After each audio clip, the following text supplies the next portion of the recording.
gosh, I don't know. We'd be here all night if I tell you all the crazy shit that I've done. About anything. Anything but this one thing. Never been to jail? I have once. I got DWI back in December, so I'm not sure. Like 4 months ago. Yeah. All right. Back in 1980 December. I'm my proudest moment, but you know, I'm dealing with it.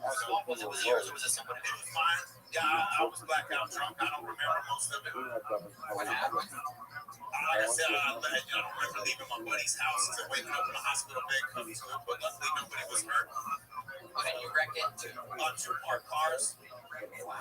Yeah. One with a blowing and one with a low.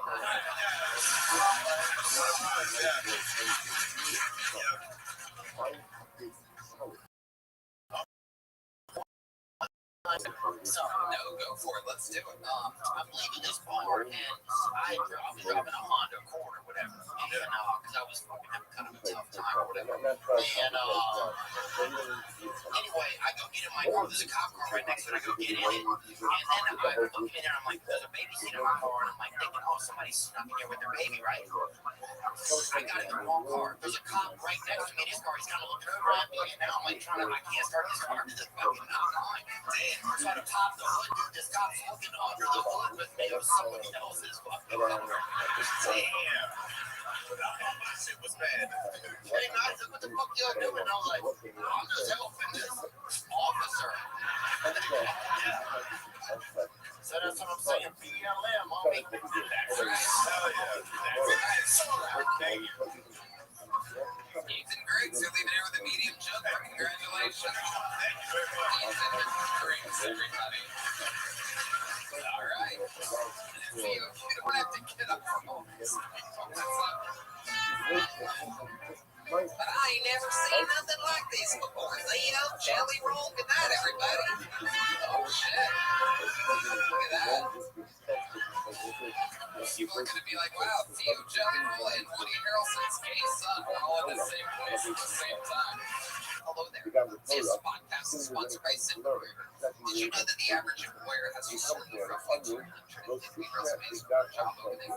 Talk about time consuming. Well, if you're hiring, here's good news. You can now review all of these resumes and applications faster thanks to ZipRecruiter's new feature instantly shows you the most interesting qualified candidates first. And today you can trade for free at ZipRecruiter.com/GoTony. I love ZipRecruiter. It's the best hiring site around. ZipRecruiter's powerful matching technology finds qualified candidates quickly. And with ZipRecruiter's new feature, qualified candidates who are very interested in your job show up at the top of the list. That's right. You also get a feel for the personality candidates can tell you in their own words why you're interested in your job. So rather than the standard, into the standouts. ZipRecruiter now by the employers who post on ZipRecruiter get a quality candidate within the first day. Now you can trade for free at ZipRecruiter.com/GoTony. That's ZipRecruiter.com/GoTony. Not your match.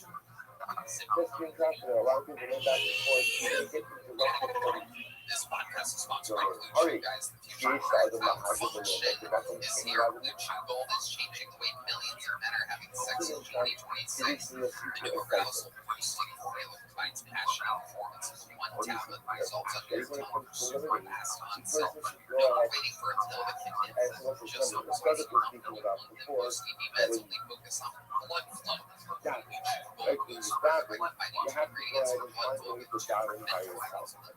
So you're not just physically healthy, you are actually healthy.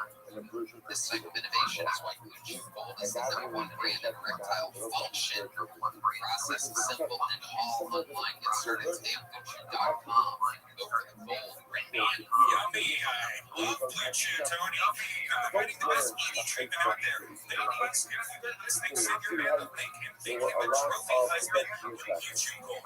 Turbocharge your love life and make it easy to get hard. That's right. Get life change your life from creating a market. You already easily get hard. Get hard. Discover your options at BlueChew.com. We got a special deal for our listeners right now. We buy you 2 months of Blue Chew Gold. You can go for it for free with Tony. That's right. Let me get free. That's promo Tony. Visit BlueChew.com for more details. We thank Blue Chew, sponsor. Alright, your next bucket full, ladies and gentlemen, goes by the name of Charles Haycock, everyone. Here we go.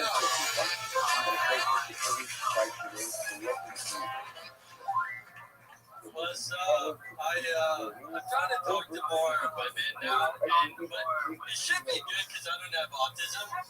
Because I've never been tested, and I think that's how you mean it. I think it's the only cure I've heard of. But my brother, he got tested, right? So they got him. You can't give it back. People always are like, does he have it full on? I'm like, well, it's not my time. It's not weekends at the club Monday, back to puzzles.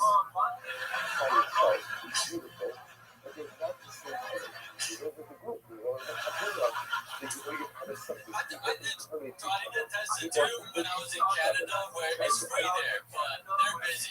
So then, they phone me back. They're like, sorry, sir, the wait time is 7 years. The fun of my autism, 7 years? No, that's 61 days.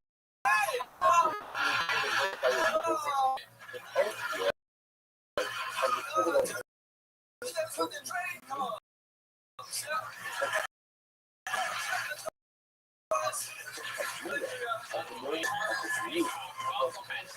Stand up. Been doing it for 12 years. Yeah, man, where at? Edmonton, Alberta. Okay, hell yeah. What's your name? Have we ever met before? No, dude, I've never met you. My name's Charles. It's a pleasure. Thanks, yeah, I thought maybe I'd met you before. I used to be on the shivers up there, and I thought maybe we'd met once. Oh, okay. Well, you meet a lot of guys like me. I'm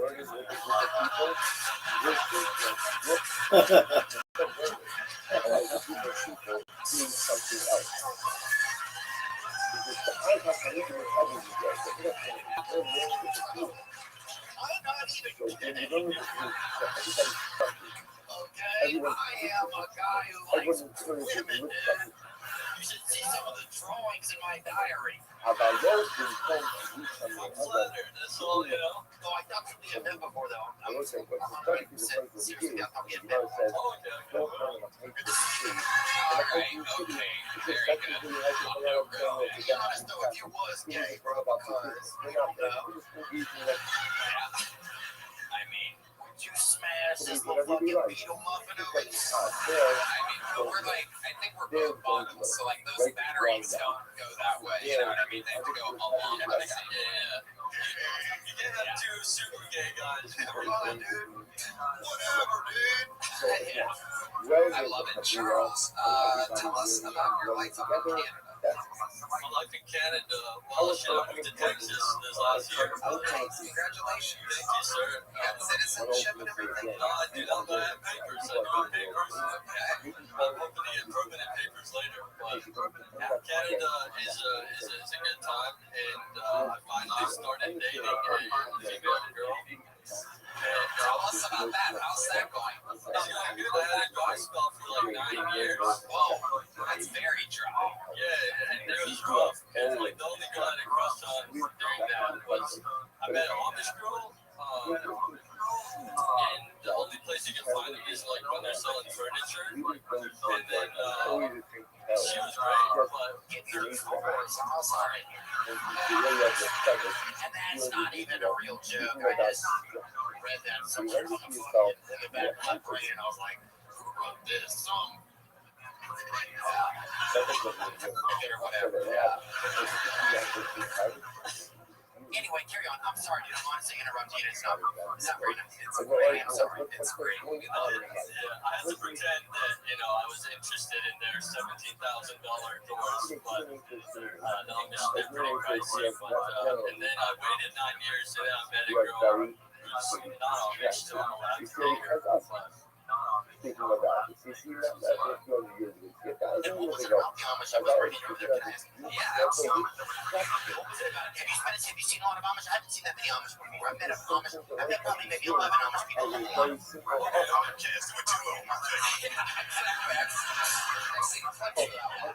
Is that allowed? Is that not against their whole shit?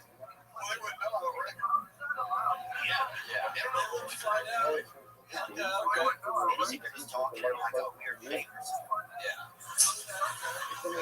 Although you feel like you're spoiling their existence a little bit by exposing them to the world. They were traveling for like a water money.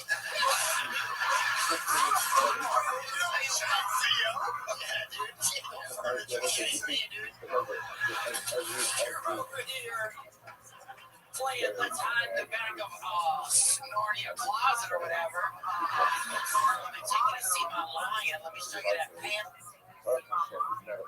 Sad man or whatever. Did you make an attempt? What was the best attempt you made at hooking up with the Amish girl? Yeah, I was scared of her because I was talking to her and I made her laugh, and then like 4 of her dads showed up immediately. They have so many dads, and they looked at me like there's no fucking chance. Oh yeah.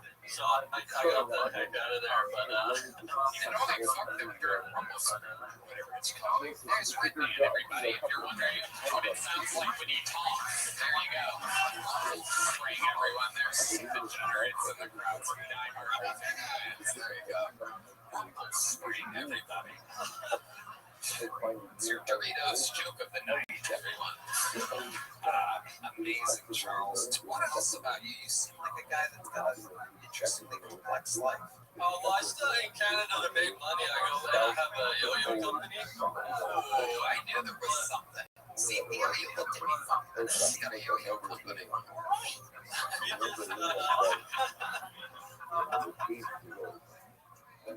We just got canceled recently, though, so we're not making money this year. Oh, no. Well, that company, probably, I'd imagine that industry has a lot of ups and downs. Yeah. It's no rumble spring, but so do it now. Amazing. So the yo-yo company got canceled or just went out of business? No, I got our manufacturer was in America.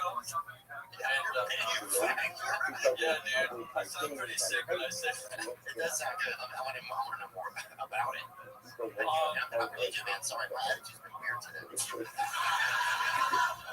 No, but, yeah, no, we had Americans make our shit. But the thing is, in America, like, the yo-yo scene is kind of run by, I guess you call it the woke yo-yo mob. You guys know about this, right? I don't know. Oh, yeah. So, and they're also autistic, so, like, imagine. Yeah, we have one. Come on up here. Come on around. The other way. We have a yo-yo guy. We have a yo-yo guy that actually knows your company. Yeah. Do a little yo-yo, Cole. Yeah, there he is. It's unbelievable, ladies and gentlemen. What are the odds? One of the greatest yo-yoers in the world happens to be 5-year veteran employee of the Kiltony Enterprise. Right when you think this podcast is going to be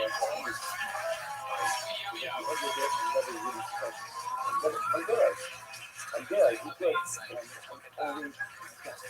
Charles, you're awesome, dude. Come back anytime. We'll see you soon. Charles Haycock, everybody. There you go. All right. We have a special treat, ladies and gentlemen. Really fun. You can get the bar. Special treat for you. This man is making his Kiltony debut. He's an internet sensation. You very likely follow him on Instagram. Very funny man. Make some noise for Lil Mozzarella, everybody.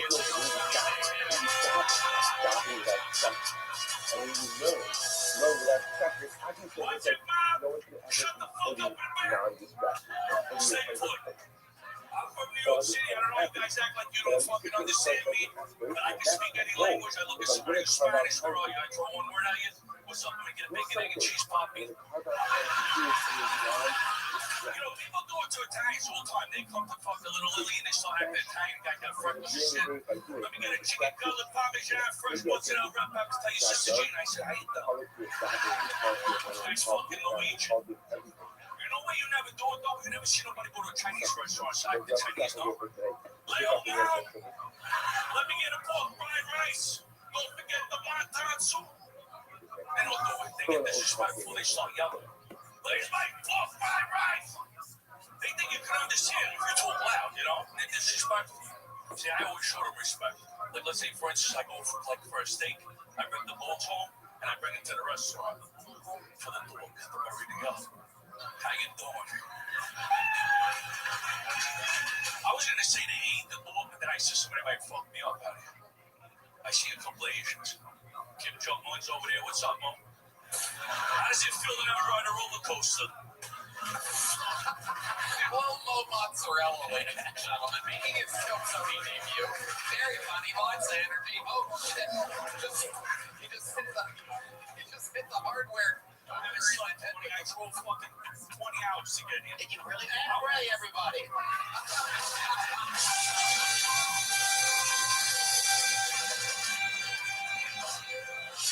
Well, Mo, you are the man. Good to see you tonight, man. You really drove 20 hours in here? No, I drove about fucking 6. I like that. I was in Oklahoma. The food there sucks, Mo. They eat testicles. You know anybody from Oklahoma? They eat testicles. And they eat it like 2 grapes. I won't even eat a fucking hot dog in front of people. You know they eat that? It's called lamb something. Look it up. Yeah, it's a thing. JGBT. Unbelievable. Yes, this is the real. This is how he is I in was real in life. fucking Oklahoma. I drove here. Listen, I gotta rent the car. This fucking rent the car says 29 miles or whatever per gallon. I thought that was how much gas I had. I ran out of gas. I didn't know what to do. I called the fucking Uber. I says, come over here. I'm gonna give you $100. Go get the tank and come here and fucking look out for me. He goes, how do you know I can trust you? I said, well, fucking zero here. I'm from the shop. Let me tell you my history with Lil Mo. I can't remember what or why or how, but we were all out one night, me, him, and Shane. And Shane's like, you gotta be my friend. This is Lil Mo. And he was like this, right? And I'm like, this guy's not even real. And then after about 5 or 10 minutes, I'm walking out the rest of the night. Not hey, me and actually crack on. You saw me with smoke pot. I'm looking forward to smoking pot again. You're gonna smoke off tonight. This guy, I get to the table, I get outside. Did you smoke it a lot when you were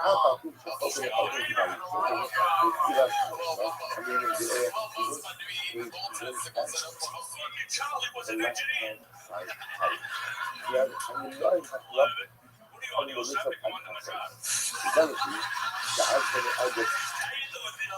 Jaro sounds You know you see air conditioning time?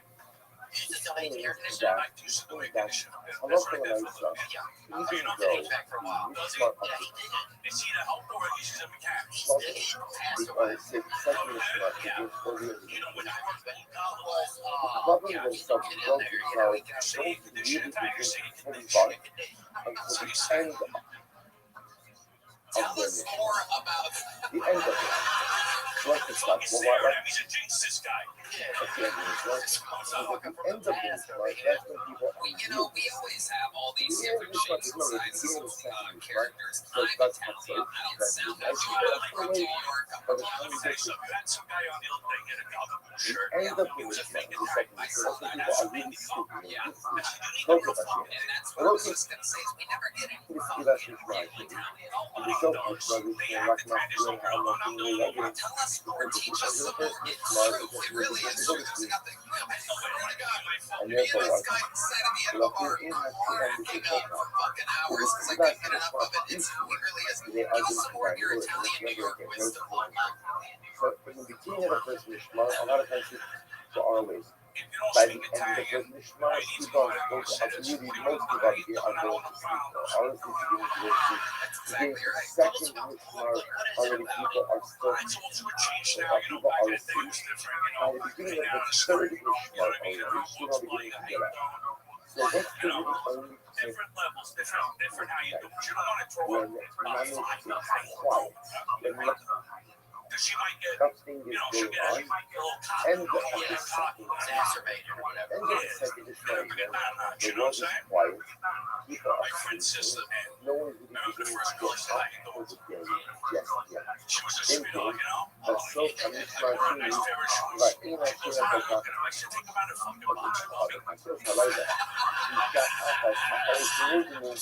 who knows what Omek and I do. How you doing? You know, I'm sorry. We got any Jewish guys in it? Sorry, yeah, I Oh, said yeah, I they're out there. said They So already don't make any noise How anymore. you doing? by the end of the second Ishmael, you see things We're will begin laying low right now. to Jews are hiding in the dark right now. at the beginning of the second Ishmael, that's So what else we got about being Italian? that's I mean, I absolutely love He it. says, I just found a great I just hold my club and you don't get in my the stuff. new cheese So, here in Austin, but again, Texas. Haven Shashin, I'm the Beto And I Gasta, love then it. you talk about clubbing, Ordering lo Yinaru, continuously. What's crazy about Italian? You was can eat really anything only at so the fat, beginning of and the you can make it second sound good. Katsos Hub It's my Laila. prosciutto. Yeah, That the prosciutto is right when now. Yeah, the like the clubbing, salon. the frog, Look at my little fucking Why? pasta fuzzle. Why? Oh, it's Oh, you it's can make very it good. anything. Yeah, show me that barrage. Why You know is what I'm saying? everyone the Show same? me that Everyone barrage. the Where Everyone are the is real Italians at? Like, where honestly, if we're going to go look for some Italians, or if we everyone wanted is to find some Italians, But we have our own of culture. the We're second. Italian American. We're different Italians. So we like this. You don't look at what's the again? What's the metaphor? What exactly those ones in America still at, if you want to get them again? before you got The brother thought we were understanding like, you know, you get sometimes for spiritual accomplishments. This wants to be a low. Like the problem starts with the thought. No one is alive. They're going to publish reading on the level of metaphorical value.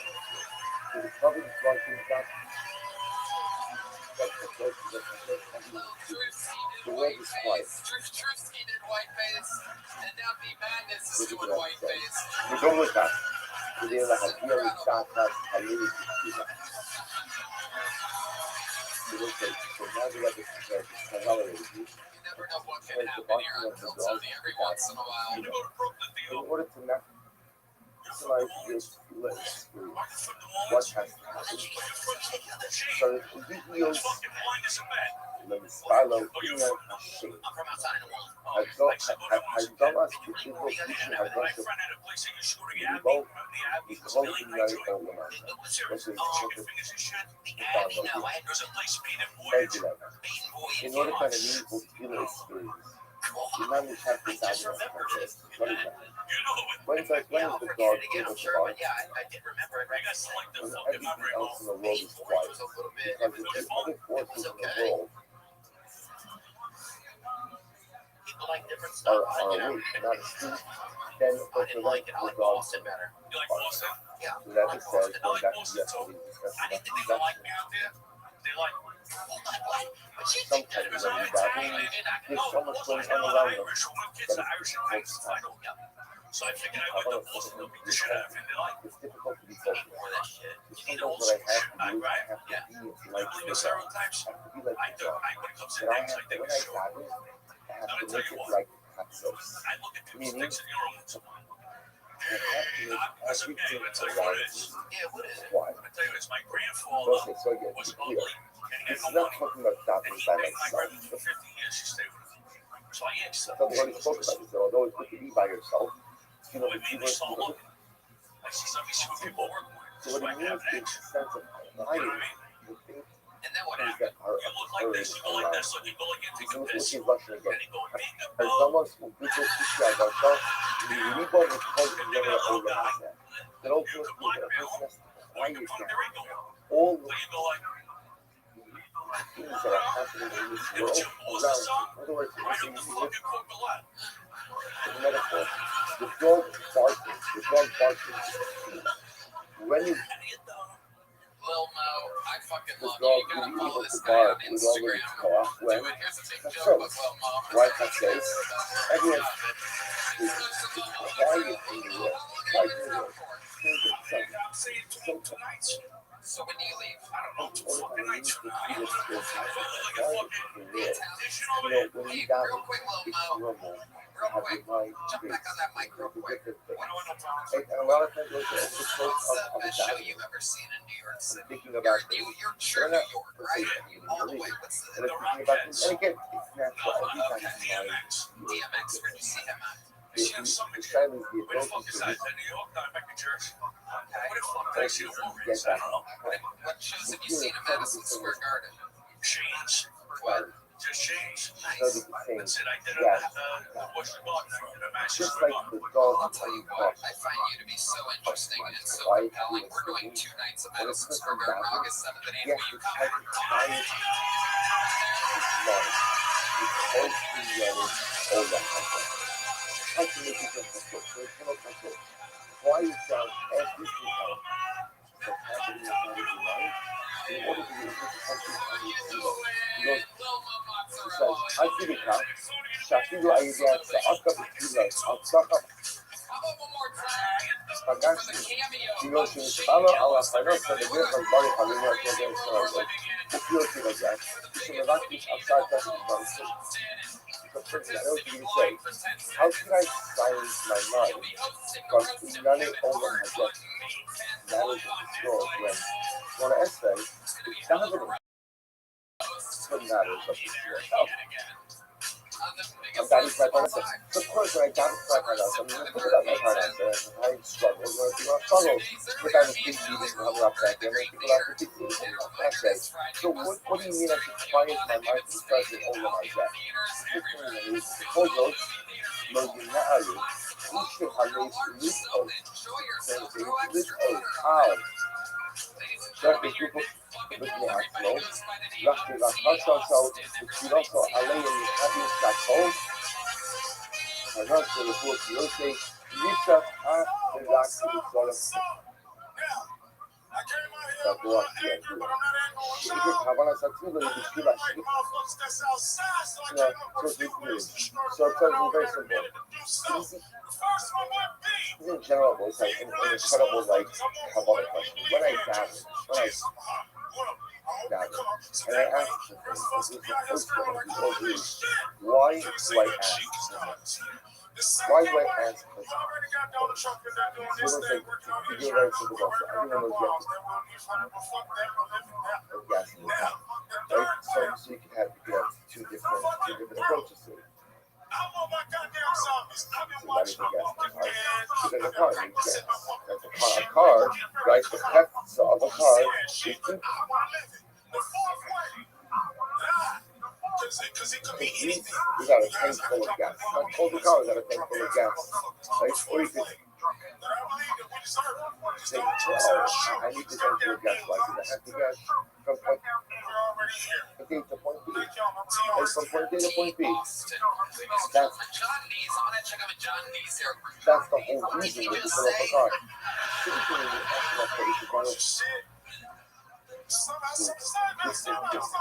Right? So there are two ways to ask. I can ask because, hey, I need A, B, C, D, and E. Or, the whole purpose of this is to study your own ways. And if it's part of this, you should be trying on stuff. I can give you a better order than that.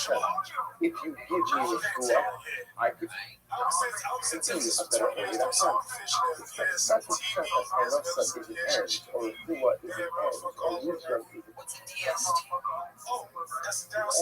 or Google is it ends. These are all means in order to get to the ultimate goal of being accepted. Sudden. That's how you gather for all of your physical material needs, but at the same time still make it an internal source. I understand life right now.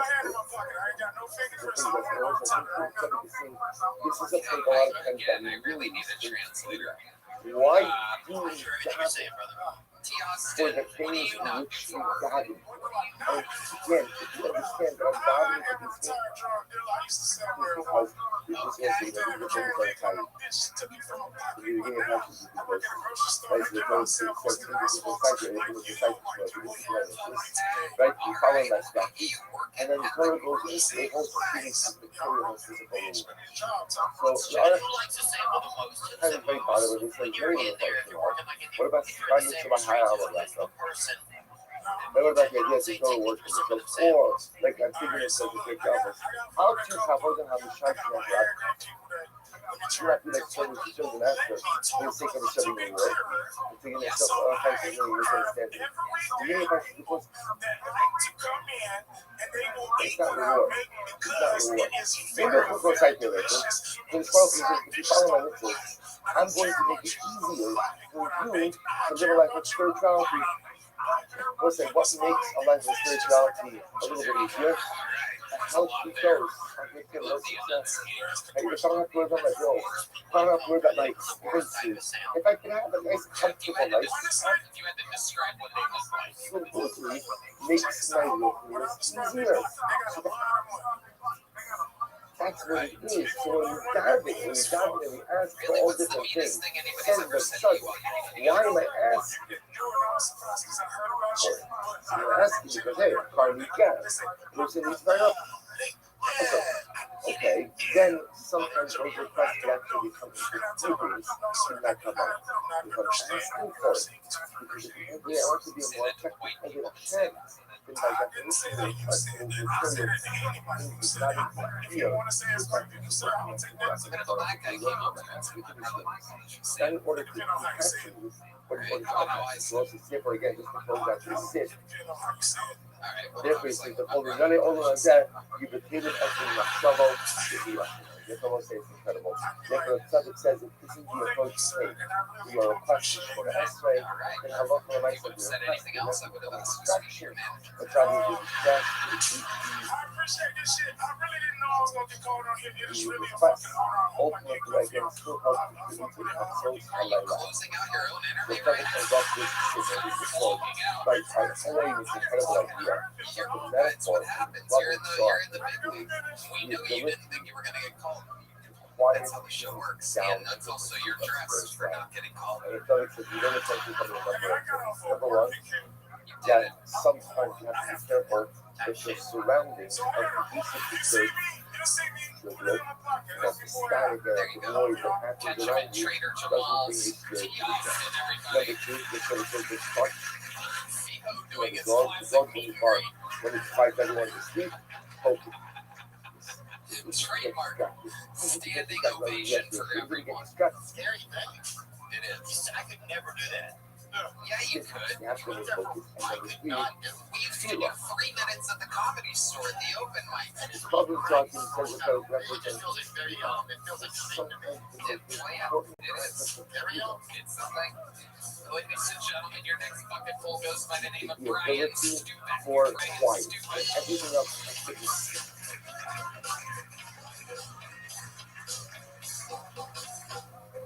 Hey everybody. because if you don't put everything else in your life to sleep, I get a little discouraged about the double standard that exists online between men and women. For example, a girl can post herself at the beach wearing a bikini. and even when you dive in for material worldly things, those that nothing to do with the souls Slay girl. dynamic of sleeping. Off Diva. Not if you ask for the things I you say one in the want same in comment life. like, wow, what a babe, and I get blasted. You're asking for it because you think I know They say something. loser. Or most often they They say, or wow, who dude, she's is okay, it? love. They may have to have a very you'll come across to come to the shop. But if you So I don't ask do for many what you ask impressions. for because I can try to make I you do give it one. to me. I can be a This is more my effective impression of a over. Latina, but not just any Latina. This is Then one that is but both brilliant ultimately and again, they do gorgeous. not serve as a So source give me of a second distraction, to get the but rather ultimately again help to create that atmosphere of calm, that atmosphere of sleep, that atmosphere of I'm attentiveness breaking up with during you, this Brian. feeling. There's no this top of the earth. Let's just all pick up this control. Hey, Brian. Welcome, Brian. Is this your first time on the show? Sure is. Welcome, welcome. How long have you been on stand-up comedy? Since June. Where at? Mostly 6 years. You live here in Austin. Yeah, I work next door. What made you want to start 6 months ago? It's a long story, but I ran out of money in Italy, and my buddy's like, come stay with me and try stand up. So I was like, right. Where was that? In Italy or You're in Italy, you ran out of money, your buddy's like, come in. he lives in Canada. He lives in here? Yes. Okay. Yes. All right. Yeah. So where did you live before that? So I'm from Northern California, but I do a lot of traveling. So I spent like most of the last 10, 15 years traveling. I'm a linguist, so I like travel to learn languages. I'll pick up like odd jobs. You teach the last guy how to talk. I mean, I can help people that, I can't help lost causes, Yeah, so. How did you run out of money in Italy exactly? What did you do? So I published an Italian book, and I had this idea where I could promote it. I was going to walk the length of Italy with 100 copies of my book in a shopping cart, and I was going to push it the length of Italy, trading it every day for food and lodging. And when I got to Rome, I ran out of books and I ran out of money. So I was like, I was just waiting in the airport there for 5 days until my book royalties came in. All things lead to Rome, they say. Right, there it is. Yeah. It's true. Italy itself was actually a pivot too. Yeah. Yeah, I tried to walk Africa before that. Not a lot of No, that one was just for me. That was for fun. Yeah, I made it a third of the way. Oh, wow. Yeah. What was that one? It was nice. It was great. So I went from Cape Town, South Africa, to the Democratic Republic of Congo. So I did like all of South Africa, all of Namibia, all of Angola, and then when I got to the border of the DRC, I kept getting robbed. So I who? Yeah. When you say kept getting robbed, how many times do you think? It was 3 in a week and a half. Yeah. So it was the first time I just got jumped by like high school teenage kids. Can I show you? Yeah, show me. Yeah. And what you're saying?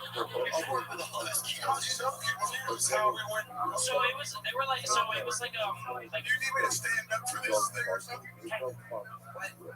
Brian, let's not make the award-winning artist do anything written by you, Brian. So no, they were kind of People. Hey, can I use you like a mannequin there? Just leave your Grammys at the table. Just stand up for me. I'm a random fucking open micer that's has 6 months of experience. It's down to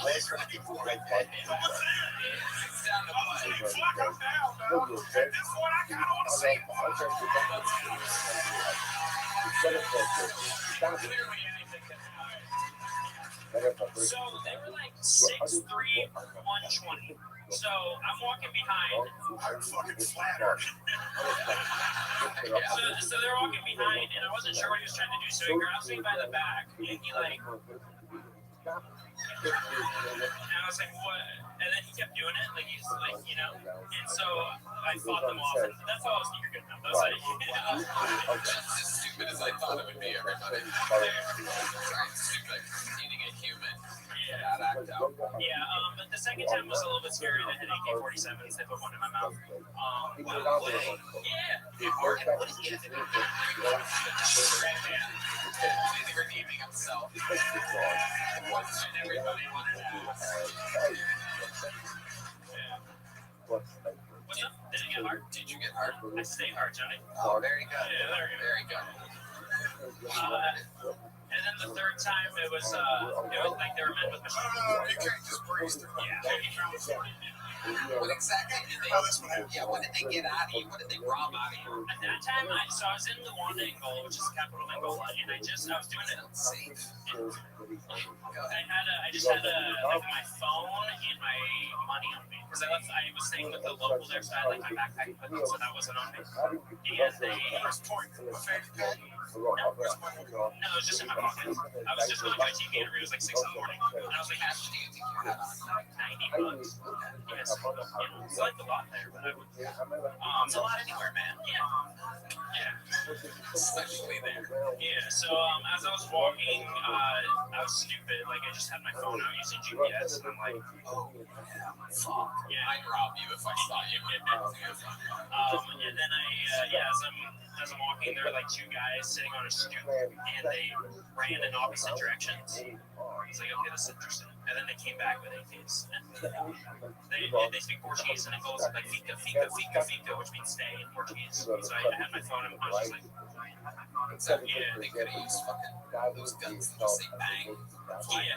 So it was frustrating because it was like a 5'2" inch. It was like Kevin Hart's rock. It was really emasculating. And then one of the guys, when he was emptying my box, I did have my sunscreen on me. Oh, Yeah. the one thing they allowed you to keep. No, they took that too. They took that too. I was like, you don't need this. Yeah. Well, but then what happened was the guy dropped it, and then panicked the other guy with the gun, and he like hit me in the face. And then the third time. So I was at the border of the DRC, and I was walking in. You guys walked by me, and it was a fisherman group. So it's like one guy's carrying fish, another three are carrying machetes, and so they like. Oh, the old fish machete. So that sounds bad, but it's not terribly uncommon in that part of the world. You see people walking with machetes. Like I walk hundreds of miles with people with machetes. So, but these people, what made it sketchy was they turned around and they started following me. And I was like, all right, maybe I want something. I didn't. So I picked up my speed. They picked up their speed. I started jogging. They started jogging. Took off into the jungle, and they chased me into the jungle. But there's like the brush was about this high, so I found a spot to hide. And they're like looking for me for like 45 minutes. I'm like hiding on top of my bag. And then they eventually left, but I waited another few hours because they could have just been waiting on the road, you know. And I'm like hearing things rustle in the bushes this whole time. In the previous week or so, I'd seen half a dozen black mambas or so across the road. So I was like, maybe it's something. Yeah.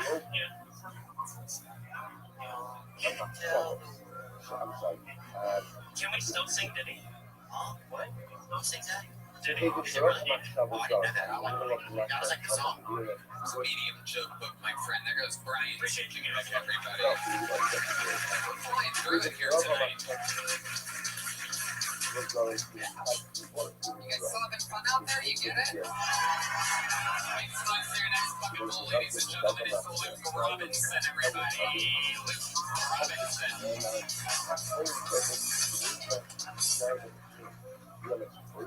Elon Musk is making Neuralink so people can talk to their pets. Aww, now they can tell us just how much they love us.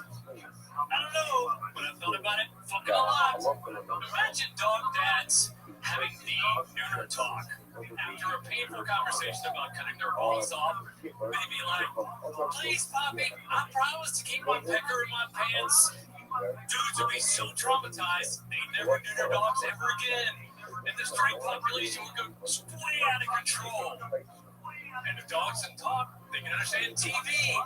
Imagine coming home to find your dog watching AOC on C-SPAN. Poppy, she's so smart. Next day, dog's on the doorstep of a shelter with a note. Good dog, but he's a fucking Democrat. Thank you, I'm Luke Robinson. They call me your big dog. Thank you. Robinson. Amazing. Very, very compelling.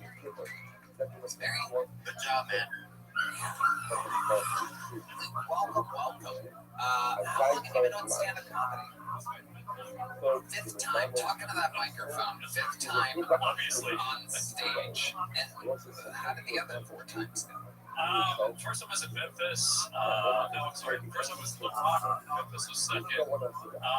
Third was Creek. Third was LOL in San Antonio. And that's when I got my first positive feedback from the audience. The writing is really solid. I do a lot of dog jokes. Big dog guy. Yeah, you specialize in dog material. I noticed that. I do. I lost 3 dogs to cancer. I walked 4,000 steps. Starting with how many dogs you lost to cancer is something else. That is incredible. Yeah. What? You lost 3 dogs. Not all at the same time. What is going on? Are you ill? Why doing that? Are you giving them cigarettes as you come back on the coals, right? Yeah. What are you doing, man? Well, my first one was bone cancer. That was in Boston.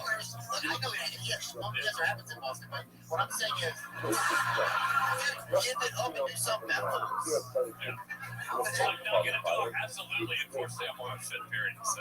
Oh, you started with how many dogs have died. How many have survived? Do you have any living dogs? I have one. He's 3-legged though, so. Oh my God, what is happening? How did your dog lose its leg? That was abuse. Before me, not me. I got the people before him left him outside, tied to a tree, and last word of his life, and did it. Before I got him, I fostered him, and he was like, Poppy, I'll be the best son to you, please adopt me. Signing papers after that. It's been the most ungrateful Great Pyrenees I've ever had. It's great. Ungrateful. Most ungrateful Great Pyrenees. Check in the jelly roll. This is really close to sound like a jelly roll song. Well, my accent kind of is. I kind of ex my first dog. Kind of is. I moved to Boston. My first dog got cancer. My girlfriend left me, and she took the truck. So I totally became a country song. Bullshit. But I ended up walking after losing 3 dogs. I walked a total of 4,250 miles. Started a foundation. We're trying to understand why dogs get cancer like people. So I'm trying to turn the loss. Walk across America or Africa? America 3 different times. Boston to Boston was my first one. Then the West Coast from Canada to Mexico was my second one. Boston, my third one was the entire length of the Hudson River. Plus Hudson was the third. And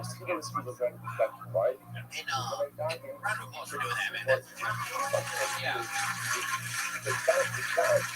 Red Man takes a pedicab to his condo 4 blocks away. Okay, good.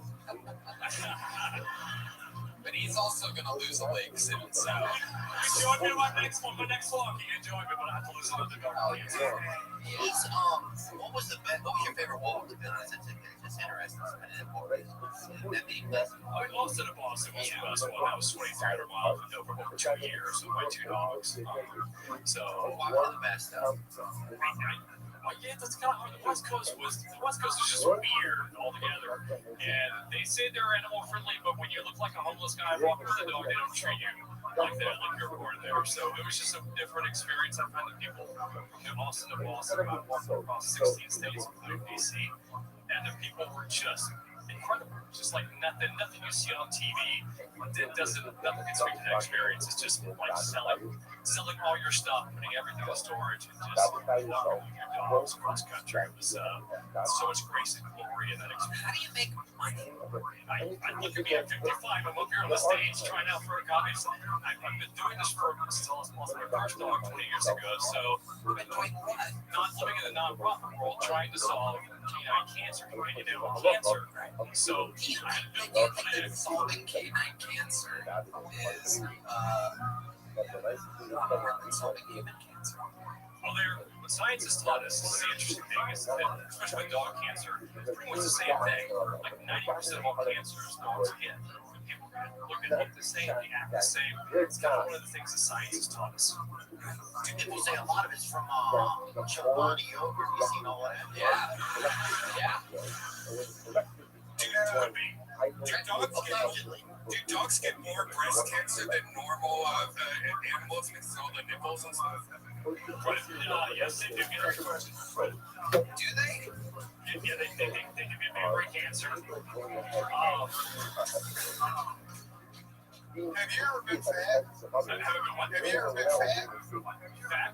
Yeah, absolutely. I'm Italian. Yeah, I used to be a sugar guy. Totally. Yeah, like have you lost a lot of weight? Yeah. How much? Probably about 100 pounds. I know you have. You have test, by the way. Check I can tell. I know my kind when I see them. Yeah. You look like you got in-game lampshades under there. I look like you. Shit happening right here today. That's very funny, very true. Observation by Jelly Roll. I'm now looking at it. Your belt is made of belt loops. There are belts around the titties. The titties is where you're supposed to look. You can see them. Oh yeah. You got The skin where titties want toes. I'm struggling with the same thing. Oh yeah. Absolutely. So let me ask you this: what's your love life like? You're out there walking dogs, three-legged dogs. You must get a lot of. Well, it's a lot better than it was 100 pounds ago. I can promise you that. Yeah. Yeah, no, when you're on the road, you're walking, man, you smell like basically piss and dog ass all the time. Look like a homeless guy. So So it's been a while since I've had, it's been a dry spell, so it's been a long time. So, It's okay. Yeah. I was gonna say something. Do you have what is your nonprofit called? It's Hook Me Up. So, like some people down in Texas say cowboy up or man up. we puppy up. So that was my battle cry for our first walk because I knew it was gonna be long and hard. So we puppy up, y'all. Absolutely adorable. We don't have to puppy up in life. Definitely. Here you go, my friend. There's a medium size. Oh, wow, you got a little dog in you. There he goes, ladies and gentlemen. Robinson. There he goes. There he goes. Very dog cancer heavy 8 minutes that was. You guys still hanging in there? Campbell, everybody. Matt Campbell. Here we go.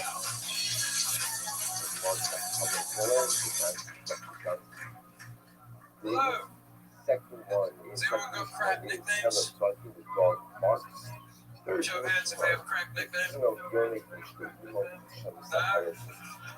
Just me? Fuck you guys, alright. No, I just wanted to say, because, like, you know, when you get a crap nickname like Booger Face or like LT or something horrible like that, maybe you could attest, I don't know. But it always comes from the ones you love. You know, it's not from people you hate. Like my granddad, when I was a fat kid, called me Buster Bacon. Those fans been a little brother, he called him Adolf. And his justification for that was is whenever he screamed, he got exactly what he wanted. I mean, he could have called him Donald, it would have worked the same. So I know my dad had sealed the name deal with my brother, because my brother came out of the closet, and his name's Benedict. That's already, I'm British, my brother's name's Benedict, before we have a good start. And my brother on the couch just yells, Dad, the door is ring, and my dad just goes, yeah, baby, deal. You want to finish that, or was it already done there? I was just gonna say my brother's name was Benedict. Somewhere, nowhere, we curry the Bible. I want to say, no, why does it English? great? Okay. How long you been in America? I've been in America about 9 years now. Thank you, great. So, very simple, thank you, great. I lived in Colorado Springs for like 8 years, and then I moved here like 7 months ago. So I got 9 years old. It's only great. Curry the Bible. The sandwich name, Shabailo Mayor I do look like a bit of, like I'm wearing like a Weasley sweater right now. in Iraq, the first Mishnah of the night. The donkey grave. The stage is donkey grave I wait because tables. it is master I used to still be a away. ballet at W Put Hotel. away because the first Mishnah number is the beginning of the night. Cousin Louis, The shout donkey out knows Cousin Louis up in Trimbrick Springs. Great place the to work. master is still away. That's Because really master is still away, Yeah, therefore, I therefore, live there. I tell live us just that outside everything there. knows that the master will be attentive. It's with the money's pretty The good. house was not Shahokin Mishnah wrote any other. No, Although by the first 6 months, the majority of people begin what it to means go to to be Welsh sleep, is but you shake nevertheless, the not fun. they still go to early. I'll What stand the by donkey that. calls out with the hope that perhaps his master is amongst those who have not yet gone to sleep, Talk to me about the therefore will nickname. be What able was to it? go ahead Buster and Bacon. There goes be Buster attentive Bacon. to his Yeah, they were going to Therefore, call me what you are Big going to Bacon. see is that he is And then because I like jelly donuts, and my a mom dollar didn't know of the difference the between jelly subject donuts is and going to goddamn jelly understand roll. the Shmorah. And she called me And jelly in roll. That was particular, it, 'cause I ate again, bacon the sandwiches. behavior of And I the was saying, to just represent did a lot of people have nicknames where you're from? different knowledge. Mostly like See, root up names like until now, again, Ahmed's. remember, the Shmorah is speaking about different things. There's a couple Speak of them. Like, different yeah, I Hashem. mean, we did Now that we're too. going to utilize the Shmorah ultimately to go ahead and do it. Like this on. I'm not making this up, but we all call him shit. So let's cut His whole life, Shmorah I never Noah. knew his real Shmorah name to Noah this is day. the Shout out, Yeshua shit, I love you, man. I say, you know what, I'll reach it out. Shout out, Very shit. because we know that he's I sacred had a to good your mood, the tingling. I know Yeah, that tingling. when There was a I tingling. talk about This is the all true development, nicknames. You came out of nicknames too, right? Well, yeah, but I actually, a little fun fact, since you brought it up, is we once did in Nashville, Tennessee, a roast of Jelly Roll. And you're a smart guy because you did your roast when you were still humongous. Okay, And you gave us a lot to work with. And I just so happened to search my phone for Jelly Roll roast, and I found an entire file of jokes that I did on Jelly Roll. So ultimately, this is a credit that I work for the lifestyle. I work for the They said Jelly Roll is lizard for rednecks. So when you have, I called him Leonard Skidmark. The donkey calls out because he knows With his biscuit and gravy. He knows that his It's a long master file. I is did a lot of listening. jokes that He's night. listening. There's a lot there. Jelly Roll is your favorite musician if your favorite meal is corn dog. You often confuse There's a listening lot here. with getting what you I want. don't even know where If to I get what I want, that means God's listening. If I don't get what I want, that means gigantic file. I know there's a part where you everywhere. go, wow, that's Everywhere. Jelly I hear everything that she says. I hear everything you're asking for. I'm not saying yes. There's a lot of it. A lot of it, right? What's this like? There's some of it. Right, there's some of it. I hear every single request, and I hear the hardcore ones that I get for certain nights. Music, but now I've lost. I can't And so, yeah. So the content brings things that doesn't represent the noosh. The way you have it, always know what you're hurt. Always know that you're hurt. And it should be still running over the content you know. Tell us more about your gay British life. But I'm hurt. It's a weekend. I was doing one thing like that. I did recently. You got moments in life like that switch where you realize that the I parents did get on were some of my actually papers recently. That intelligent, was a right? fun And they experience. actually knew what they were talking And about. have a job, just trying to wait tables. And wow, I can't believe how they do it. So smart. I All had those no years idea when I what they was thought young, it was. I said, hello, man, I'm having a happy day. Where's your papers? I thought they were so out of it. They had no idea what they were talking about. So archaic, anachronistic, outdated. Just trying to give us my eggplant romatini or something. And then I was like, wow, they're so smart. And then I realized the things that they said no to made so much She's in sense. Colorado, but she's from There's that Wyoming. moment in life where it doesn't happen in this life.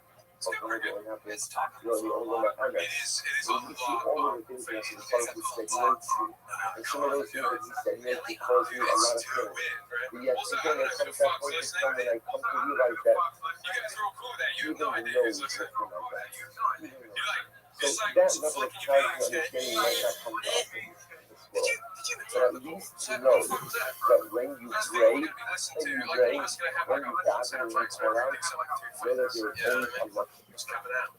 I'd be worried. Father who hears you. I'd be And worried. listen, so that's the common Noah. If you skip now, that was Kapei. But See, my this accent stuff, phone, but it's this other is people doing my That was accent. Kapei. So if you take a look, that's on page 1 test. That's on the PDF I sent you WhatsApp. I only sent you the first section of that. See right over here, look at the Kapei. Mishmar Sheni. What's the second Mishmar? Klubin Tzor. That's the dog's barking. The dog's barking. So he says, Kishakol Yisheni. The Mishmarish. Listen to this. Now, by the time you get, incredible. You know that? The dog barking. Good. So say so nice up. By the time you get to the second Mishmar, that's already middle of the night. You know, we call quote unquote everybody's sleeping. So what's the symbolism? So this is really, you're going to see. So remember, Chomer Noah is the master is still awake. The master is still awake. They're presenting the idea, when I pray, I'm always heard. May not always get what I want, how I want, when I want it, but I'm always heard. Clubbing, so I came to one say, this is incredible. Take a look in the Uriah Hasidus and Kapei. Hasimul Mishmar Sheni. I will say, this is going to be an incredible thing. Is Mishmar Rishon. I'm reading in the Uriah Hasidus, right hand column, bottom of the right hand column. Yesh Adayim B'nei Adam Sheni Urim. The 8 left hand column. The Ein Hein Manichin Oso Lekelev Litzon. So I will say, now watch this. That is what I'm talking about. So when does the dog bark? Or when does the dog bark really freely? By the second Mishma. What's happening by the second Mishma? The world is asleep. Right? The world is asleep. See, the world is asleep. There's no one to stop the dog from barking. You see, sometimes what happens is when the dog begins to bark. So what occurs? People silence the dog. They tell the dog to be quiet. They tell the dog to stop barking. They tell the dog, quiet, shush. When the world's asleep, the dog barks freely. There's no one there to stop him. There's no one there to stifle him. There's no one there to prevent him from barking as he sees fit. Says Reb Tzaddik. Ukimot came igam beruchnis. So to sometimes you have to be like a dog by ruch. Yes, whoever heard me statement like that. Like you have to be like a dog by ruchnis. What does that mean? Well, it said Dahayu b'tfila hanirmezes b'tzakas haklavim, just like by davening, which will say often is symbolized by the barking of the dogs. Listen to this incredible idea. Tov Yoser, sheyispalo ha'adam b'makom she'ein b'nei.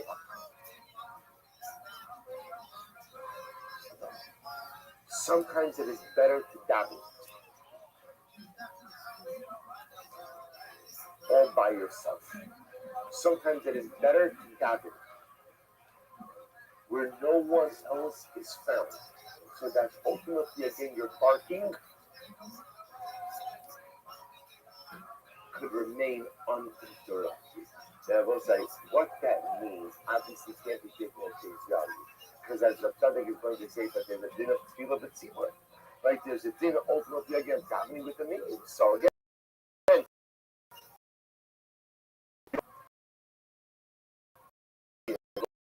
what it means to daven by ourselves, and the truth is there are some incredibly beautiful things that came out of those months of that davening by ourselves, just like we've never had. So much of Yiddishkeit is just because closer to HaKadosh Baruch Hu, give you the license to do it. There's a free operate. But I'm saying, again, we'll just, that's what something is saying, something has to be like the dog. So the donkey brays because the master listens. When you daven, the devotion always hears. The dog barks when no one else is around. Because sometimes in your ruchnius, it's important to find alone time. What that means and how we apply it, we get Hashem tomorrow. That's what I'll say.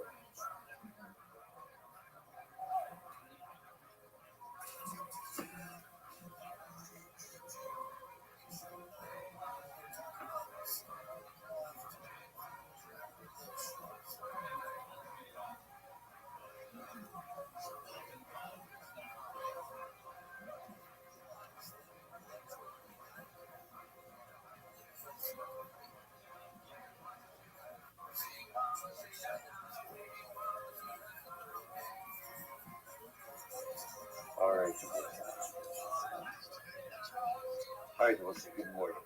So we're continuing.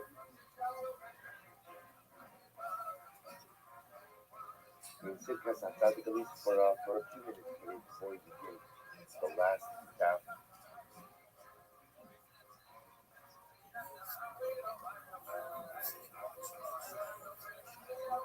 Of the second Shabbos. So we left off still in Os Chaf Gimel. Also, remember again, the Tzaddik was speaking about the quantity of the various Mishmoros, right? And their deeper meanings, and ultimately, again, what they mean in terms of our relationship to the Shekhinah, specifically vis-a-vis the ability to sound, the pain of the Shekhinah. So we saw again the dog barking. We're up now. We left off on page Nun Dalet. Ubishlishis. Remember again, we come now to the third Mishmar. So the third Mishmar, the final Mishmar, final segment of the evening, which you remember again from the previous sip in the Gemara, explains is marked by two things. Number one is the time that a child begins to wake up to nurse, and Bisman She'is Isha Misaparas in Baila. And the time that one begins to speak with her husband, this is the early morning hours. So this Mishmar is the last Mishmar of the night, right before daybreak. He says that in the third Mishmar, Hargosha Rakim with me other Shlik. I want to say that if you notice again, there's been a progression. Like the first Mishmar is the donkey's neigh. The second Mishmar is the dog's barking. So remember again, the donkey's braying donkey in the Tzadik's world represents Hamor, Homer. Homer is something totally physical with absolutely no spirituality associated with it. A beast of burden that is totally enmeshed and immersed in the world of the material. But even a Hamor has the ability to connect with the Shekhinah, with the Ribono Shel Olam in some way. Okay, we go up then to the dog. The dog is considered to be a step above the donkey. The dog, remember again, a Felix and travel idea. Kelev, Kol, Leiv, Gematria, Yahu, that ultimately again, a dog exhibits a level of commitment. Tzaddik says a dog exhibits a level of azus, of azus is like chutzpah, thank you. A level of chutzpah. Like in azus, which again, good chutzpah. Because sometimes if you need a little bit of chutzpah in order to get things done. I don't mean the kind of chutzpah that's annoying, but the kind of chutzpah that allows you to stand up for yourself, the kind of chutzpah that allows you to stand up for your ideas, be having az kanamer, be bold, right? Be bold, right? That's the idea of boldness, right? The chutzpah, that's the dog possesses. So therefore, again, you see again, even if you're a donkey, you can connect to that chutzpah. So even if you're a caliph, but you exhibit a sense of commitment. The caliph presents actually interesting. It's fascinating to me how much like dog references we've had. I think it's because Bobby probably would have to take that study of dogs. It might be something else that's happening here, but it really is fascinating just the amount of references between our Gemara and between the Psaga. But again, so the dog is considered to be a higher level, a sense of commitment. That's a person who has a sense of commitment. Not perfect, but a person who exhibits a certain level of boldness to be able to remember. Again, the dog is still considered to be in the animal kingdom very low down. Right? At the end of the day, it's still, at least in the eyes of Chazal, in the Gemara, the scavenger. Right? The scavenger. See, even if you're a Hamor, even if you're a Caleb, there's still the ability to connect with the Ribono Shel Olam. So now we come to the final Mishmar, the third Mishmar of the evening. And what's that Mishmar? That Mishmar is the time that a baby begins to nurse. A time that a woman and her husband and wife begin to converse. So baby begins to nurse, husband and wife begin to converse. So therefore, this third Mishmar represents a level of connection to HaKadosh Baruch Hu that is only felt by people. Look at our subject. Actually, look at the Uriah Hasidus on page Nun Dalit. The last line on the right hand side of the page. The third roar, right? The third time that HaKadosh Baruch Hu called down, HaKadosh Baruch Hu showing. מקרס פעולתו שלושה יגזו בעולם ההשרפה בכך שתינוק יונק לאישה מספרס. שהרגשה אז בצר השכינה היא דקה ביוסף. And I will say this is actually pretty incredible. You see in the first two Mishmoros, it's pitch black at night. Pitch black. So we'll say, so the ability to feel the tsar of the Shekhinah when it's dark outside is much easier. Because again, darkness in general represents a certain level of sadness, a certain level of despair. So in the midst of the night, even the donkey could feel the Tzara of the Shekhinah. In the midst of the night, even the Caleb could feel the Tzara of the Shekhinah. By the time you get to the third Mishmar, light mixed into the horizon. So there, the ability to discern the pain of the Shekhinah is only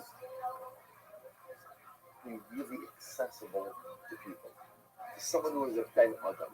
He goes on, he says, Shipping Adam, Adam, Shleim the Krafnash. B, Shizman who Karov Oz Or Hayu. Shibamaskin HaKasadim, Shal Or Haboker Lahayir, Yosef Yosef. The Melahem is Orim Avodas Hashem is Barach, Ayideh Israel Usebish. Kagat Yeremai. This Ongris Hava Mikra Hashaga Shal Kodesh Baruch Hu. המשמעת למעלה, שהוא בא מתוך צופיה כביכול מתוך הרגשה הסוס. It's really quite beautiful. In this third Mishnah, what is it that's occurring?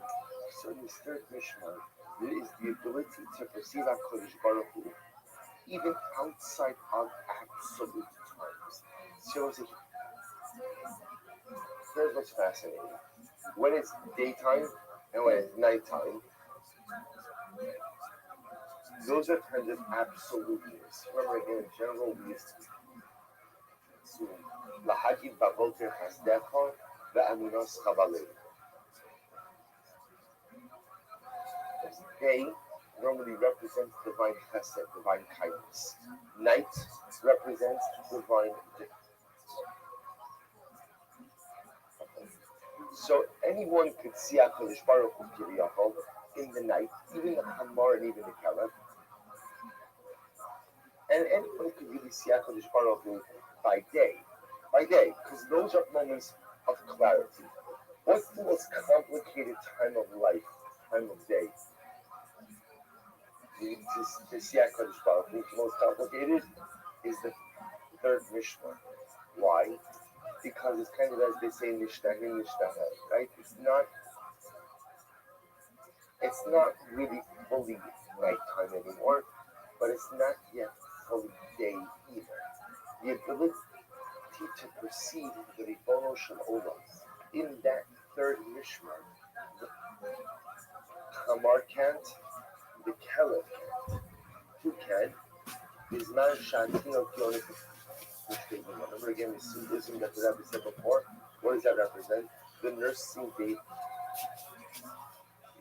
represents Klal Yisrael. The mother represents HaKadosh Baruch Hu. The mother's milk is Torah. So those who are enmeshed in a world of spirituality have the ability to discern God, even in the midst of those twilight times, right? Even in the third Ashmi, even during that time when it's not fully night, it's not fully day, it's not clear. It's not Baboker, that it's also not Balayla. The ability to perceive the Ribono Shel Olam during those times is that for the people. Is that for someone who's a Ben Adam, right? Someone who's the Tino Yonik Nishtei people. The baby who's willing to nurse, the baby who's willing to grow, the baby who's willing to learn. That's the person who can perceive HaKadosh Baruch Hu in that very majority. It's such an incredible idea. Because what is the key to successful living? The key to successful living is God aware. Whether you find this in all the Svarim, the Balatanya, right? The Balatanya, Tanya begins with this idea that he says, into the concept of Shivisi Hashem, the Negdi Summit, I have placed Hashem before me at all times. He says the Balatanya, why does it? Because there's nothing more important in life than God awareness. If you have the awareness of the Ribono Shel Olam in your life, that guides anything and everything. Conversely,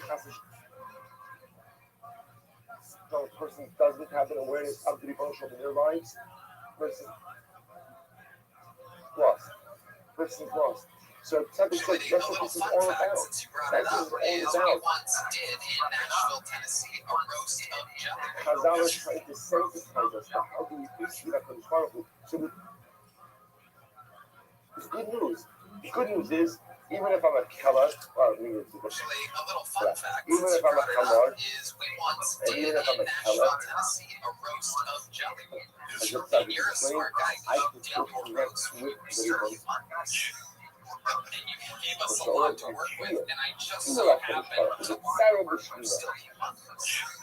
And you gave us a lot to work with, and I just so happened to search my phone for Jelly Roll Roast, and I found an entire file of jokes that I did on Jelly Rolls.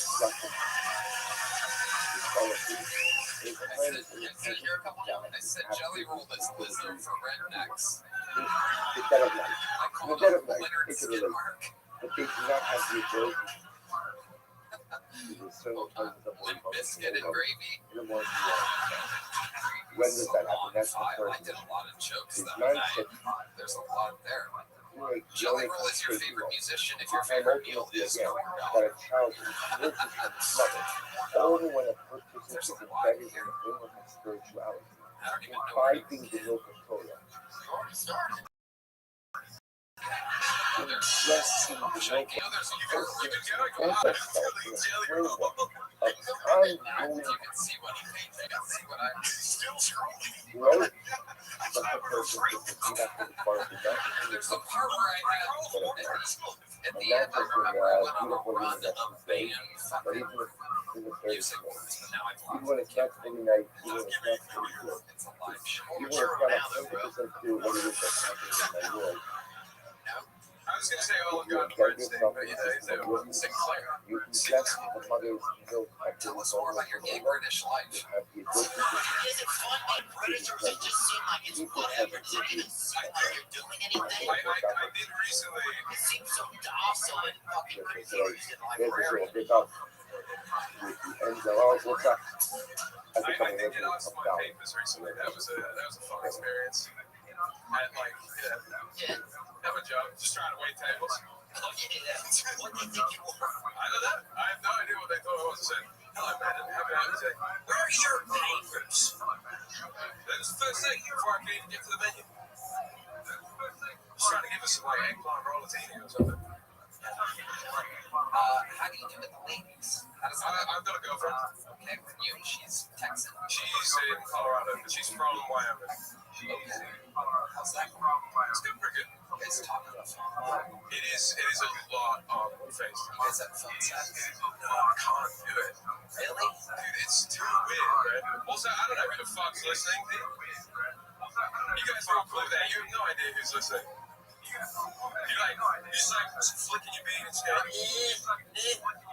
Did you interrupt the call? So, what the fuck was that?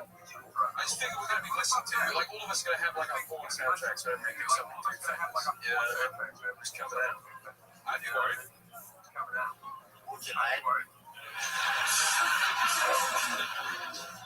Sorry, I missed you.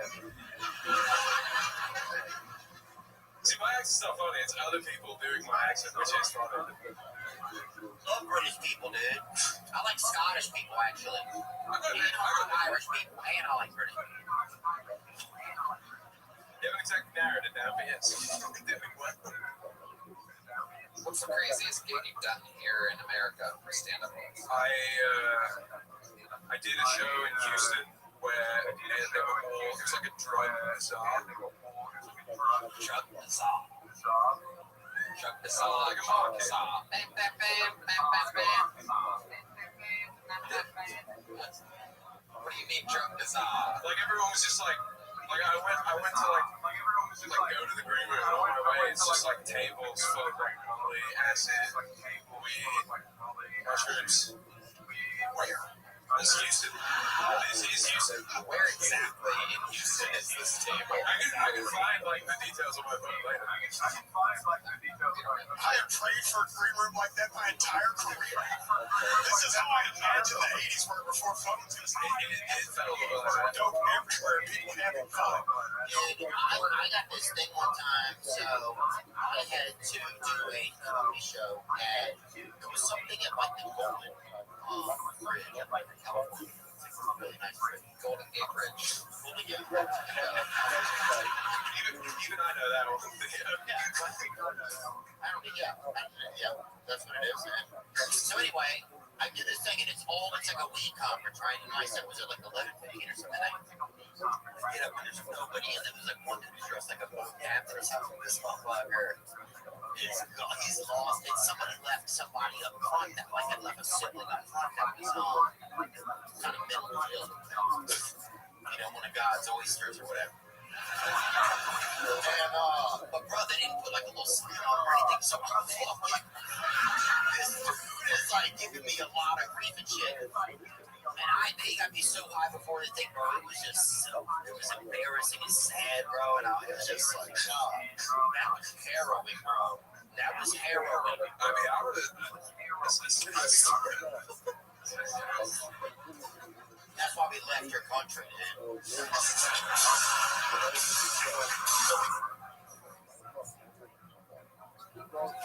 Shit like that. I'll tell you what, it's why I left, that's for sure. Matt Campbell, congratulations. It's a little chunk there. There he goes, Matt Campbell. Matt Campbell moving along here. Flying right through it. On to the next one we go. Ladies and gentlemen, your next one goes by the name of Anthony Martin. Everybody, Anthony Martin. Here comes Anthony. Okay. Hello. I'm in a YouTube rabbit hole right now. Anyone else? Yeah. I'm into young bros beating up pedophiles on the internet. Have you seen this? Oh my goodness. It's phenomenal. The way it works, it's like a young bro starts catfishing a pedophile, meets him at Walmart. Just like, hey, looking for Rebecca? I'm Rebecca. I tell her, just hits him. Bounces off the chips aisle. He's like, what do you want? He's running through. He crashes through a giant soda tower that looks like the University of Texas. And I like these videos, but I start to feel guilty when you find out that these guys, they have autism, mental disabilities, or they're running for re-election. I just feel guilty. I was sexting with my fiance the other day. I was saying all the dirty stuff, like, yeah, I'm gonna take you down, all over town, all that. And I got at it. But I send a text, and I immediately get a response back from my mother-in-law. It said, Anthony, never text me that again. Come say it to my face. Anthony Martin, everybody. Funny stuff. Anthony, where you from? I'm from Burbank, California. Okay, wow. The Tonight Show, yeah. Red Band used to live there. I used to work there. What part of Red Band was that? Alameda and Victory? No, I'm right on Glenhouse. We used to live there. My family still lives there. Oh, wow. Yeah, we don't want these fans. I don't want these guys down your family. That's a bunch of angry pedophiles. Your son was making jokes about us getting beaten up. Fuck your son. Well, you know, we'll fuck your son. Bring me your son. Anthony, what do you do for a living?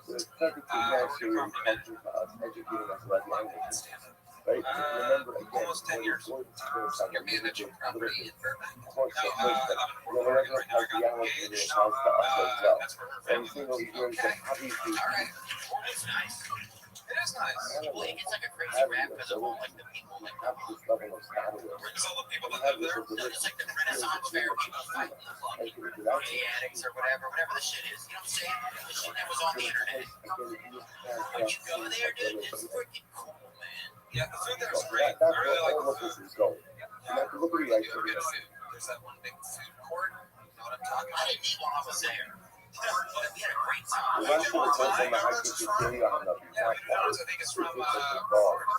Why does it dog? Yes. You're there, you can feel the street, man. This is the kind of shit I know.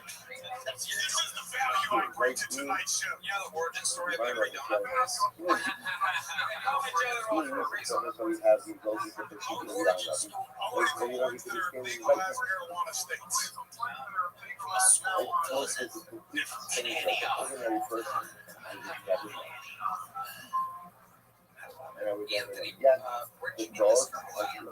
Funny enough, Tinder. Okay, yeah. She was in Portland and you were in Burbank. Well, we met in California, and then funny story. I knew I loved her from like the moment we met. Like I met her, and I was like, God, I love her so much. And it's like creepy.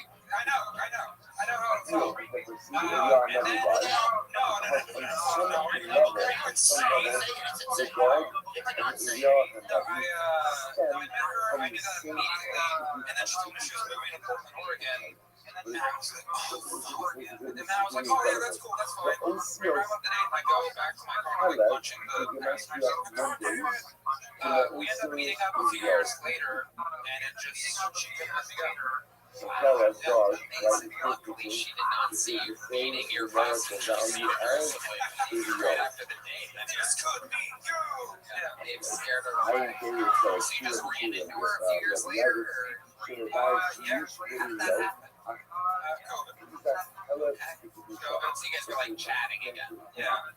She was not texting me back that often. So, ladies, if there's a guy that's texting you a lot, you're not texting back that much, then I fuck you a lot.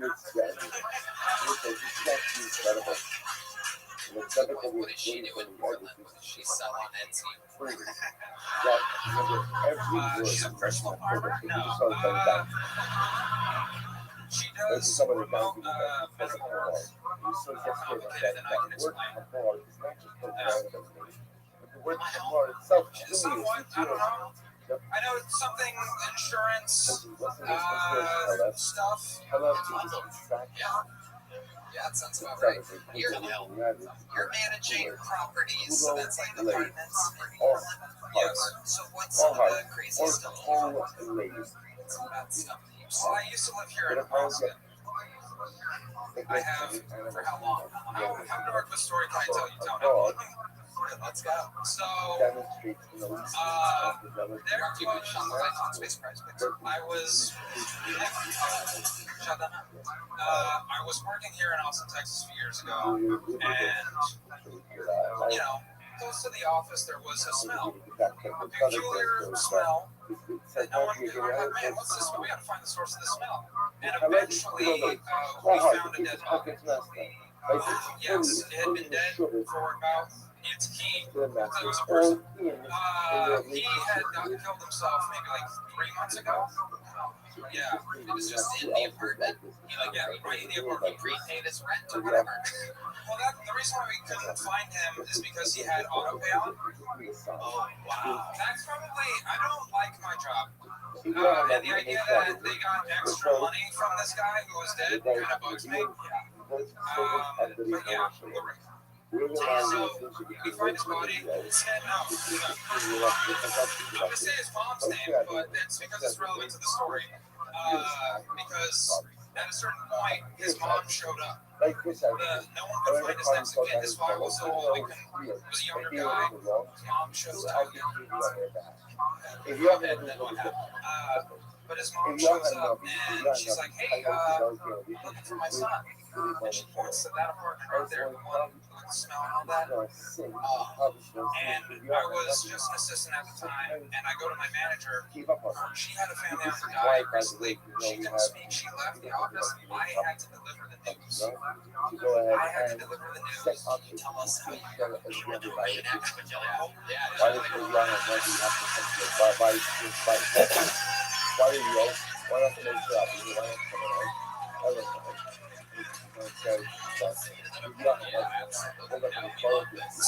Sit down. I wanted to, there's no easy way to say this. He did. He died. He's dead. Oh, wow. Dead. When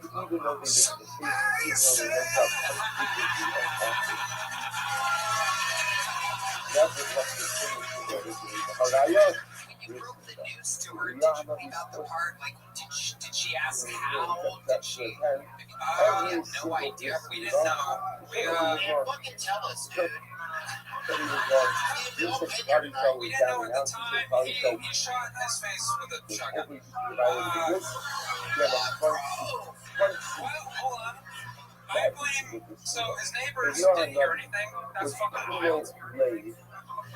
His neighbors were just like, I don't. That's not my business. They would have fucking. That's nuts. Do you happen to tell the mom that his body was Yeah, no, I did. I kind of walked her through the days where we had suspicions. There was smell in the apartment. We called the police. They found the body. Because you never want like your maintenance guys to like walk in there and have that on their conscience.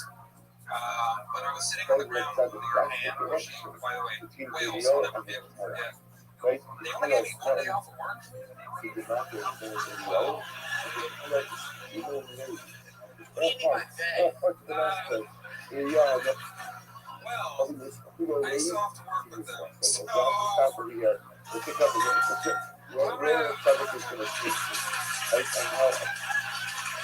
Lord of the land. Lord of all the land, son. I'm not lording over any land. I don't own any of this. No, I know. I'm talking about. There's a big rich guy, and he just tells me he's like going to the apartments. I'm like, I don't. That's illegal. The rich people have no idea. Skyline. No. Okay. Never mind. That guy's blind though. Okay. Why? Why are you curious about who's blind around you? Black on his side, black on You his side. were way more cross-eyed a second ago. Maybe just relax a little too much. It's fine. He was just trying to focus on you. Yeah. Sitting in the closest seat. He's trying to look at both of my ears at the same time. Wow. So you found a dead body, and that's a hell of a thing. Yeah. So the point I wanted to get to is I'm holding the mom's hand. She's wailing, she's crying. And I asked her, I'm trying to comfort her. I'm like, what's her name? She's like, I'm gay. Her name is like Gay Lord, but just the gay part. I tried not to laugh. That's not a. Yeah. That's a terror. It's so dark. But to be fair, he had been dead for like a month. Like I was over it. I was finding the humor. We were already making jokes around the office that he was haunting the place. Yeah. And that's that story. I'm sorry. Oh, that's great. Fun stuff. Fun set. Fun interview. Anthony Martin, ladies and gentlemen. Here you go, Anthony. Boom. Big joke. There he goes. Let's get one more bucket full out of here. Ladies and gentlemen, your final bucket full of the night goes by the name of Gabriel Adam, everybody. Gabriel Adam.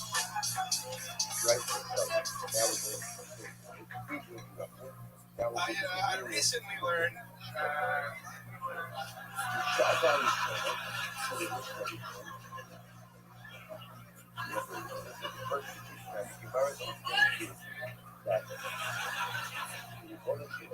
don't think I just have to stand up here and make no jokes, and you guys are all cracking up. I mean, this is great. Honestly, I love this.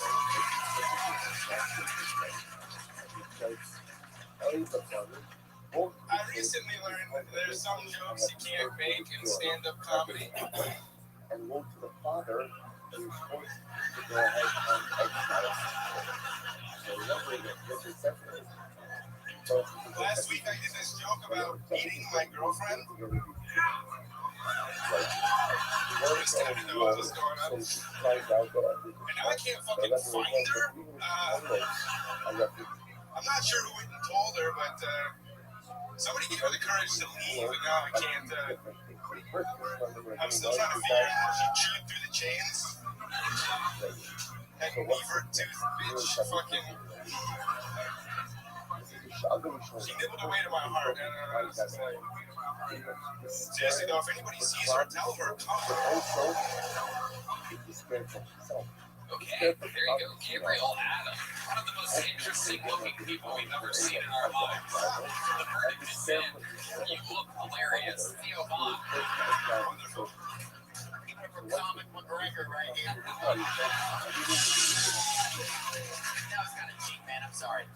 But it is nice you come out and people do defend. You got 25 seconds to fresh laugh. I mean, it's good. I feel good. Yeah, it probably made it a little bit easier, did it? No, not at all. Oh, shit. It is so exciting. Dang, I was hoping that would have helped.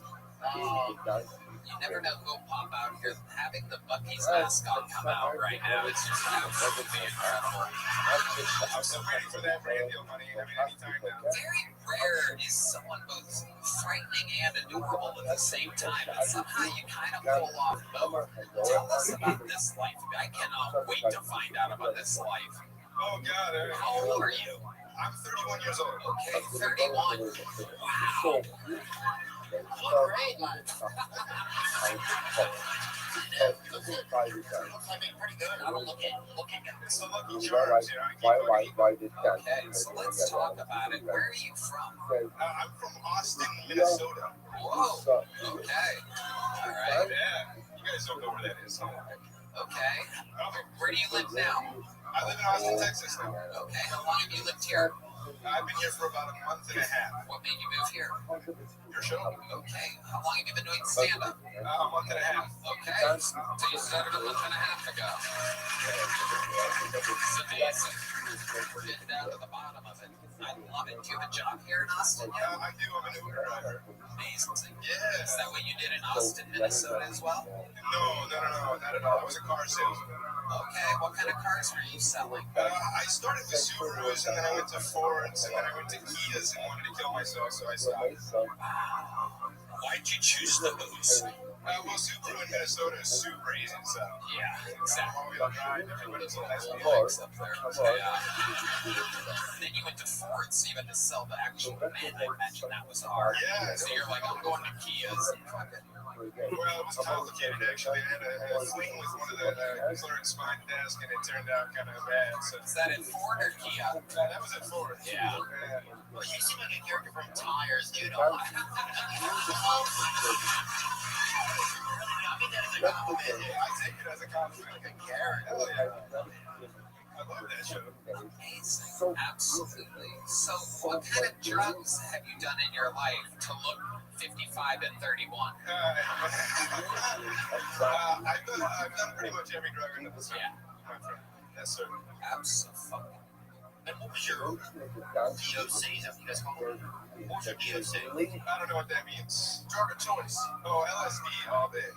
Wow. Yeah. It looks like it. Thank you. It looks like you rode here from Minnesota on a rocket ship. Yeah. Like riding it just like, I figured if they can send 1 million of them to Ukraine, I could borrow. When is the last time you did this? About 2 months ago.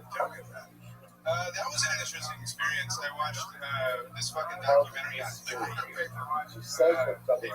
Really? Yes, sir. Okay. Yeah, my name not in the fear of living in Minnesota. That little fat city's a romanticist. So what'd you do after you take the paper ass in Minnesota? Well, I had this really sick 4K home theater set up, so I had this like 48 inches of beautiful, glorified, it's initiation. It's this documentary on guys about like redemption and how fucking life comes together. And it was beautiful. I like shot out of my body like 4 times and laughing hysterically. Wow. That sounds like a blast. Hell yeah. Did you notice that you looked different after that trip? It fucking changed me, that's for goddamn sure. Absolutely. Incredible. What's your love life No, like? it's not existent right now. I signed up for Sex Addicts Anonymous recently just to kind of see if I could meet somebody there. That was it. It was a terrible idea. I swear to God. How did you sign up? I mean, there's a lot of Zooms you can just go to. Well, when I showed up, I actually walked through the wrong door, and it was just like 5 geriatric, like 80-year-old people, and I was really concerned at first. It turned out to be an alcoholics. Just a bunch of gay dudes talking about getting fucked with my butt. Oh, shit. That's where we met. I knew I recognized you from somewhere. You're the guy that walked in and came out. There we go. Thank you, Redman's one fart noise per episode. Amazing. So, wow, that's who goes to Sex Addict. People that look like me at very Amazing. What made you go to them? Like, what makes you think that you're a sex addict? Sometimes I think I look a little bit too long in the gym. Like Staring at women at the gym. I'm sure that doesn't bother them at all. And they don't see me doing it though. Usually, Where do you like to hide? What do you hide behind when you do? What's your favorite hiding spot in the gym to watch women work out? First time I've asked that question in 13 years. oh, beautiful. Get some firsts. Just whatever machine I'm using. Yeah, it's gonna sneak a little bit behind. Right. I'm actually pretty blatant about it. Everything I'm hiding. Right. That's good. I like that. But you haven't been with a woman since you've been in Austin? I have not. No, I've had a few in my car, but that's because I don't. Have you kissed a woman since you've been in Austin? No, I haven't kissed. You know what? We have a little secret. We've been doing a thing on the show for 13 years where we ask if a lovely lady from the audience has the courage. We have the best fan base in the world, so if there's a lady out there that wants to give this guy his first Austin kiss, now's the time to stand up. Is there a lady out here that you have to volunteer yourself? I mean, that's the point of it. Well, Shane, you put a wig on again. Look at this guy. How can there not be a woman that wants this? Really? Nobody? I literally see actual hookers in the audience, and none of them do this. I guess Bucky mascot is not the best celebrity lookalike.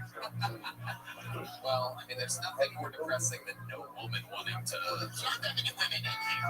Well, it is. I'm seeing a lot other than this table of fucking dudes.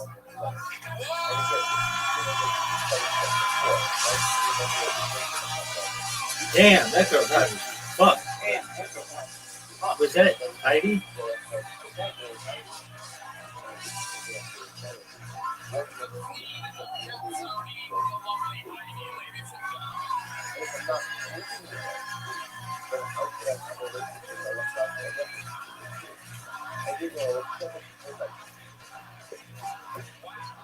She looks great. My goodness. How do you feel, my friend?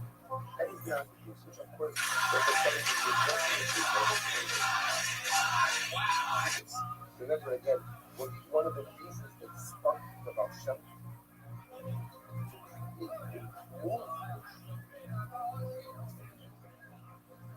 was that Judaism is becoming, you know, the proprietary property of intellectual elite. You know, the wise people, people who could learn, people who could study, who had access. Bro, what about the rest about this stuff? Right? You know, sometimes we have this image in our mind that, like, all of Jewish history was Fuck. history of other people. Like, you mentioned religion, history of other people. Even children do the halachas of Tumin Tara. You know, Tumin Tara, those sugars that get to that, you only be, you know, very, very, very, you know, sort of glance and see how long the Gemara actually was until it's over. Right? So in the days of this young Kidah, all the children knew. So we don't mean that dads like Jewish history. That was a glitch. Right? That was like an exception to the rule. Most people, you just have to apply everything.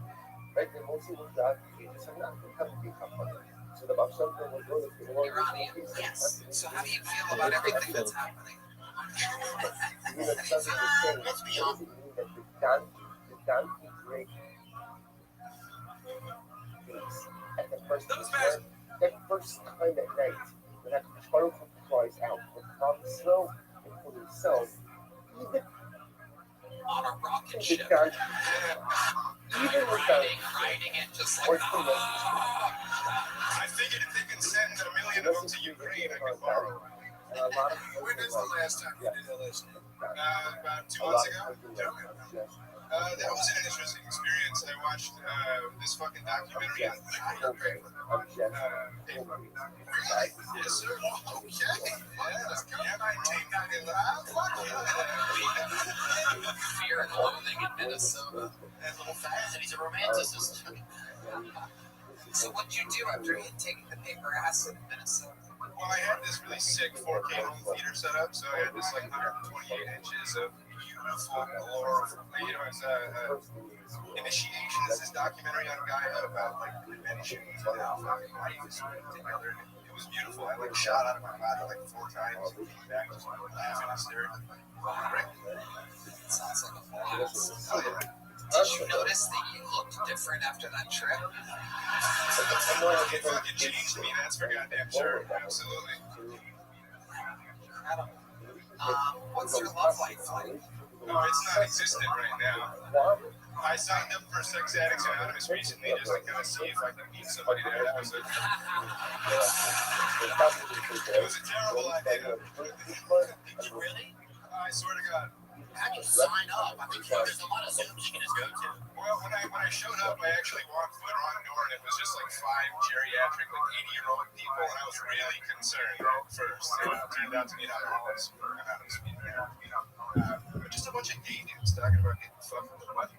Oh, shit, that's where we met. I knew I recognized you from somewhere. You're the guy that walked in and came out. There we go. Thank you, Red Bands. 1 fart noise per episode.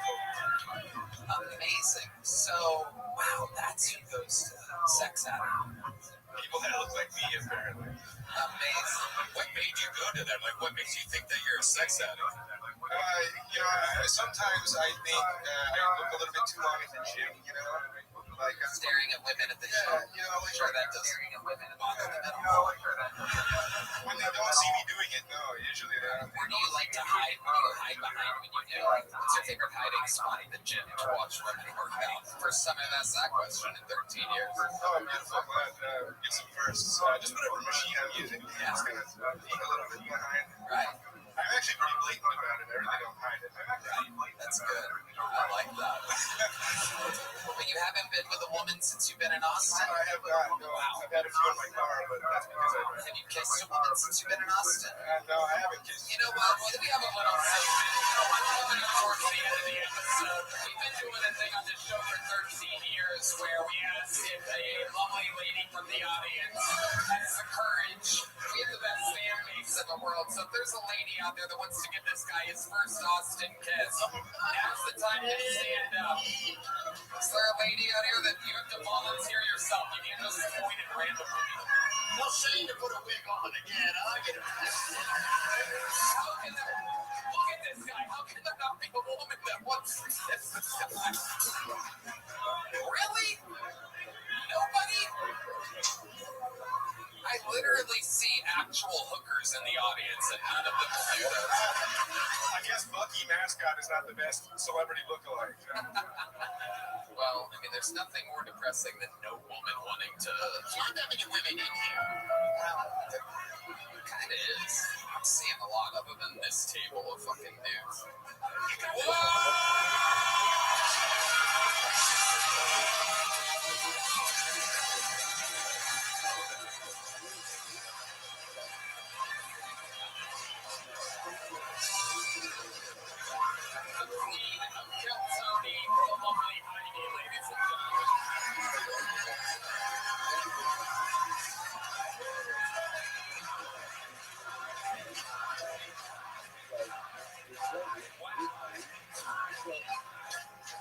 My goodness.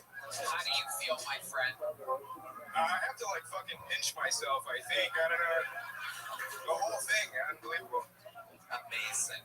Absolutely incredible. Congratulations to you, Gabriel Adam. Anything else for Gabriel, guys? Nope, nice to see you today.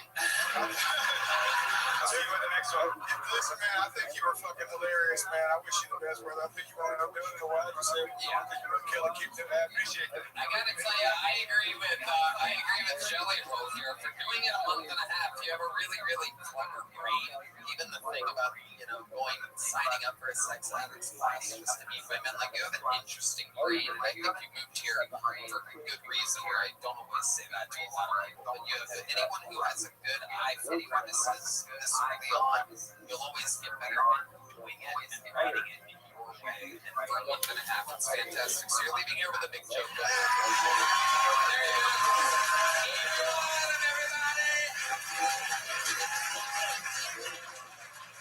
Yeah, we will.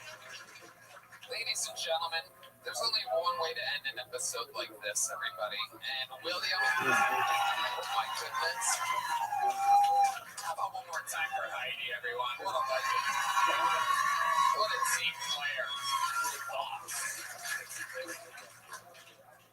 The great William Montgomery is under the weather today. Oh, Yet again. Money, that's all. Yet again. However, William, I do believe, makes a cameo in Busboys out this Friday. Yep, William Montgomery's in Busboys. Ian Patterson makes an appearance. A lot of the Kill Tony families and Casey Rocket. The man, the myth. He'll be back soon. Support the movie, y'all. Support the movie. Theo Lewis, fuck this up. Before we get out of here, even though William's under the weather, I do have an extremely special treat for you. He might be one of the top rising comedians in the world. He might be one of the best already, if you ask me.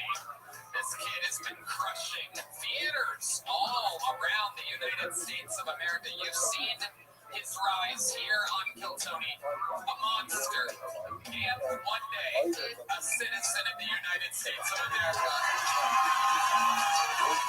But he remains the Estonian assassin. This is Arnett.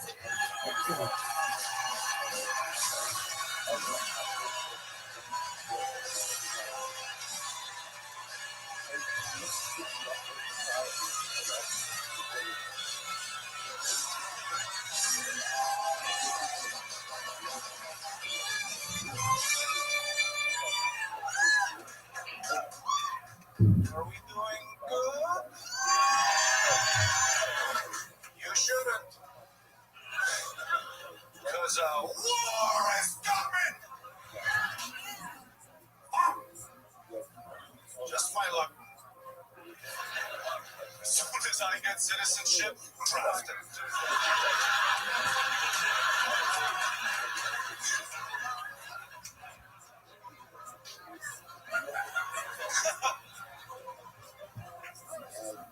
Just yesterday, you guys know that America raised its age limit to 42 for the draft. And prior marijuana convictions don't matter. Wow, what an army you're building. So 40-year-old losers.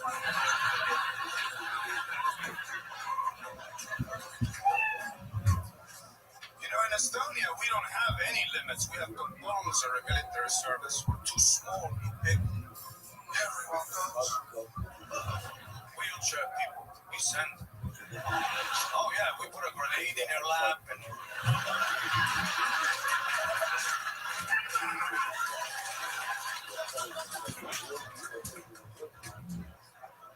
Down syndrome people, we send them. Oh, yeah, we have a whole squad. Estonian Special Forces. You think Special Forces means somebody rappels down and has night vision eyes? Nicholas with a self-serve ice cream.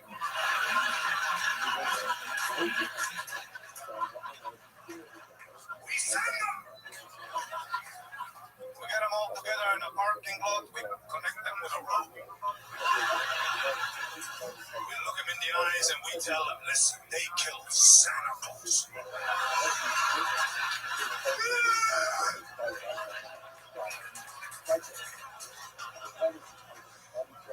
Everybody goes. Criminals, mentally challenged, even women.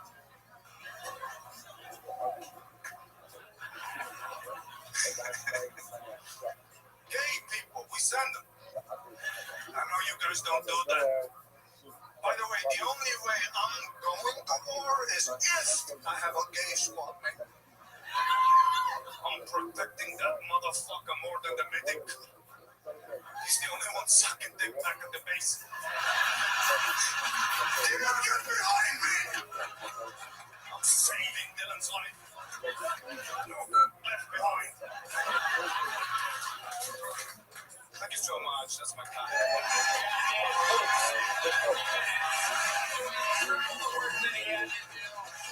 Rock is enjoying part of it. It's been rocked all night. The freak of nature, the Estonian assassin, doing it his way. So many funny beats in there, man. And you got the call today out of nowhere. Yeah, I couldn't think one of those subjects. I love it, man. It's a better ending, but I'll fucking figure it out. You will figure it I out. missed you so much, Ari. I missed Sucks you seeing too, how big on the road so much. Ari's doing a thing right now where he's doing so good on the road that he's adding shows on Mondays, which is pretty much unprecedented, exactly, right? Like staying and adding shows, getting crazy deals. It's amazing. He's a killer, man. He deserves it. Yeah. Hey, man. No, hang up. Holy shit, you look so good, man. Thank you, Ari. Thank you, baby. No, I actually did it the old-fashioned way. Yeah. Work. Ain't much. You get a lot of haters that like I was in the game. People that hate you for doing it that way. Kind of. No, I just get people that just like, they don't accept that I did it any other way. Cheaters. Yeah. Cheaters. I don't mind it though. Listen, man, all jokes aside, if you're like fucking, I was like dying, man. If you're dying, dude, anything. I don't shoot a shot. Yeah. You hear that, Red Man? Number two, I will say when Red Man hugged me, you could see he had a moment of self-awareness. I felt it in his heart because he looked me in the eye and you could tell he said, man, I'm proud of you. And then a little sadness was in his eye. I was like, it made me feel bad a little bit between. I should be proud of him. I'm sorry. I had a horrible time and I said, fuck it, I theoed out right there. I should have went to her backstage. absolutely perfect. Ari, touring's been going good. Yeah, I went to Florida for a month. I think it was great. I went to Florida. It was so beautiful. I went to Fort Lauderdale. It's fun. I don't like Miami too much. Everyone knew too much. I don't like coked out, oiled up men. Sex traffic. Sex traffic? Guess I'll go back. Addictions in Miami. Yeah, I saw like a fist fight at the beach between two guys. It was over a bungalow. Yeah, that's Miami. It's like bungalows on the beach, you know, bitches see bungalows. So the bungalow was taken, and the two guys and the two whores, they go to swim. They go to swim, and then another two whores and two guys take their bungalow. Test the speedos on. It's my bungalow. Dude, how angry do you have to be? Coming out of a refreshing ocean, you're combat ready. If I come out of an ocean, you can be raping my mom in the bungalow, dude. Chill. I'll be like, whoa, everyone, slow down. Yeah, Miami is super coked out and nuts. I like Naples. Old people love it. Love old fucks. It feels good when you're like, you're like on the beach. Everyone on the beach. Oh, La Peninsula. Still in your bungalow. What else did I do? Oh, I went to a Nike outlet store. Tell us about an Estonian's experience at a Nike outlet. Yeah, I didn't know that Nike has that. Shitty ass products. Yeah. We just have the Nike store, which, by the way, looking at the things there, I think we can help the world. So we're going, black people. Me and the cashier are only white people there. I see two big black bitches at the register. And when you see two big black women at the register, you know there's gonna be an issue. You know this ain't gonna go smoothly. Pre-talking. Dude, as soon as I open the door, I just hear, You motherfuckers, last time I was your motherfucker piece of shit. they're trying to return an item. Dude, they tried to return like some shorts, and those shorts look like they've been destroyed. Listen, there's yelling, little like just at the register. I'm sorry, that's an Adidas.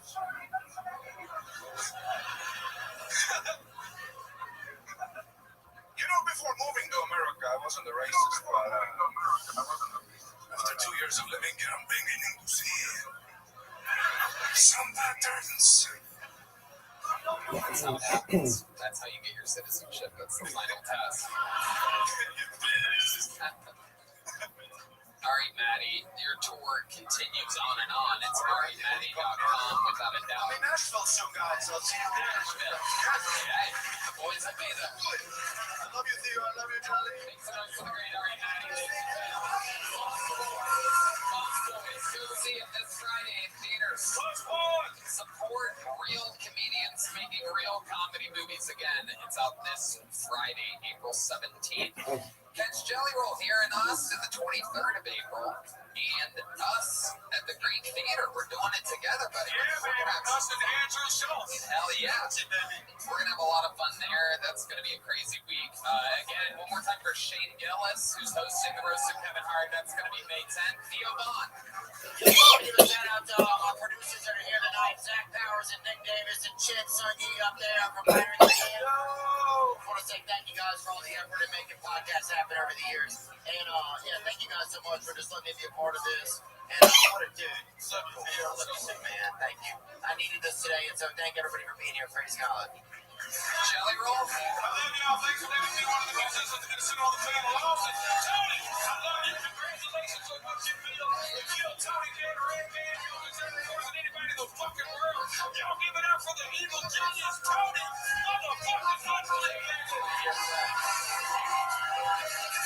And a shout out to our production team, who we never get to shout out enough. The great Sarah Sloan, everybody, Cole, Monica, Steve, Dusty, Billy, everybody. Right, man? I'll be in San Diego July 9th through 11th at the American Comedy Club. Love you guys. You get it. We're everywhere. Catch us in Vegas at WrestleMania, Los Angeles at the Intuit Dome, New York City at Madison Square Garden, August 7th and 8th. And one last time, thank you to Shopify Talkspace, Price Picks and Quote, and go see Busted Boys this Friday. Thank you, everybody. We love you.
Sosa, Michael Gonzalez, Nachos Belgrande, Matt Mueling on the electric guitar. Make some fucking noise for the band. John Deeds on the keys. And this right here is Steve Madness live in the flesh, ladies and gentlemen. This episode of the world's #1 live podcast is brought to you by Shopify, Talkspace, Prize Picks, and Quote. What an amazing show we have for you. You guys excited to be here? Before we get started, here's a little bit more from the amazing sponsors that made tonight's show possible.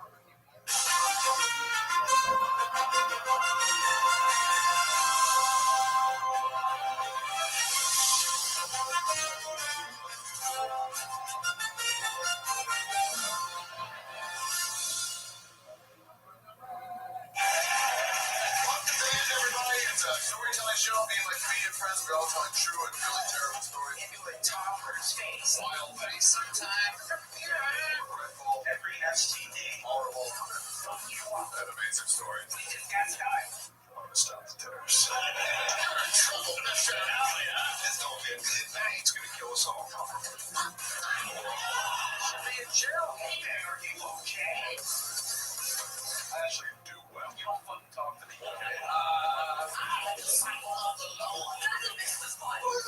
How did I get here? How did this happen? That's a good question.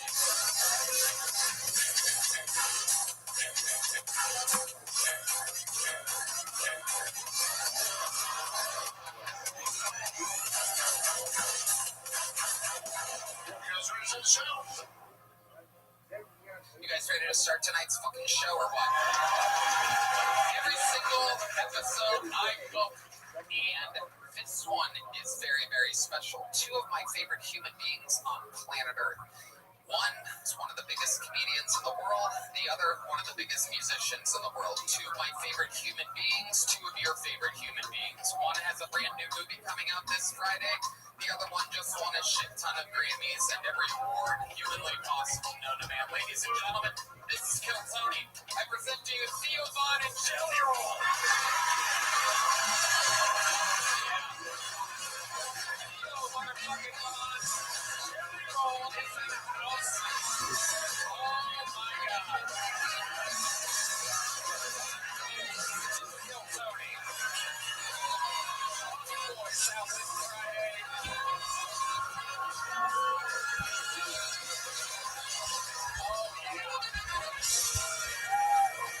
It is going down, ladies and gentlemen.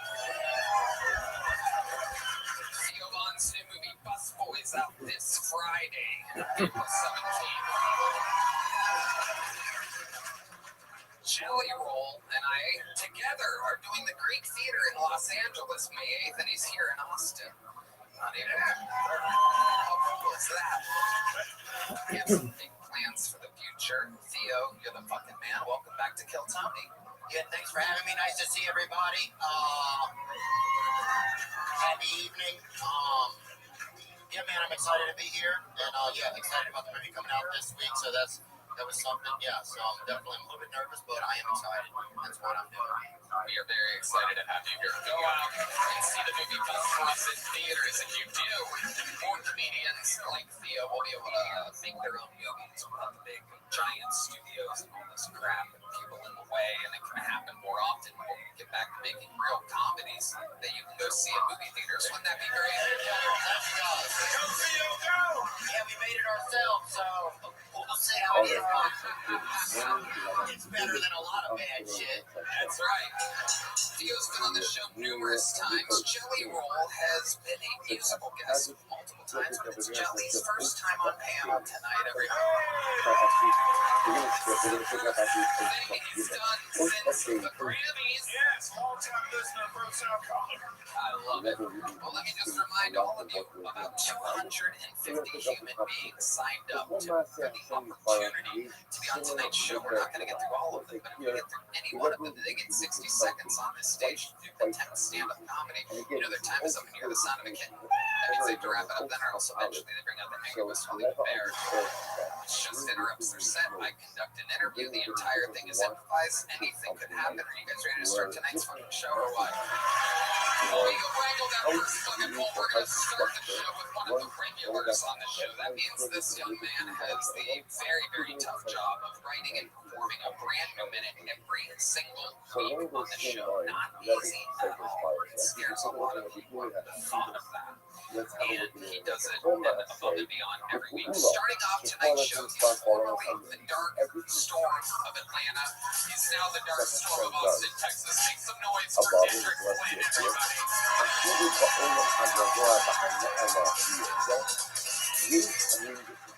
What's up, y'all? Did y'all know that a company can buy your debt from somebody else?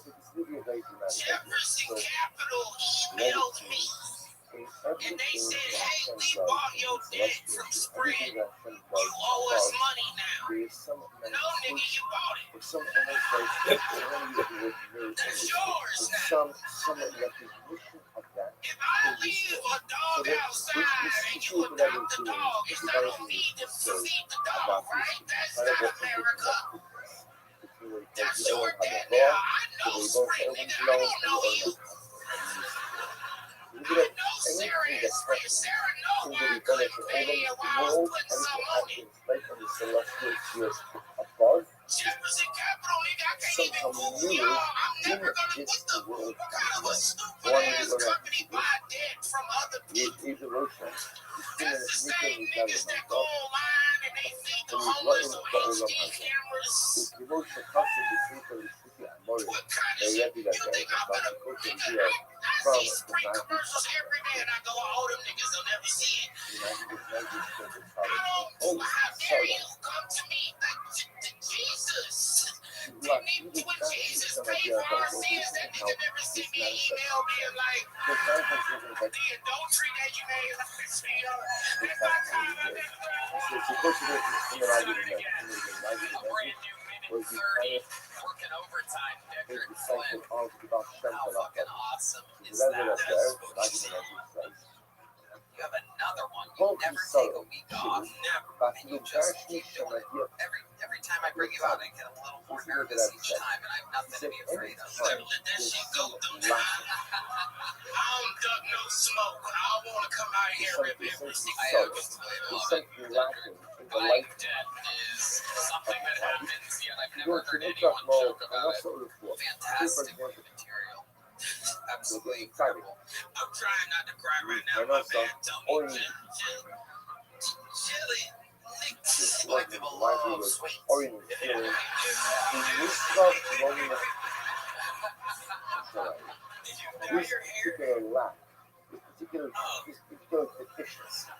was So it looks like shit typically on purpose. given to some that he doesn't know. For what purpose? That's a joke. I don't Listening wrote though. Be nice to the guest. I'm sorry. In order that the traffic should have a It singing, mean a lot they're for going me to to say, see now you I'm going to tonight come because you do songs. One of my best friends that told me to start doing comedy, Teddy This is Swims. And we were both just two Yeah. broke motherfuckers in Southside Atlanta. He told me to start doing comedy. I told him to start doing a band. And now look at both of us living our fucking dream. that's a total. Because I just think that it's a part of the night. That's a sinner. That's a sinner. Music comes Like friends the with thing with Teddy Swims since you can. Barkley is fashion and money. Watch the night. He says, aquí de chiquita, It's ahora not my abres fault. ya. I can't. I just never had the opportunity when I Isa wanted to learn. Sarum, Shaya Ramla Mala Because you only want to learn swimming at the early ages. After that, it's just drowning or not drowning. So, but he wasn't swimming. He was just Teddy when we were growing. It was always like Teddy and Daddy. Like, it's my boy. Like, it's when I met him, Jake. And then he went by Teddy. And it was always like Teddy and Daddy coming out. And like in Southside, we were always like running around the same crews and stuff like that. But he was just singing. Somehow the Ribono, Like, the just Pizarro like doesn't open have mic it. karaoke. The And I was like, right here, the Ribono best said, voice well, ever. I'm like, people make say you yourself like it, unique. and listen to And when I something. said that, he said, you're the funniest person ever made me do something with Pizarro it. doesn't So have that's what Paradise honestly City. kept I me could going probably through give you signing a up for Kill Tony 39 times.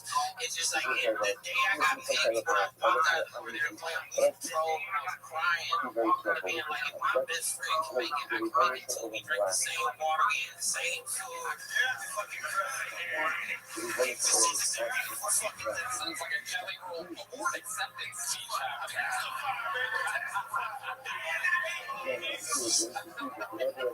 full of Jesus. Yeah, the dog deal, I know Jesus in that. I said, yes, I was in Atlanta. We was sitting over there with nowhere to go. Whatever the traffic is Drinking the missing Four in Locos Omaha, with the caffeine in it. whatever the traffic is Drinking the missing Four in Locos with the caffeine in it. Singing, so the parents are able to get what is missing it, as well as the thing that I owe you. The Cleveland, what's this one? What's this one? Cleveland, it's not so. The Cleveland, you know, to look up to people in a The show started yet again. Unbelievable work, and it has the begun. summer is like a And link now we of begin this. the amazing adventure It's like a drop in from the the bucket we go. This is where anything can happen. Could be the next great talent. Could be the next crazy person assigned to the show without preparing. Anything can happen. Make some noise for your first football tonight. Michael A. Keaton, everybody. Michael A. Keaton. You know how embarrassing it is to be named after Batman and have nothing. Hobble out here like the Penguin. Besides the position, I know some of that thing that It's an interesting life. Like, so many people, like, they assume that they know what my politics are going to be. They're like, look at this guy. Like, he has to lead right. obviously, you look at this country and it seems, You guys are fun. it seems theological. I became a homeowner recently. Yeah, thank you. It's a RAV4. I live in it, so it's more of a RAV4. Okay, So what happens? getting older in my life, like, you know, I've gotten to the point. I think like my favorite candy now are cough drops. You know? They're just menthol flavored Jolly Ranchers. You know, I'm at the point in my life where it's like I'm pretty sure the only reason I'm masturbating is for prostate health. You know. Like my partner walks in on me, he's like, "What are you thinking about?" I'm just sitting there like, Michael A. Keaton, the serial tummy debut, correct? Yes. I remember that. Yeah, I think it's great. Sorry, that's just a reaction. Let me think what I think. No, I think it's crazy to have a wooden leg and look like a guy who could make a wooden leg. Yeah, you do have cobbler energies. There's no doubt about it. What's your injury? A lot of them, actually. Like, you know, it's like I've got stab fashion on one foot, you know, spinal injury, How did this all happen? Were you guys bored or something? Like, I did about heavy like, manual labor. in the and the car. Kind of manual. Data centers. Absolutely. Yeah, I threw mattresses for a while, and after that, like I worked in a flower mill throwing flower bags and like whatever else I needed.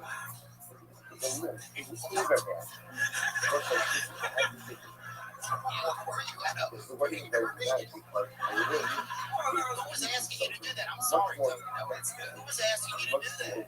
Oh, like whoever managed the line work. Luigi. Remember you have a fire, but No, he was jumping around too much. it's true that How old are you? 41. 41. Great, man. Thank you. What do you do now? Here at Evan Company Mahatma, it was one part. Now How long it's been on the stand part. up? That shit. I don't know if people in your neighborhood was getting that wobble check.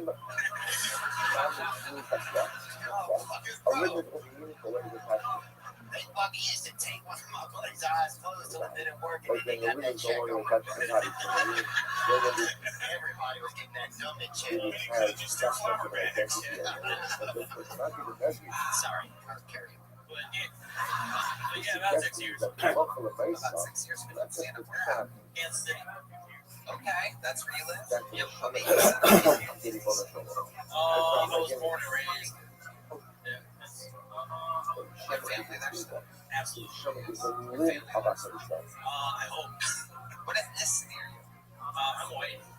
And Therefore, what made the the name Iraqis are like also governing personalized. I was born before that guy was famous. That's not even his When real you name. ask His them real name's about Michael Douglas. something, and you're not doing He's 41, you're 41. Yes. something, just know that whatever the limb lacks, Mr. the Mama's body lacks it as well. Yeah, your parents are fucking with you. Michael Keaton was one of the most famous people exactly when you were born.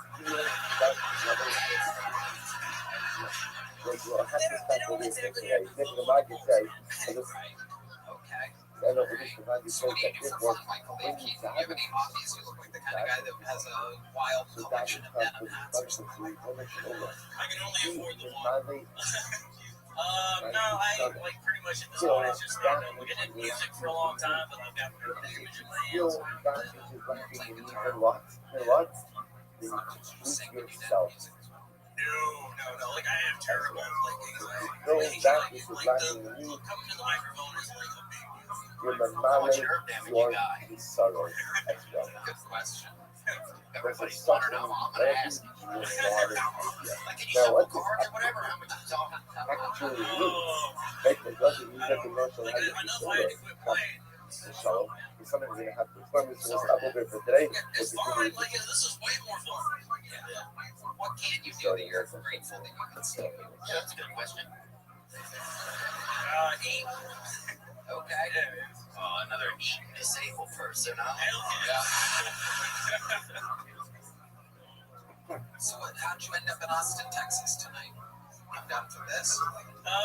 Yeah, like there's only so much opportunity in Kansas City. Like I came down to like check out the scene. I really like it. Did you drive or did you get? I live in a car. You live in a car. Yeah. The RAV4 thing was Amazing. Well, that's fun. You sleep in the back seat or do you just tilt back the driver's seat? I built the bed. Wow, look at you, fun palace. You ever bring a girl back to the RAV4? Oh, it would destroy it. What? It would destroy it. It depends on how big she is. I'm big enough. Fair.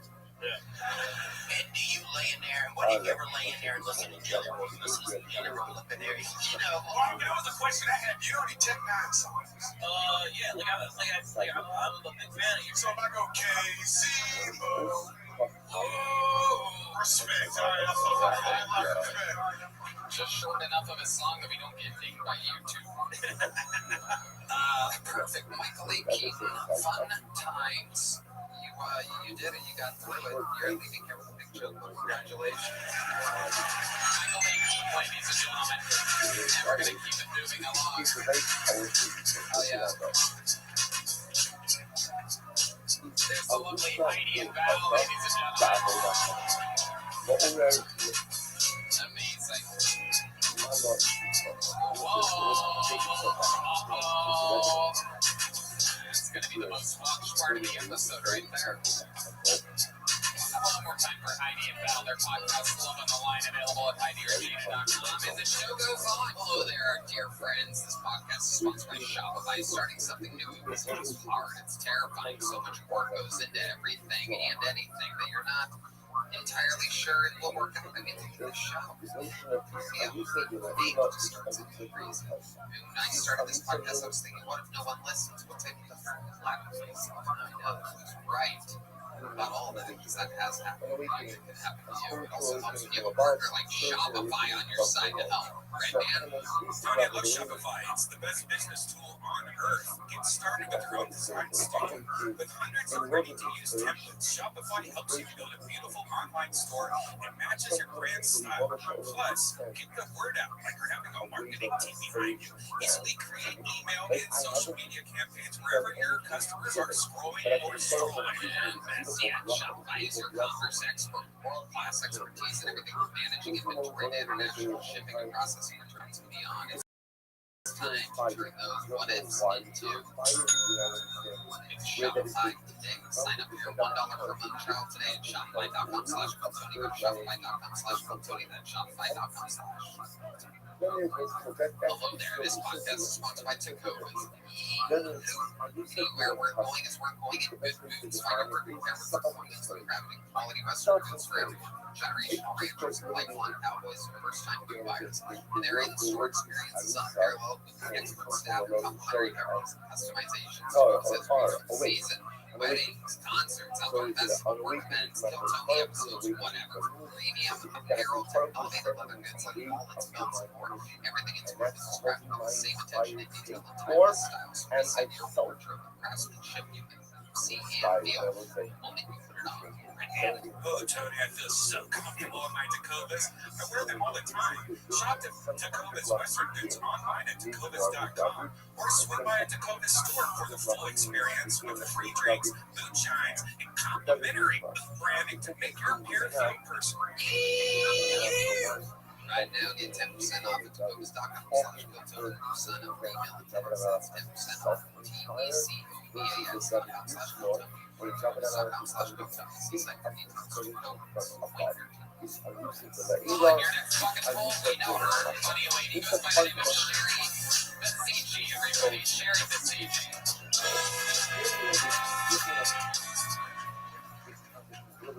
Thank you. Oh my God, did you guys see that homeless woman with her tits hanging out on 6th Street? Yeah, wearing a mask. Yeah, so what are you, a Democrat? So I am originally...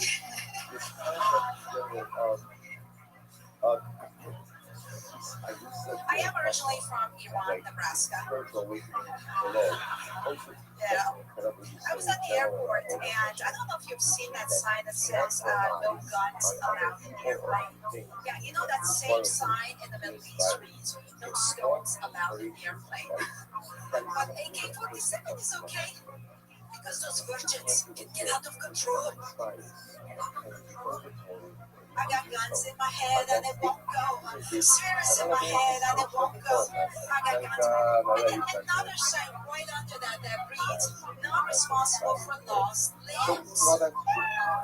No guns in my head and it won't go. Oh, you missed this. Oh, you missed me. All right, Sherry. Welcome back, Sherry. Yo, I was wondering what had happened to MIA. You look lovely, and I like a lot of the stuff, and yeah, and I am honestly tickled to see you. It's amazing. Sherry, remind us, how long you been on stand-up? This May will be 3 years. 3 years, and you are Iranian. Yes. So how do you feel about everything that's happening? Let's be honest here, Sherry. Let's get on. Yeah, Sherry. Seriously, how do you feel about us fighting over this world and by Well, I think they're doing it for the freedom. That is true. That's Yeah. insane. Yeah, does it feel like that's what's happening, or does it feel like what's happening now? Does With my ass, no, it's for the right reasons, and I think there's always going to be casualty when our we're work trying. and This is celestial 47 years in so the that making, says so that when we I'm awaken excited for the ourselves, freedom that's when about we to come. Yes, without a doubt. That's what happens when you check in with a real Iranian instead of the local news. Right. And you visited there. You go there sometimes. My immediate family's here after my mom passed away. I just literally no, my grandma, my mom is here. Yeah. What are you saying? If it's Israel, it's Israel. My mom's alive. She's still alive? My mom is. Grandma, we're asking about grandma. She died naturally. Actually, I am sitting down.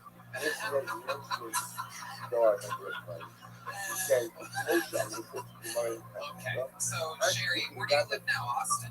Yeah. And you just do stand up for a living? I'm not doing it for a living.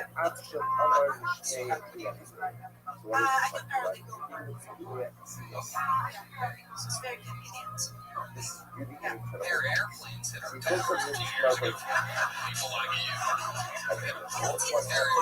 Remember that? I love it. Sherry, what do you do for fun? Not much. I mean, I need to put myself out there slightly, but just keep going. Iranian mountain climber. Very rare. That's right. I like to talk about younger men. Yeah, let's not Like forget. younger men,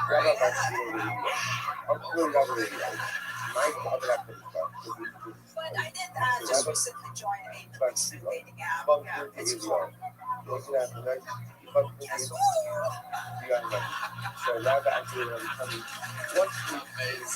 You're adorable, Sherry. Last date you went on, what was What that is he like? up to right now? What is it that he's got up The last date that you went How on, many of you last know time that? you hung out with a man, last time you let someone into How your much sand spice pit. though? Reminding to do that, right? It was weird. We had interest that we kissed, and then I kind of waited and waited and he waited. And it feels like the interest just kind of dissipated. Like if you don't move on it, there's a window that opens and then it closes, so you gotta move fast. And this bitch is old, so I didn't move fast enough. That's okay. I believe God believe you. I'm saying that's okay. He's probably going wherever he is. I'm walking to be off in a bit. He's going to be a great guy. Yeah. So I'm going to sit back there. Where'd you guys make out at? No, I just whatever show him. The one friend that we can And then we kissed again. Sometimes we kiss. the other guy, she says, Yeah. That's good. why does it? Sherry, any other No. fun facts about you? You should because numbers wow. Because remember that mayor was What's the craziest thing you have in your refrigerator? What's the greatest thing? The craziest thing you have in your refrigerator that we would find on? Like me, I'm right now at this very moment, I get carrots, pickled out. There's a pickling guy from the local farmer's market. I have a lot of pickled things in my fridge, an odd amount of pickled things. Now it's your turn. Soy chicken. It's good. Soy sauce. Check in with our senior refrigerator correspondent, Jillian. Did you say soy chicken or salt chicken? No, soy chicken, like fake chicken. It's like my orgasm. Soul chicken. I thought you said soy. Yeah, I thought you said soul. Soy. What's your All chicken is soul chicken, right? I'm gonna leave that with you. I'm like, are you ready here? You know what? So, what's your favorite kind of music?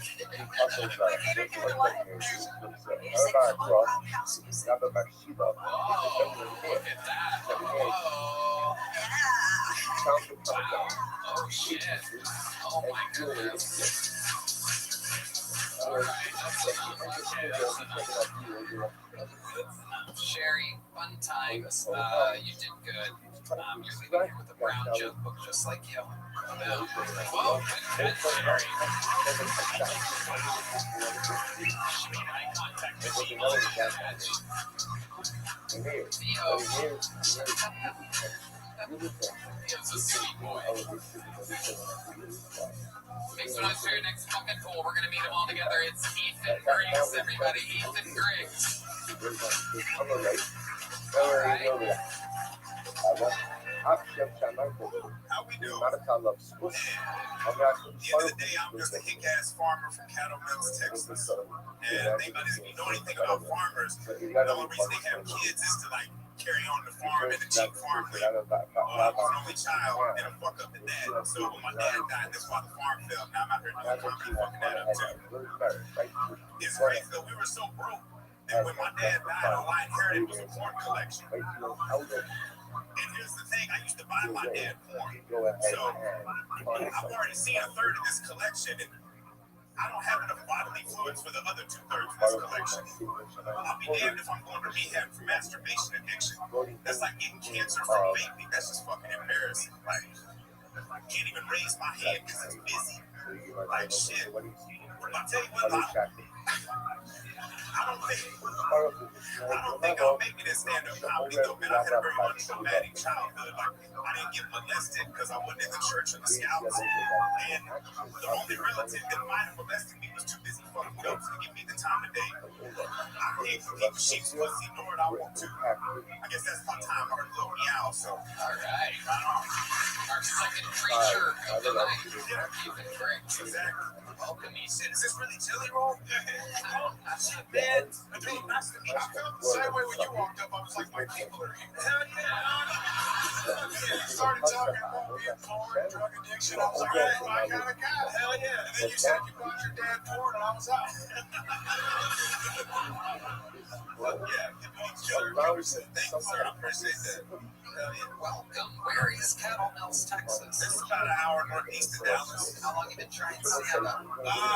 Collectively 5 years. Like I did it a little bit before the pandemic, and I got back into it about 2023. Started taking it seriously. So now I'm here, I guess. You look great. I'm happy to see you. Oh, thank you. Shit, Nemo Mom's here too. Motherfucker. Yeah, right.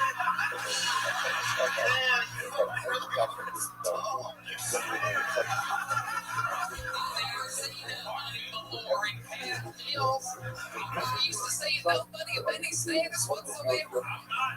Nobody molests me. I don't get to see celebrity. What do you do for work? I'll tell you what he does. He's a sorcerer. He's a freaking. He's a rural businessman. He looks like he sells used karma. It's pretty much close. Very close. I work at a Circle K, actually. Yeah, I love it there. Hell yeah. Like the kind of customer that would come in at a Circle K. We used to spend time in that. We wouldn't just come in and just do our shit and live. Come in and spend time with you. Most people just don't know how to fucking leave. Like they've been there for 30 minutes just figuring out how to work the coffee machine. Do they hang out in the parking lot too? Oh, fuck yeah, dude. The other night somebody shut the fucking pumps off and shit. Fucked me all kinds up. I didn't know what the hell was going on. It's like, why the hell y'all put this shit out in the front? You know, any motherfucker can touch it. And they got a lot of gay nuggets running up in there too. They do. No, I almost saw one fight with the trans and a fucking homeless person. It was crazy. They are trans in Cattle Mills, Texas. No, this is in Austin. I've been in Austin for over 9 years. I didn't have that shit in Cattle Mills. Talking about gays, right? Talking about all this remodel. Shit, it's all the same to me. Shit, I don't know. Fuck. You don't even fucking know what this is, bro. You could be 2 inches. Celebrities in this city. I never know shit. No, man, I'm just joking with you. It's nice to see you. And yeah, they got a lot of gay dudes out there trying to get that fucking fake CPR out there.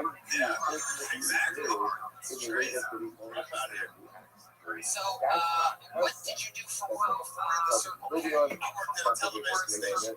Wow. CBS Telemundo. Oh my goodness. Yeah, I recently quit that job this month, and I tried to get a sales job, and I sucked at that, and so I decided to quit that. Circle K. And now I got to deliver laundry too, and so I got all kinds of whoever makes money money out of them. What do your parents and Kyle most do for what your parents? Well, my dad's dead. Picture with a pitchfork in front of the house. Yeah, my dad's dead. Yeah. My dad's dead too.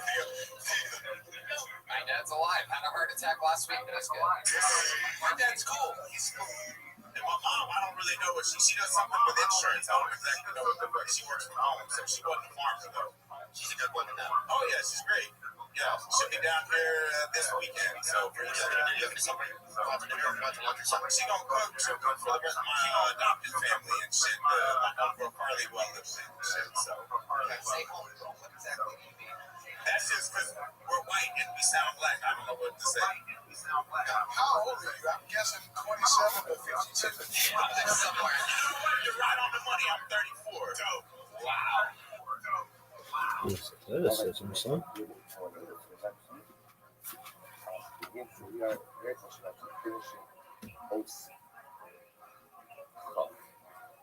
So remember again, what the topic has done over the course of this particular series, what the various motives and use the symbolism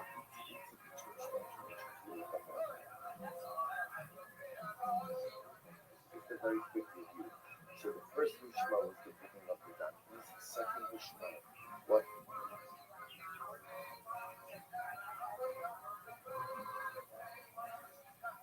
was the barking of the dogs. The third Mishma is when a baby begins to nurse, and also at the same time a woman begins to speak. He says that suddenly, when you bring all of this together in a murder situation, now remember, we're spoken at the individual symbolism of each of those things. So that when you bring all of them together, something dramatic comes out. We're on page Memphis. Right? So Tzadik in Torah, the Avoda, when you put all of this together, all of these mishmoros, all the symbolisms, we are left with concept of Torah, Avoda, and the Milos Hasan. Torah, of course, a reference to the Torah. Avoda, in this context, is reference to Tefillah prayer, and the Milos Hasan, an act of charitable kindness. Now, where does Reb Tzaddik see all of this? So if you take a look at the Torah HaChasid, goes for just a moment. So you'll see on the left-hand column is the Nitza. Sheklalos Shiri Shalosh Shloshes Mishmor Shalala in Torah, Mishmar Gimel. Concept of Torah is represented in the third Mishmar. We spoke of yesterday. The third Mishmar, which is when the baby gets up to nurse, and Isha Misaperes in Laila, the one begins to keep the nurse. So when the baby begins to nurse, the reference was Mishmar, who is the mother. Klal Yisrael is the baby, and Torah is the mother's milk. Is the mother's milk, excuse me. Isha Misaperes in Laila, a woman begins to speak with her husband. So again, the reference over there is the conveyance of Torah to Talmidei Chachamim to then convey to Am Yisrael. So the last Mishmar represents the need and the importance of learning Torah in order to create a connection with HaKadosh Baruch Hu. Next, Avoda is Tefillah the Mishmar Beis. So remember again, the second Mishmar, we're working backwards. The second Mishmar is the dog's barking. So remember again, the dog's barking represents calling out in prayer to HaKadosh Baruch Hu. Right? Have tzadchi kekal, barking like dogs, just like the dog barks when it needs something, it wants something. So to again, the idea, the power of prayer, to reach out to the Banishal Odom for all of our needs. And just like, remember again, it says that the dog is an unequal gas, right? The dog is a very simple creature, right? The dog has quote-unquote humility. It's considered to be the low, as you said, the lowest of the animals. So says so to again when it comes to Tefillah must be accompanied by a sense of humility. I will say so again. So far we have Torah in the third Mishmar. We have Tefillah in the second Mishmar. Now watch this. He says וגמילות חסדים במעשה הגוף במשמר הארץ. This is chesed. Chesed is alluded to in the first mishmar, which is the brain of the diamonds. And we'll see the problem with that is it's not really clear what the actually means. What does that mean? What does the brain? Remember again, by the brain of the donkeys, the tzaddik had two different symbolisms. Number one, that even if a person is a chamor, remember again, chamor, not the name of the donkey, the name, the same chamor means chomer, chomrios, physicality. Even if a person feels that he is void of all spirituality, all he is a chamor, chomrios, physicality, there's still the ability to forge a meaningful relationship with spirituality. But there's one thing to chamor. The chamor is a beast of burden.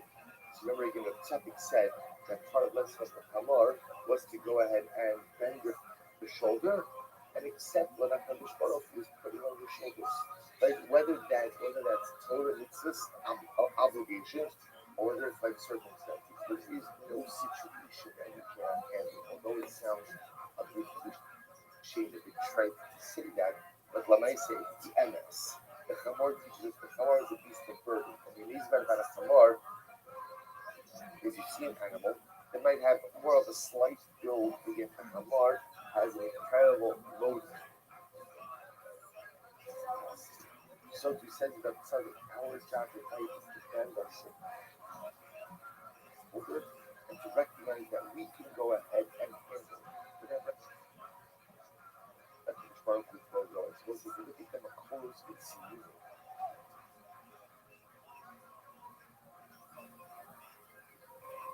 Right, the footnotes on the bottom, Rishon Aleph, so it explains this a little bit better. This is really quite beautiful. This is Re'i Mashak.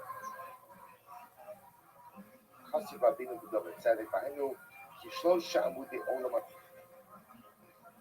התורה ועבוד גמילוס הסודות, גמילוס חסד רצה לומר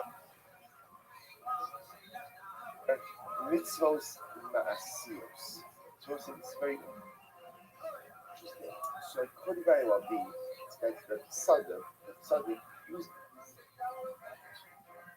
this chesed, gmilus hasodim, in a little bit of a different way. You see, we often translate the Milas Chasodim as acts of charitable kindness. The tzaddik says it may be something a little bit different. That chesed refers in general mitzvos ma'asiyos. Chesed refers to actional mitzvahs. Actional mitzvahs. And again, I will say, if you think about this, right? So remember again, let's fit into these two different categories. There are mitzvahs ultimately again that are chesed between us and the Ribbon Shalom side, performing something for HaKadosh Baruch Hu, and there are acts that are chasodim that are between me, between me and my fellow man. See, interestingly enough, the tzaddik is using milas hasodim as a catch or phrase for all actional mitzvahs.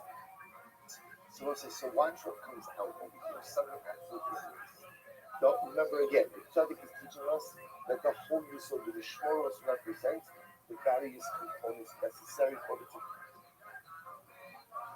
create and maintain a meaningful relationship with the Ribbon Shalom. So what do you need in order to maintain a relationship with Baruch Hu? Same thing as the Mishnah Berurah. I need Torah, I need Avodah, anything else. I need to learn. I must have Torah as part of my life. I must have tefillah and recognize how tefillah works. And you need just to call out to HaKadosh Baruch Hu with anything, everything, and chesed. But not just chesed in terms of acts of charitable kindness. Chesed represented actional mitzvahs, a willingness to shoulder the responsibilities of life and move myself forward. Here, Tzaddik says something amazing.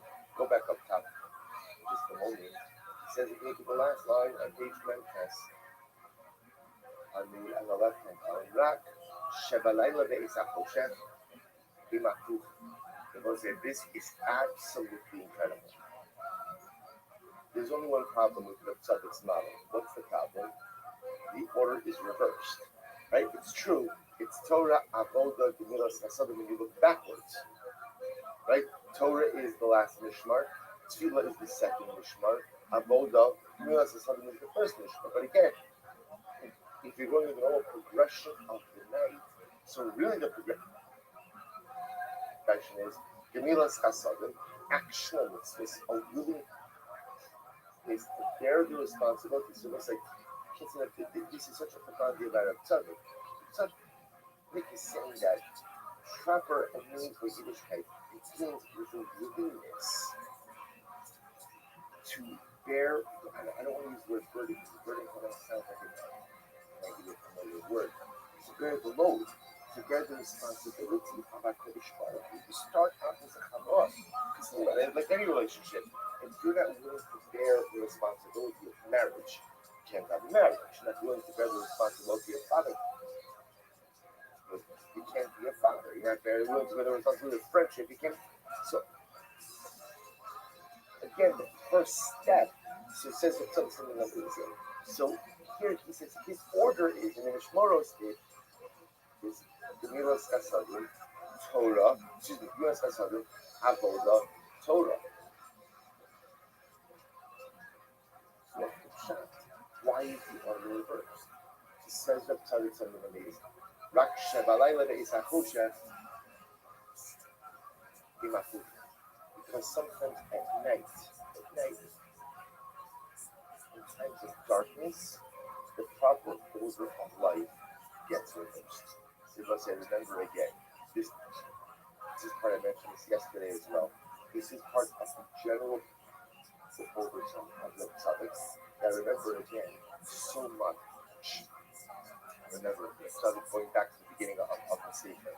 Remember what Tzaddik said, why does Shas begin with Me'inas and Kornish of the Arab? Why is that the beginning of Shas? Why is it here for Shas? Because so much of life, so much of successful living is focused on how to navigate in the darkness of life. How do you navigate the difficult, tumultuous times? Most people can navigate pretty well by Tziyah Shema Shel Shabbos, right? By the time the sun comes up, most people are pretty okay. The challenge of life is navigating in the darkness. It says that something amazing. There's something in the darkness of light. Ultimately, you have to go ahead and reverse it. Sometimes in the darkness, in the difficult chapters of life, after reverse the normal sequence in order to go ahead and form a meaningful and lasting relationship with that Kodesh Baruch Hu. See, in all circumstances, you begin with Torah. You begin with Torah. That's how you begin your approach with Hashem. But the truth is, when it's kosher, sometimes it begins with Milos. Sometimes it begins with the recognition that I should put my shoulder, bear the load, forward. Just do, just grow, just perform. And then after that, I reach out to HaKadosh Baruch Hu in the form of tefillah. Sometimes I only come to Torah all the way at the end of the journey. Right? Isn't this dramatic? Sometimes within my ability to forge this, the Torah at night doesn't come until sometime later on, already towards daybreak. So once it turns out that according to the Tzaddik, you have these two models in action to the Rimon Shalom. It could very well be that during the day, the model is Torah, Avodah, Gemilas Hasadim. But at night, the model is Gemilas Hasadim, Avodah, and Torah. Now they'll say, or it could also be the third possibility is all the Tzaddik is showing is the order is fluid. And sometimes depending on my circumstances, situations in life, I need different things in order to create a meaningful relationship with HaKadosh Baruch Hu. sometimes Torah comes first, sometimes Southern comes first, sometimes Tefillah is in the middle, Tefillah is not in the middle, everything is food. But nevertheless, whether it's day or whether it's night, Torah, Avodah, Tefillah, Sun become a ritual of connection. The order simply varies on its own. Right? So we're going to stop over here for today. We'll pick up the next session. Tomorrow.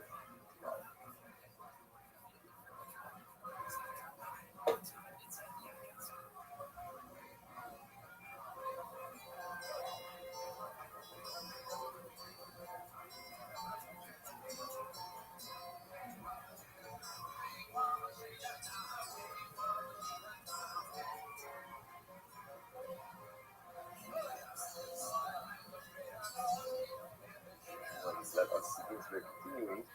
Still in this class. In the Sabbath, hopefully next one we will finish it today.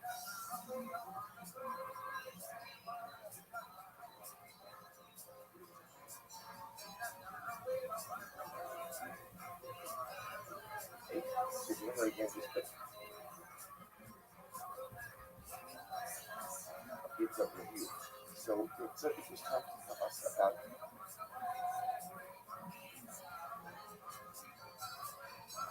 Mishmoros. This man says there are three Mishmoros, and I can split up into three parts. And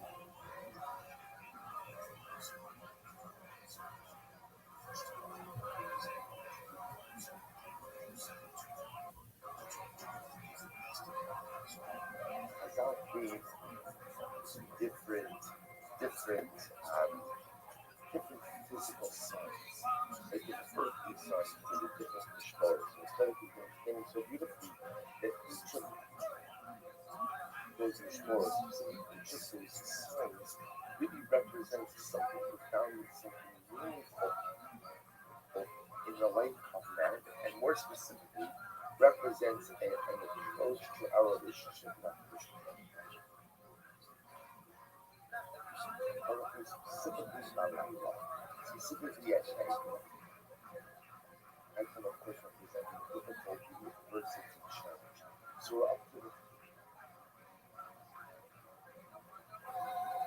third Mishmar, page 1 still the same. Yes, I said that too last week. So Shlishi, Tinokim. So what the third Mishmar? The third Mishmar, the Gemara says, is when a baby wakes up, nurse. Says the something. So what's the symbolism here? He says, any Torah. This idea of the child nursing, that's not what it's told. What does this mean? You know, Sha'aru, as Chazal said, David, as David, we're talking, Mina She'ego Lo Selilo, Sha'korin Shalachol.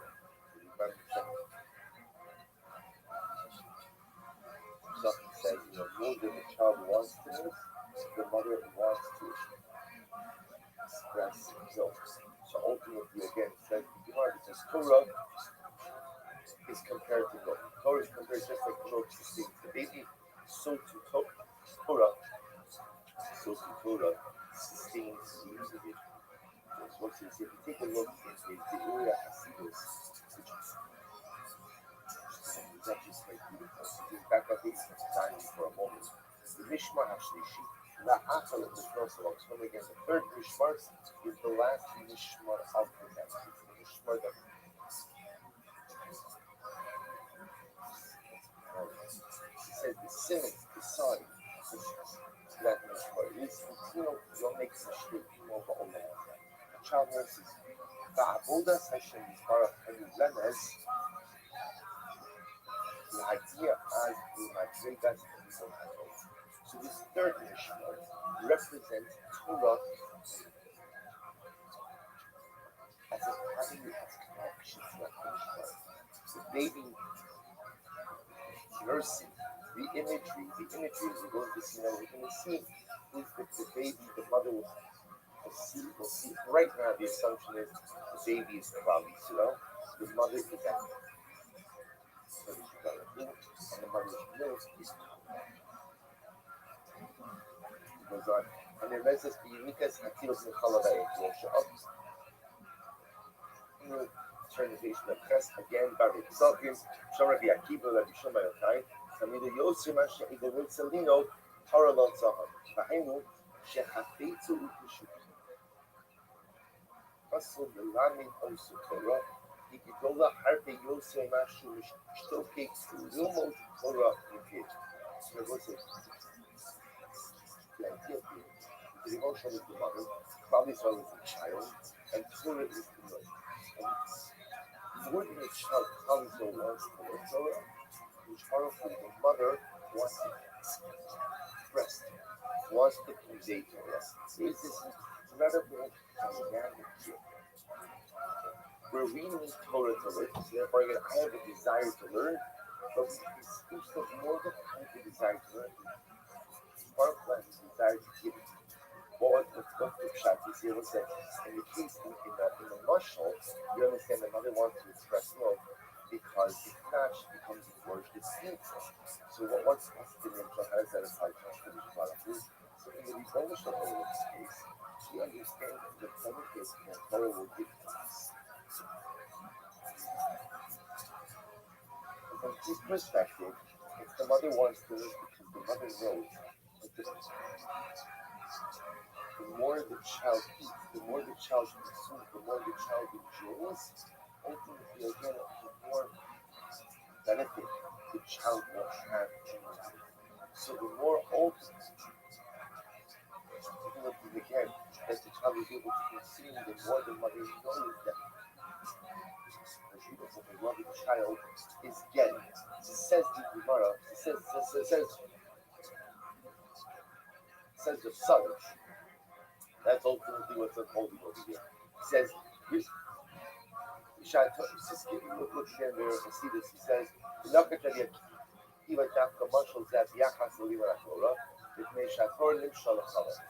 therefore again, in this third Ishmael year, that's when the baby wakes up and wants the lesson being we need the Torah. So we're going to see as the Torah closes out this sin. We're going to see how the Mishmoros are arranged in a very specific way. We're going to see, right, we're going to be focusing on each Mishmar on its own. We're going to see how they beautifully fit together in just a little bit. From the Hamor to the Kela and now to the baby nursing. And he added one more piece here, which is really kind of fascinating. The Isha, now in this third Mishmar, this is actually interesting. Because this third Mishmar is the only of the Mishmaros that has two dynamics to it. While the Mishmar is marked by the time that the baby begins to nurse, there's also something else that occurs with this Mishmar. The Isha Misaperes in Baila.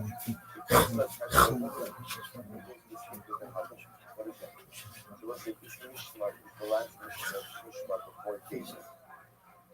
Before dawn. So it's a time when people are already waking up. So because they're already waking up, what will happen?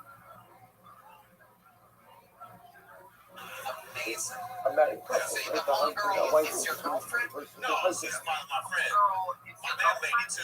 in fact, They're they're not from a different actually mystery, you know. With your landlady? Yeah. But you're not banging. No. The lady that you were banging is coming to town. No, that's my mother. I ain't that. Hey, I'm from the country. I ain't inbred like that. Shit. But you go For some of that That's dog part of the meat. shit. Oh, I do. Yeah, The like present time is I'm from orange and black. Really? Is that She's a real lady, but she's great. you go walking in the That's dog, when it's huh? called Hell yeah. Hell yeah. I like that. Very surprising. How many black women do you think you've been with? I lost my virginity to a black woman. Wow. Where's that at? Cattle Mills, ironically enough. Cattle Mills. Yeah. Where in Cattle Mills exactly? I mean, it's just a small town, so it's just, you know, in a neighbor's house. General Mills. No, Caddo, C-A-D-D-O, like the Indian. Caddo. See, a lot of people think I say cattle. I'm all fucking talking. No, they're not lying, but they are what they're talking about. Yeah. That's true. Hell yeah. Ethan, anything else crazy we should know? Anything I don't know what you call that. I'll tell you all the crazy How shit much that I've will done. the how much will the shit for like that Anything, for one thing. how did you feel like maybe we should I had one. See, I got beat up back in December, so like I'm how did you feel like you never had all this you feel like In December. I like yeah I mean that proudest moment was, you know, I'm dealing with it. Was it years or was it someone that you Yeah, I was blackout drunk. I don't remember most of it. any people that pull up shame that Like I said, I said, you know, I remember leaving my buddy's house as I wake up in the hospital handcuffed to it, but luckily nobody was hurt. what did you wreck into? Two more cars. the woman Oh yeah, one put a plug and one put a low.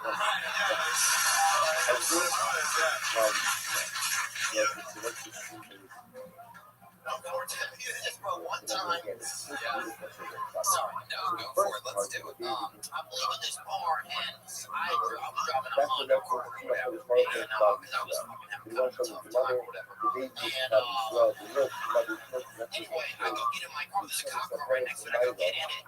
And then I'm looking in there, I'm like, there's a baby seat in my car, and I'm like thinking, oh, somebody's snuck away with their baby, right? I got in the wrong car. There's a cop right next to me in his car. He's got a little cover at me, and now I'm like I can't start this car. It's fucking not mine. Damn. So I had to pop the hood. This cop's looking under the hood with me, or somebody else's fucking cover. Damn. Shit was bad. Hey, man, I said, what the fuck y'all doing? And I'm like, I'm just helping this officer. So that's what I'm saying. BLM, homie. Hell yeah. Ethan Griggs, they're leaving here with a medium jug, but congratulations. Thank you very much. Griggs, everybody. All right. See, we don't have to eat it up for bonus. But I ain't never seen nothing like this before. Leo, jelly roll. Good night, everybody. Oh, shit. Look at that. People are going to be like, wow, Theo jelly roll and Woody Harrelson's gay son were all in the same place at the same time. Hello there. This podcast is sponsored by ZipRecruiter. Did you know that the average employer has to sort through roughly 250 resumes for a job opening? Talk about time consuming. Well, if you're hiring, here's good news. You can now review all of these resumes and applications faster thanks to ZipRecruiter's new feature. This last mission, interesting enough, is not this is the last part of the night, right before the morning. What do you have on the right time of night, right before? I love ZipRecruiter. It's the best hiring site around. ZipRecruiter's powerful matching technology finds qualified candidates quickly. And with ZipRecruiter's new feature, qualified candidates who are very interested in your job show up at the top of the list. That's right. You also get a feel for the personality. Candidates can tell you in their own words why they're interested in your job. So cut through the standard standouts. But we're going to do tomorrow. So tomorrow we're We'll going to do a another very quality different candidate with the new first day. Now you can subject try it for free. all three of them so some of us remember. So we have the heterotypic insight into the first mission, which is the down to brain, the second mission, which are the drawing parking, and then the third mission, which are two parts amongst This year, Blue Chew Gold is changing the way millions of men are having sex in 2026. The new arousal boosting formula combines passion and warmth with one tablet results on your super fast fun sex. No more waiting for a pill that can hit. Just results you when you want them. So you need mentally focus on blood flow. Blue Chew Gold goes further by combining two ingredients for blood flow and two for mental arousal and connection. So you're not just physically horny, you're actually in. This type of innovation is why Blue Chew Gold is the #1 brand in erectile function. Process is simple and all online. Get started today at BlueChew.com. Go for the gold, Red Man. Yummy. I love Blue Chew, Tony. They're providing the best eating treatment out there. Ladies, if you're listening, send your man the link and make him a trophy husband with Blue Chew Gold. Turbocharge your love life and make it easy to get home. That's right. If you like going down, get yourself excited. Go and change your life with them. Even if you are already easily get harder. Discover your options at BlueChew.com. And we got a special deal for our listeners right now. You can buy 2 months of Blue Chew Gold. You get the third month free with promo code Tony. That's right. Let me get you free. That's promo code Tony. Visit BlueChew.com for more details and more information. We thank Blue Chew for sponsoring the podcast. All right, your next fucking poll ladies and gentlemen, goes by the name of Charles Haycock, everyone. Here we go.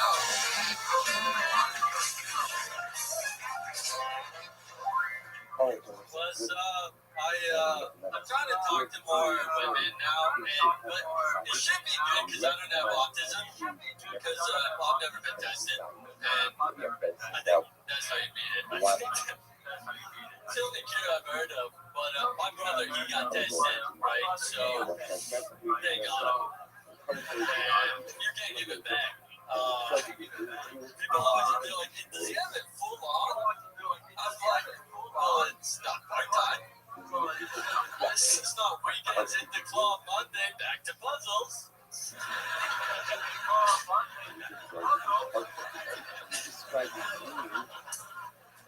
I did try to get tested too when I was in Canada, where it's free there, but they're busy. So they, they phone me back. They're like, "Sorry, sir, the wait time is 7 years." The planet of my autism, 7 years? No, that's 3,461 days. No, I can't do that. It's a Tuesday. Tuesday's when the train comes.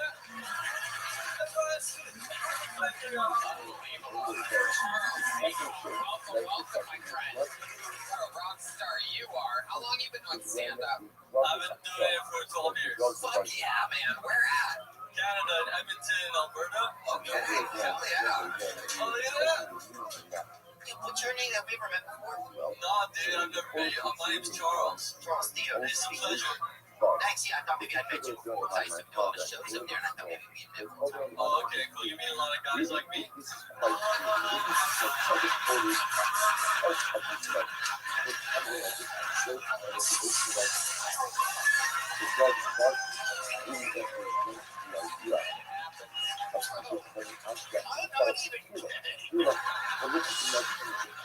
Okay, I am a guy who likes women, dude. You should see some of the drawings in my diary. I'm flattered, that's all, No, I thought we had met before, though. I'm 100% serious with you. I thought we had met. Oh, okay. Okay, very good. Be honest, though, if you was gay, bro, because you don't know. Would you smash this little fucking beetle muffin over here? I mean, well, I think we're both bottoms, so like those batteries don't go that way. You know what I mean? They go along the same. You did have two super gay guys. I love it. Charles, tell us about your life up in Canada. Well, I'm from Canada. Well, shit, I moved to Texas this last year. Nice, congratulations. Thank you, sir. You got citizenship and everything? No, I do not, but I have papers. I do have papers. Okay. I'm hoping to get permanent papers later, but Canada is a good time, and I finally started dating a female girl. And Tell us about that. How's that going? it's really good. I had a dry spell for like 9 years. Oh, that's very true. Yeah, and it was rough. And like the only girl I had a crush on during that was I met a Amish girl.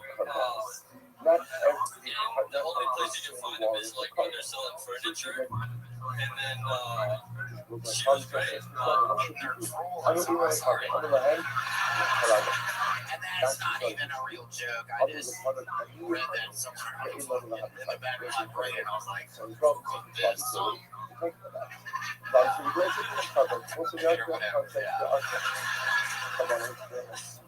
Anyway, carry on. I'm sorry, I didn't want to interrupt you. It's not very nice. It's great. I am sorry. It's great. We love it. Yeah, I had to pretend that I was interested in their $17,000 doors, but Amish they're pretty pricey. But and then I waited 9 years, and then I met a girl who's not Amish, so I'm allowed to date her.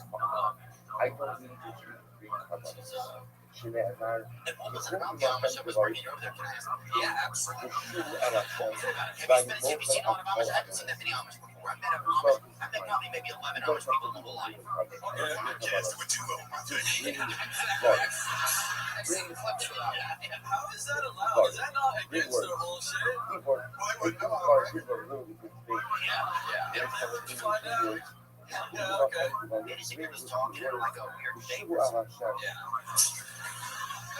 Don't you feel like you're spoiling their existence a little bit by exposing them to the world? They were traveling for one.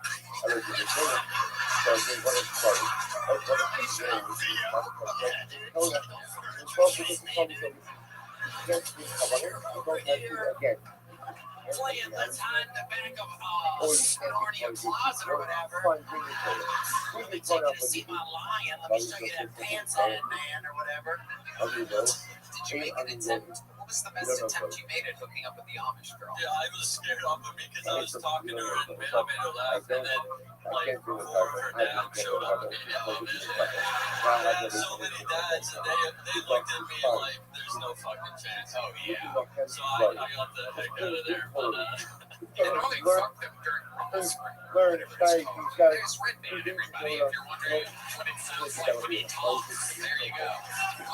Spring, everyone. There's some degenerates in the crowd from Die Hard fans. There you go. Rumble Spring, everybody. It's your Doritos joke of the night, everyone.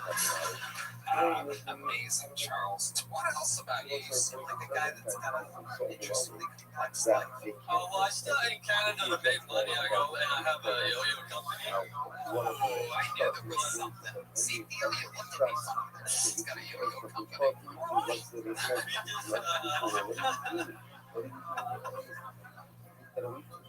We just got canceled recently though, so we're not making money this year. Oh, no. Well, that company probably, I'd imagine that industry does a lot of money.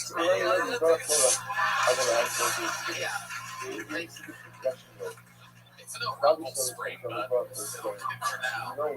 Amazing. So the yo-yo company got canceled or just went out of business? No, I got like so like our manufacturer was in America. And, yeah, dude, I sound pretty sick when I say that. It does sound good. I want to know more about it. I'm not religious, man. Sorry, my attitude's been weird today. No, but Just probably. yeah, no, we had Americans make our shit. But the thing is, in America, like the yo-yo scene is kind of run by, I guess you call it the woke yo-yo mob. You guys know about this, right? Oh, yeah. So, and they're also autistic, so like imagine. Yeah, we have one. Come on up here. No, come on around. The other way. We have a yo-yo guy. We have a yo-yo guy that actually knows your company. Yeah. One of our people. Do a little yo-yo, Cole. Hell yeah, there he is. It's unbelievable, ladies and gentlemen. What are the odds? One of the greatest yo-yoers in the world happens to be 5-year veteran employee of the Kiltony Enterprise. Right when you think this podcast isn't going to need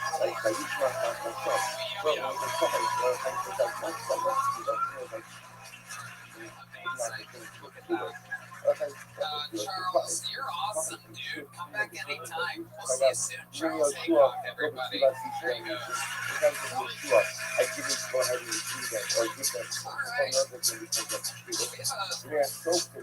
special treat, ladies and gentlemen. Special treat for you. This man is making his Kiltony debut. He's an internet sensation. You very likely follow him on Instagram. Very funny man. Makes noise for Lil Mo Monster Riddle. Everybody is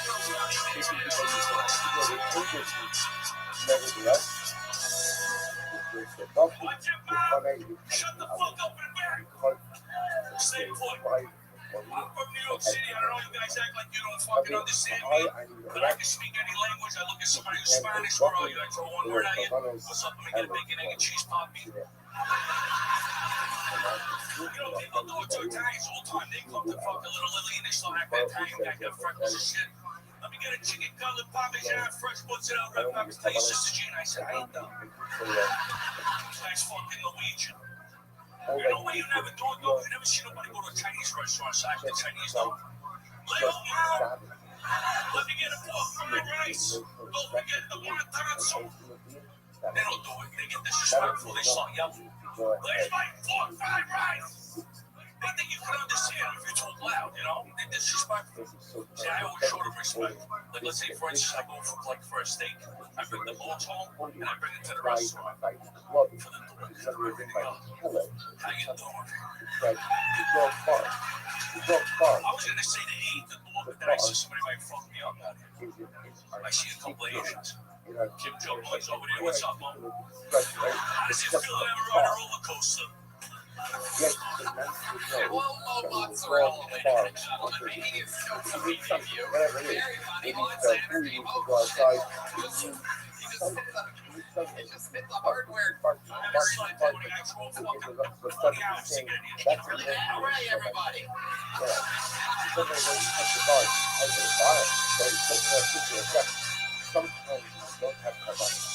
Hello, you are the man. Good to see you. I made you really good 40 hours in here. No, I drove about fucking 6. I was in Oklahoma and the food there sucks, bro. They eat testicles. You know, everybody from Oklahoma, they eat testicles. And they eat it like 2 grapes. What do you mean that fucking apple in front of people? You know they eat that? It's called lamb something. Look it up. Yeah, it's a thing. ChatGPT. Unbelievable. Yes, look it up. This is the real. This is how he is I in was real in life. fucking Oklahoma. I drove here. Listen, I gotta rent the car. This fucking rental car says 29 miles or whatever per gallon. I can look at that's how much gas it had. I ran out of gas. I didn't know what to do. I called the fucking Uber. I says, come over here. I'm gonna give you $100. Go get the tank. They come here and fucking look out for me. He goes, how do you know I can trust you? I said, I'm a fucking degenerate being about to shop. I can tell you my history with Volvo. I can't remember what or why or how, but we were all out one night. Me, him, and Shane. And Shane's like, you gotta be my friend. This is Lobo. And he was like this, right? And I'm like, this guy's not even real. And then after about 5 or 10 minutes, we hung out the rest of the night. He and me actually cracking up. You saw him in Swoop. I'm looking forward to smoking pot again today. Yeah, you're gonna smoke pot tonight. This guy, I go to the team like this. you smoked it a lot when you were oh god. Well, most fun to eat bull testicles in Oklahoma. Fucking Charlie was an engineer. What do you want, Yosemite? I'm on the Machado. How you doing, Bill? Gyro sounds Italian. You know how you say air conditioning thing? Is this how they air conditioning? I used to do air conditioning. That's what I did for a little bit. Yeah, my cousin worked in HVAC for a while. Does he? Yeah, he did it. Is he the helper or he's a mechanic? He passed away. Oh, he did? Yeah. You know what I work But he got was, yeah, he would get in there, you know, he You got say air conditioning thing, you say air conditioning. sick. So you say. Tell us more about. Fucking staring at me. He's a jinx, this guy. This motherfucker from the past over here. We always have all these different shapes and sizes of characters. I'm Italian. I don't sound much like from New York. I'm from Let me tell you something. You had some guy on the old thing in a gobble shirt. Yeah. He was a fake Italian. I saw that. That's what made me come. Yeah. I said, you need the real fucking And that's what I was just going to say. We never get any fucking real Italian. Nobody does. They act Italian. There's no real one. I'm the only one. Tell us more. Teach us some more. It's true. It really is true. There's nothing. I swear to God, me and this guy sat at the end of a bar cracking up for fucking hours because I couldn't get enough of it. It really is. Give us some more of your Italian New York wisdom, Lil Mo. If you don't speak Italian, all you need to know how to do is say this. What do you want to do? How you doing? I don't want no problems. That's exactly right. Tell us about Brooklyn. What is it about it? It's all changed now. Back in the day it was different. Hang out on a stoop. You know what I mean? The girl walks by you, how you doing? Different levels, different how you doing. You don't want to throw up about 5 minutes. Because she might get, she'll get a little cocky. Saucer made or whatever. Yeah, gotta bring it down a notch, you know what I'm saying? My friend's sister, man. I remember the first girl I said, how you doing? She was a sweetheart, I wore a nice pair of shoes. She goes, how do I look at them? I said, think about it, fucking about you, mommy.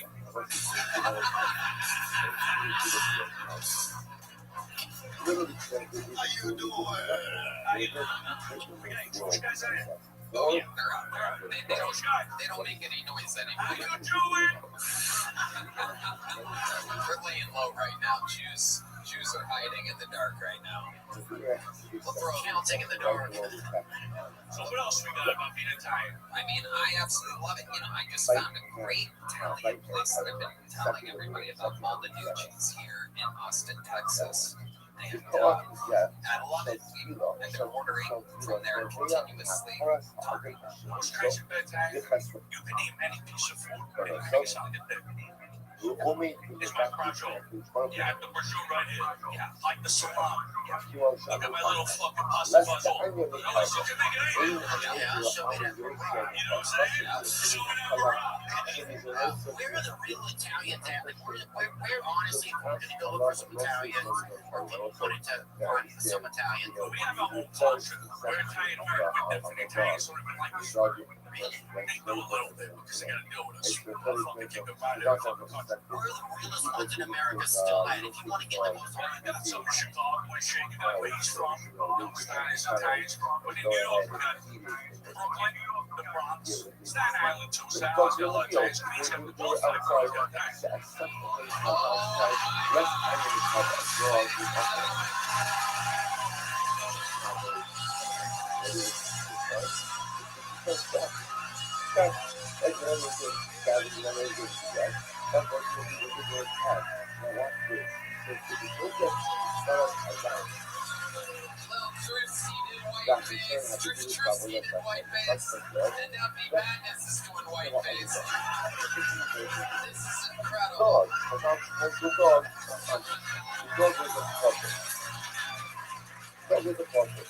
You never know what can happen here on Tony every once in a while. To go to Brooklyn, Theo.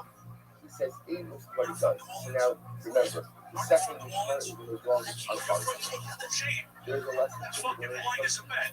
and Oh, you're from the wall. now, again, the first part, I used to go there when I was a kid. don't stop arguing with those who are My doing friend that. had a place he used to go to Abby. Remember the Abby? It was a late night joint. How the results. Chicken fingers and shit. Abby, no, There's a place made in Voyage. Maiden Voyage. Gosh. Dog is also further sense. I just The remember dog it. is You know it.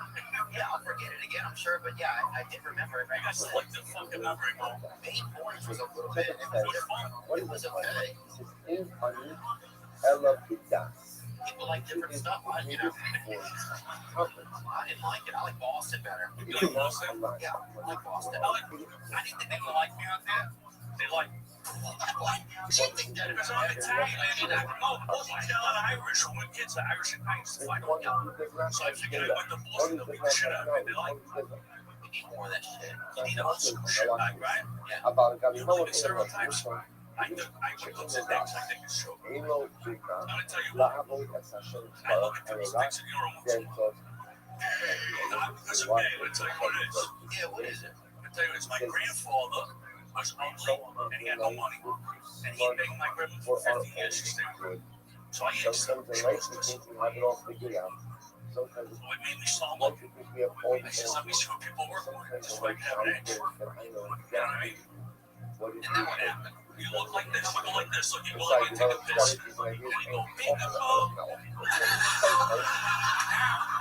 If they got a little guy, you can blackmail him. You can block their ego. But you know, like, if it's your boss's son, right up the fucking hook,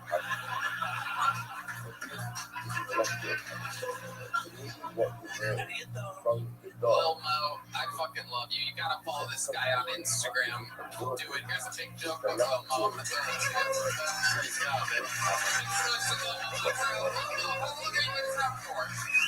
I'm saying two nights. So when do you leave? I don't know, 2 fucking nights. I feel like a fucking Italian over here. Hey, real quick, little Mo. Real quick. Jump back on that mic real quick. I don't want no problems. What's the best show you've ever seen in New York City? You're true New York, right? All the way. What's the Rockets. okay. DMX. DMX? Where'd you see him at? You see him Summer Jam. Where the fuck is that? Is that New York? No, it might be Jersey. Where the fuck did I see the Warriors? I don't know. What shows have you seen at Madison Square Garden? Shane's. What? Just Shane's. Nice.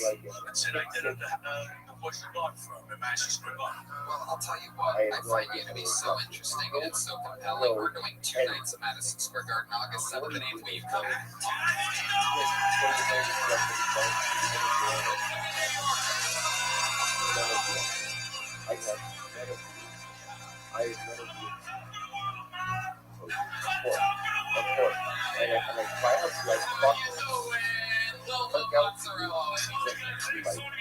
Absolutely.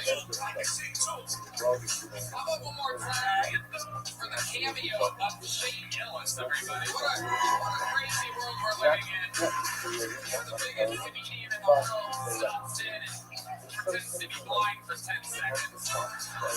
He'll be hosting the roast of Kevin Hart on May 10th live on Netflix. It's going to be a hell of a roast. I'll be there roasting yet again. On the biggest roast of all time. The roast of Kevin Hart, May 10th. 2 days earlier, me and Jelly Roll are at the Great Theater. And a reminder, this Friday, West Boys starring Theo Vaughn and David Spade. I'll be in theaters everywhere. Go to movie theater, people. Buy some popcorn and a large soda. Enjoy yourself. Throw extra butter on it. Ladies and gentlemen, your next Logan Hole, everybody goes by the name of T. Austin. Everybody, T. Austin.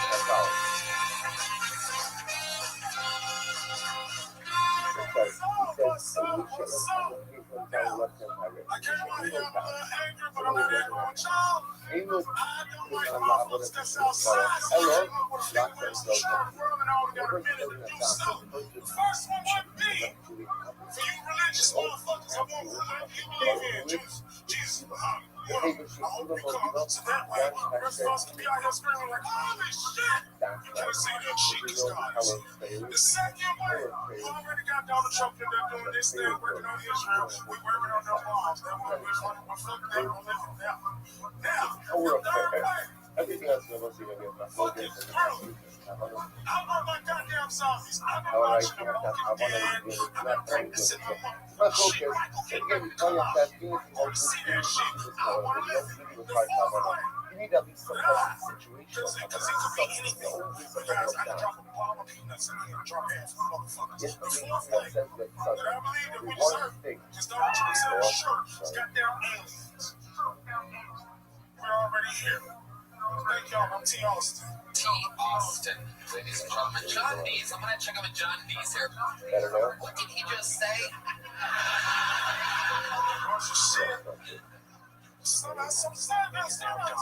Everyone in this room is now dumber. Okay, welcome, T. How long have you been doing stand-up, my dear friend? I have been doing stand-up off and on for about maybe 6 years. 6 years. 6 years. Where at? Sorry. San Antonio. Okay. I'm originally from Georgia. John. Can't tell, yeah. I was in Texas for 20 years though, so I'm officially a DSTV as well as a Sorry about that. Okay, so What's a DST? Oh, that's down south Texas boy. so it's something says that I'm also going to make the songs are that's the only thing that people usually ask about that is What does the T stand? Okay,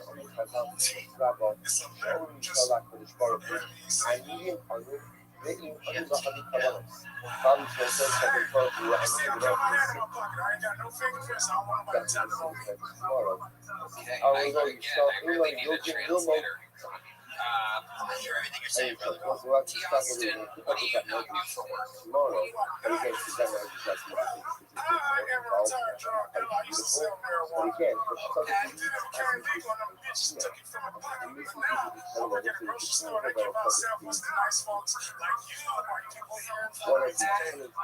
look at you working at the grocery. You know who likes to sample the most? Who's the most? When you're in there, if you're working like if you're in the sample street, who is the person that you don't say, take me through some of them samples? Alright, so look, I got folk that come through. I got my everyday people that let me talk a little bit clearer. So I have every rapper that like to come in and they will eat what I make because it is very, very delicious. Some bitches don't like it. I don't care about you. I don't care a smile on people's faces just like I'm doing with you. There you go. All right. There's a lot there. You let me enunciate. Ask the question. It's the worst people that come for the worst type of sample.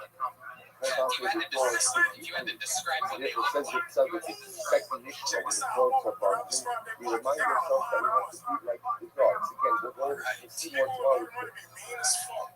Really, what's the meanest thing anybody's ever said to you while you're hanging out? But like what Mike said, the dog is poor. The dog is sometimes when I see them when I'm in confidence, even when I'm having spiritual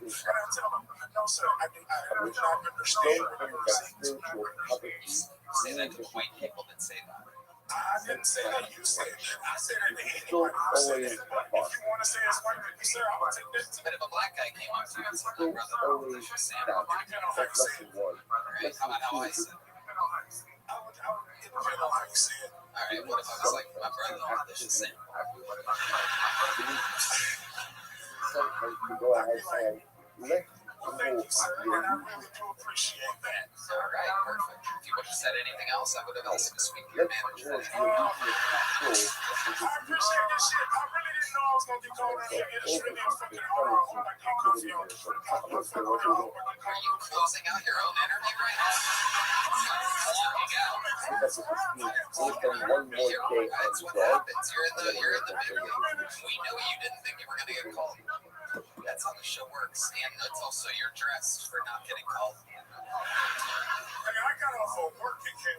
You did it. I'm poor. I have to work. Type shit.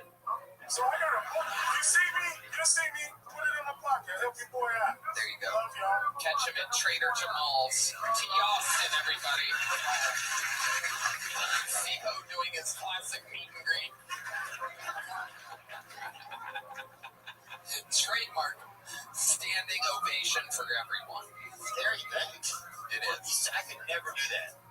Yeah, you could. You was there for I could not do it. We used to do 3 minutes at the Comedy Store at the open mic. It is not right. It just feels like very it feels like street to me. Well, yeah, it is. Carry on. It's the thing. Ladies and gentlemen, your next bucketful goes by the name of Brian Stupek. Brian Stupek. Hey everybody. So I'm a man, so I get a little discouraged about the double standard that exists online between men and women. For example, a girl can post herself at the beach wearing a bikini, gets thousands of likes, hundreds of comments from other girls. Same things I guess. Slay girl. Pop off diva. I sent one in the same comment like, wow, what a babe, and I get blasted. They say creepy. They say loser. Or most often they say, wow, dude, she's only 11. You believe it's fake? So I don't do many impressions. I do one. This is my impression of a Latina, but not just any Latina. This is one that is both brilliant and gorgeous. So give me a second while I get my character.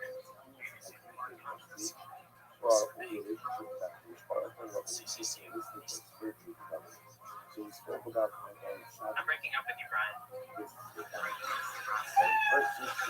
Hey, Brian. Welcome, Brian. Is this your first time on the show? Sure is. Welcome. How long have you been on stand-up comedy? Since June. Where at? Mostly 6. You live here in Austin? Yeah, I work next door. What made you want to start stand-up? It's a long story, but I ran out of money in Italy, and my buddy's like, "Can you stay with me and Tristan?" So he's like, "All right." In Italy or You're in Italy. You ran out of money. Your buddy's like, he lives in Canada. he lives in New York. Okay. Yes. All right. Yeah. So where'd you live before that? So I'm from Northern California, but I do a lot of travel.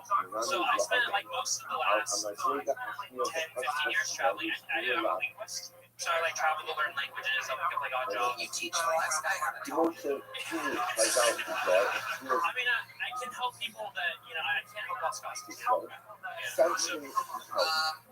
did you run out of money in Italy exactly? What did you do? So I published an Italian book, and I had this idea where I could promote it. I was going to walk the length of Italy with 100 copies of my book in a shopping cart, and I was going to push it the length of Italy, trading it every day for food and lodging. And when I got to Rome, I ran out of books and I ran out of money. So I was like, I was just waiting in there. We're there for 5 days. So like, no girls using it. All things lead to Rome, they say. Right, there it is. Italy itself was actually a pivot too. I tried to walk Africa before that. Not a lot of book buyers. No, that one was just for me. That was for fun. Yeah, I made it a third of the way. Oh, wow. Yeah. What was that like?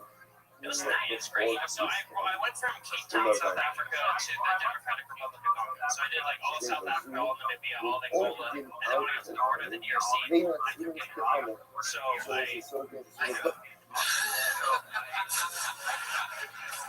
When you say kept getting robbed, how many times did you get it was 3 in a week and a half. Yeah. So it was the first time I just got jumped by like high school age kids. Can I show you? Don't worry, you're saying. You work with all those kids. So it was they were like so it was like You need me to stand up for this thing. you don't have to Let's not make the award-winning artist do anything written by you, Brian. So no, they were kind of Hey, can I use you like a mannequin there? Just take your Grammys at the table. I'll just stand up for me. A random fucking open micer that's missed 6 months of experience. So It's down to play. That's what I kind of want to say.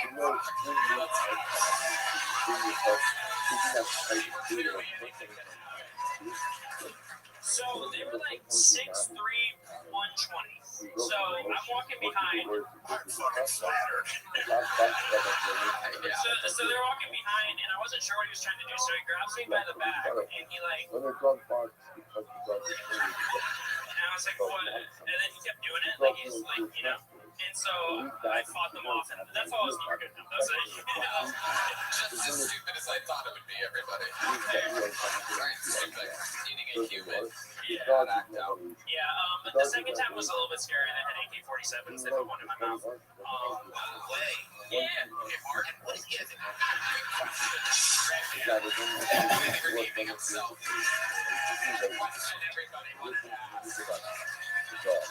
Did I get hard? Did you get hard? I stayed hard, Johnny. Oh, very good. Yeah, there we go. Very good. And then the third time it was like they were men with machine guns. You can't just breeze through. What exactly did they? Yeah, what did they get out of you? What did they rob out of you? At that time, I was in Luanda, Angola, which is the capital of Angola, and I was doing it safe. I just had like my phone and my money on me. Because I was staying with the local there, so I had like my backpack with them, so that wasn't on me. And they. First point, a fanny pack. No, it was just in my pocket. I was just going to a TV interview. It was like 6 in the morning. And I was like, How much do you think you have on you? $90. Yes. Yeah. It's like a lot there, but I was. It's a lot anywhere, man. Yeah. Especially there. Yeah, so as I was walking, I was stupid. Like, I just had my phone out using GPS. And I'm like, Fuck. I'd rob you if I saw you. and then as I'm walking, there were like 2 guys sitting on a stoop, and they ran in opposite directions. So they go get a center. And then they came back with AKs. They speak Portuguese, and it goes like fica, fica, fica, fica, which means stay in Portuguese. So I had my phone, and I was just like, They could have used fucking those guns to say bang.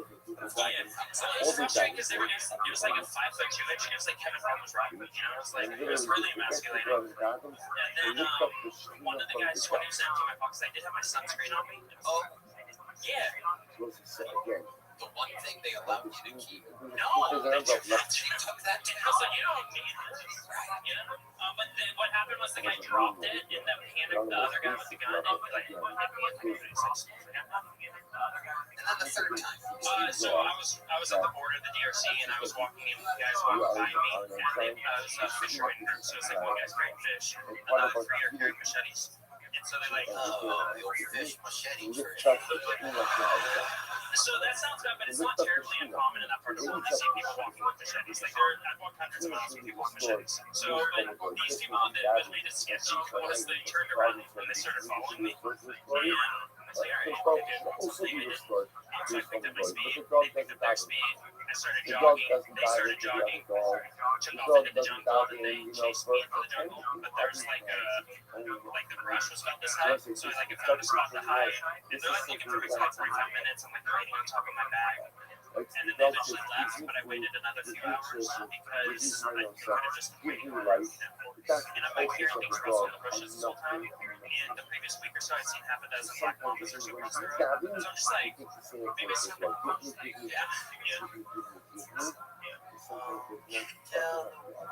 Can we still sing Diddy? Yes, Who sings that? so Diddy. Is it Ronnie? Oh, I didn't know that. I like it. That was like the song. It's a medium joke book, my friend. There goes Ryan. Everybody. Flying through it here tonight. the subject is going to be much to be learned from yourself. As much as the You God guys knows having fun out there? You get it? the rest of it. When I got Thanks in for the listening to next puppy bowl, ladies and gentlemen. It's Luke Robinson, It's called- everybody. Luke Robinson. when I want what you want out of life, I have to be willing to work hard. Elon Musk is making Neuralink so people Work hard can is talk the to mark their hard pets. for it. But again, what's left Now they can tell us just how much they love us.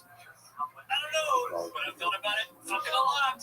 Imagine dog dads having the neuter talk. After a painful conversation about cutting their balls off, they'd be like, please, Poppy, I promise to keep my pecker in my pants.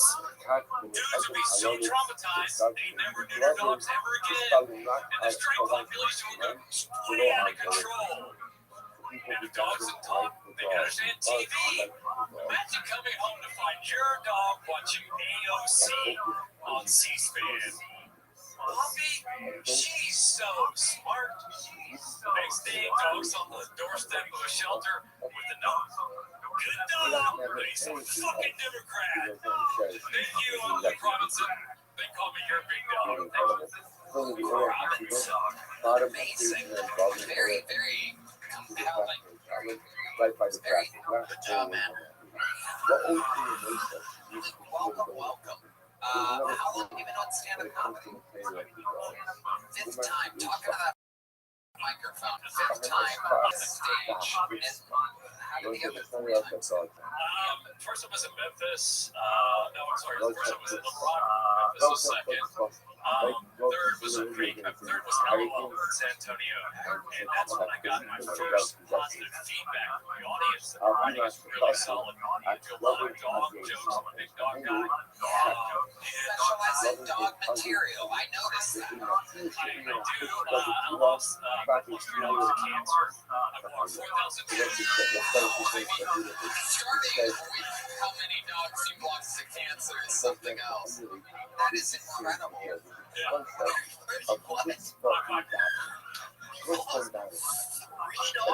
Not all at the same time. What is going on? What are you doing? Doing that. You from cigarettes as we come back on the coals, right? Yeah. What are you doing, man? Well, my first one was bone cancer. That was a long Of course. Look, I know that. Yes, I'm just asking myself, what I'm saying is, I'm not getting a dog, absolutely. Unfortunately, I won't set period. So, you started with how many dogs My have died. cat is like, throw you How many have survived? Do you have any living dogs? he's 3-legged dog, so Oh my God, what is happening? How did your dog lose its leg? that was abuse. Before we, not me. People before him left him outside, tied to a tree. Before I got him, I fostered him, and he was like, Poppy, I'll be the best son to you. Please adopt me. Signed the papers after that. He's been the most grateful, great parent he's ever had. Number two. Don't great. be afraid to bark. Ungrateful. Don't be afraid to bark. Ungrateful, great period. Check in with Jelly Roll. This is Things in this life is don't come close to without sound bark. like a Jelly Roll Things in song. life don't come without bark. Well, Things in life don't my come ex, that kind of is. without Actually, my first dog, bark. kind of is, is I moved to Boston. My first dog got cancer. My girlfriend left me, Number and she took the three, truck. So I totally became a country dog. Cliche. But I ended up walking for those 3 dogs. I walked 4,250 miles. Started a foundation. Trying to understand why dogs get cancer like people. So go ahead and put my friends heard the loss. Walk across America or Africa? America 3 different times. Boston to Boston was my first one. Then the West Coast from Canada to Mexico was my second one. Third one was the entire length of the Hudson River. Because I lost Hudson, because the river lost to cancer. Just finish this is all. And Round of applause for doing that, man. Red Man takes a pedicab to his condo 4 blocks away. I'm a cat guy. But he's also going to lose a leg soon, so. Join me in my next one. My next one. You enjoy me, but I have to lose another dog. Yes, what was your favorite walk? To be honest, it's interesting. Something that walk that many places. I mean, Austin to Boston was the best one. That was 2,300 miles over 2 years with my 2 dogs. So Walking the best though. That's kind of hard. The West Coast is just weird altogether. And they say they're animal friendly, but when you look like a homeless guy walking with a dog, they don't treat you like that, like you're a part of there. So it was just a different experience. I've had the people in Austin to Boston, I walked across 16 states, including DC, and the people were just incredible. Just like nothing you see on TV. Nothing can speak to that experience. It's just like selling all your stuff, putting everything in storage, and just walking with your dogs across the country. It was so much grace and glory in that experience. How do you make money? I look at me, I'm 55, I'm up here on the stage trying out for economies. I've been doing this for since I lost my first dog 20 years ago, so Doing what? not living in the nonprofit world, trying to solve canine cancer, companion animal cancer. So Do you think that solving canine cancer is more important than solving human cancer? well, science has taught us, this is the interesting thing, is that especially with dog cancer, people it's the same thing. Like 90% of all cancers dogs get. People look the same, they act the same. It's kind of one of the things that science has taught us. People say a lot of it's Think from about him Chobani. being You seen all that? bad to a head Yeah. at the left shoulder. Do dogs get more breast cancer than normal animals because of all the nipples and stuff? Yes, they do get our question. Do they? Yeah, they get memory cancer. Have you ever been fat? Have Have you ever been fat? Yeah, absolutely. I used to be Man, a sugar guy. especially Colorado come up and their discussions on futurism and science and Kabbalah and all the other aspects You look like you got that are big really gang good slim about this shades field. under there. Look like you. Shit happening right here too, and it's bad. That's very funny, very true observation by Jelly Roll. I'm now looking at it. Your belt is made of belt loops. There are belts. The titties is where you're supposed to look. You can see them. Oh yeah. Oh yeah. You Even got how they are Kabbalists and The same thing. including how they are a Kabbalist and potentially have archived more data than any person in global history, have a real life timeline and time capsule of human achievement, or a real life Truman Show and Big Brother for humanity timeline, have a community with thousands of people who It's interact been a while since I've had, it's been a dry spell, so it's been daily, a long time. comma, So, and how Rabbi provides a platform to be able to discuss what these government over there. Do you ever, what is your nonprofit called? it's pumping up. So, like some people down in Texas say cowboy up or man up, we pump you up. So that was my battle cry for our first walk because I knew it was going to be long and hard. So we pump you up, y'all. Pump you up in life. Definitely. There you go, my friend. There's a medium size. Oh, wow, you got a little dog in you.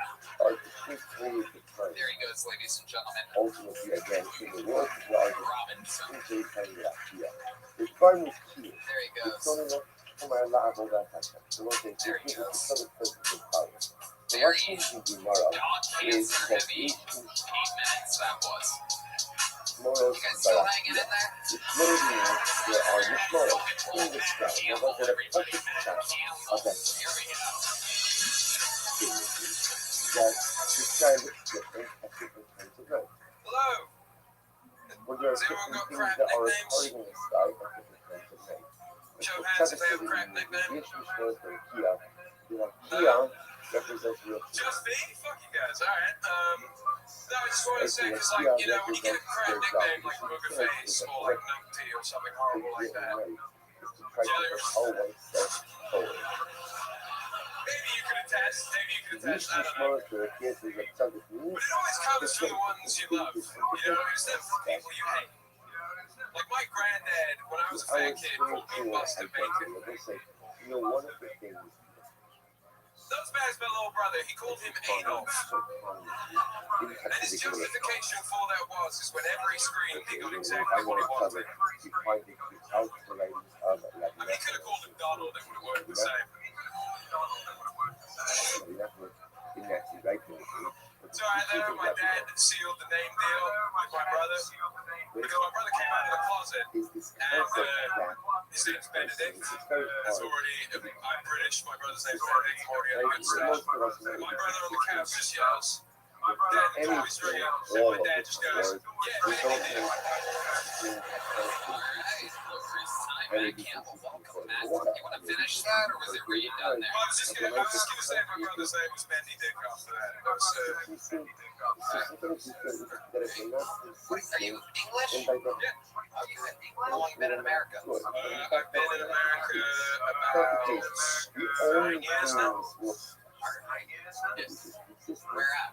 I lived in Colorado Springs for like 8 years, and then I moved here like 7 months ago. So I was 9 years of Nature is not consistent. Trees go ahead and do the first time. I do look like a bit of, like I'm wearing like a Weasley sweater right now. What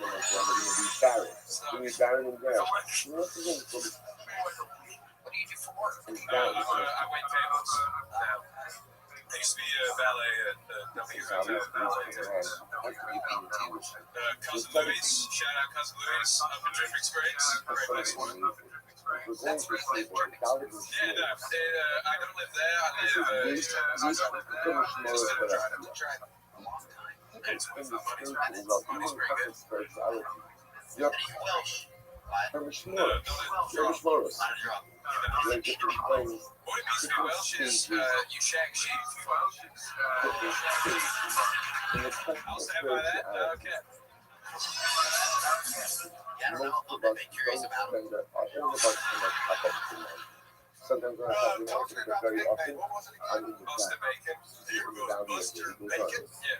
They were going to call Okay, me Dan. with the virus here, And then because the I'm same like number Jelly I want to Donuts, touch in the my car, mama didn't know the way we each other, goddamn jelly I roll. love it. And she called me jelly roll. That That was it. She made bacon sandwiches. And I just said, it's a true story. And a lot of people have nicknames for your phone. Mostly like rude names like Ahmed. Like, there's a couple other ones. Like, we did that too. We had another named Shit Stir. We strive for these, I'm not making this up. We all call him shit. And his whole life, I never knew his real name to this day. Shout out shit. I love you, bro. I see you around. I miss you down. Shout out shit. You're around. This is Tingling. There was a Tingling. This is all true nicknames. I never knew nicknames too, right? Well, yeah, but I actually, a little fun fact since you brought it up is we once did in Nashville, Tennessee, a roast of jelly. And you're a smart guy because you did your roast when you were still humongous. And you gave us a lot to work with, and I just so happened to search my phone for jelly roll roast, and I found an entire file of jokes that I did on jelly roll. There are times when I'm more I spiritual. sat here a There couple are days and times they when said I'm less Jelly Roll is spiritual. the There are for times when I'm rednecks. connected to my faith. There are I times call I'm not it as connected. Leonard So watch skid this. mark. Similar level, let's at least get in the first similar With level biscuit and gravy. remember again, you know, I said So the first long mission, five. I did a the lot of first jokes loss that of night. There's a lot there. Jelly Roll is your favorite musician if your favorite meal is corn dog. More Noah. So I thank you for There's this. a lot here. When you hear the braying of the I donkey, don't even know where that to tells you this is the first shift, the first part of the night. What is it? gigantic file. I know there's a Homer, part where who there's makes a a lot noir, of a ver, a verso, ela dona da Samar, Campu Noé,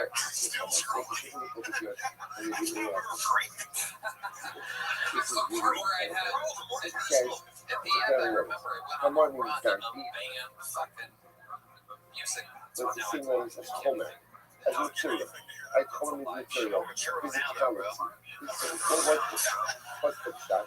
We'll take it I was gonna say Olive Garden breadstick, but you know, he's there one. Sinclair. the right hand paragraph Tell us more about about your gay British life. Is it fun being British, or does it just seem like it's Right after the whatever? Does it graphic. even seem like Written you're up doing 2 years anything? ago. I did recently. It seems so docile and fucking La confused libra and hay very esta papos Dios está haciendo. I No did es get que on te some vas a papers hacer recently. la That was a Even a fun camar, experience. even a donkey, At like, yeah. even a Just donkey, trying right? to At wait the end of tables. the day, even a donkey knows how to raise I know that. its I have voice no idea what they thought I was saying. in order to make itself heard through its mouth. That Like, was the first thing it's an before I incredible came to get to the research. menu. So when the donkey wants attention, what does Just the trying to give donkey us do? like eggplant roll tables. Praise. The praise. So again, the donkey represents as your I've cousin, got a girlfriend. like the, She's in you Colorado, know, but she's from Wyoming. the most base animal. Right? It's just a beast of burden. So It is a so when the lot donkey wants to go ahead and, when the donkey wants to master to do it, the praise. He goes on and says, release Also, I don't know who the fuck's you know, listening. disembarque in the colony of You guys don't cool la that. You have no la idea la who's patria listening. la militar. Supposed to be something He's like flicking your beans, going, to work in the donkey. What's the work in the donkey? what the fuck is that? You I just think absolutely we're gonna be listened to. Like, no we're as just gonna the have like a command, full so soundtrack told where we him just have you like famous. هذا It's coming out. جسمه I'd be worried. أسمسه نيتوس بفلين الناس كده بيجي كان كده بسبب What happens in the first Mishmar? In the first Mishmar, someone See, knows my act stuff the on it's donkey other brains. people doing my act The stuff, which is fun. donkey brain. It was All British people the did. donkey brain. I like Scottish people, Number actually. one, intelligence now. That it needs something. Right, it's calling out for something. Whether it's calling out because it's you can tell whether it calls out What's because the it's in craziest danger. gig you've done The here donkey in America? needs something Stand up. that calls I did a out. show in Houston What where else does the they donkey put do? there's like a The drum. donkey is donkeys is right. You put but you put the load on the donkey, and the donkey opens the donkey shoulders and carries What do you mean drunk everything. bizarre? Like everyone was just like I went to like everyone was just like go to the room and on my way it's just like tables full of like Molly, You acid, look at donkey, mushrooms. in the fact that's not so down That's Houston. This is Houston. Where exactly in Houston is this table? I can find like the and I've details on my divested phone. myself of all of my food use. I have prayed for a green room like that my entire career. But I This is how I imagine the 80s were before phones existed. It felt about that. Everywhere, people having fun. And I got this thing one time, so I had to do a comedy show, and it was something at like the Golden Bridge. Really nice Golden Gate Bridge. Even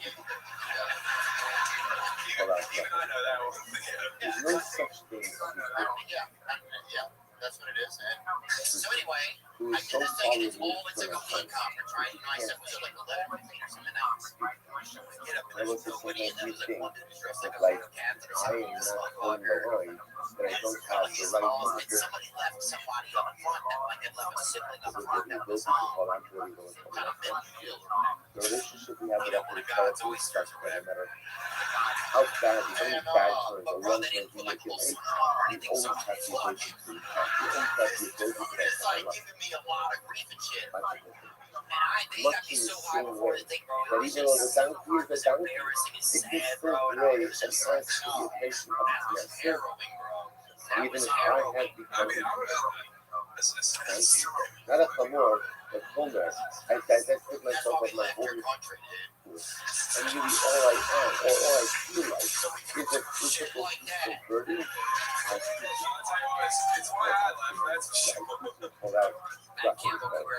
Lesson number 2 in the very good smack candle because you have trouble. You don't do it with a long hair. You like right through it. On to the next one we go. Ladies and gentlemen, your next trouble goes by the name of Anthony Martin. Everybody, Anthony Martin. Anthony. Says the Bible Hello. as mostly I'm in a YouTube rabbit hole right now. Anyone else? to the feeling comments of the Yeah. whole use of the I'm into young bros beating up pedophiles on the internet. Have you seen this? Oh my goodness. It's phenomenal. The way it works, it's like a young bro starts catfishing a pedophile, beats him girl, or it's just like, hey, I'm Rebecca Richard, this kid's up. Stuff the shit's out. He's like, he's running through. we have the ability to have whatever the reform And I like these videos. I start to feel guilty when you find out these guys this is say true on they a have autism. municipal level, right? On a very basic municipal level. No matter what, I just no matter feel what, guilty. right? No matter what responsibility I is was posed texting with my my way, fiance the I other can day. shoulder it. I was like, We're Easter is supposed to like feel pushing overwhelmed down and social expectations and all over expectations. town. And maybe I'm wrong, and maybe it's dramatic, but And yet I know that I I'm not good at it. have to But I sent a text and I immediately get a response back from my mother-in-law. She said, Anthony, ever text me that again? Come say it to my face. you ever have a very, very Martin, everybody. you probably never did someone I'm from Burbank, California. if you ever give me a recipient of that much, you really just want to I appreciate that. You know, you teach somewhere else. Like, we'll go find another place. That's really helpful. That you might not want to get it, but it's kind of critical. The stuff is that's what you need to be advanced. You know, the donkey, whatever you put on there, it feels good. It's high, it may shake a little bit, it may turn a little bit, whatever you place on the donkey. You might not, the donkey is able to shoulder. That's just the way it works. Whether it's in mitzvahs or whether it's in life circumstances, whatever you find it on, the donkey finds you are much more resilient and much stronger than you ever you have the ability to spread it so much more than you ever thought you would do. You need to go ahead and bear the load and try to move. Yeah, the food there is great. I really like the food. Yeah, they do have good food. That's the trouble. The meaning of the first coming though. Like that's today. You pick up a little bit more with the tomorrow. Yes. You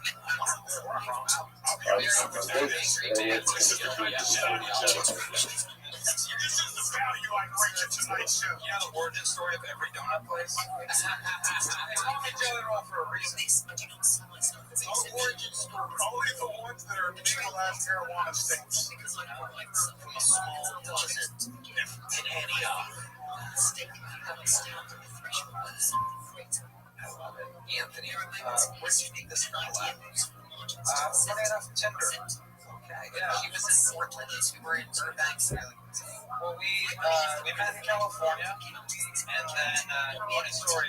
I loved her from like the moment we met. Like I met her, and I was like, God, I love her so much. And it's like it's creepy. I know how it felt. And then, no. Fuck no. Are you insane? It's insane. It's not insane. No, I met her. I knew that immediately, and then she told me she was moving to Portland, Oregon, and I was like, oh, fuck. And then I was like, oh yeah, that's cool, that's fine.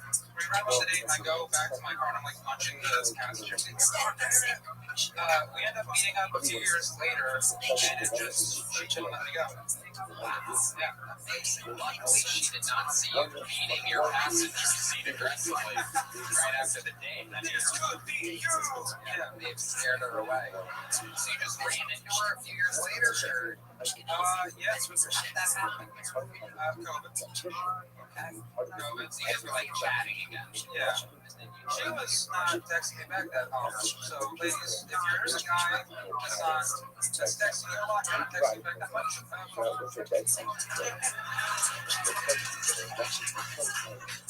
What is she doing in Portland? She's selling Etsy. She's a crystal farmer? No. She does remote medical work. More complicated than I can explain. Yeah. Somewhat. I don't know. I know something insurance stuff. Yeah, that sounds about right. You're managing properties, so that's like apartments in Portland. Yes. So what's some of the crazy stuff that you've had? That stuff. Well, I used to live here in Austin. I have for how long? How dark of a story can I tell you, Tommy? Let's go. So, there Do you want to Shopify Talkspace prize picks? I was. Shut that up.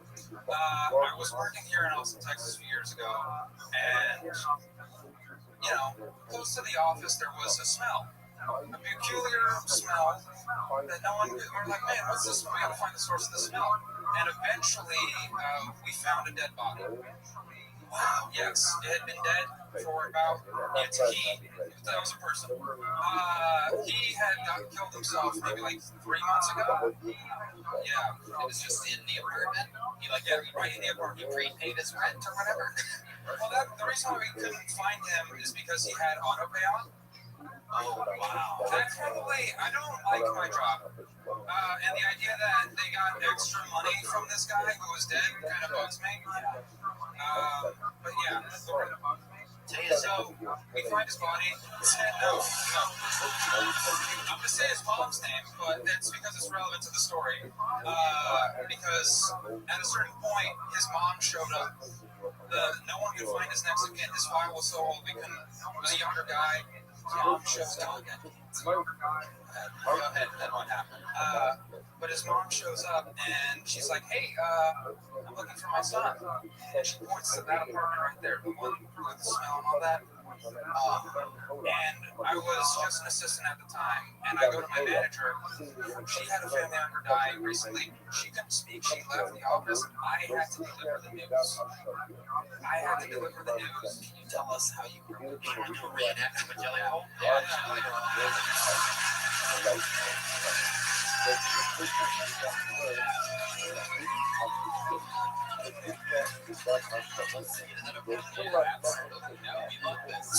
Sit down. I wanted to. There's no easy way to say this. He did. He died. He's dead. Oh, wow. Dead. Did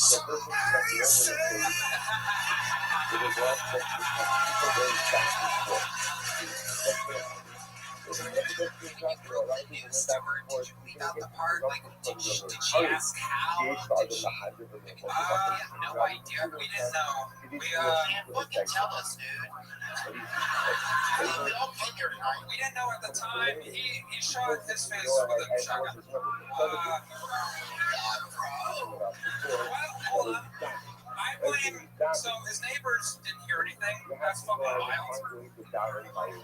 His neighbors were just like, that's not my business. Like, what a fucking. What's nuts? What happened to tell the mom that his body was decomposing for months before he was found? Yeah, no, I did. I kind of walked her through the beginning of the story. We had suspicions. There was a smell in the apartment. We called the police. They found the body. Because you never want like one of your maintenance guys to like walk in there, have that on their conscience. But I was sitting on the ground holding her hand while she, by the way, whales on it. Be able to forget. They only gave me 1 day off work. Wow. What do you mean by day? Well, I still have to work with them. So, I'm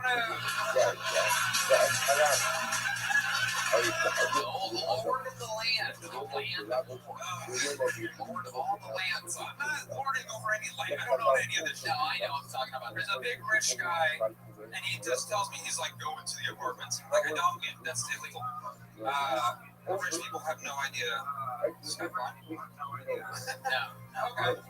Never mind. That guy's lying though. Okay. Why? Why are you curious about who's blind around you? Back on his side, back on his side. You were way more cross-eyed a second ago. Maybe just relax a little too much. It's fine. He was just trying to focus on you. Yeah. Sitting in the closest seat. He's trying to look at both my ears at the same time. Wow. So you found a dead body, and that's a hell of a fucking, that's a hell of a thing. Yeah. So what I want to get to is I'm holding the mom's hand. She's wailing, she's crying, and I asked her for a comforter. I'm like, what's your name? She's like, I'm gay. Her name is like Gay Lord, but just the gay part. I tried not to laugh. That's not a. That's a terror. It's so dark. But to be fair, he had been dead for like a month. Like I was over it. I was over it. I was finding the humor. We were already making jokes around the office that he was haunting the place. Yeah. And that's that story. I'm sorry. Oh, that's great. Fun stuff. Fun set, fun interview. Anthony Hart, ladies and gentlemen. Here we go, Anthony. Boom. Big joke book. There he goes. Let's get one more bucket full out of here. Ladies and gentlemen, your final bucket full of the night goes by the name of Gabriel Adam, everybody. Gabriel Adam.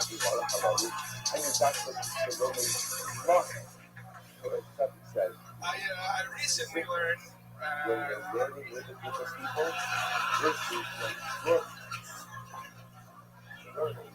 a group of people doing something else. I don't think I just have to stand up here and make no jokes, and you guys are all this is great.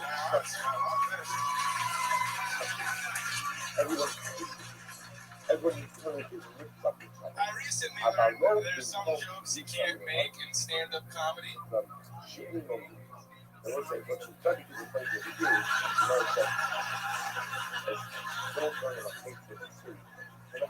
Last week I did this joke about beating my girlfriend.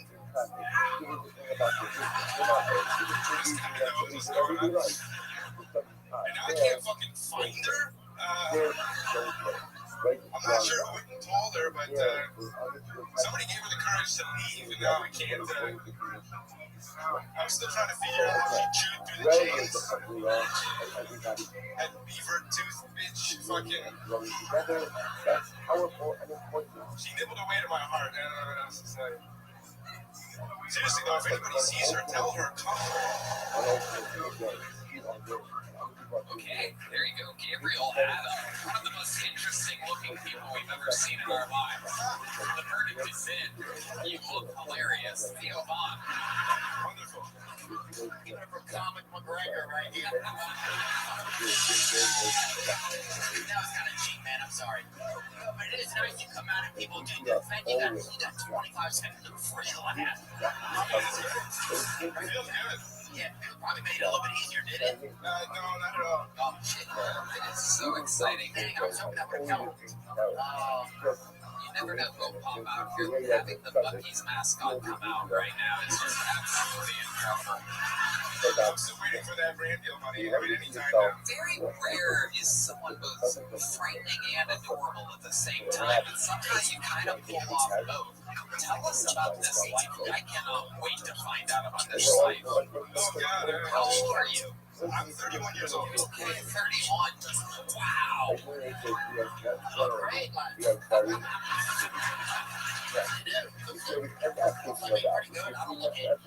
It's the Lucky Charms, you know. I keep fucking eating them. Okay, so let's talk about it. Where are you from? I'm from Austin, Minnesota. Whoa. Okay. All right. Yeah. You guys don't know where that is. Okay. Where do you live now? I live in Austin, Texas now. Okay. How long have you lived here? I've been here for about a month and a half. What made you move here? Your show? Okay. How long have you been doing stand-up? A month and a half. Okay. So you started a month and a half ago. It's amazing. We're getting down to the bottom of it. I love it. Do you have a job here in Austin yet? I do. I'm an Uber driver. Amazing. Yeah. Is that what you did in Austin, Minnesota as well? No, not at all. I was a car salesman. Okay. What kind of cars were you selling? I started with Subarus, and then I went to Fords, and then I went to Kias, and wanted to kill myself, so I stopped. Why'd you choose those?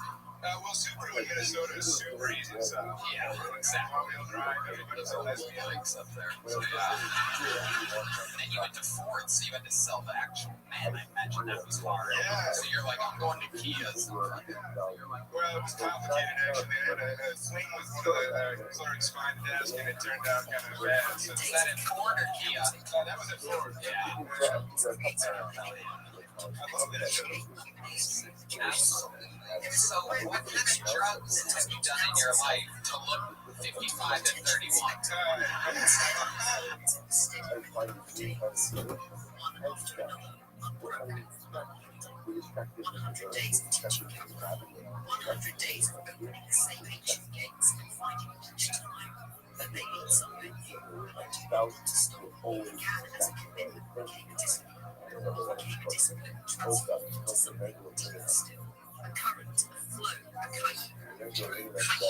Ashkenazi, Sephardic, High, English icons that refuses interruption. Each day is not merely before the piece of road, person would go and travel by road. And at night, you would check your goodies in, and you would have a meal, and you would have a night, and you would learn a little bit, and you talk with some people, right? And now that they paved the road, because you would travel by day and by night, and what's going to happen? People won't come. That's time where it gets paving of the road. So it goes to this 100% of bringing up in life. Right? Like what would say with all of our technology, everything else, and everything is true. We're always, so many of us are just always distracted. We're always distracted. And when you don't have to get distracted, you might do a lot of things over the course of the day, but you don't really do a lot of things very well. That's a big sacrifice. We've sacrificed quality. So we've sacrificed quality in our learning. Because one with a buzz, and suddenly again, I'm in a different.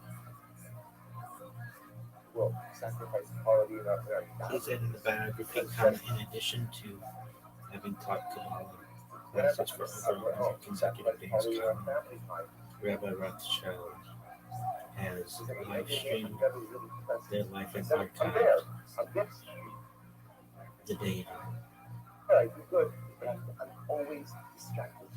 for upwards of 1,666 days, counting more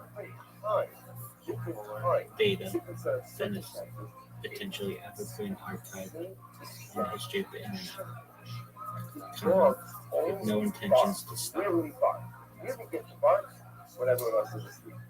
Because when everyone else is up, there's too many distractions, too many things telling the dog to be quiet. Sense of something, that's what Chazal was trying to model for us. And also, the because you need stopping without distractions. And when you learn without distractions, I think so it's like no one can ever be fully non-distracted or fully attentive all the time. It happens. But at least to create for ourselves an aspiration, and that's my goal. If I'm going to carve out time to do something, I'm going to carve out time to do it in a non-distracted fashion. Because at the end of the day, if I do it and I'm distracted, maybe I get the job done. The quality of family, the quality of money, the quality of family, the quality of everything. Simple stuff. Those are the examples we're going to make. Pick up the American sugar. Still an old company again.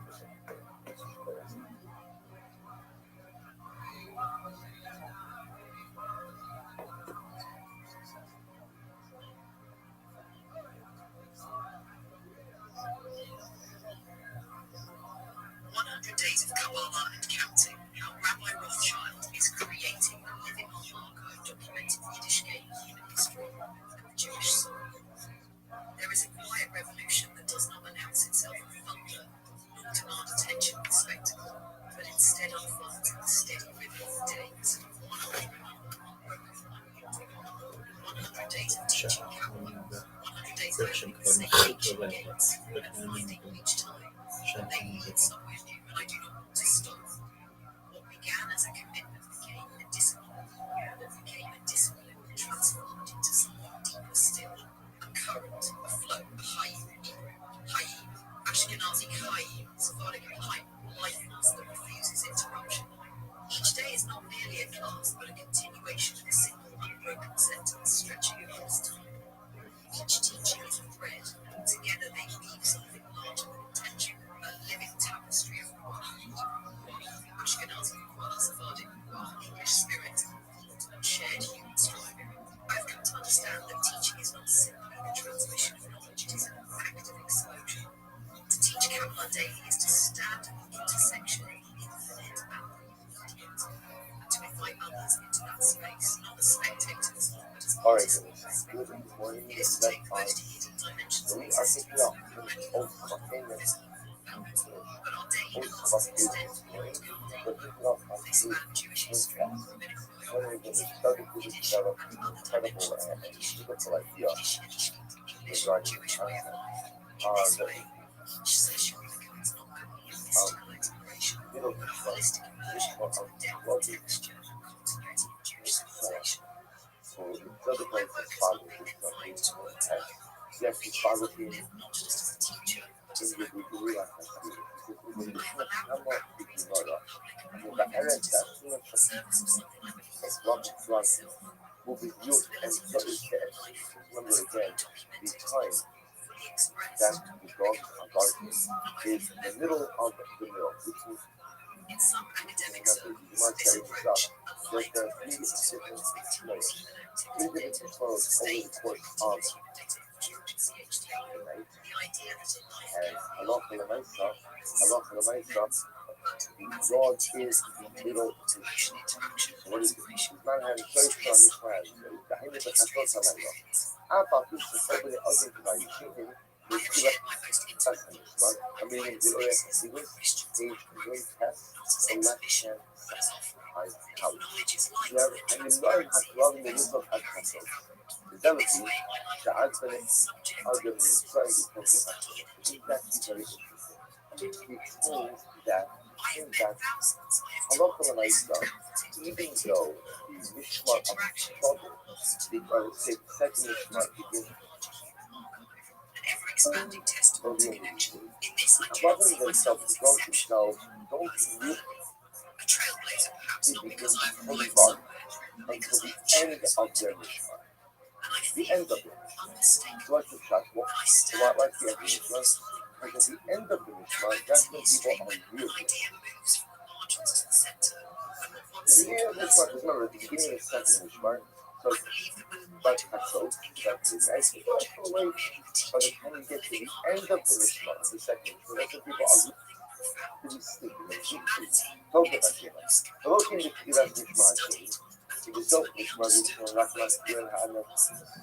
But perhaps in that in the understanding there is the because seed at of the end of the peace. first Mishmar What is is that you'll begin to conflict, go to sleep not the failure to see the other fully, and therefore השלוחים אם הסירה מתוכך ובתחילת משמע שלישי בני אדם כבעני אורך. Remember again, okay? So in the beginning of the first Mishmar, a lot of times people are awake. By the end of the first Mishmar, people are really, most people are going to sleep, or are asleep, beginning to go to sleep. Beginning of the second Mishmar, already people are still up. People are asleep. By the beginning of the third Mishmar already, people are beginning to get up. So what's really the only time of night when Mamish is quiet, when nothing is going on? End of the second Mishmar. End of the second Mishmar is when the world is quiet, people are sleeping, no one is really beginning to get up for the day just yet. Thinking that so Mishmar Shini, but in a Shina Tokaka Bukaka, בשעת אחרי דמות, כולם בעומק הקרדינה. Interestingly enough, I'm sorry, I said I think it's so already this is at the beginning of the second Mishmar. By the end of the second Mishmar, which is the beginning of the third Mishmar, people are already beginning to wake up. So at the beginning of the second Mishmar, that's when the world will be asleep. That's all he says, I'll be hold my trouble with those very much. So ultimately, again, the Haven Shashin, I'm going to go back, but he didn't touch my problem. No, you know, only look at the other mathematics. It's really only at the beginning of the second Hasos Halayba. That is when the dogs really can bark. Why? No one's going to disturb them. Why is no one going to disturb them? Everyone's asleep. Everyone's asleep. That is the only time. It is the only time when everyone is asleep in the world at the beginning of the second Mishmar. He goes on. We go like that. So we'll say, so again, what's the metaphor? You know, what exactly is the message? Because remember again, the Klavim Tzoakim, we were understanding as a sense of ruchnius. Right? And ultimately, again, sometimes for spiritual accomplishment, the person has to be alone. Right? The Klavim dogs able to bark because no one is around. So the level of metaphorical relevance. In some academic circles, So the Klavim Tzoakim, that the world is quiet. Look at that say. Which over the car. Today la idea of Sakas Halim Cuba. They will say, so now that I've compared to Canal already, compared to marking of the dog to that Cuba. In order to maximize your experience, what has happened? So the videos and then the follow Inyan Damas utyczył pisze Hajgosza Belibo i Kolki Jaj Olamanta. What's in this profound idea? Says that in order to have a meaningful Tefillah experience, you not just have to dive into something. When is the God of Shiva Kumar? When everything else in the world is quiet. Because if the other forces in the world are awake, not asleep, then it'll prevent the dogs from barking. So that is said, going back to yesterday's discussion about distraction, sometimes when we daven, there's so much going on around us that it's difficult to have it's difficult to be attentive. It's difficult to be focused. Sometimes what I have to do is I have to be like the dog. I have to be like the dog. And I have to, when I daven, I have to make it like Hatsos. Meaning that I have to make everything around me quiet. Okay, so again, to be clear, this is not talking about davening by itself. That's what the Lord is spoken about. So although it's good to be by yourself, you know, the keyboard, so what it means is sense of quiet with things that are occurring around. He's looking at his Russian again. Change the phrase if we can see one life in its entirety to if we can see one life in as much entirety as possible. Things that are happening in this world around you. In other words, you hear the metaphor. The dog barking when is the dog really able to bark with all of its cough? When? Chatzos. Why chatzos? Everyone's sleeping. It's quiet in the world. It's quiet in the world. Same as the sun. Sometimes in order to have a meaningful tefillah experience, you have to quiet the world. You know, when we daven, it's normal to have your mind race into different things. Right? And a lot of times also over the course of a davening, They taught I'm thinking about in things. the biography, For sake taught of Kabbalah davening. daily And I'm for thinking about these. And 100 again, consecutive days to their community. it's natural. Everybody's mind hears at different times. The shayla is the ability to refocus, get back on track. So here, Tzaddik is saying as follows. Tzaddik is saying that just like the dog can only bark when it's quiet and doing sleeping, when a person davens, he has to try to quiet his mind. We call in olam hazeh. Try to make it your chatzos, your internal chatzos. Quiet down everything else that's happening inside of your mind in order to be able to focus on your tefillah. He says, Ad kidikach, shafilu ayidei tza'aka b'tefillah, al tzachaf hagashmi. He goes, shemispala ala parnasa b'birchas barich alinu, Hashem HaKadosh Shazos, ukiyotzi bazat, kishemevakish al shar tzachim b'varish. So sometimes I know what you're going to say. How can I silence my mind from Inyane Olam Hazeh, matters of this world, when Shmona Esrei is davening from matters of this world? Because that's what it's all about. I'm davening for my parnasa. So of course, when I daven for my parnasa, I'm going to think about my parnasa and having struggles. I'm going to think about struggles. And if I have a big meeting coming up that day, I'm going to think about the big meeting coming up that day. So what do you mean I should quiet my mind from Sarki Olam Hazeh? It says something amazing. Kozos lo yinaru. Turn the page. Lid'og. How? Tzarech igubo b'znei atzmo. Rak l'akashaso v'tfilaso aleim yichabim shakol. Parnas tzarechua kiyotze. Nitzach ha v'rak l'tzorech gavoa kiyavua. Kavanah satila yi b'tfila shkila. So it's very simple. This is in general, but it's like an incredible Kabbalah question. When I daven, and I ask the things, as we're supposed to, as you all do, why do I ask the things? Why do I ask the things? So you know, say, to give a very simple answer, everyone knows you have to put gas in your car, right? So you could have two different approaches here. So why do you put gas in the car? Because a car needs gas. Like a car, right? The chef of a car is incomplete without a tank full of gas. It's not called the car without a tank full of gas.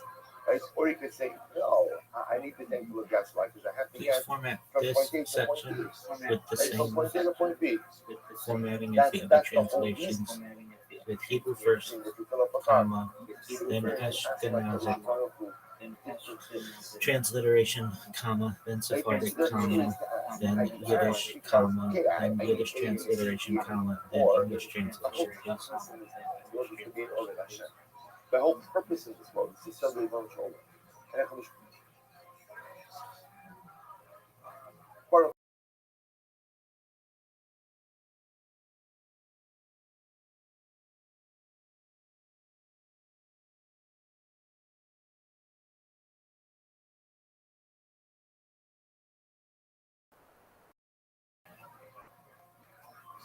Not that parnasa is an edge, or refuah is an edge, or wisdom is an edge, or geula is an edge. These are all means in order to get to the ultimate goal of being an effective Hashem. It's different says of sudden. That's how you daven for all of your earthly, physical, material needs, but at the same time still make it an internal chatzos. By understanding why do I ask for the things that's, and I was like, somebody is saying, this is a point a lot of times that we lose in tefillah. Why do we daven for the things in which we daven for? Include, again, if you understand that I'm davening for these things, the rabbi has streamed for that amount of time in the biography 24/7, 365 from multiple camera angles. Right? You follow my statutes. And then the Torah goes into a whole series of material and physical rewards. So the Arachim is very bothered when he says many of them are Shemar. What about Schar Mitzvah Hayam? And what about the idea that there's no reward for this? So or like Antigonus says in Greek Albus, I'll do kavoda hamisham shemashar. I do not be like servants who serve the master for the sake of a serving reward. Bitch. Antigonus is doing misunderstanding. The beginning of Parashat it's not reward. It's not reward. In Bechukos Saitelechu, the Baruch Hu says, if you follow my mitzvahs, I'm going to make it easier for you to live a life of spirituality. We'll say, what makes a life of spirituality a little bit easier? A healthy dose of material success. Hey, if I don't have to worry about my bills, if I don't have to worry about my expenses, if I can have a nice, comfortable life, it absolutely makes my real meals easier. So that's what it is. So when we daven and we ask for all different things, says the Tzaddik, why am I asking for it? So I'm asking because, hey, a car needs gas, a person needs parnasa.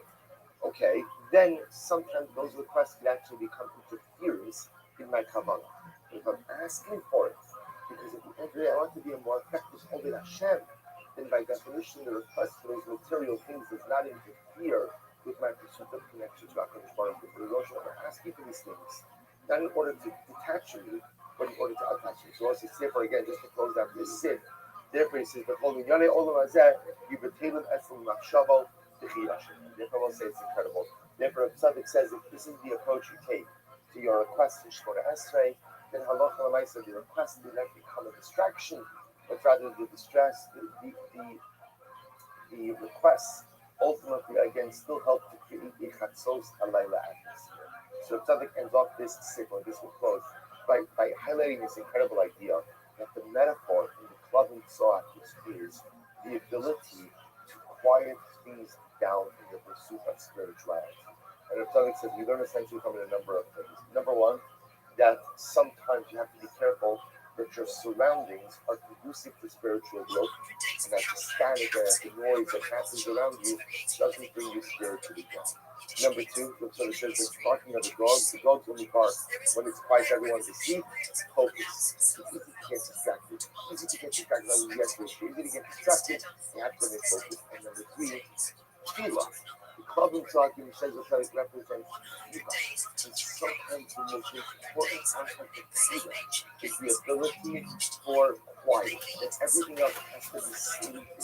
Because if you don't put everything else in your life to sleep when you're davening, then by definition davening becomes a very distracted experience. And even when you daven for material worldly things, does that not interfere with the chatzos dynamic of sleeping? Not if you ask for the things you want in life for the right things. You're asking for it because you think parnasa is an end, or refuah is an end, then it's very request to come to distraction.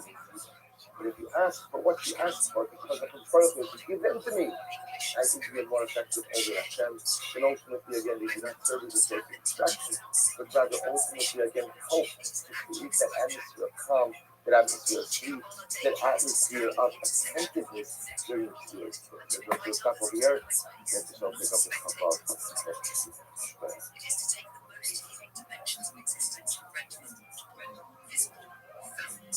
but our daily classes extend beyond comfort alone. They span Jewish history from ancient Hebrew, Aramaic, Yiddish, kosher living, and other dimensions of Yiddishkeit. Yiddishkeit, Ashkenazi, Yiddishkeit, Sephardic, Yiddish Gold, Yiddishkeit, Yiddish translation, Yiddishkeit, English Jewish way of life. This way, each session becomes not only a mystical exploration, but a holistic immersion into the depth, texture, and continuity of Jewish civilization. My work has not been confined to one thought. For years, I have lived not just as a teacher, but as an open book. I have allowed the boundaries between public and non-private to solve the substance of these larger possibilities documented as life, fully expressed in resource. Some academic circles is approaching life to promote contemporary human activity data chat, sustained through continuous demonstration. The idea that a life can be archived really is a I'm reading the History is So something. look at the dog. If the dog tries to bark during the day, the ultimate master or others will try to silence it. But when it is dead at night, it's going to disturb. The dog barks, the dog barks. Yeah. The cat is a powerful metaphor for this stuff. Anyway, this T-Rock and the American stack has lost.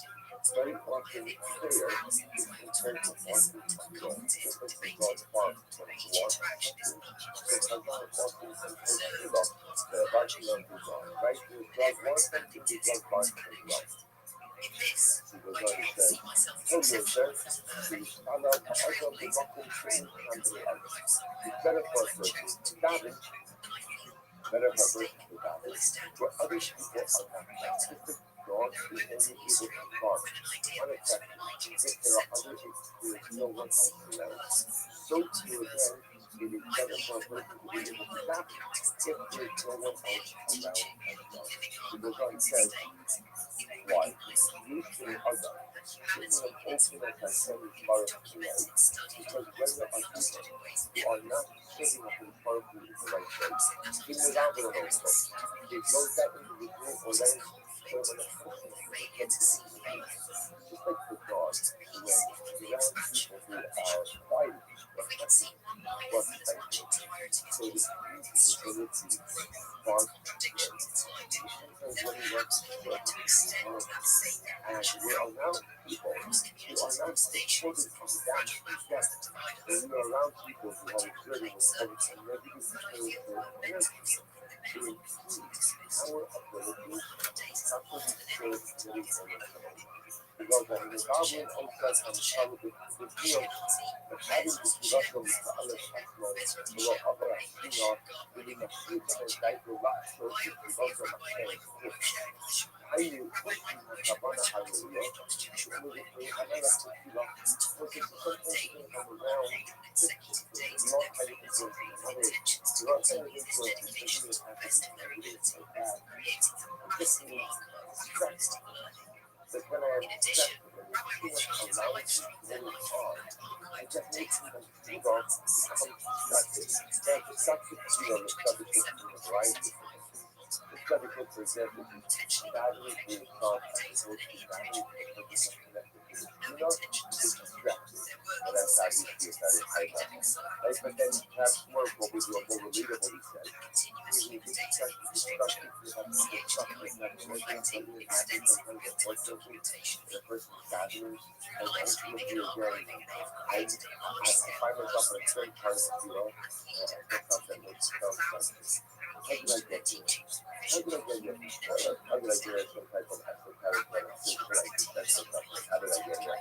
Anyways, how did I get to understanding the Jumla? I don't remember gathering the first time.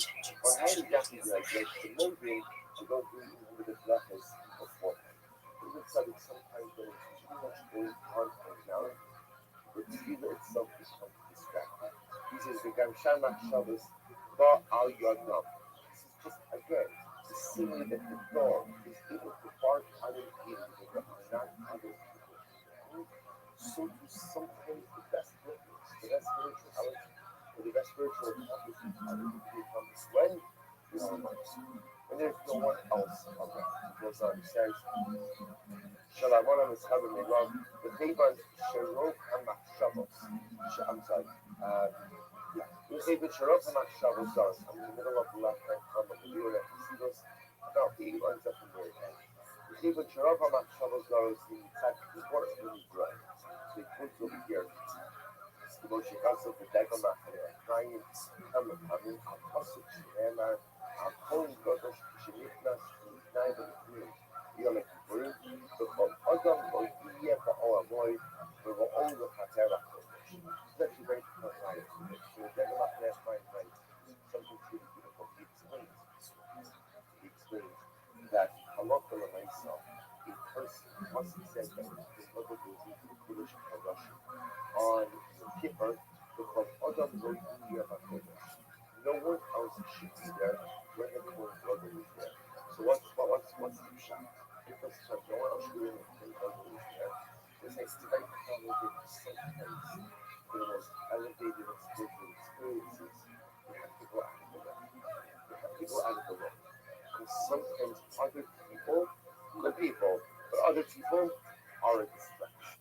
He goes on to say, שבא הדור לרמז שכשאדם רוצה לעבור השם באמס ובתפילות, and all years we can look on the keeper, that when a person wants to choose from a control with truth and with completion, אזי צריך לחשוב ולדמות בעצמו, כאילו הוא בעצמו יגיד בעולם. And once it's something to accomplish great things, you have to view yourself in that moment as if you are the only person standing. There's no one else around. No one else around you but you. And therefore, again, there are no distractions. No distractions with any person. Occasional test, when we come up with nonsense, therefore, again, this is the concept of Lopsad. This is the concept. Ultimately, again, this is sowed.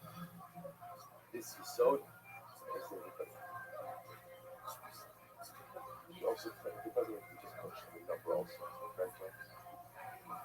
Because it's not, again, ultimately, we begin to see that a lot of the lights off, in the chat, telling me that sometimes that person to reach maximum spiritual Demand attention and spectacle. no distraction.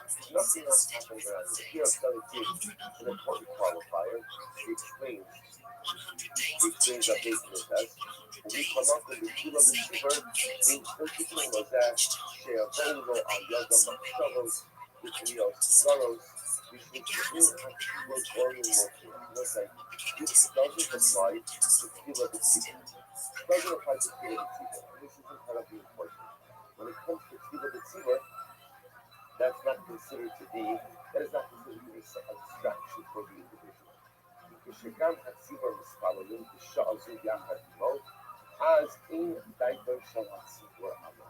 Because also the section very interesting. So even though we're saying that sometimes being with other people can be a distraction, it's not the case for Tefillah B'Tzibur. Tefillah B'Tzibur, a person davening as part of the Tefillah, the presence of other individuals is not deemed to be a distraction. Incredible useful. Why? שכאן כהציבור מספלם בשעה זו יחד עמו, אז דיתן של הציבור עליו. וממילא גם הוא לא נגרם לו לחשוב עליהם, וממילא דיתן אינו מוסף לתפילה. So I said, this is actually incredibly useful. His wording is that Tefillah B'Tzibur is not a distraction. Why? Because when I daven, so the tzibur, the question over here is the das of the tzibur is not on me. Listen to the das of the tzibur is not on me. What a strange thing to say. So it's actually means like this. The holy sort of Tefillah B'Tzibur is that you become one with the tzibur.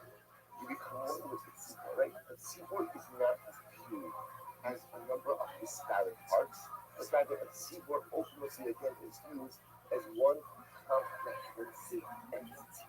One complete and comprehensive entity. So therefore says you like something that's not considered to be a distraction. And incredibly so. So because again you read this and you would think that a double logical conclusion is davening by yourself. Davening by yourself, don't be distracted, you'll have the best davening ever. And the truth is again that there are times when davening by yourself absolutely is sometimes the most profound tefillah, but of course there's a halacha of Tefillah B'Tzibur. The halacha of Tefillah B'Tzibur means that we daven as part of the links. But the nice thing is that the reason why Tefillah B'Tzibur is not an intrusion or not a distraction is because in that halacha, when I daven as part of the Tzibur, it's not the pshat that their das, you see, it's even if it means that the whole is reckoned as one, the collective becomes one, and when the collective becomes one, I don't see it as a bunch of people where we all become one collective piece. Or it could also mean that when I said tzaddiks is so, people going ahead and being confused by the presence of others is only when we're not all doing the same thing. If everybody's doing the same thing, everybody's working in the same direction, then by definition, that is not considered to be a distraction. All right, well, we'll stop here for today. We'll pick up with this. We have this incredible model from the dogs barking. Dogs bark most efficiently when they are alone. Sometimes the way to bark most efficiently. To have the most efficient and most powerful looking is by yourself. there's no distractions, nothing else holding you back. We said this very carefully, of course, discuss the practice of Sibur, how we also practice the Torah and Hashem, we will see tomorrow. That's what's up.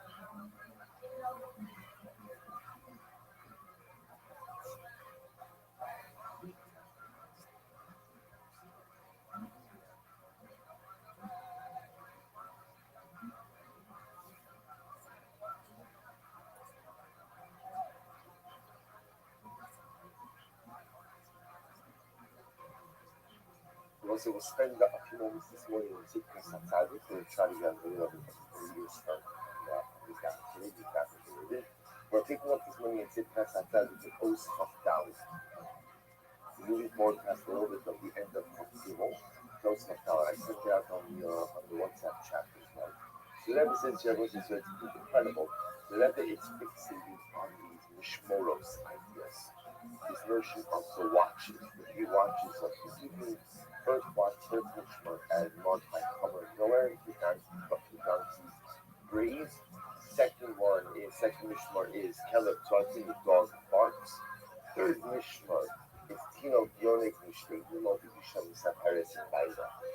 Third watch, ultimately again, so we have over here a child is nursing and a woman is speaking with God in the hours of the morning. So we've seen already before that what the tzaddik is doing with these mishmorot is going ahead and really developing or utilizing them as a way of, or as an insight into Avodas Hashem. So ultimately, again, how do we relate to HaKadosh Baruch Hu? In the last post, it was the meaning of the Shekhinah. Beforehand, it was again in general a relationship to the Shekhinah. So continuing on this, what Tzaddik writes as follows. This is in paragraph of the Uskam Dalit. Nishma Rishon Balayla. So once again, the first watch is the donkey grave. He says, Shenear Adayim. Now, look at the Be'uri HaChasidus on the bottom, because we're going to actually just move through this small piece of Chadalit, then we're going to go to Chapei. But look at it from the Be'uri HaChasidus, left-hand part. The Nishma Rishon Balayla, have Simin Ba'olam Hazeh, Iman Shebesha'azu, Chamor Noer, the Korei Lebaila. Now, why does a donkey bray? Why does we've pondered this before? Right? Why does a donkey bray? So it's very simple. Donkey brays because it needs something from its master.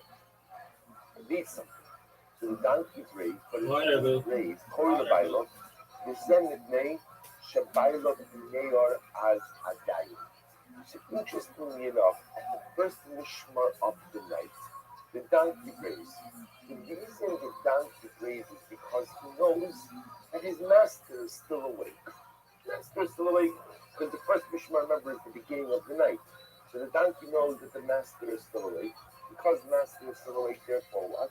Therefore, again, he call out because whatever he needs, he knows that the master will be attentive. The thief, as I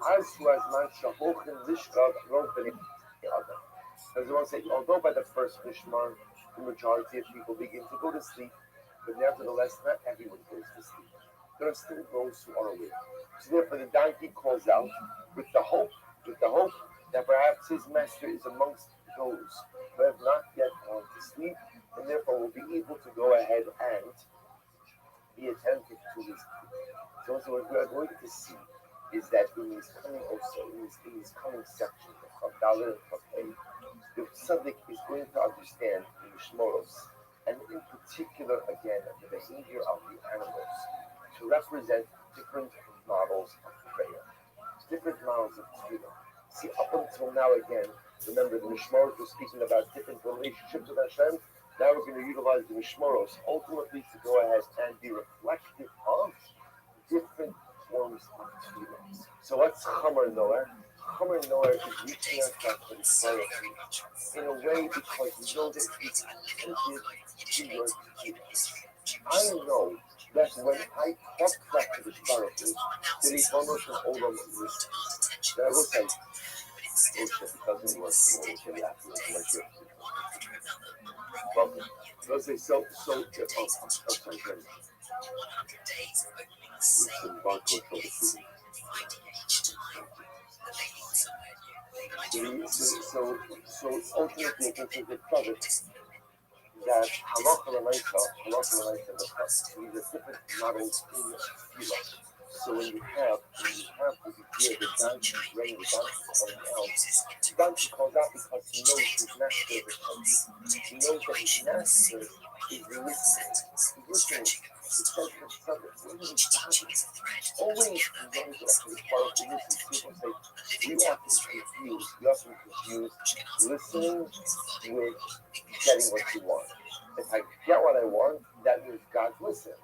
If I don't get what I want, that means God's listening. That's not true. Every parent knows this. Every parent knows this, right? I hear everything my kid says. I hear everything you're asking for. I'm not saying yes to a lot of it, right? Or just some of it, right? To some of it, I hear it. I hear every single request, and I hear the heartfelt one that I hear, but there are sometimes I just can't say yes. So the time to bring simple stuff represents the notion. The way you daven, always know that you're hurt. Always know that you're hurt. And it should be a certain level of the comfort of knowing that I'm hurt. Just like when we get older, you know like that. You want to see that moment in life, like that switch, where you realize that your parents were actually intelligent, right? And they actually knew what they were talking about. And wow, I can't believe how they were so smart. All those years when I was young, I thought they were so out of it. They had no idea what they were talking about. So archaic, anachronistic, outdated. And then I was, wow, they were so smart. And then I realized the things that they said no to made so much sense. There's that moment in life, sometimes it doesn't happen in this world, sometimes it only happens, the Olam MS. When you see all of the things that Baruch said no to, and some of those things that he said no to caused me a lot of pain. But yet, again, there comes that point in time when I come to realize that even the no's were for my benefit. Even the no's. So that level of clarity and understanding might not come to us in this world, but at least to know that when you pray, when you daven, when you call out, know that there is always a loving Father who hears you. They will say, so that's the Chamor Noah. If you skip now to Os Chapei, to at least begin this Os Chapei. So if you take a look, that's on page Nun Ches. That's on the PDF I sent you in the WhatsApp. I only sent you the first section in Chaf Dalet. See right over here, look in Chapei. Mishmar Sheni. What's the second Mishmar? Klavim Sar. That's the dog's barking. The dog barking. So he says, Kishakol Yisheni. If a Mishmarish, listen to this. Now by the time you get, no, see it sounds incredible. You hear that? The dog barking, good. He'll say, so Lamaisa, by the time you get to the second Mishmar, that's already middle of the night. We call quote unquote everybody's sleeping. So what's the theory? So this is really interesting. Remember, Chomer Noah is the master still awake. The master still awake, representing the idea when I pray, I'm always heard. May not always get what I want, how I want, when I want it, but I'm always heard. Klavim Svakim, this is incredible. Take a look into the Uriah Hasidus in Chafei. Hasimur Mishmar Sheni. I will say this is going to be incredible. It's Mishmar Rishon. I'm reading in the Uriah Hasidus, right hand column, bottom of the right hand column. Yesh Adayim Bnei Adam Sheni Uri. The eighth left hand column. The Eilim Manichin also Lekelev Litzon. So what's when I watch this? So when does the dog bark? And when does the dog bark really freely? By the second Mishmar. What's happening by the second Mishmar? The world is asleep. Right? The world is asleep. So the world is asleep. So there's no one to stop the dog from barking. You see, sometimes what happens is when the dog begins to bark. So what occurs? People silence the dog. They tell the dog to be quiet. They tell the dog to stop barking. They tell the dog, quiet, shush. When the world's asleep, the dog barks freely. There's no one there to stop him. There's no one there to stifle him. There's no one there to prevent him from barking as he sees fit. Says the Tzaddik. So Kimo came gam beruchnis. So too sometimes you have to be like a dog by ruchnis. Whoever heard of a statement like that, right? You have to be like a dog by ruchnis. What does that mean? The Most said, "Da'anu b'tfila hanirmezes b'tzakas haklavim," just like by davening, which I will say often is symbolized by the barking of the dogs. Listen to this incredible idea. Tov Yoser, שמספר האדם במקום שאין בני אדם. Sometimes it is better to daven all by yourself. Sometimes it is better to daven where no one else is found, so that ultimately again your barking could remain uninterrupted. And I will say what that means obviously can't be taken at face value. Because as Rav Tzaddik is going to say, but there's a din of tefillah b'tzibur. Right? There's a din ultimately again davening with the meaning. So again, we all experience what it means to daven by ourselves. And the truth is there are some incredibly beautiful things that came out of those months of davening by ourselves. Tefillahs like we've never had. But we also have an obligation of tefillah b'tzibur. And remember, so much of Yiddishkeit is just because this makes you feel closer to HaKadosh Baruch Hu doesn't give you the license to do it. There's a framework in which we operate. The Rav Tzaddik is saying, again, we'll discuss this more. Rav Tzaddik is saying something has to be like the dog. So the donkey brays because the master listens. When you daven, the Rosh always hears. The dog barks when no one else is around. Because sometimes in your ruchnius, it's important to find alone time. What that means and how we apply it, in the next session tomorrow.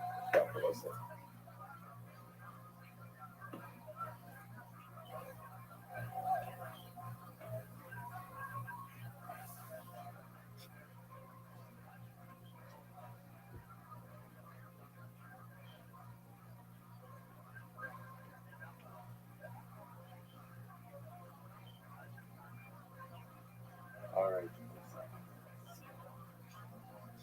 All right, let's keep going. So you're continuing it.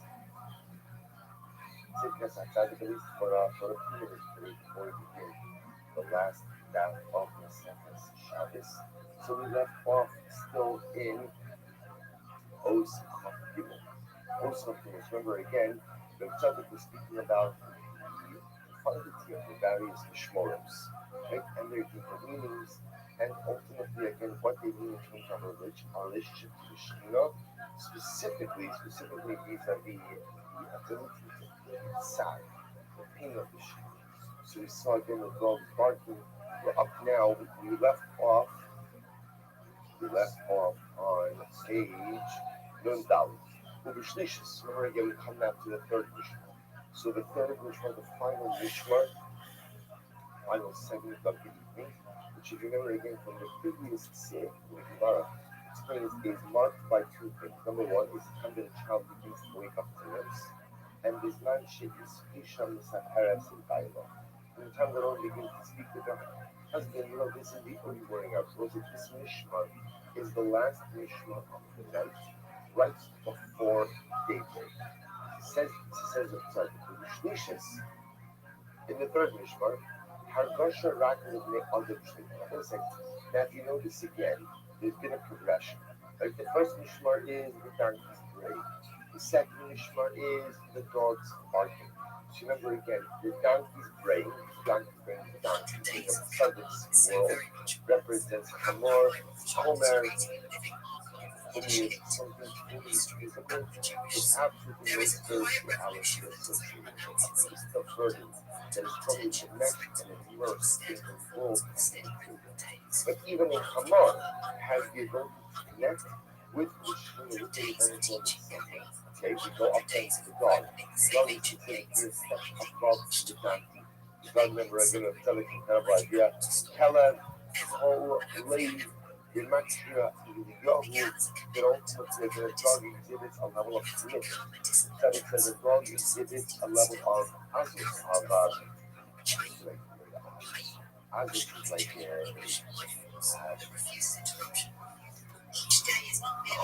thank you. A level of chutzpah. I can azus, which again, good chutzpah. Good chutzpah. Because sometimes it means a little bit of chutzpah, or it's against the, I don't mean the kind of chutzpah that's annoying.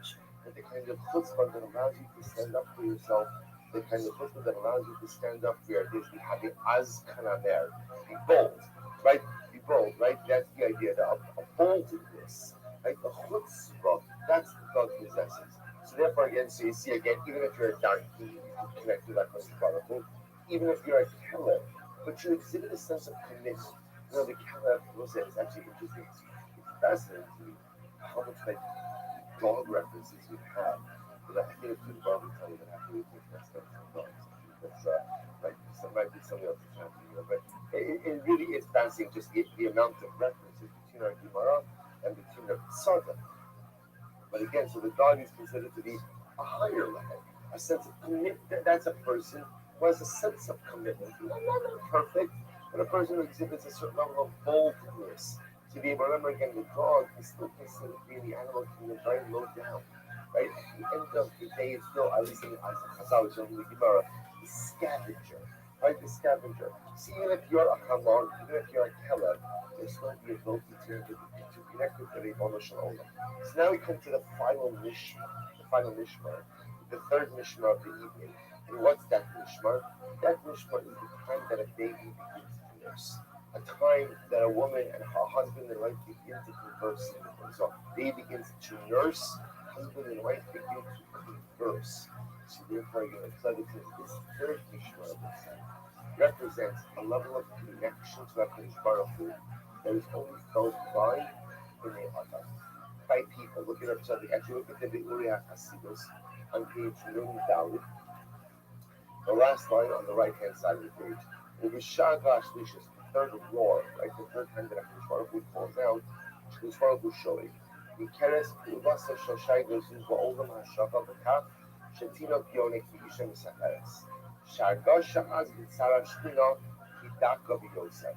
Now, I will say this is actually pretty incredible. You see, in the first two Mishmoros, it's pitch black, pitch black. So the ability to feel the Tzara of the Shechina when it's dark outside is much easier. Like, because again, darkness in general represents a certain level of sadness, a certain level of despair. So in the midst of the night, even the donkey can feel the Tzara. In the midst of the night, even the Keleb can feel the Tzara of the Shechina. By the time you get to the third Mishmar, there's already a little bit of light mixed into the horizon. So there, the ability to discern the pain of the Shekhinah is only really accessible to people. Someone who is a Ben Adam. He goes on, he says, Shabin Adam, Shabin Rakman Bnei Adam, Shleinim B'Kach Nafshem. Between Shizman Hu Karov Me'od L'Or Hayom. שבמסלול החסדים של אור הבוקר לחויר יוסף יוסף ומילא הם מסעורים לעבודת השם יתברך על ידי ישראל יוסף ושגה גרמניה. מסעורוס הבא מכוח השגה של הקדוש ברוך הוא הנשמע אז למעלה שבא מתוך ספיות כביכול מתוך הגבת השלטון שסביב את In this third mission, in this third mission, what is that saying? So this third mission is the ability to perceive HaKadosh Baruch Hu even outside our acts. So it's very what's happening. When it's daytime and when it's nighttime. Those are times of absolute. Remember again, it's never what we assume. Lahadi Baboker Hasdecha, the Amunas Chabaleda.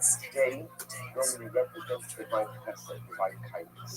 Night represents divine divine.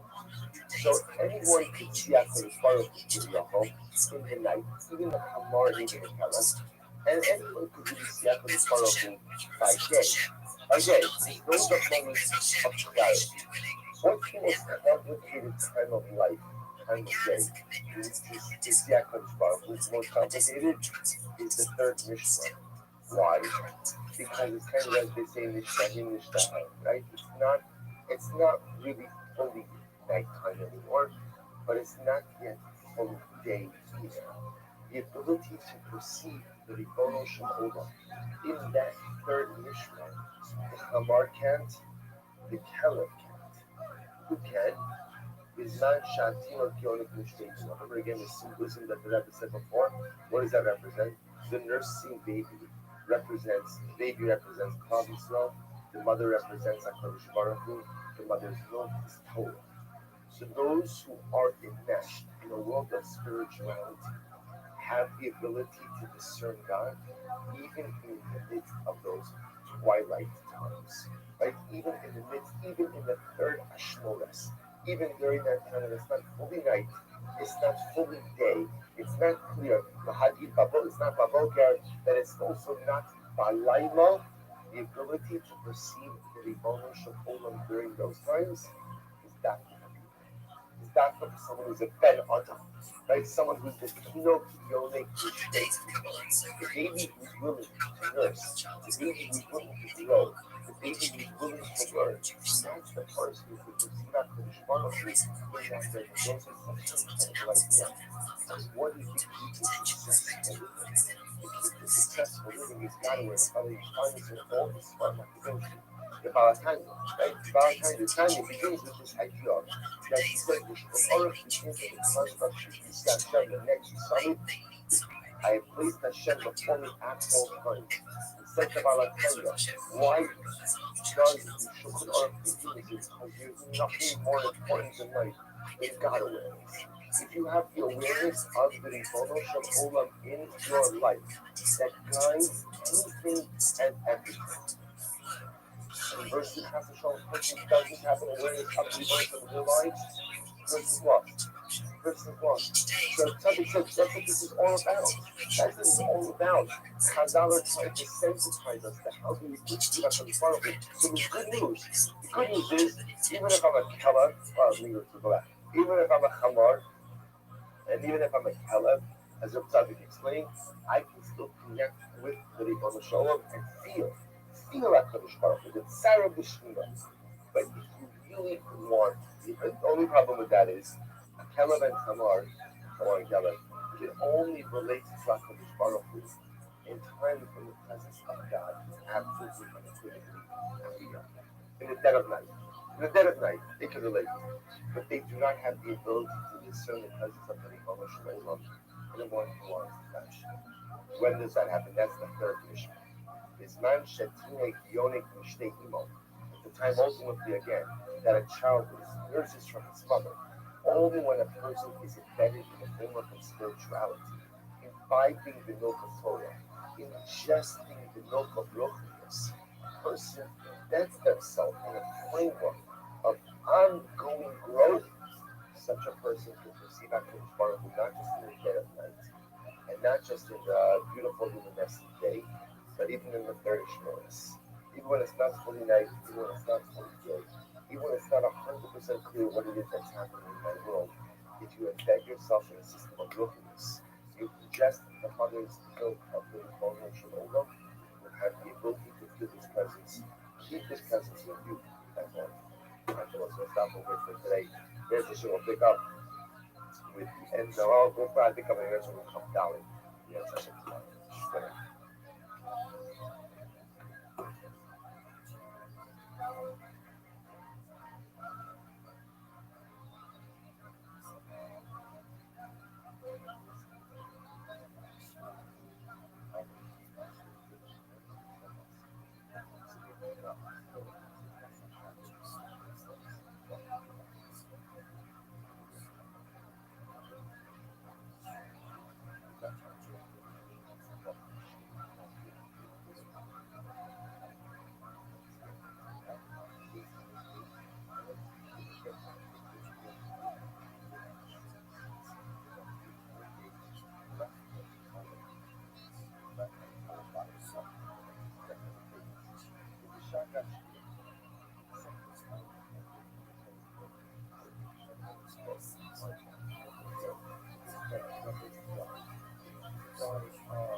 so very much how Rabbi Rothschild was creating a living market in the Yiddishkeit human industry of the Jewish soul. There is a quiet revolution that does not announce itself with thunder, demand attention and spectacle, but instead unfolds in a steady rhythm of days, one after another, unbroken and unbroken. 100 days of teaching Kabbalah, 100 days of opening the same ancient gates, and finding each time that they lead somewhere new. And I do not want to stop, ever. And hopefully, Bezrat Hashem, Bezrat Hashem, Bezrat Hashem, Bezrat Hashem, I never will, what began as a commitment has become a discipline. What has become a discipline now streams from still. Current, flow, Kaim, him, Kaim, Time, English, life phase, refuses interruption. Each day is not merely a class, but a continuation of the same.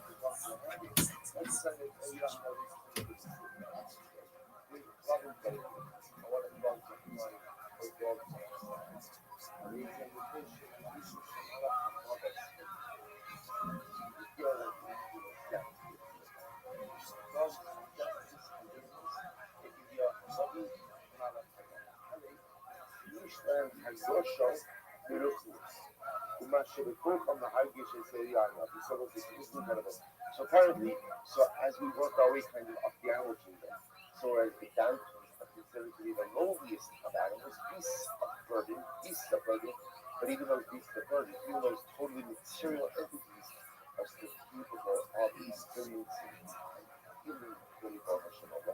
The dogs apparently on a higher level, right? That the dogs have the ability to manage to feel, to perceive. Eliyahu Hanavi, right when they're joyous, and the Malach Hanavi. So we'll say, you know what, what's this shot?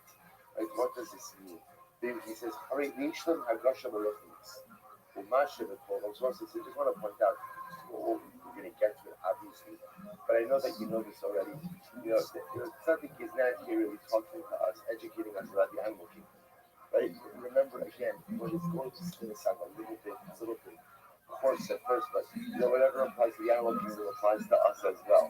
What we're seeing over here is that obviously animals have the ability to have the level of salary, and have this ability to feel between the tissues and the interaction. But of course, again, it doesn't have that same ability as well. So that's all what this is going. You have to look at it right from here.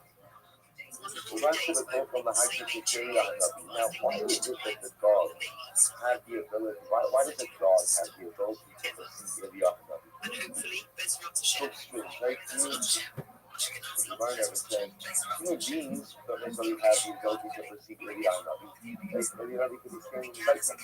As close as a complete stranger, as an ordinary person, I would never know. And I would never know. Yet, the dog have the ability to perceive the Yahanabi. You don't understand. This means to me, Shayotun, Yedekina Michigemes, which Shoresh is Yahanabi. That's teaching his friend together. This is a wild thing. The subject says because the dog have the ability to perceive the Yahanabi. Why? Because on some level, the dog and the Yahanabi stem from the same aspect of tradition. Which is incredible. The Osios Kelev in Gematria Monday, the Osios Ilio. The Kelev dog, right, is 52, which is the same numerical value as Ilio. I am David Shakir, the Yavish, the Davish, the Ilio, Akiza Kelev Kedusha. Okay, what's the Kelev, like the Ilio, incredible. I use Kumo Lay on this day. Okay, that's incredible. The Seneca is free from the energy. That remember every word in Russian Kodesh. If we just saw it by the donkey, right? If you saw by the donkey, we called the Kamar. We said yesterday that word Kamar is not so random. But the word Kamar itself, clearly, is material. What's the word Kela? Caleb is a feedback to study for Kulo in the United suggests Kulo. Kulo lays. All heart. All heart. Or co-laid. Heart. But apparently I guess in the animal kingdom, the animal kingdom. So a dog demonstrates emotions and develops its master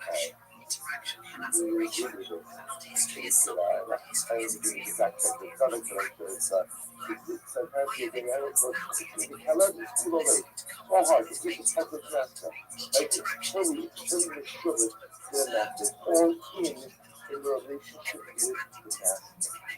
Interestingly enough, who else was like this? Who was like this? Maybe I have this again, it's a suicide. Maybe I have the emotional we're both servants under the ownership. Realizing into the emotion area, interestingly enough, we have not speaking about this. Moshe Rabbeinu was fierce attitude. Fierce attitude. Like fierce attitude. However, Father saw that in trouble, even though it was clear that they were in the wrong, he still advocated on their behalf. If you have nothing but the difference, if you have nothing, I already know this is with the moment shalom. And when Father saw sin, Father saw sin, if you have nothing, sometimes give up on it. This is why, by the way, we have beautiful minutes to go ahead and step on a distinct shell of Yahweh by existence. Why does Eliyahu have not been have to come to why Eliyahu? Why not Moshe Rabbeinu? Why not someone else? Elohai. It says that Eliyahu has not been told that the quarrel will be amplified to like how we saw violated the grace. They violated the grace. They never told us, told God how we saw they've done this. And the Torah who says to Eliyahu, really they've done with you, I'll show you that they're not. Even though they make mistakes, even though they mess up, nevertheless, they still making their original Haraya. Eliyahu Hanavi forced him to attend every single bris milah. He said that he was wrong. He said that he was wrong. You said Klal was down and out. You said Klal was overly divided with the bris. You have a front seat to every single bris milah. Eliyahu Hanavi was Kulo laid back on his father. Shimon says, Moshe Rabbeinu, one little bit of the fight, right? Which is beautiful. His heart is partially with Klal Yisrael, advocating on their behalf all the time, even though they're in the wrong. And his heart was back on his father. But it's split heart. If you are not with Kulo, his heart is totally back on his father. There's a sense of that's the connection between the Rio and the Kala. Right? The Kala is not only the matter of the Rio, but the Kala is Kulo Lady. All parts of the master. Yeah, no, we will Kulo Lady. Like, we have to stop over here. We'll pick up again. Where Tzaddik is going to take this. Right? And how ultimately, again, this is the key to impact us in the Hashem we will see how you right?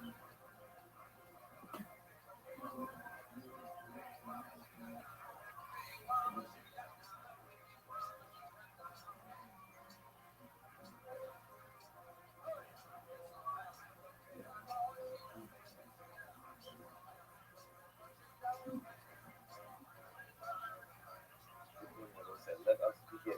Here to us, we left off in OC of Gimel.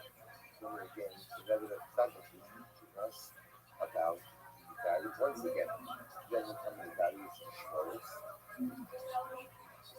Symbolism of those Shmoros, but it's of Gimel, really speaking about the interconnectedness which really exists between the celestial sphere of the other Torah, the Mamo, with and that which happens in this world is reflected and what is happening with the Rebbeinu above. So right, so now we're going to repeat the introduction. Now we're going to the meaning of each of the different Shmoros. Ushada Rishona, Shuda Mishna Rishona. Remember, this is the first thing. Now the Gemara's understanding is that the Rebbeinu cries out or roars out by each of the Mishmorim, by each of the different watches in there. And he says, I Labanim woe to the children because of their sins and have been forced to destroy my base bush, and woe to the father who is forced to go ahead and exile his children. So remember again, so what's the second of this Baruch is that every Mishnah. Now what Tzaddik is going to do is bring together these two ideas. So Baruch Shalom roars, so to speak, cries out there every Mishnah. Remember again, the three Mishmaros are represented in this world by three different things. The first Mishmar we're going to bring was the donkey. So what's the change? Here's something amazing. This is the Shaga Mishmaros. The first one is going to cry out in despair for Klal Yisrael, but also in despair for himself.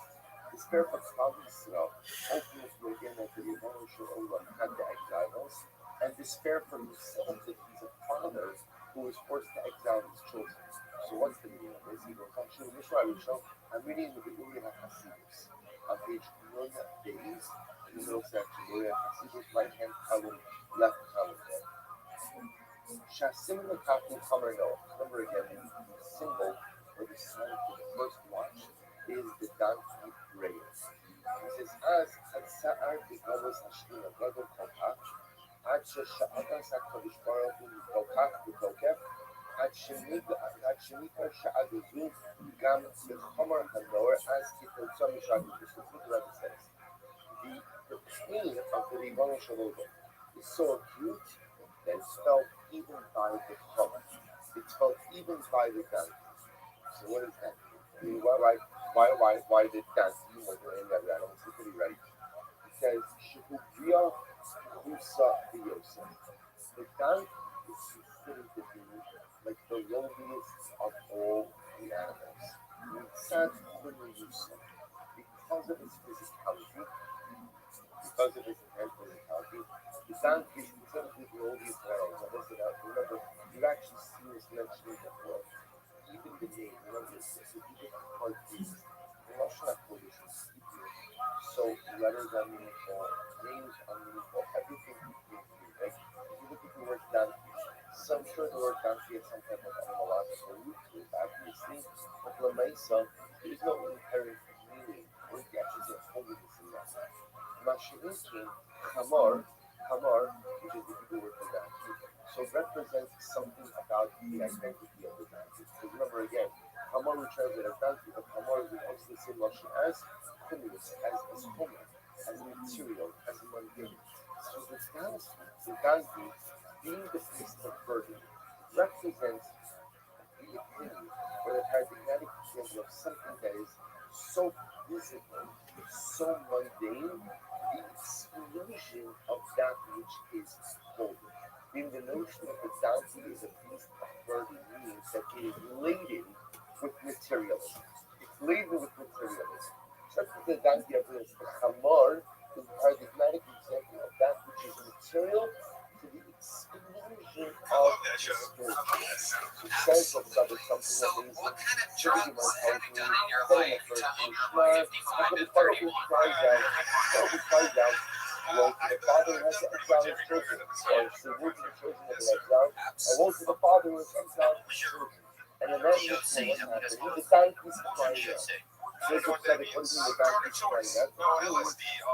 Even the donkey feels the king of his It looks like you drove here from Minnesota on a rocket ship.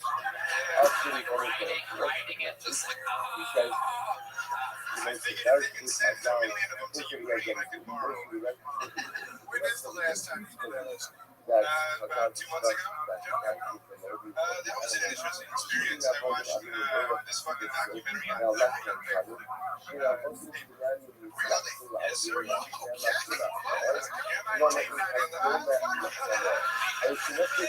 fear and loathing in Minnesota. And he's a romanticist. So what'd you do after you had taken the paper ass in Minnesota? Well, I had this really sick 4K home theater set up, so I had this like 28 inches of physical, material, to the exclusion of the spiritual, often that's the combinations of the world. Goes on to say, "Only for God, but Nama, Haver for Kaiwa, Amra, Ukon, God is Mus, Haver for Kaiwa, Hamor, the word about the From Ukon, from Hamor, Restream era cappuccino plaga d'accord. La hype is given the MSC something normal. All the worry that the outside and what the fear if your friend told you that if your friend told you that you want to do for the play along and accept the fact that you're that. It's again like it is accepted discussion about how to deal with things and how to deal with people. That's not how to accept it. You never go down to what's the progress. Hello, I'll jump to no fear of a cover. It is a high school after Russell. Even to a Hamuru at Daya School of Russell. So the first lesson they get started with this problem. Then, even to Hamur, even that, even that, of spirituality and goodness, of the ability Fucking night of their lives. of the ability to experience the feeling of the dramatic, beautiful, overwhelming life. And again, this is the thing that we discussed before, right? Fernando Castillo, Raul Bajeo, Carlos Sosa, Michael Gonzalez, Nachos Grande, Matt Muling on the electric guitar. Make some fucking noise for the band. John Beans on the keys. And this right here is Steve Magnus live in the flesh, ladies and gentlemen. This episode of the world's #1 live podcast is brought to you by Shopify, Talkspace, Prize Picks, and Quo. What an amazing show we have for you. You guys excited to be here? Before we get started, here's a little bit more from the amazing sponsors that made tonight's show possible.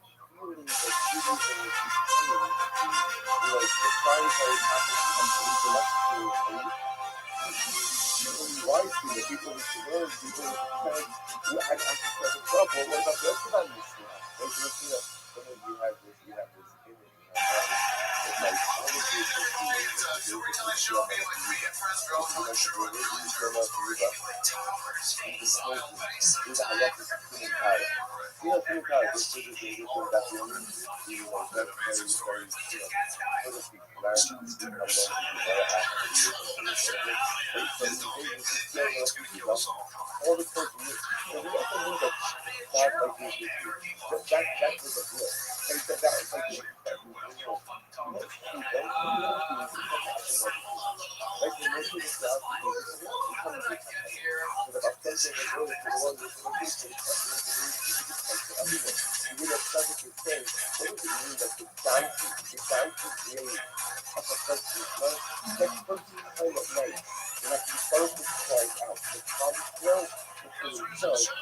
even the donkey feels that. You guys ready to start tonight's fucking show or what?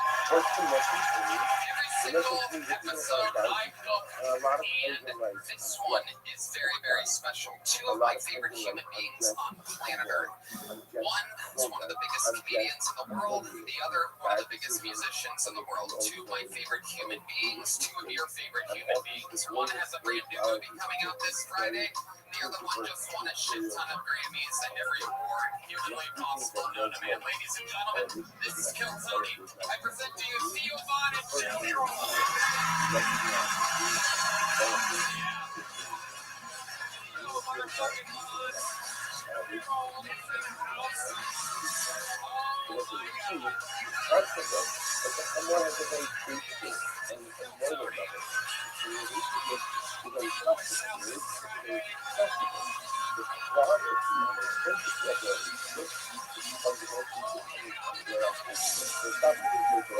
It is going down, ladies and gentlemen. Theo Von's new movie Bus Boys out this Friday, April 17th. Jelly Roll and I together are doing the Greek Theater in Los Angeles May 8th, and he's here in Austin on April 3rd. How cool is that? We have some big plans for the future. Theo, you're the fucking man. Welcome back to Kill Tony. Yeah, thanks for having me. Nice to see everybody. Happy evening.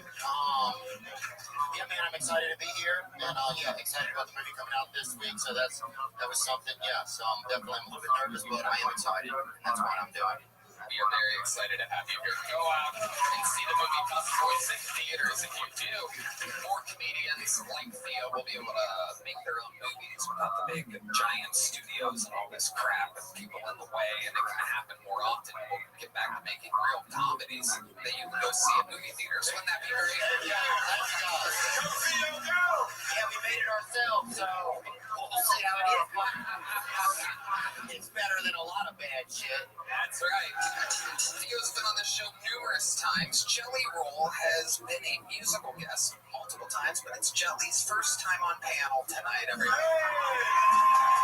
This is the first thing he's done since the Grammys. Yes, long-time listener from South Carolina. I love it. Well, let me just remind all of you, about 250 human beings signed up for the opportunity to be on tonight's show. We're not going to get through all of them, but if we get through any one of them, they get 60 seconds on this stage to attempt stand-up comedy. You know, their time is up and you hear the sound of a kitten. That means they have to wrap it up then, or else eventually they bring out the Angry West Hollywood Bear. It just interrupts their set. I conduct an interview. The entire thing is improvised. Anything could happen. Are you guys ready to start tonight's fucking show or what? Well, we can wrangle that first fucking hole. We're going to start the show with one of the regulars on the show. That means this young man has the very, very tough job of writing and performing a brand new minute every single week on the show. Not easy at all. It scares a lot of people, the thought of that.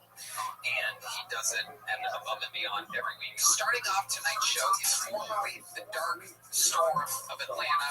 He's now the Dark Storm of Austin, Texas. Make some noise for Derek Flynn, everybody.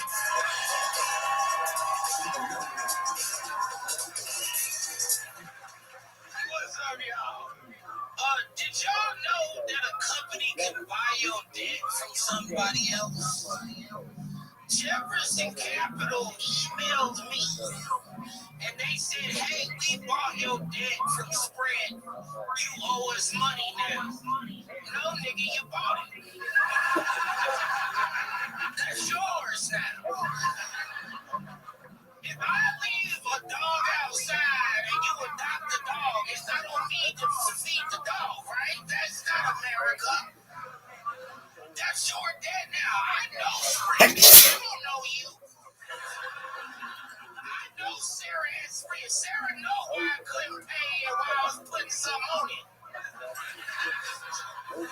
Jefferson Capital, nigga, I can't even Google y'all. I'm never gonna. What kind of a stupid ass company buy debt from other people? That's the same niggas that go online and they feed the homeless on HD cameras. What kind of shit? You think I'm gonna, nigga? I see Sprint commercials every day and I go, oh, them niggas don't ever see it. How dare you come to me like Jesus? When Jesus paid for our sins, that nigga never sent me an email being like, the adultery that you made, that's my time I've been through. He's done it again. A brand new minute 30, working overtime, Dedrick Flynn. How fucking awesome is that? That's fucking. You have another one. You never take a week off. Never. And you just keep doing it. Every time I bring you out, I get a little more nervous each time, and I have nothing to be afraid of. You gotta let that shit go, dude. I don't duck no smoke. I want to come out here and rip every single. I absolutely love it, Dedrick. Buying debt is something that happens, yet I've never heard anyone joke about it. Fantastic new material. Absolutely incredible. I'm trying not to cry right now. My bad. Tell me, chill it. Black people love sweets. Did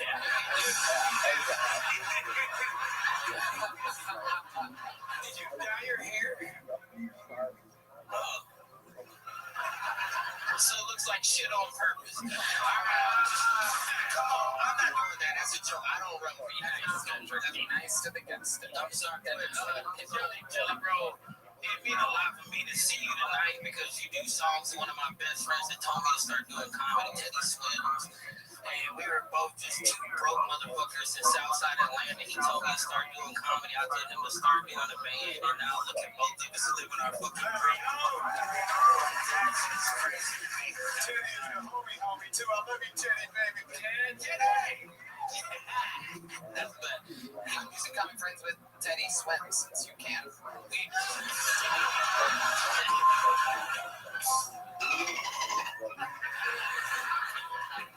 It's not my fault I can't. I just never had the opportunity when I wanted to learn.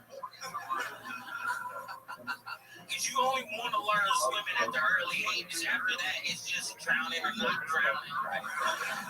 And so that, but he wasn't swimming. He was Teddy Wolfgang. It was always like Teddy and Daddy.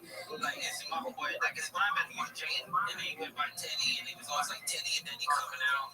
And like, in Southside, we were always like running around the same crews and stuff like that. But he was just singing, like, just like open mic karaoke. And I was like, man, the best voice I ever heard in my life. He did something with it. And when I said that, he said, you're the funniest person I've ever met. He did something with it. So that's what honestly kept me going through signing up for Killer Tony 39 times. It's just like the day I got picked, when I walked out over there playing Lose Control, and I was crying and being like, if my best friend can make it, I can make it too. We drank the same water, we ate the same food. It's just a beautiful fucking thing. Sounds like a Jelly Roll award acceptance speech.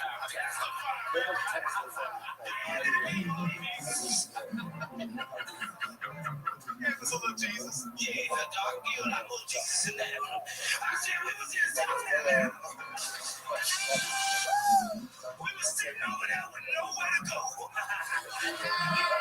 Drinking the Four Locos with the caffeine in it.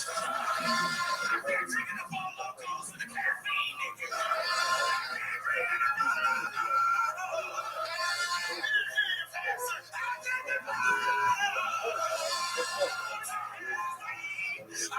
I said not a little bit. I said all of the caffeine.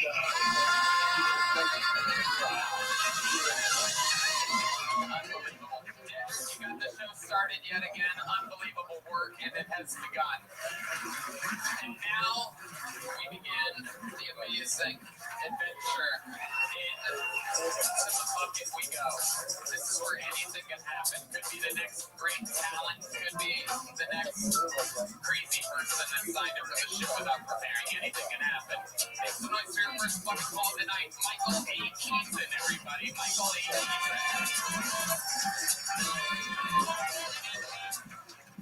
You know how embarrassing it is to be named after Batman and having to hobble out here like the Penguin? Oh man, it's an interesting life. Like so many people, like they assume that they know what my politics are gonna be. They're like, look at this guy. Like he has to lead right. Oh man, you guys are fun. I became a homeowner recently. Yeah, thank you. It's a RAV4.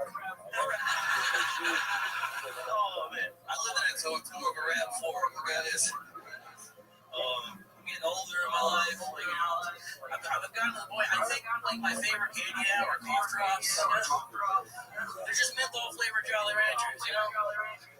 I've hit the point in my life where it's like I'm pretty sure the only reason I masturbate is for prostate health. You know. Like my partner walks in on me, he's like, "What do you think about it?" I'm just sitting there like, "Cancer." Yeah, thank you. Yeah, Michael A. Keaton. This is your Tony debut, correct? Yes. I remember if I've seen you before. What do you think about this guy? Yeah, I think he's great. Sorry, that's just a reaction. Let me think what I'm doing. No, I think it's crazy to have a wooden leg and look like a guy who could make a wooden leg. Yeah, you do have cobbler energies. There's no doubt about it. What's your injury? A lot of them, actually. It's like I've got snap fascia in one foot, like spinal injury, shoulder scarring, a bunch of things. How did this all happen to you? Sports or something? I did heavy manual labor for a long time. What kind of manual labor? Data centers. Absolutely. I threw mattresses for a while, and after that, I worked in a flour mill throwing flour bags and whatever else they needed. Wow. What? Where were you at? Who was asking you to do that? I'm sorry. No, it's good. Who was asking you to do that? Oh, like whoever managed the flower. Your partner, Luigi. Yes. He was jumping around too much. How old are you? 41. 41. Great, man. Thank you. Yeah. what do you do now? I live. I'm on disability. Okay. Yeah. Fuck yeah, dude. How long have you been doing stand-up? That shit. How many people in your neighborhood was getting that wobble check? Oh, fucking bro. They fucking used to take one of my buddy's eyes closed so it didn't work, and then they got that check on him. Everybody was getting that dummy check. He could just do flour bags. Sorry, carry on. But yeah, about 6 years. About 6 years you've been doing stand-up. Where at? Kansas City. Okay, that's where you live? Yeah. What made you set up camp in Kansas City? I was born and raised. Yeah, Your family there still? absolutely. Yes. Your family loves you. I hope. What ethnicity are you? I'm white. And what made them name you Michael if your last name's Keaton? They just think it was funny or something? I was born before that guy was famous. That's not even his real name. His real name is Michael Douglas.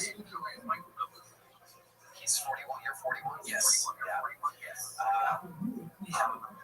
Yeah, Mr. Mom was out, right? It's a huge movie. Yeah, your parents are fucking with you. Michael Keaton was one of the most famous people exactly when you were born. They don't exactly have their thumb on the pulse, man. Right. Okay. All right. So what do you do for fun, Michael Lee Keaton? Do you have any hobbies? You look like the kind of guy that has a wild collection of denim hats or something like that. I can only afford the one. No, I pretty much at this point it's just stand up. I did music for a long time, but I've got nerve damage in my hands, so I had to get that up. You were playing guitar or whatever. Yeah. So, What did you sing when you did music as well? no. Like I have terrible anxiety. Like the coming to the microphone is like my big. How much nerve damage you got? Good question. Everybody's wondering how I'm going to ask you. Like, can you shuffle cards or whatever? How much you talking? Oh, I don't like. I know if I had to quit playing. Yeah. I'm sorry, man. It's fine. Like, yeah, this is way more fun. Yeah. What can you do that you're grateful that you can still do? Yeah, that's a good question. Eat. Okay. Yeah, it is. Oh, another eating disabled person, huh? Hell So how'd you end up in Austin, Texas tonight? Come down for this, or like? Yeah, there's only so much opportunity in Kansas City. Like, I came down to check out the scene. I really like. Did you drive or take a Yes. I live in a car. You live in a car? Yeah. The RAV4 thing was Amazing. Well, that's fun. You sleep in the back seat, or do you just tilt back the driver's seat? I built the bed with that. Wow, look at you, fuck palace. You ever bring a girl back to the RAV4? Oh, it would destroy it.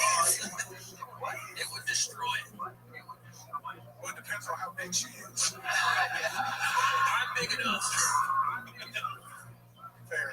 Yeah. And do you lay in there, when did you ever lay in there and listen to Jelly Roll? You listen to some Jelly Roll up in there, you know? That was a question I had. You know any Tech Nine songs? Yeah, I'm a big fan of it. So if I go KC,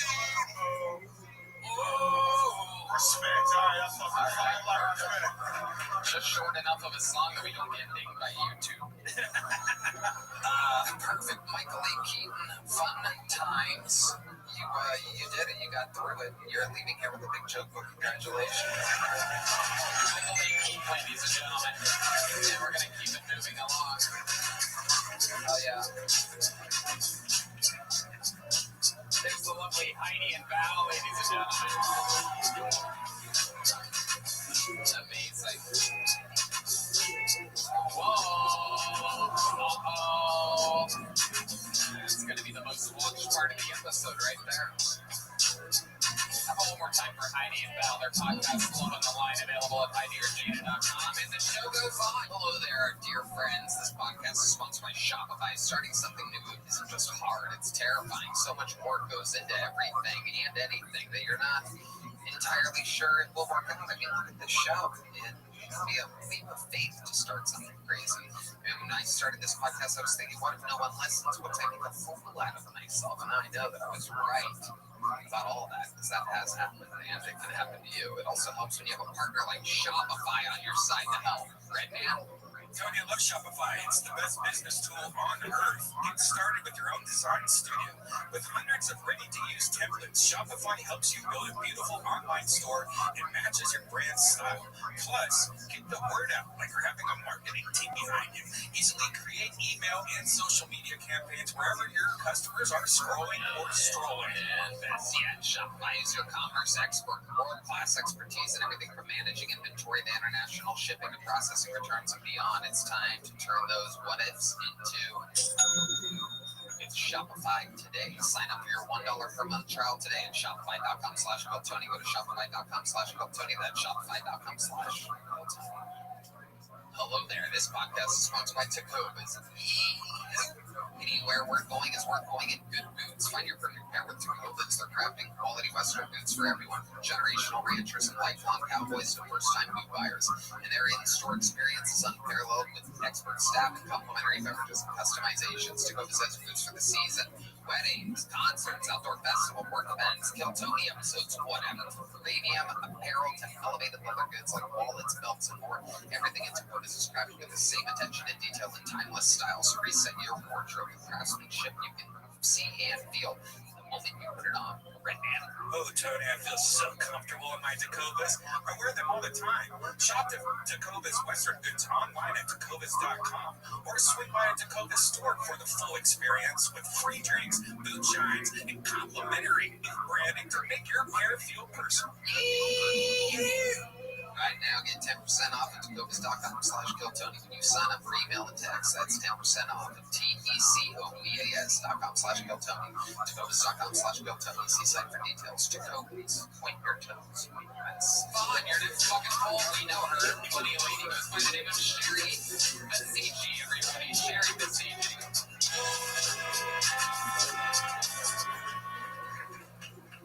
Thank you. Oh my God, did you guys see that homeless woman with her tits hanging out on 6th Street? Yeah, wearing a mask. Yeah, so what are you, a Democrat? So I am originally...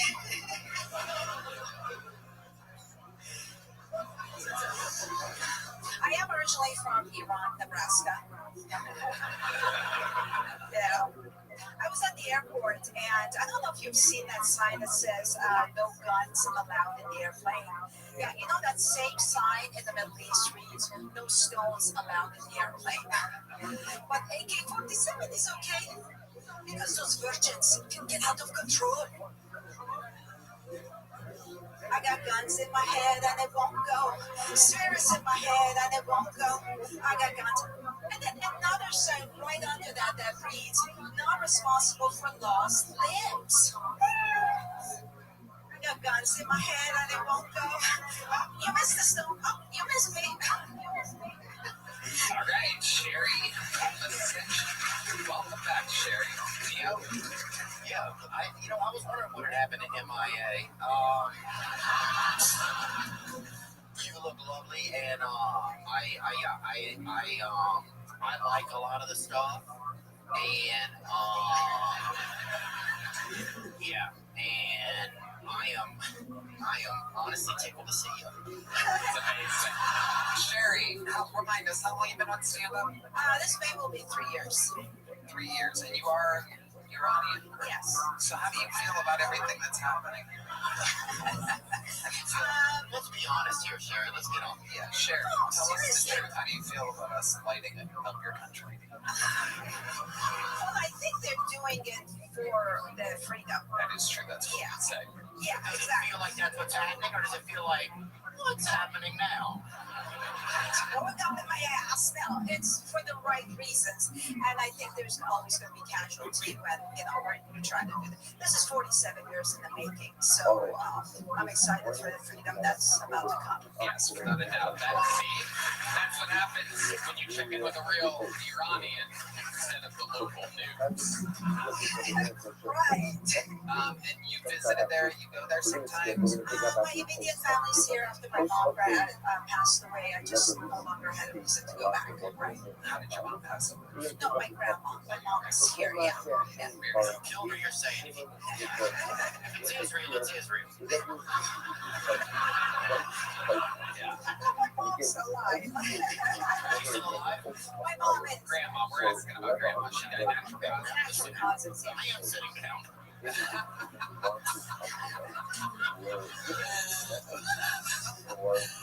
Okay, so Sherry, where do you live now, Austin? Yeah. And you just do stand-up for a living? Or? I'm not doing it for a living, but I would love to. But what do you do for a living? I do paralegal work from home. Okay, Yeah, very cool. it's very convenient. Paralegal. Yeah. There are airplanes that are towed years ago. People like you. Guilty as charged. Remember that? I love it. Sherry, what do you do for fun? Tell us what you do for fun. Not much. I mean, I need to put myself out there and start dating, but Just keep you are on the mountain. You're very rare. that's right. I like to like younger men. Man, let's You not like younger men, right?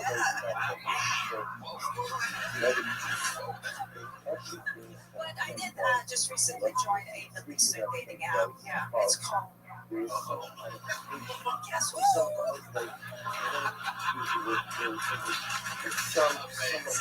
You're adorable, Sherry. Last date you went on, what was that like? What? The last date that you went on, last time you hung out with a man, last time you let someone into your sandbag. It was weird. We had interest, then we kissed, and then I kind of waited and waited, and he waited, and it feels like the interest just kind of dissipated. Like if you don't move on it, there's a window that opens, and then it closes, so you gotta move fast. And this bitch is old, so I didn't move fast enough. It's okay. What are you saying? That's okay. You're fine. He's probably fine wherever he is. I don't know. Look at him to be all right. He's probably a great guy. Yeah. So, sit back to where'd you guys make out at? A car? Your place? No, I just whatever show that we were doing, and then we kissed and stuff. And then we kissed again. It's not that we kiss. Okay. Yeah. That's good. Incredible. Absolutely. Sherry, any other fun facts about you that we find interesting?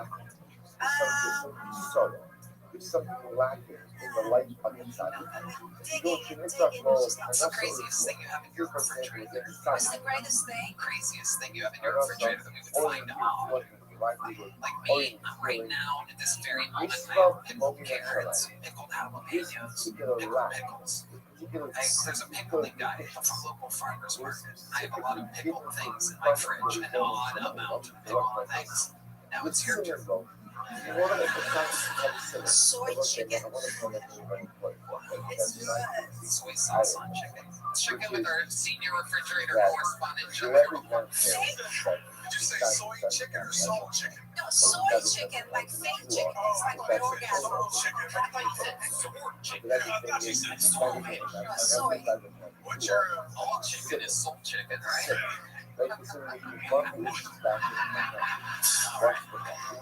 what's your favorite kind of music? My favorite kind of what? Music. Oh, house music. Whoa, look at that. Whoa. Yeah. Wow. Oh, shit. Oh, my goodness. All right. Hold on. Okay, that's enough. Sherry, fun times.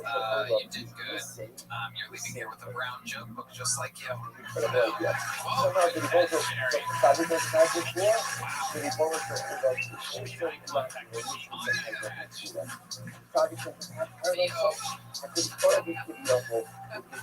He's a sweet boy. Please put us for your next token pool. We're going to meet them all together. It's Ethan Griggs, everybody. Ethan Griggs. All right. How we doing? At the end of the day, I'm just a hick-ass farmer from Cattle Mills, Texas. And the thing about it, if you know anything about farmers, the only reason they have kids is to, like, carry on the farm and the cheap farm labor. Well, I was an only child and I fucked up my dad. So when my dad died, that's why the farm fell. Now I'm out here doing comedy fucking that up too. It's crazy though, we were so broke that when my dad died, all I inherited was a porn collection. And here's the thing, I used to buy my dad porn. So I've already seen a third of this collection, and I don't have enough bodily fluids for the other 2/3 of this collection. I'll be damned if I'm going to rehab for masturbation addiction. That's like getting cancer from vaping. That's just fucking embarrassing. Like, can't even raise my hand because it's busy. Like, shit. I'll tell you what, I don't think I'll make it in stand-up comedy, though, man. I had a very untraumatic childhood. Like, I didn't get molested because I wasn't in the church or the scouts. And the only relative that might have molested me was too busy fucking bills to give me the time of day. I can't compete with sheep's pussy, nor would I want to. I guess that's my time for a little meow. So, All right. Our second creature of the night, David Briggs. Exactly. Welcome. He said, is this really Jelly Roll? I don't know, shit, man. Hey, I felt the same way when you walked up. I was like, my people are you. You started talking about being poor and drug addiction. I was like, that's my kind of guy. Hell yeah. And then you said you bought your dad porn, and I was out. Yeah, killer said, thank you, sir. I appreciate that. Hell yeah. Well, where is Cattle Mills, Texas? This is about an hour northeast of Dallas. How long you been trying stand up? Collectively 5 years. Like I did it a little bit before the pandemic, and I got back into it about 2023. Started taking it seriously. So now I'm here, I guess. Great. I'm happy to see you. Oh, thank you. Oh, shit, Theo Mom's here too. Motherfucker. Yeah, I'm right. That's dumb.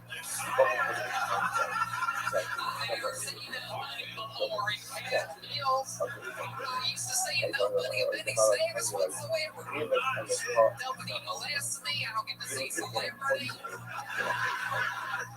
What do you do for work? I'll tell you what he does. He's a sorcerer. He's a pagan. He's a rural businessman. He looks like he sells used karma. It's pretty much I work at a Circle K, actually. Do you really? Yeah.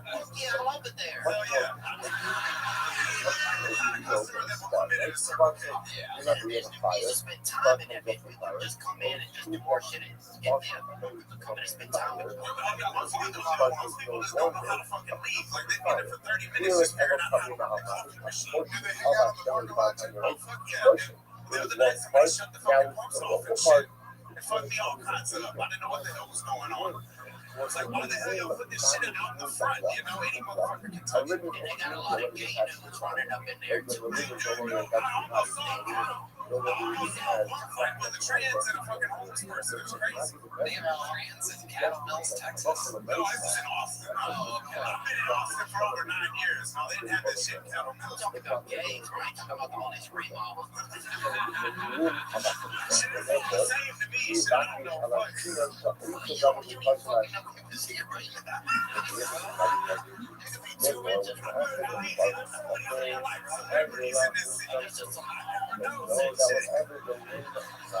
No, man, I'm just coming in. It's nice to see you. And yeah, they got a lot of gay dudes out there trying to get that fucking fake CPR out there. Yeah, exactly. It's crazy. Right about here.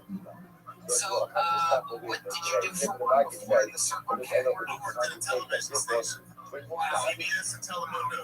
Oh my goodness. Yeah, I recently quit that job this month, and I tried to do a sales job, and I sucked at that, and so I decided to quit that and just do Circle K.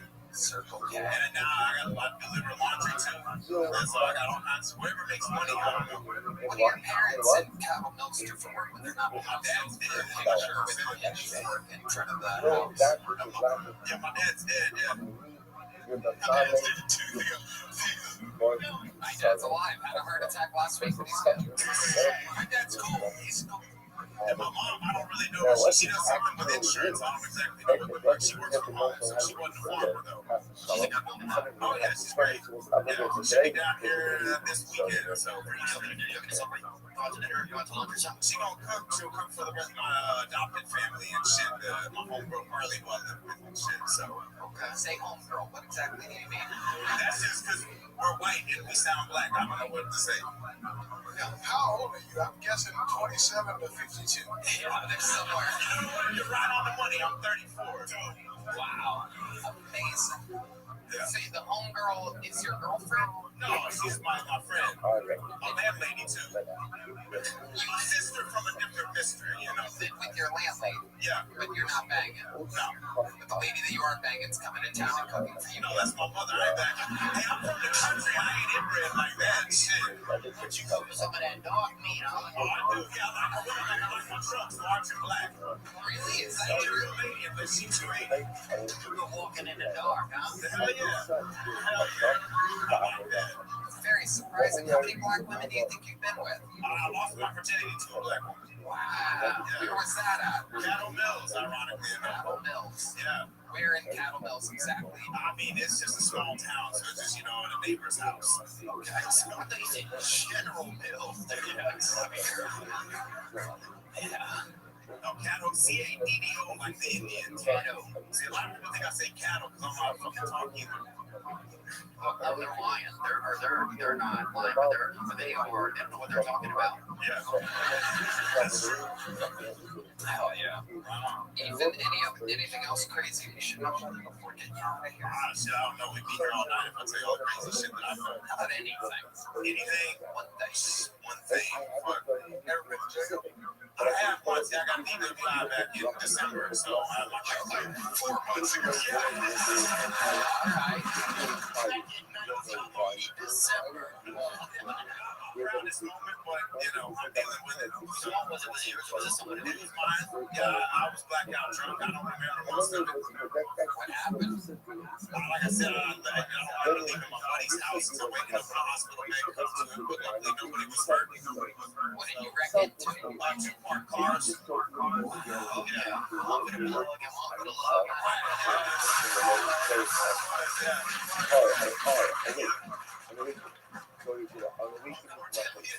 One time. Yeah. Sorry, no, go for it. Let's do it. I'm leaving this bar and I was driving a Honda Accord or whatever.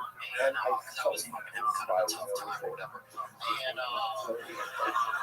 anyway, I go get in my car. There's a cop car right next to it. I go get in it. And then I'm looking in there. I'm like, there's a baby seat in my car. And I'm like thinking, oh, somebody snuck in here with their baby, right? I got in the wrong car. There's a cop right next to me in his car. He's kind of looking over at me. And now I'm like I can't start this car because I'm fucking not mine. And so the cop goes in. This cop's looking under the hood with me. I'm so jealous of his fucking car. Damn.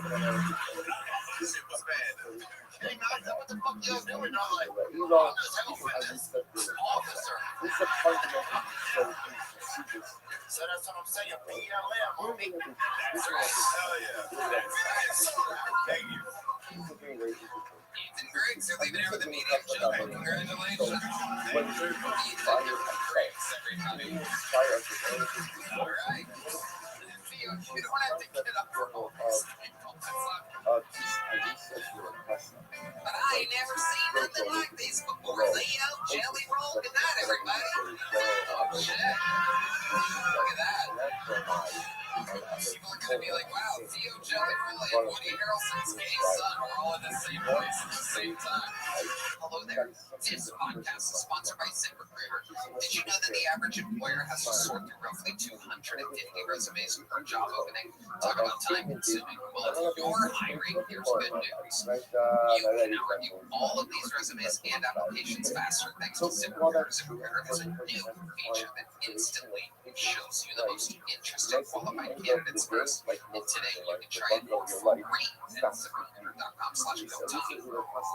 Know you love ZipRecruiter. It's the best hiring site around. ZipRecruiter's powerful matching technology finds qualified candidates quickly. And with ZipRecruiter's new feature, qualified candidates who are very interested in your job show up at the top of the list. That's right. You also get a feel for the personality candidates that tell you in their own words why they're interested in your job. So you got through the standard, get to the standouts. ZipRecruiter, one of my employers, most on ZipRecruiter, get a quality candidate within the next day. Now you can try it for free at ZipRecruiter.com/GoTony. That's ZipRecruiter.com/GoTony.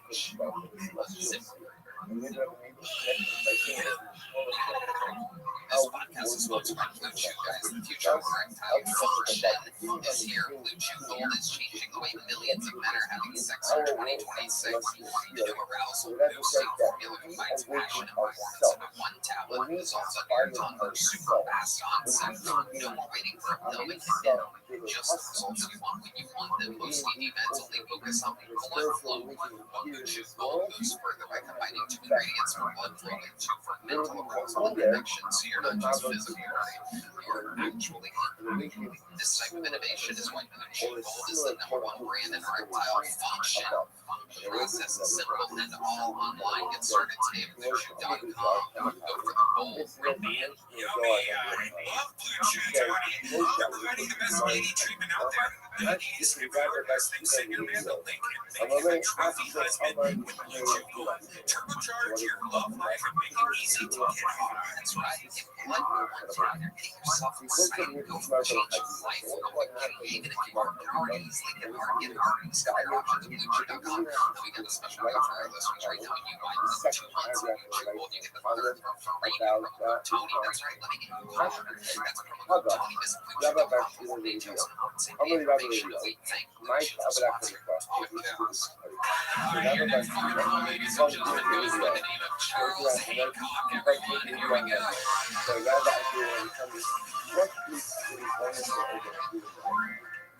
What's up?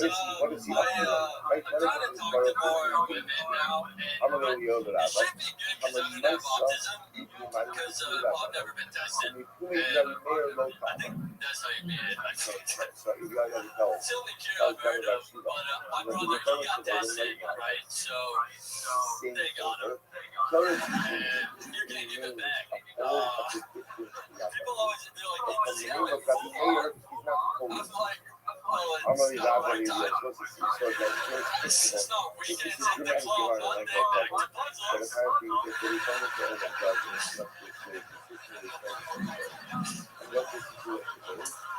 I did try to get tested too when I was in Canada, where it's free there, but they're busy.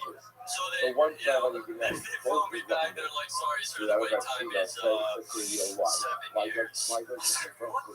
To find out if I have autism, 7 years? No, that's 3,461 days. No, I can do that, that's a Tuesday. No, Tuesday's when the train comes. That's what I said.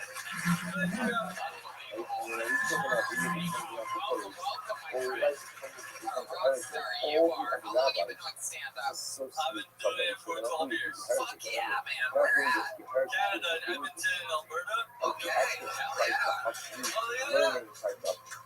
What's your name? Have we ever met before? No, I've never met you. My name's Charles. Charles Theo. Nice to meet you. Thanks, yeah, I thought maybe I'd met you before. I used to do a lot of shows up there, and I thought maybe we had met one time. Oh, okay, cool. You meet a lot of guys like me?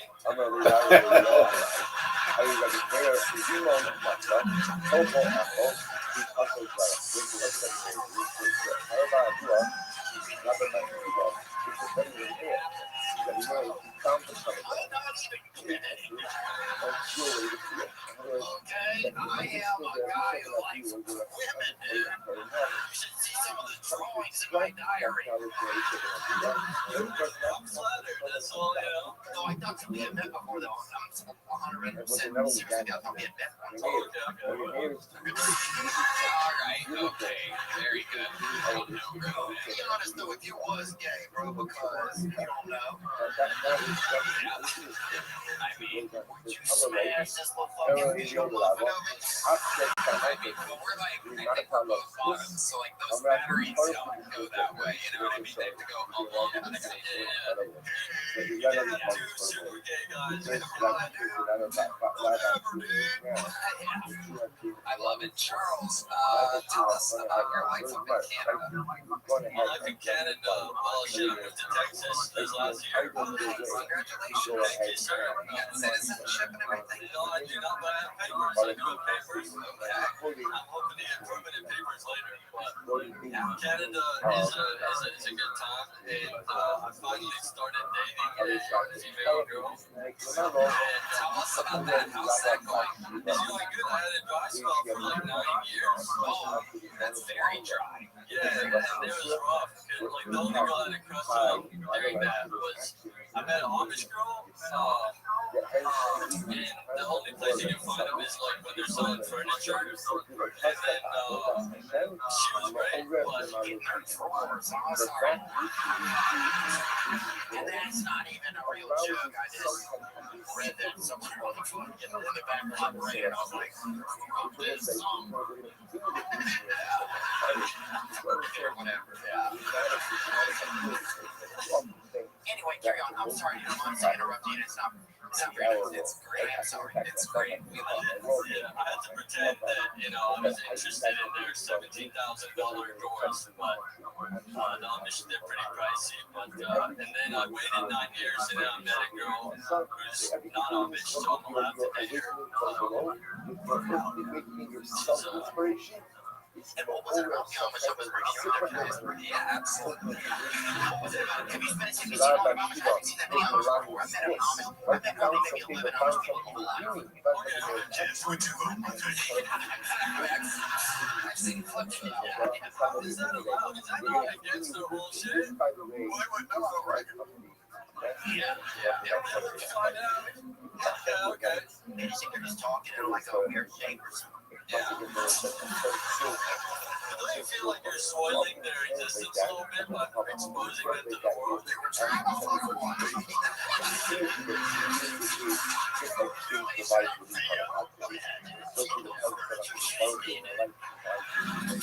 You're over here playing Let's Hide in the Back of Narnia Closet or whatever. They take you to see my lion. Let me show you that pants headband or whatever. Did you make an attempt? What was the best attempt you made at hooking up with the Amish girl? Yeah, I was scared off because I was talking to her and I made her laugh, and then like 4 of her dads showed up immediately. They have so many dads, and they looked at me like there's no fucking chance. Oh yeah.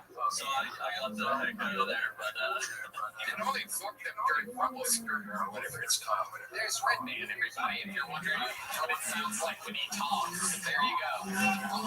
Spring, everyone. There's some degenerates in the crowd, some diehard Epic fans. There you go. Rumble Spring, everybody.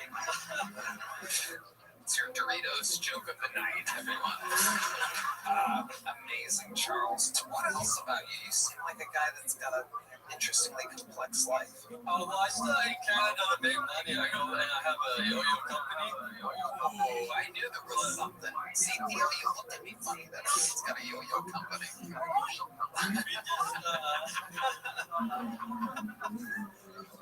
We just got canceled recently, though, so we're not making money this year. Oh, no. Well, that company probably, I'd imagine that industry has a lot of ups and downs.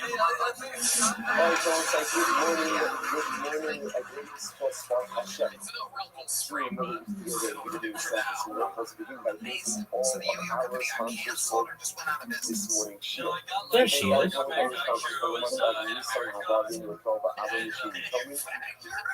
dude. I sound pretty sick when I say this.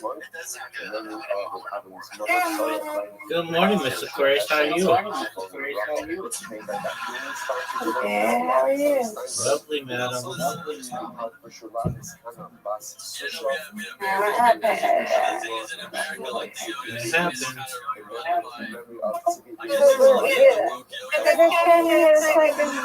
Excellent. Good morning to you. I hope that you have a wonderful day. And God willing, we'll see you tonight, okay? Excellent. Take care. Thank you, madam.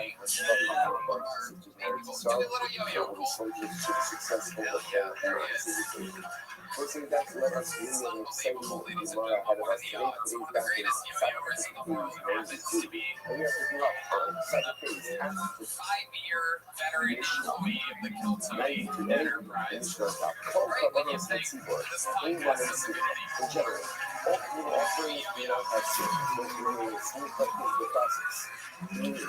Athleticism. Charles, you're awesome, dude. Come back anytime. We'll see you soon. Charles Haycock, everybody. There you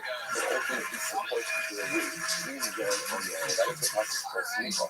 So the mission says, generally, you always do not have with the exception of foods, you know, kind of alcohol on the this is very with the exception of the source. Kind of alcohol on the source. It's also known as Harlem government. We spend a significant amount of time on that topic. We are, I don't know if it's football, but I don't know if I'm football, fucking sex parties. Don't a lot with that particular part. But remember, just refresh our memories a little bit. That is when the psychiatric issues and really in the dark problem solves follows that reason. And that is a reading regarding something that can intentionally would be punishable at times. So I left my hands up in. That's all I haven't done with that. So again, you should say in general, new offerings have no giving of people, except for the two that number one, Parabol Chorus, Pandemic Tiber, and Sion Mishaya. So of course, remember your giver, also about way, secondly, a reference, Halloween's around the corner.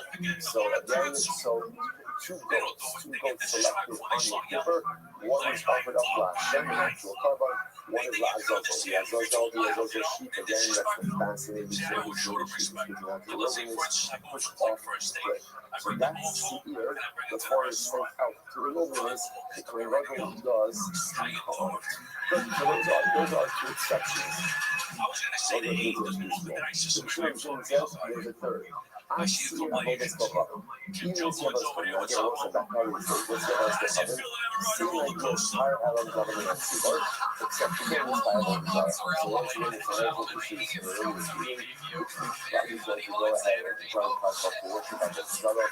This is the offering that is work that is the Sierra bonus for her description. And not only is the entire island government of Seaboard and Sealand Sharia, but also the Seer of Abu that goes ahead and requires incredible.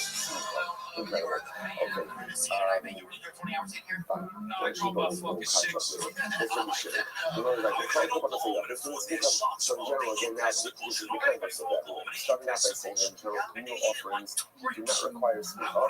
Kalakani says, except for the two that you have them getting at Sira, Sira Mishaya, that the Shin adds in Sira Rabbi Zara. Now, the context is therefore being extrapolated from that, and in general, all private offerings do require speak up. With the exception of foods, you have a heart, a mesa, a pasa. Only if you're instead, with the exception of the heart, which you're going to remember in the Colorado, which has its own condition, mesa, which is mesa de Uma, and cover pizza. As much as these are regarded as individual offerings, a lot of mesa they do not require speak. Obviously, the reason for that we'll see in the same way. Then we'll ends off with a couple other halachos. Now, I know so an inheritor does see. Now what is this? What is this? If you look at Rashi on the bottom, Rashi is probably about, I don't know, 29 cents in time. And then we touch the word sense. So if it's not in every carbon alone, but it gives so much alone shalom. So this is this case. So I'm going to go ahead and pledge the carbon. Then Abram died. So his son is going to offer out the carbon in his stead. You can do anything in it. So each time you pretty much can't offer up a carbon if someone dies, right? That's excellent. So Fakas Shemisu Bala is very good when it comes to that. But in general, other times it usually just the benefit of nothing offered. Child can absolutely go ahead and offer those up. So this is a good thing I knew over here. Is that when Yitzchak's son offers up the carbon of his father, he goes ahead and he does sneak up. So that's one thing I have here. What's that about? Even though it's not the son's carbon, but since the son is offering it up instead of his father, if he doesn't sneak up, and that's the other son, or maybe it's something, or maybe. So now we got this question, we're going to get on to this is the Yura, a religion inheritance, the one that he goes into the sneak up. That's number one. Number two, brings accompanying something. And number three, Nima has the ability to affect characters. I'm Italian. I don't sound as you out like Russia, New York. Let me tell you something. Rashi says to me, I saw that. and also, And that's what I was just gonna say. Is we never get any fucking real Italian. Nobody does. They act the kind of tell us or teach us some more. It's true. It really is true. There's nothing. I know my guy might fucking be a nice guy said at the end of a bar, cracking up for fucking hours because I couldn't get enough of it. It really is. Give us some more of your Italian New York wisdom, love. Okay, so we'll say that is on the stretch chock full of incredible things. Let's go back to session tomorrow. They're going to listen to tomorrow also, like a lot of rushes, a lot of extrapolations from Suki. So we can report from this idea. If you notice again, aside from the one detail about this year, about this year, about this stuff, it's pretty much agreeing with this. There's not a lot of important things. Let's go. Says the Imam. Call a couple of us and what we want is in general. Expenses just happening the same way as all the offering is generally do not have seen from courts with the exception of how our column is. So, even our brothers come back in, usually that is shit. With the exception of I love government, even though there's nothing to find it again. But remember, that is the covenant as well. When the same pension goes ahead, issues in the road, this even Robbie saw on that anyway, and there's inclusions out there running and so it's probably the same thing. Shoes are hiding in the dark right now. If you notice, the rice is only a little bit in the nation, right? Because according to this law, the shouldn't add a curve, right? The California had two, which was a pineapple government at Seaboard, Seaboard La Azazel, and then the shouldn't add in Syria, August, the rice, if you notice, the shouldn't mention pineapple government at Seaboard, Syria, August, no mention of the Syria. Okay, we'll come back to that. But you're going to read this right? See, I hold us up on two minutes. And you this is not by the sea of all this stuff. Okay, so listen, I will be African. So what will I substitute? What will I substitute? Ultimately, again, for the sea of all this stuff. As I say, it's going to this moment. That the end of this component has two. That again, as much as we should begin with the what's the offering don't trust you, but apparently the ability to hold to accept this to that deal. So when you take out see all this to others, they interpret something else. Yes, you are not there. What will I do as my second? See how much that open up your hand to see it, the book of your giver, you can send out into the wilderness. I don't care. No stop moving on the island. I don't care. Why do you have to substitute? Why can't that just say maybe there's only one? But there's only one. And there is no one to know if there's a why do you have to substitute the second one? So I'm like, you need to treat sneakers with season. I don't feel very kind of silver. Like almost like a local lotion with season. If they're two sectors. So they're very things together. Everyone is never know what's going to happen here. Every once in a while. But everyone apparently even the solar was that they were keeping your offering session. So that you just going to take out about the stuff of him, he's only left with one. What's your second? And if I'm not putting in there, see your last okay, I'm going to have a sugar. The sugar is 1 second, but hello. Maybe see for hell of a violin. Is that hello or something? But you must say, here is everything. So in the right side. In the right side, so remember that the sugar doesn't have any severe last song, but the ego does. That gives you a chance. I'm going to tell you why I don't put severe last song. Because who's Smith has done by? Smith has done by owners. By the severe last song, who's the owner of that cover? Who's the owner of that cover, so to speak? Probably so. Remember, the Super website is a holding cover on the back of all the clouds. Now, remember, you can't have the cloud. And again, I will say, by the way, the mountains are beginning to come together. Why is it that in general there's no smooth by communal offerings? Why? But on a logistical level, because you can't. Because you can't, right? Because it's new offering the owners of cloudy snow. There's a cloudy snow, who's going to sleep on it? Who's going to sleep on it? So therefore, again, every shipping says, at the end of the day, how can you have sleep on the severe Lazago? When the severe Lazago is their first one for cloudy, so cloudy snow is the owner, and yet again, it's Aaron and his sons who do sleep on it. How would that work? In sleep out of the Bible, but in general, sleep only occurs in the others.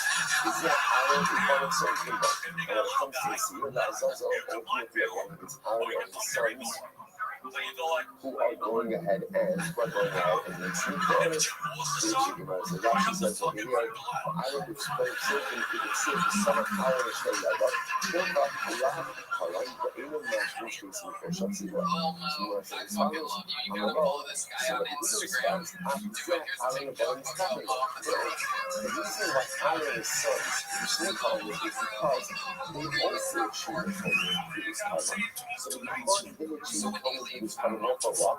Therefore, again, they also have ownership, and therefore, again, as owners, they can do sleep up, plus, they can also represent owners' problems slow in doing this. In other words, she says over here, I'm going to have a right abortion.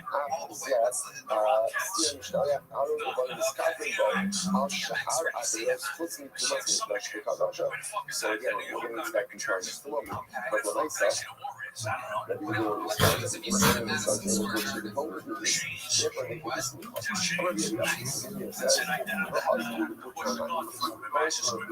I'll tell you what, I find usually so interesting and it's so compelling. We're doing 2 nights of Madison Square Garden August 7th and 8th. Will you come?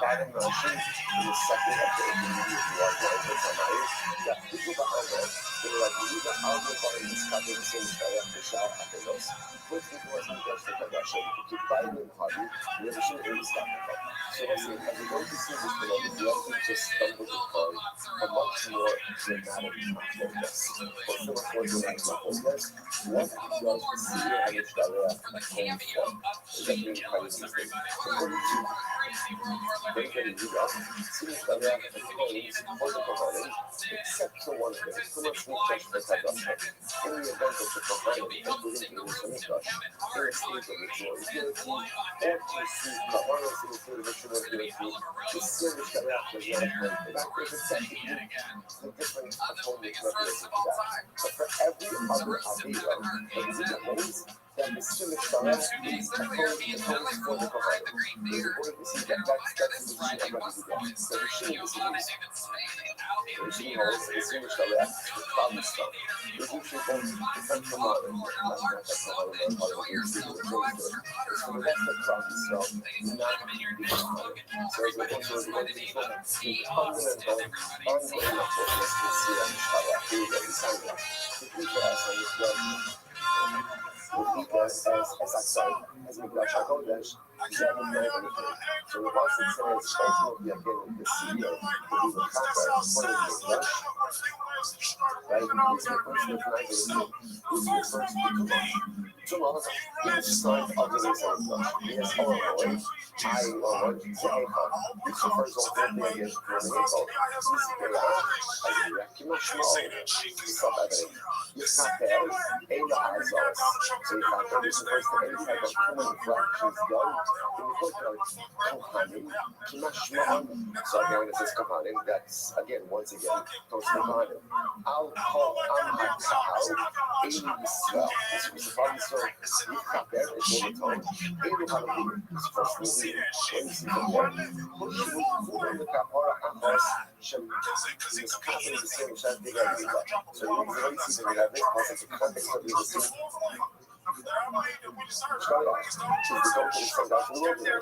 And what do you see from here?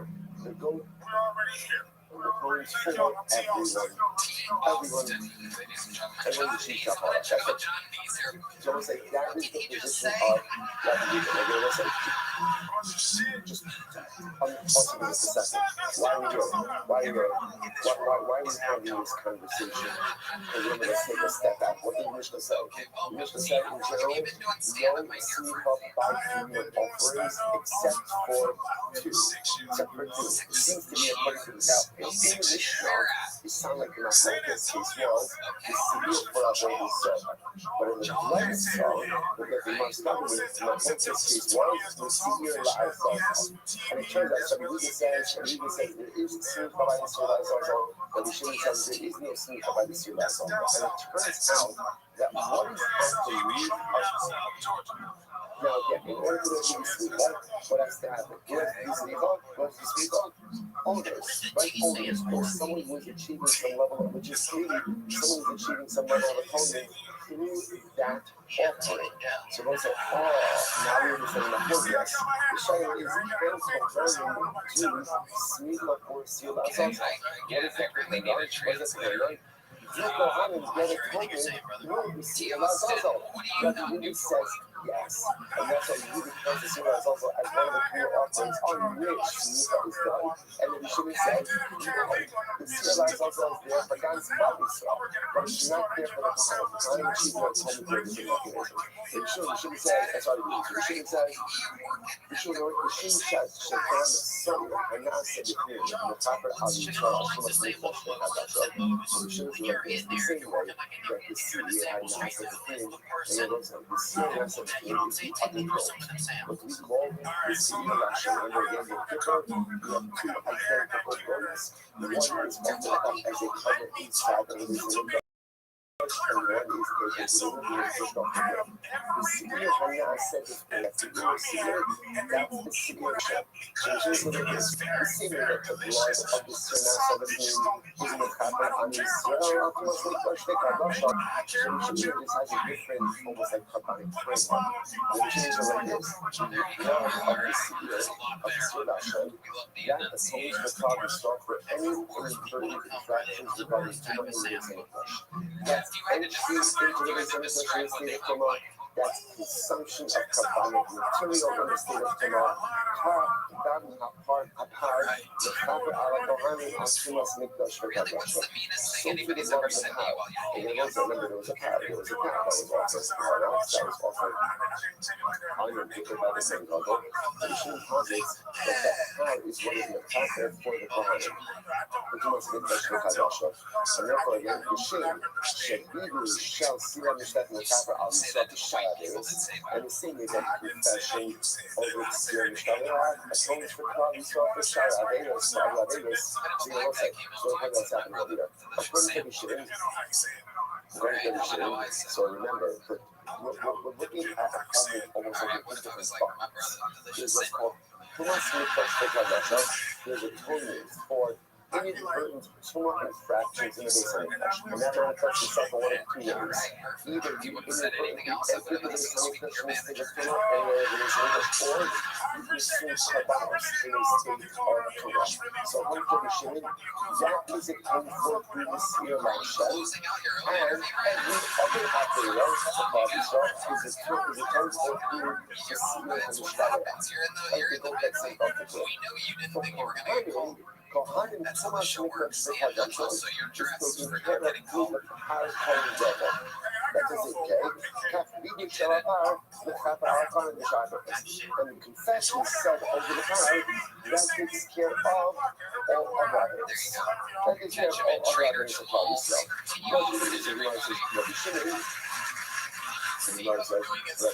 Rabbi Shimon, about that Shimon.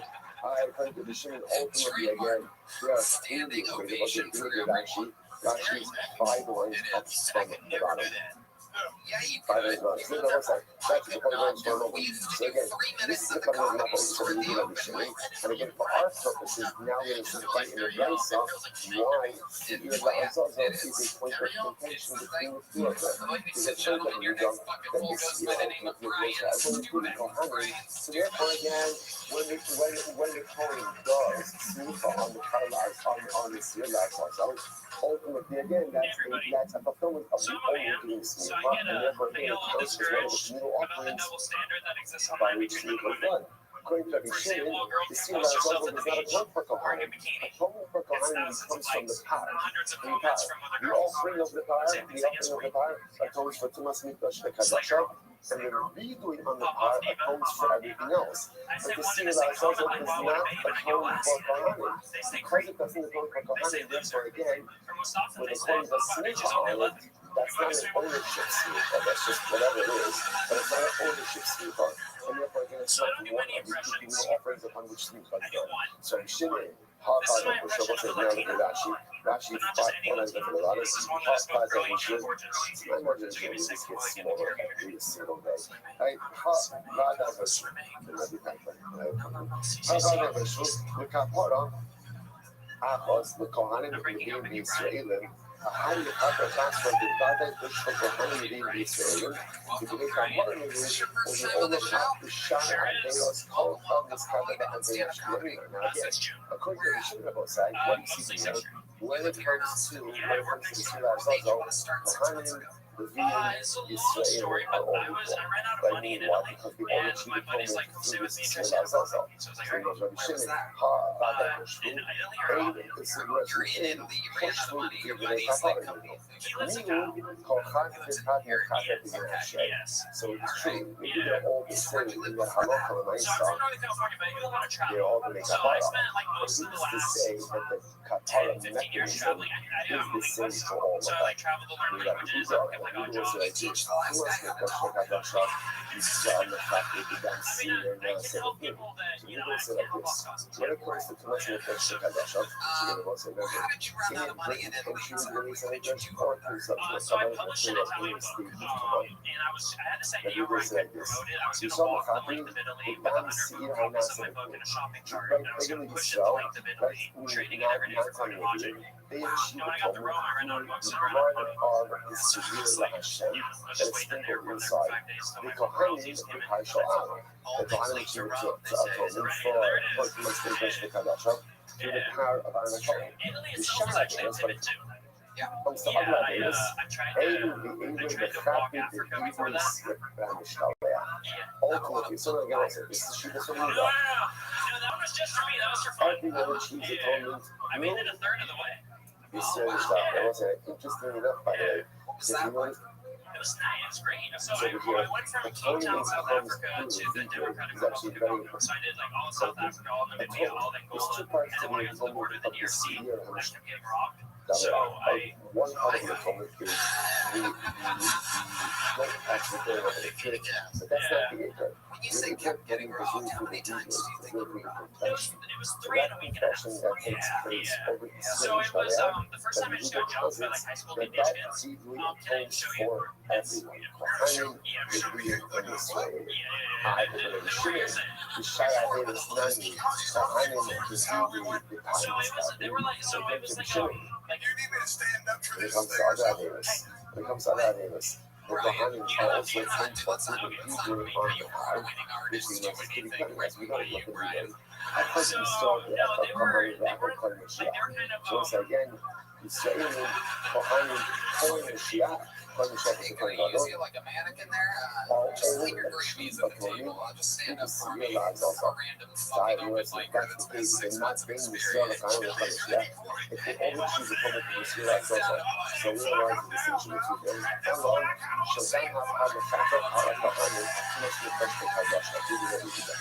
I was saying, we do something like this. And this is the detail. It's interesting specific detail about what's so I'm walking behind. so that we can say like this. Honey, yes, everyone will get it. So they're walking behind, and I wasn't sure what he was trying to do, so he grabs me by the However, back, when it and comes he to like, Tumas Nikdash Vekadasha, so again, and I was like, what? And then he kept doing it, like he's like, you know, and so I fought them off, and that's all I was eager to know. That was it. Just as stupid as I thought it would be every time. I'm not going to let them get to the for Eating a human. The second time was a little bit scary. They had AK-47s. They put one in my mouth. Shimon says, the Shimon should have done so and I said if you're a cap on Israel, so the Shimon said like this. The thing that the blood of Israel, they have to see my shit. The capper on Israel, half the damn half on the capper Allah Muhammad. So what the blood of Israel does for Israel. So So the blood of the tire does And then the third fertilize. time it And was the shame shit, like you they were meant with the shall see that I'm just going to have to attack all this stuff. And the same way that the What people exactly did, did because they? that's what we've Yeah, done. what did they get All out of the you? What did students they that grab were out of you? first thrown But off that the time building, so I was in the so angle, which is capital angle, and I you just have I was shot doing it. time, the copper alakahai. So to I just had like my phone in my money on me because I was staying with the local there, so I had like my backpack with them, so that wasn't on me. Lei uma coisa que eu faço aqui, só música e essa de uma chapar. So it was just about it. I was just watching TV, so it was like 6 in the morning. And I was like, E no final, shut the shop back, essa parte de yeah, criança. yeah. So It's like a so lot there, but remember, it's a lot this is anywhere, talking man. about again, I haven't done this, right? So something to get Yeah, so as I was walking, I was stupid, like I just had my phone out using GPS, and I'm like, just roll it up to the ear. It's like general folks is now comes out. It's not simply just like the doing scene call or the folks is scene call. Which I think is a fun about folks and really shouldn't about what exactly city and the tones for. But soon as I told for four problems, so what's she does that you know, or does the same only for Israel, but for Alan had the own kapara. Also, but there's one very important takeaway so it was frustrating because they were just, it was like a 5-5 challenge. It was like heaven or trouble. It was like, it was really emasculating. And then one of the guys, when he said to my folks, I did have my son's read on me. Oh no. Maybe someone inclined to doesn't have kapara. Everyone in probably saw has kapara. Most importantly, everyone has kapara. Rather, the only shiner is, the only shiner is, the other guy with the gun, the only shiner is what, what's your mechanism And then the third of time. kapara? so I was at the border of the DRC, and I was walking, and guys walked by me, and I was a fish running group, so it was like one guy's carrying fish, another 3 are carrying machetes, and so they're like,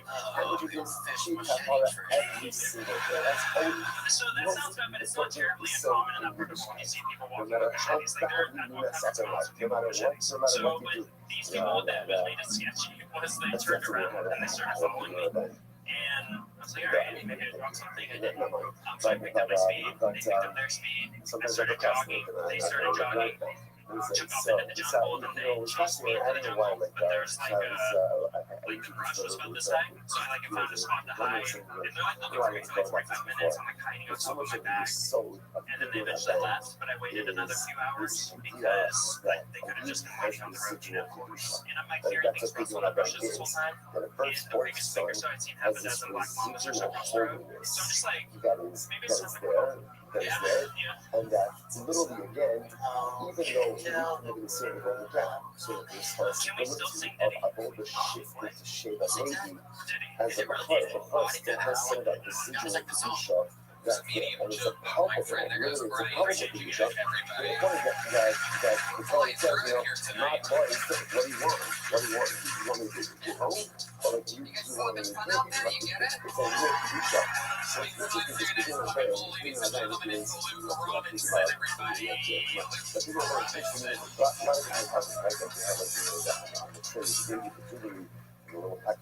Elon Musk is making your lake so people can talk to their pets.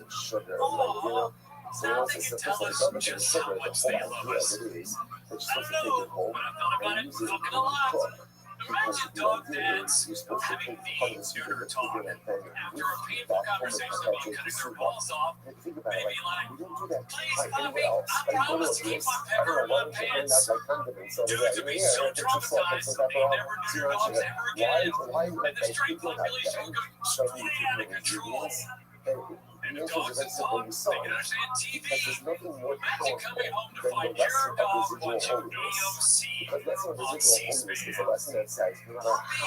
She's so smart. Next day, dogs on my doorstep of a shelter with a note. Good dog, he's a fucking Democrat. Well, thank you, I'm a Robinson. They call me your big dog. We broke myself a lot, but we didn't break ourselves. Very, very Internal residual holiness always remains there, and that lesson is so defined, and that lesson is so necessary. But after that baby's taking off that tray, everybody's grabbing that little bit of sugar, that little garlic. I gotta bring that home. I gotta bring that to my life.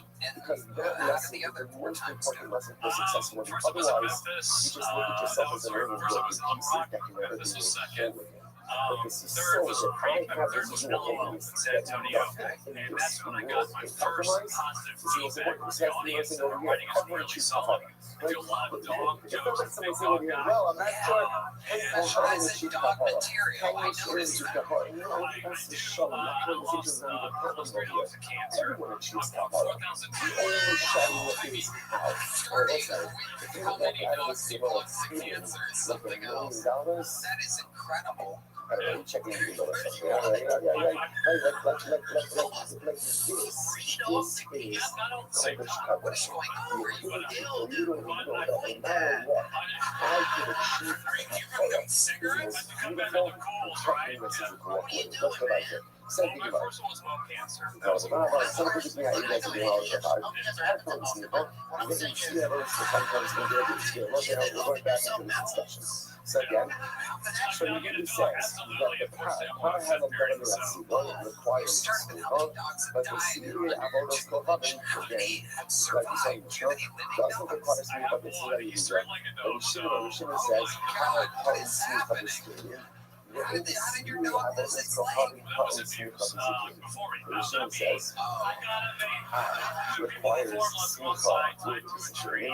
And theory about us go up and doesn't have sleep of the theory of the power. So what's it? So Shimon is holding that the theory about us go up does have sleep of, but ultimately again, but it has sleep of through the coin. So as opposed to power how I'm going to that sleep that has sleep of its theory, there's another thing to do with that coin. Then what happens with theory about us go up? So he says, with sleep of, the Shimon says, yes, sleep of, but not with skin, not with others, but with power. Or maybe with where the cash off a high. So the buzzer is my son of years. The son power has stayed up. Rosh Hasa'ir HaKai. Sila Zazo. Sila Zazo. So it's HaKai. HaKai partners in my voice. The others will come to us with the year. So we need to rush up. HaKai, which is the living one. What's the living one? That's the Sila Zazo, which requires some chops. And ultimately, again, the Sila Avodas Kohanim do not require some chops. This is what you got. And the Shimon says, HaKai comes with Chata'am. The living one, i.e. the Sila Zazo, requires sleep with our other days. The Sila Avodas Kohanim do sleep of the iron out of this game. But ultimately, again, the Sila Avodas Kohanim, the Sila Zazo, do not require sleep of iron out of this game. So you're going to go say, so sort of point back to here. This is the point of the Shimon, right? But the shit that we do the same, Sila Avodas does not require sleep of. That the Shimon is saying, yes, it does. Now, again, it does. So it requires sleep of the opponent. Now, why does he need to say that? Because since the Sila Avodas and power having government at Seymour are kind of in the same family, like they both represent they was that was committed as a result of a rolling moving through the sun edge. But yet, from the sleep perspective, they're treated separately. Power having government at Seymour sleep and sleep of them by the spirit. And again, here we have a Zara, Rabbi Yehuda says, no sleep at all. But the Shimon says, sleep is good by the Kohanim. Nothing good speak to that experience. It's just like selling all your stuff, putting everything on storage, and just second one, your dogs cross country.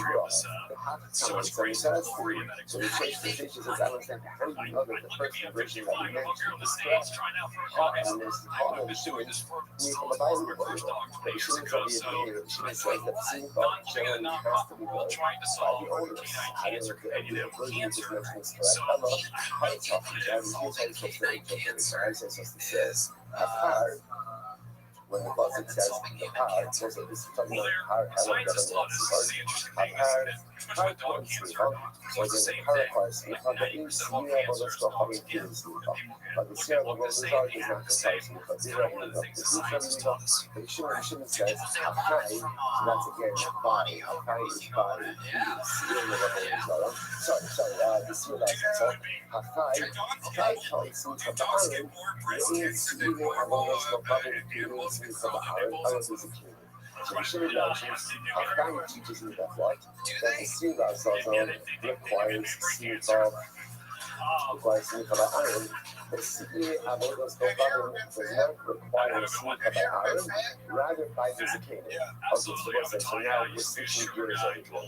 In this version now, Rabbi Shimon still holds that the CEA Avodah Zarah requires sneaker, but they require sneaker through Hezekiah as well.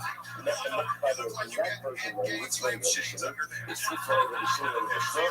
So CEA Avodah Zarah really matches up with what? How long does Very funny, very true observation by general. Now looking at your build, it's made of belt hooks that are mounted around the exterior where you're supposed to put your single. Oh yeah. Oh yeah, you guys.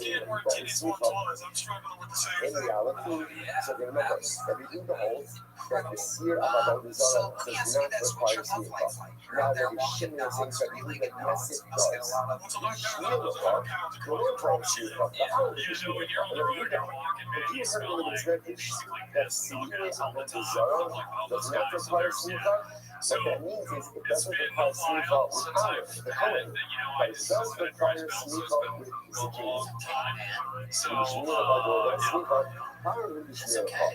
When the dog Me'atayim, and also the again the meal is word out from the word Kai. What is your nonprofit? So when Muslim says why does there be people need to exclude based on the possible because they are Zara? Muhammad Rabbi said we need see hospital. And then Rabbi said we need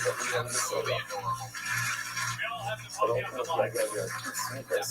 It's work, which is much more wide, so then you go ahead and we got what? Wow, you got a little dog in you. But we got them set up. There he goes, ladies and gentlemen. Here's the Alma. So we got actually by the cross. Here's the Alma. You know, my There he goes. Famous, right? I love that. You're right, you don't have to school from the chicken, but rather get it almost like a snack. Almost like a snack. Okay, so the shit, see, I've always thought how to buy a sneak from the dollar. So there was another one simple stat. We had nothing that we should have actually right now. That CPA have always probably requires sneaker. Where does he actually see that from?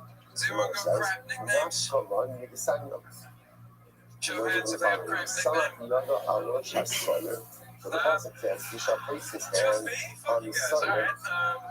That was what it said, because, like, you know, when you get a crap nickname like Boogerface or like Numpty or something horrible like that. Shown to sneak up the Rebbe. Now, there was a what's the action? This is Pasha. This was Pasha Shmini. So, Seer not shown represents no evil Karbanos, or actually Karbanos by the inauguration of the Mishkan. Manish is Palestine's Parasha. So, some of the other Passover, so again, that comes to include Seer not shown as Mishkan. So, even the inauguration of Karbanos, yes, we have a very legal. But the Shimon says, the rabbis see Avodos will come to Smicha. But the Shimon is saying, no, it doesn't come to include Seer not shown. Rather, it comes to include the Seer Avodos will come. So I don't know Shimon said, Kolchakos, it looks like first white line, Kolchakos, Shimon thinks someone that can even the Smicha, any carbon, which is why we brought this out of the window, requires the Smicha. I don't know, it says that the carbon will require Smicha. So the Rama remember Shahar Smicha. You want to finish that, or is it redone there? Well, I was just going to say, my brother's name was Benny Dick. Only why translates show you the one says, sing the Bahama. Are you English? You've been in America. I've been in America about 9 years now. Shimon used to say, I lived in Colorado Springs for like 8 years, and then I moved here like 7 months ago, so like just remember 9 years of it. Okay, the email, let's say that maybe it's talking about the game, CLS, which is a like I'm wearing like a Beasley sweater right now. It's not fun. Again, ultimately, the senior, the additional element being included for the purposes of CLS should resemble the signal of the Nasi, the specific signal of the Nasi, which is erroneous rule that follows from the way. So just like the signal of the Nasi comes to purpose to say about the So again, the additional CPA that we're talking about for Sneaker should account for a specific data. That makes sense therefore to include the Sierra level Zara, which accounts for a specific data, as opposed to the Sierra Hashem, which is a more general operating idea. Ja, aber in Jüdisch ist nur das Prinzip Programm. Also yeah, a lot of nice stuff. There are only two different offerings for which we receive help. Why are they seeking? Doing to get around the it's to help us out with we both have a lot more specific and we can see why it's not because of what you're saying super amino education and seaborn I will ultimately education and seaborn requires people because I'm not listening to ask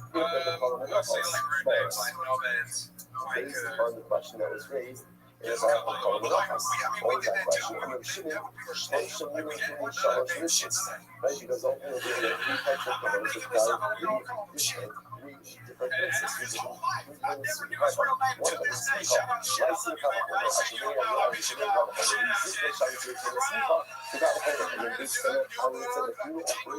should require some information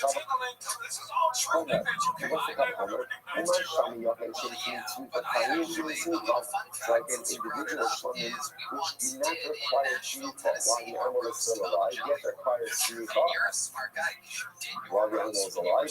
If I would have said Zig and Shani and Seaboard, which ultimately again do require G-Talk, this only requires G-Talk. Therefore, again, I would have thought therefore the new offering should require G-Talk. Therefore, it's to kill myself. That's what the halakha motion is saying, and going and says that no, communal offerings do not require G-Talk. Really hurts myself, and if I would have just said the halakha motion, so not to see you have I know. Maybe I would say I do not know which kavanas require G-Talk and which do not. Hamashmona, giving it the Siyar Nosim, giving the Siyar Nosim. When the Kappa Arabians read so simple, therefore the Sunni will equate the other Siyar to the Siyar of Nosim. So just like the Siyar of Nosim goes ahead and accounts for a specific idea, so too the other Siyar, right, which requires Siyar, also accounts for another idea. Which Siyar is that? That is the Siyar of Avodah. So what we are left with over here is, again, let's go for everybody agrees with over there, that halakha l'maisa, par having government tzibur requires Slicha. But I should say, take a step back. Everybody agrees with the general rule, which is communal offerings do not require Slicha. Everyone agrees that there is an exceptions to this rule. What is the exception? Everyone agrees on one of the exceptions, which is how Helen governing that people. So I think this is a wrong assuming, but for absolutely is a specific type of point. Everyone agrees that communal offering gets Slicha. After that, we have a little bit of process. According to the Mishnah makes it sound like Siyar Mishnah, everyone agrees with as well. Although according to the Gemara, that seems to be in the focus ultimately again the king of the Judah and the Shimon, but not really, because Slicha is there. It's a very separate Slicha is there. The Shiloh is Slicha being done on behalf of, because now it's open the door to another focus. Who does Siyar Mishnah atone for? Is it for all of Klal Yisrael, or all of Klal Yisrael minus the Kohanim? Because Kohanim has been atonement to a different methods. Other Machlokas is Siyar of Avodah Zarah. Does that get Slicha or not? Rabbi Shimon, yes. Rabbi Yehuda seems to say no. Let's go back a little bit. As you say, let's not go there. Somebody else, you dance? Great, you might start everyone. Come on, pick up your floor. Right. Just like flick your feet instead. Did you interrupt the whole? So what the fuck was that? I just figured we're gonna be listening to like all of us gonna have like a porn soundtrack whenever we do something too funny. You know what I mean? Just coming out. I'd be worried. Would you, lad? Sorry, I missed you. See, my accent's so funny. It's other people doing my accent, which is funny. I love British people, dude. I like Scottish people, actually. I like Irish people, and I like British people. You haven't exactly narrowed it down, but yes. Doing well. What's the craziest gig you've done here in America, stand-up wise? I did a show in Houston where they were all, it was like a drug bazaar. Drug bazaar. Drug bazaar. Like a Drug market. bazaar.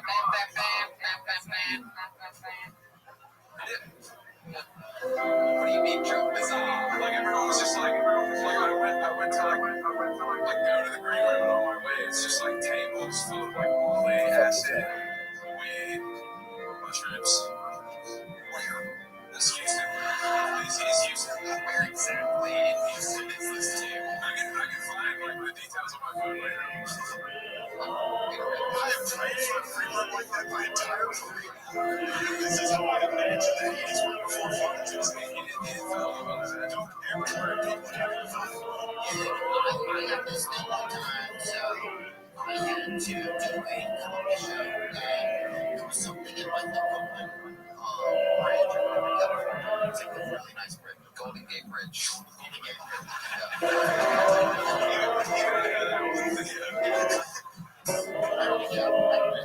That's what it is. So anyway, I did this thing, and it's like a helicopter trying to nice and it's like a lot of meters, and then everybody in this like wonderful dress like super captains and all this he's lost, and somebody left somebody up front. Hate this shit. In the name of the Father, Get the fuck out of here with that shit. Dog, shut the fuck up, dog. Just go nuts. And but bro, they didn't put like a little sign on him or anything, so I'm fucking. This dude is like giving me a lot of grief and shit. And they got me so high before the thing, bro. It was just it was embarrassing and sad, bro. And I was just like, God, that was harrowing, bro. That was harrowing. I mean, I would have that's That's why we left your country, dude. So we could do shit like that. it's why I left. That's Matt Campbell, congratulations. There's a little jump there. There he goes, Matt Campbell. Keep a good one alive here. Flying right through it. On to the next one we go. Ladies and gentlemen, your next one goes by the name of Anthony Martin, everybody. Anthony Martin. Comes Anthony.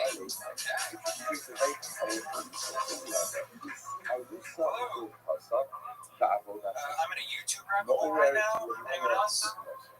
Yeah. I'm into young bros beating up pedophiles on the internet. Have you seen this? Oh my goodness.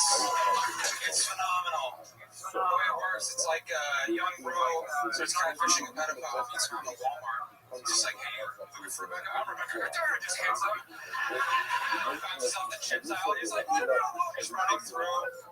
He crashed through a giant soda tower that looks like the University of Texas. And I like these videos when I start to feel guilty when you find out these guys, they have autism or mental disabilities, or they're running for re-election. And I just feel guilty. I was texting with my fiance the other day. I was sending all the dirty stuff like, yeah, I'm gonna take it down, through down, over town, and all that. And I'm not good at it. But I sent the text, and I immediately got a response back from my mother-in-law. Said, Anthony, never text me that again. Come say it to my face. Anthony Martin, everybody. Funny stuff.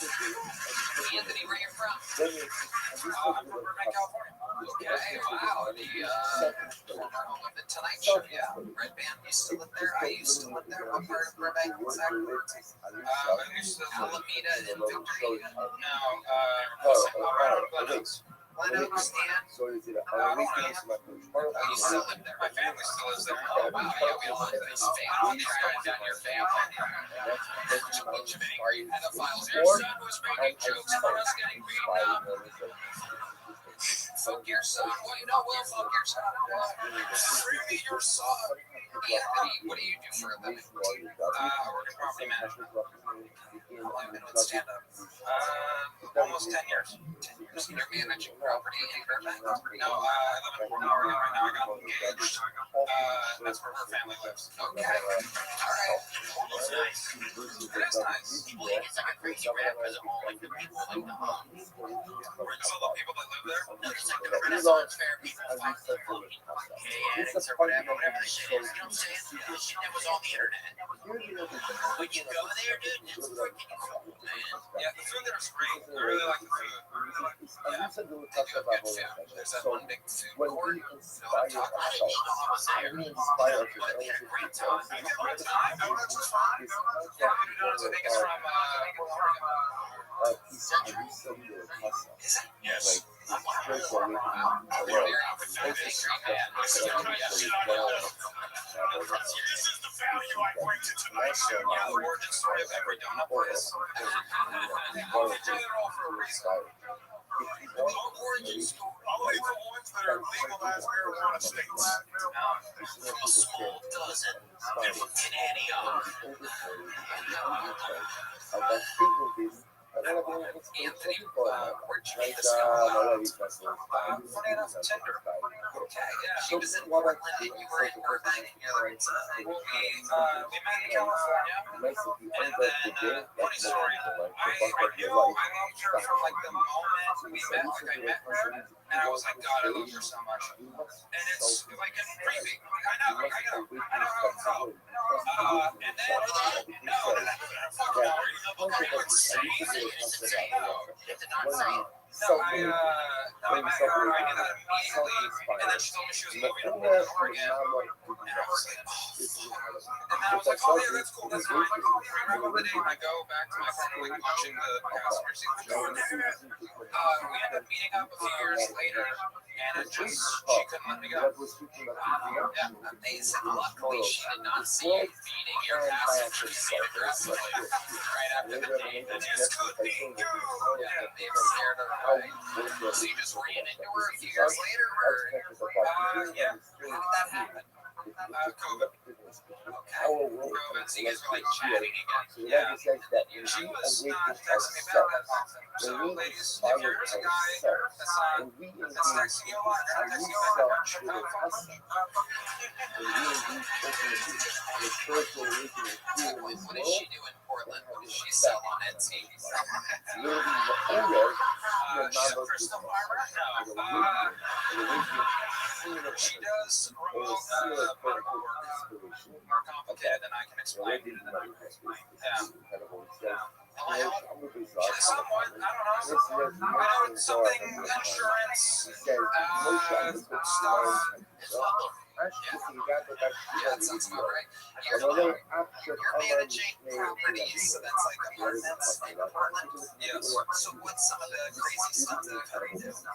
What's some bad stuff that you do? I used to live here in Boston. I have more of a story can I tell you? Let's go. So, there are two shots I taught space tribes. I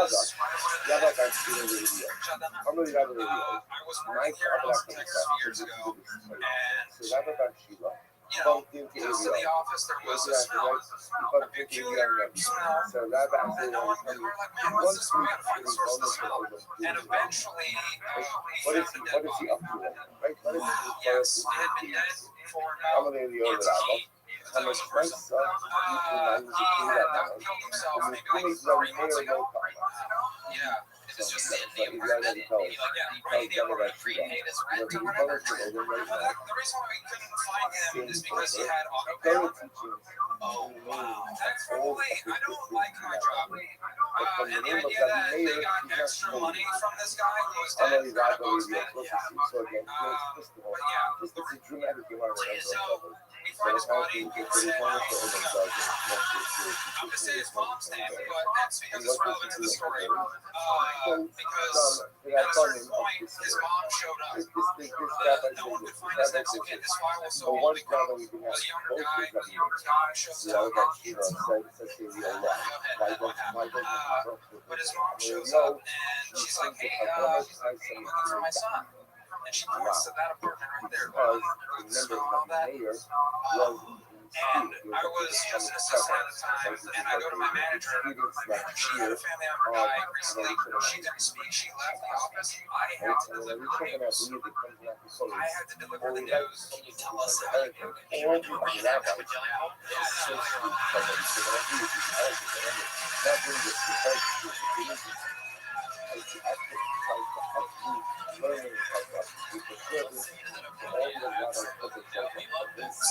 Sit down. I just, I wanted to, there's no easy way to say this. He died. He's dead. Oh, wow. Somebody said.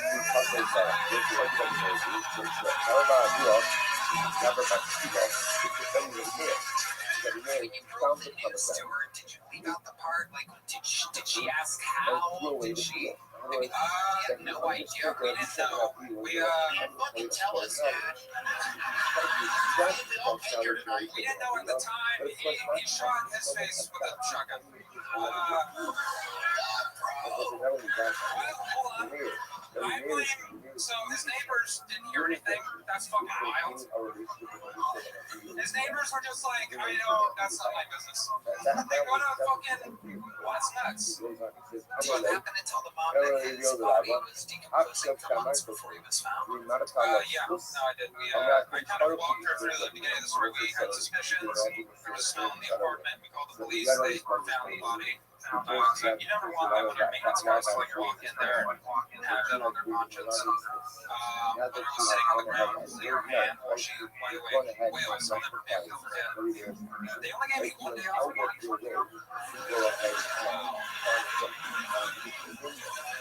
Maybe by day. Well, I still have to work with them. So,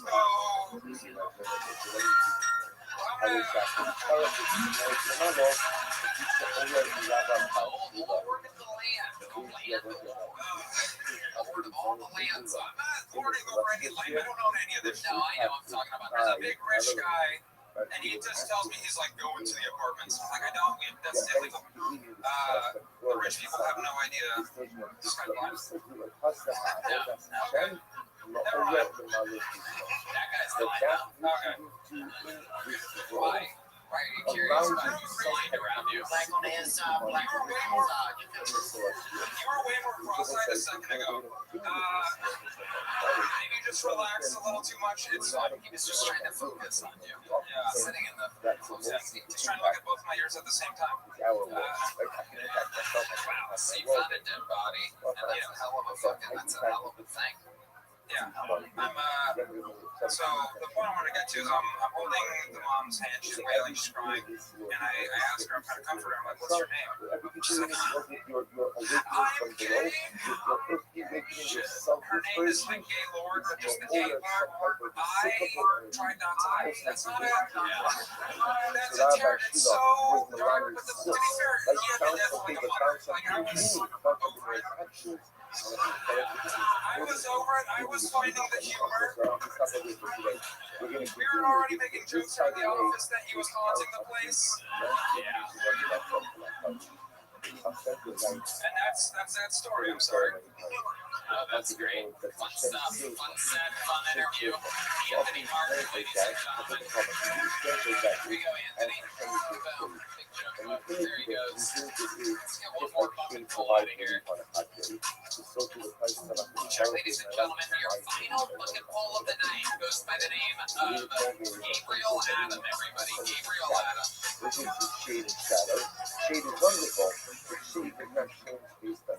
I recently learned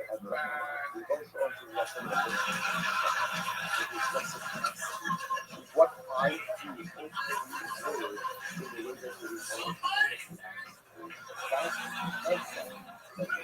I think I just have to stand up here and make no jokes, and you guys are all like, I mean, this is great. I mean, honestly, I love this.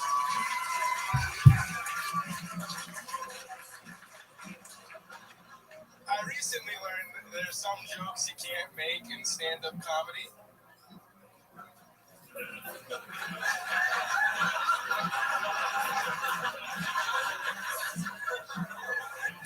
Last week I did this joke about beating my girlfriend. try to have yourself beautiful morning, let us take the 2 moments. So And now I can't fucking find her. so we left off last week in post Called her, days. but And again, that was somebody gave her the courage to leave, and beautiful now I idea. can't. I'm still trying to figure out how she chewed through the chains. When I was speaking about the concept of a This pussy, bitch and then fucking. in order to highlight that point, he was making a distinction between She Shammai captivated my and heart. but that how Shammai would go out and Seriously though, spend if anybody his sees entire her, week tell her come preparing home. for Shabbos, and then ultimately again to build up throughout the week in order to go ahead and make his appeal, his consumption for Shabbos, one of the incredible holiness and Kedusha, whereas Hillel, on the other hand, was able to bring that Shabbos like Kedusha into his everyday consumption. And according to the subject, that is truly the definition of a husband. Husband is a person. Well, let's take a look. So we have page Reish Mem Gimel. Reish Mem Gimel. In all split cases, the same PDF that I sent out last week. In the right-hand paragraph, in the Be'oria Hasidos, about 6 lines in, Zeu Be'emes, Hamikra B'Torah Chassid. This is someone who is really called a chassid. Ritzoni Lomar, שבעבודתו להשם יסברך, ולאו דווקא מדקדק רק רוצץ ידי חובתו אף ישועת הדין. A chassid is not someone who is only concerned to go ahead and fulfill the mitzvot according to the technical details. Yeshuat hadin means that again, a regular Jew, right, any good Jew, has an obligation to make sure that he lives his life in conformity with halacha. So again, I therefore am careful to go ahead and fulfill the dictates and mandates of everyday practice. A chassid is not simply satisfied with going ahead and taking care of the obligations. Hello, Mishtata Lamalos Yitzon Hashem Yisbarach Gam Yosef Echavas. A chassid is someone who goes above and beyond. I don't just satisfy my obligations, but rather, again, Russian so before Mishtata tries Lamalos Yitzon Hashem Yisbarach to fulfill the will of God Gam Yosef Echavas. Even more than my obligations. And again, it's such a beautiful idea.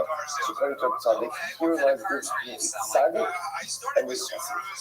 A tzaddik is a person who lives according to Shuras Hadin.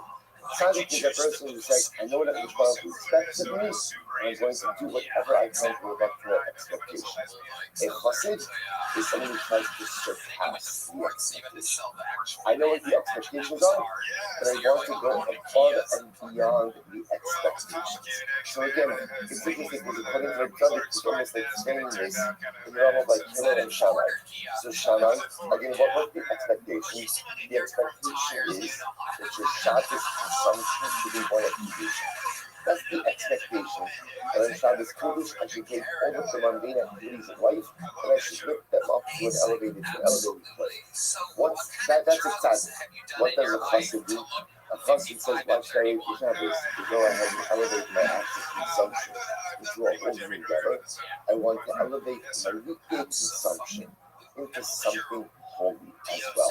That's a chassid. That's a chassid. What I would point out, by the way, that this definition is that not unique to the tzaddik. In fact, the Ramchal, in his writings many years ago, and the Ramchal brings this down in the Siras Yisharim as well, that the definition of a chassid is interesting. He has a little bit of a nuanced difference. He says, chassid understands through the mitzvos what the Ratzon Hashem is. What is the will of God? And once a chassid understands what the will of God is, he strives to live his life in accordance with that will, even if that will is not explicitly articulated by a Kodesh. In other words, the way Ramchal explains it is, a chassid understands mitzvos are an expression of divine will. So you know what's like, how like any relationship, if you're close to someone and then you begin to see what it is that they like what it is that they enjoy, so you go ahead and you go above and beyond to try to give them that which they enjoy, even if they don't ask for it. They don't ask for it. I really appreciate this, I really appreciate that, so I go out of my way. So a chassid says that how does the same thing in a relationship with Hashem. I know what Hashem likes. How do I know what Hashem likes? you know what Hashem likes? First of all, who gives us Taryag mitzvos. So Taryag mitzvos can be like tells me, I like it when you do this. I like it when you do that. Okay. So now once I know what Hakadosh Baruch Hu likes, now that I know that, I can give him what he likes, even if he doesn't demand. So it might be like this. So, for example, I know that Hashem likes it when I'm about fasting. I know that he likes it. How do you know that? Come on, how do you know what God wants? Very simple. So the Torah says, we have to react like Kamocha. The Torah says, Pasach Tiftach Rashi Tahav Yom.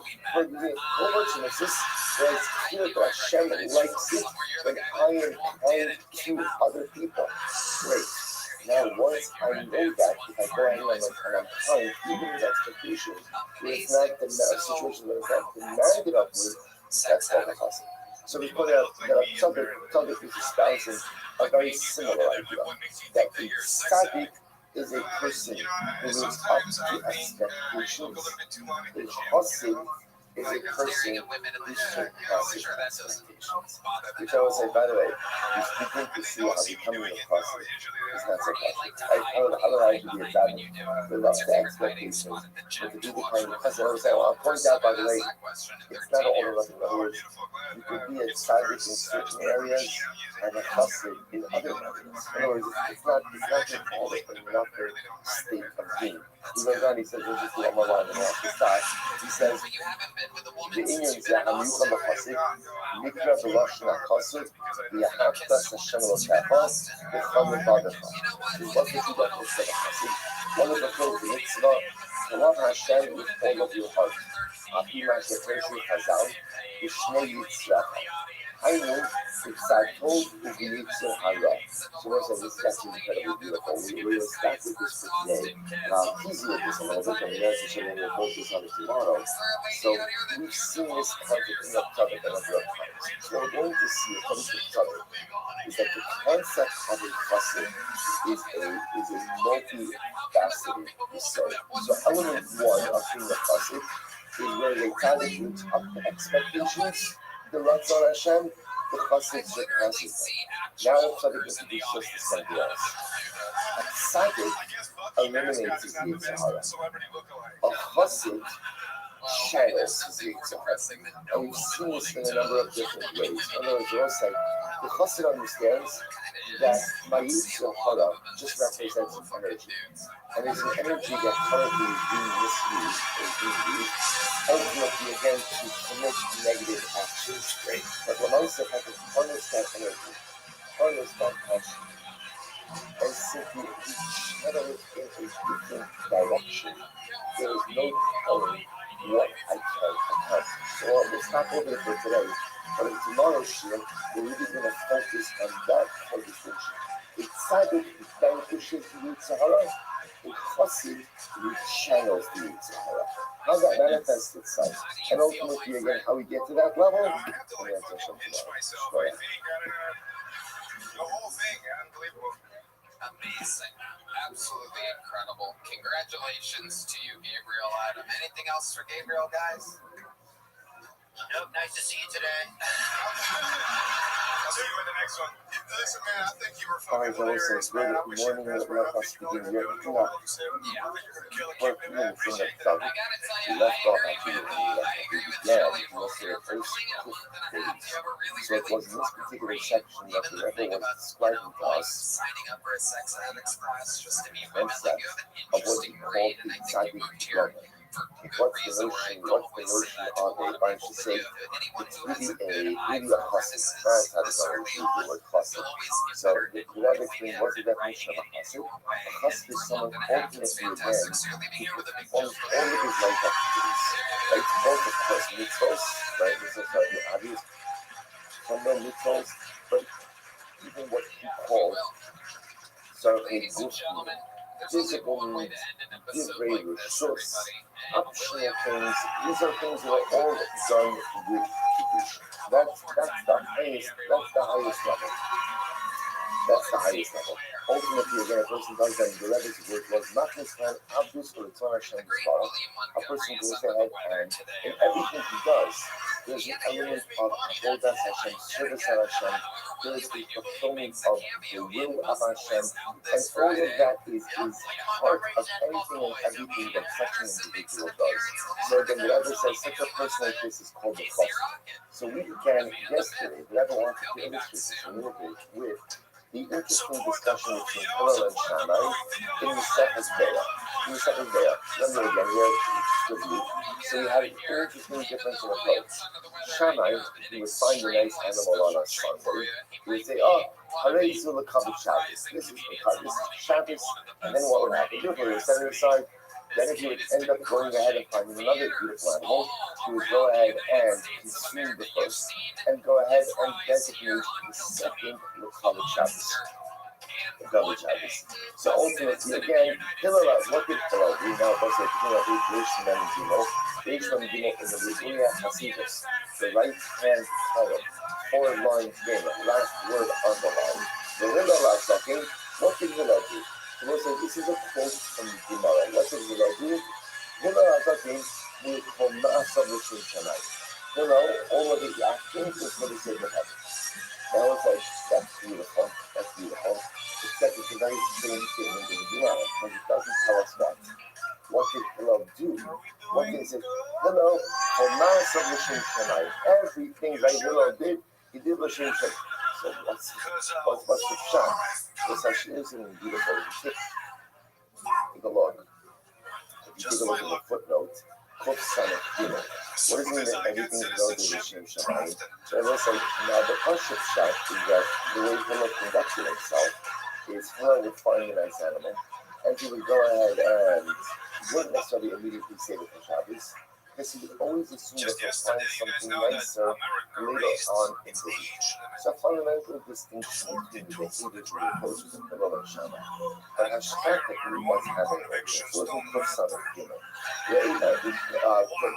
Re'ima shechasa Rabbeinu b'Yisrael Kidoshim, v'zeh she'amru Yankin, אבל Hillel הזאת מידה אחרת ביסודו.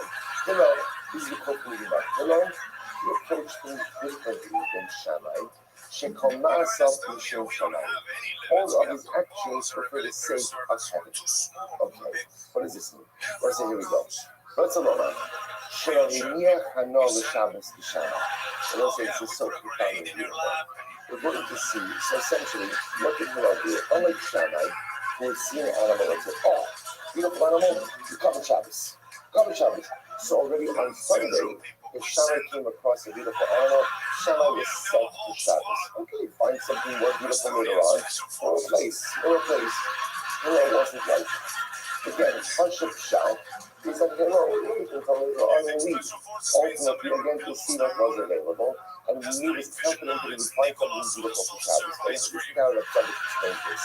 First of all, now, Shelohiniah Hanoah L'Shabbos B'Shammai. So Hillel did not delay his spiritual and lofty consumption for Shabbos like Shammai did. Kihu ha'yochel gam b'yamos ha'chol al paras kodesh. Hillel ate the entire week in a state of para. We'll define what this means in just a moment. Leos called ma'achol is ma'achol Shabbos. Essentially, Hillel didn't just eat on Shabbos like Shabbos, but he ate throughout the week like it was Shabbos as well. It's not a statement I'm calling. Okay, that's not a statement also be on the policy of to see what it means. This is Nikra, Chomas Elishim Shabbos. So let's tell us outside for just a minute. You see, in Shammai's world, there was one effect of lofty, elevated, elegant eating. And when was it? Shabbos. So Shammai's entire week was focused on Shabbos. Right? So Shammai's entire week was, okay, there's one day out of the week where everything is transformed into something dramatic, everything is transformed into something beautiful, everything is transformed into something different. And that happens once a week. Every week. And so Shammai's fixation was how do I maximize that spiritual act of beauty? How can I maximize it into something dramatic? Hillel understood something different. Hillel understood that every single day consumption can be holy. And it doesn't just have to be done on a Shabbos. Consumption is something that is elevated and lifted up from Monday, but rather each and every day a person has the ability to use Kedusha into their consumption. A person has the ability to make even the most mundane act into something special, into something unique, into something that indeed is the form of Kodas Hashem. That Reb Tzaddik said herein lies the fundamental difference between a Hillel and a Shammai. Everyone agreeing that Shabbos is Shabbos. And the beauty of Shabbos is that you take everything mundane. If you think about this, what's the essence of Shabbos? You take every single thing that is normally mundane during the week and you lift it up. You sleep on Shabbos, that's only Shabbos. I sleep on the week as well. Shabbos, I take sleep, I lift it up. You eat on Shabbos, I eat during the week as well. You're eating, which could be amongst the most animalistic things. I don't think we lift up. Also, eating is going around things down. But again, part of our Shabbos is intimacy with one's spouse. 1 second, you do that during the week as well. You lift it up on Shabbos, it becomes something holy, it becomes something special. That's the essence of Shabbos. You take everything mundane, and you just simply lift it up. So the Torah came along and said, 1 second, why is it only on Shabbos? Why is that only on Shabbos? One can't take that same experience and take all of those mundane things and somehow lift them up and somehow transform them into something meaningful, into something beautiful, into something uplifting as well. And that, says Reb Tzaddik, is the meaning of the statement of the Gemara. When the Gemara says, "V'hillel hazaken hayu kol ma'asav b'shem shamayim." Hillel's actions. Sorry, I wrote it. Actually, the Lashon of the Gemara is actually very different. In the Puzon in Kuf Samach Gimel, he quotes the Lashon in its entirety, and it's so beautiful. Listen to the Lashon. You know what I'm listening to see it inside. About Hillel Azokin, Hillel the elder, Nida Acheres Paisavon. He had a different approach. You know, what was his different approach? What was his different approach? Shekol Na'asav B'Shem Shamayim. All of his actions, all of the time, for the sake of HaKadosh Baruch Hu. That was like, do you think that the Imam Hussein is just coming to tell us the different Shabbos shopping habits of Hillel and Shammai? Like Hillel shop for Shabbos one way, and Shammai shop for Shabbos another way. It's so fantastic, but I don't care. People shop. It doesn't make a difference for me. Because it's like, no, because it's not just learning how to shop. It's learning something so much more profound. It's telling you how they related to seemingly mundane activities. Shammai seemed to be of the opinion that you can lift up the mundane, but you can't do it every day. You can lift up the mundane on Shabbos. That's the power of Shabbos Kodesh. That's the power of Shabbos. Hillel said, absolutely not. Hillel's approach, again, says the Gemara, Hillel nida acheres. He had a different approach. And what was his different approach? Shekol ma'asav b'shem shamayim.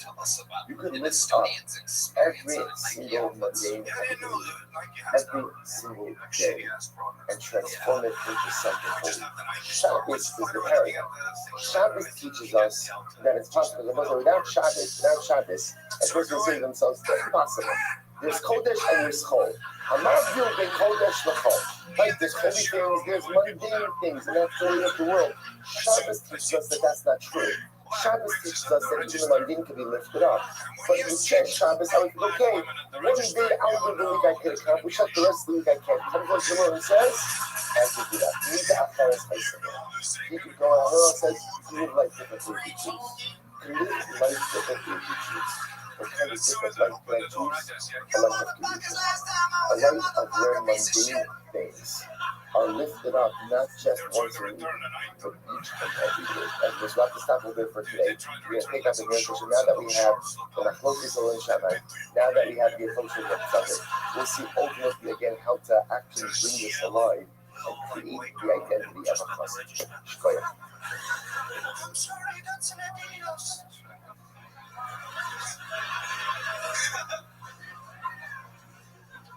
Before moving to America, I wasn't a racist, but after 2 years of living here, I'm beginning to see some patterns. I will say good morning. That's how it happens. That's how you get your citizenship. That's the final test. Ari Maddie, your tour continues on and on. It's AriMaddie.com without a doubt. In Nashville, so guys, I'll see you there. The boys will be there. Love you, Theo. Love you, Dylan. Thanks so much for the great Ari Maddie. Friday theaters. Support real comedians. Maybe So they'll say in these couple of pieces, Rebbe speaks about Shuvah. There's actually a couple of very profound ideas that the Rebbe espouses. So let's take a look. In the Uri HaChasidus. Let's start in the middle section. So the Rebbe writes as follows: Yesh pamim shevnitna la'adam shekvar shav kerai b'tshuva shlema b'charate gemurah b'nimchulu lo chata'av. So Tzaddik writes as follows: there are times when it looks like that to a person he has done complete tshuva. Right? There are times people say things this just in our own lives. I've done something wrong. And I have gone through the steps of tshuva. I've gone through the steps. I've done the work. Shav kerai b'tshuva shlema. I've done complete tshuva. Charata gemura, complete remorse. B'nimchulu lo chatav. And as far as I'm concerned, I feel that I've done what needs to be done in order to have my sin fully forgiven. Okay, so we'll say, so remember, how does a person feel in the aftermath of that process? Good. I made the mistake, but I also did what needed to get done in order to rectify that particular mistake. Then something interesting happens. The Achar Zman, who choser u'mishomer b'libo, v'hismarmer al chata'ov. But then something happens. Sometime later, the pain of the sin is awoken inside of my heart again.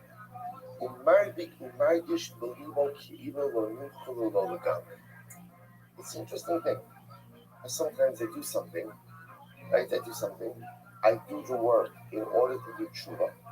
I kind of file it away, and then it comes back. I haven't done it again. I have not repeated the act again. I'm still only b'tshuvas. I'm still holding strong in my tshuva, but in my mind, I begin thinking about it again. And again, both say, Tzaddik over here is not saying in my mind I'm thinking about it because I want to do it again, or I'm thinking about it again because I'm about to relapse. But I just begin to think about it and remember that fate, and it's so strange.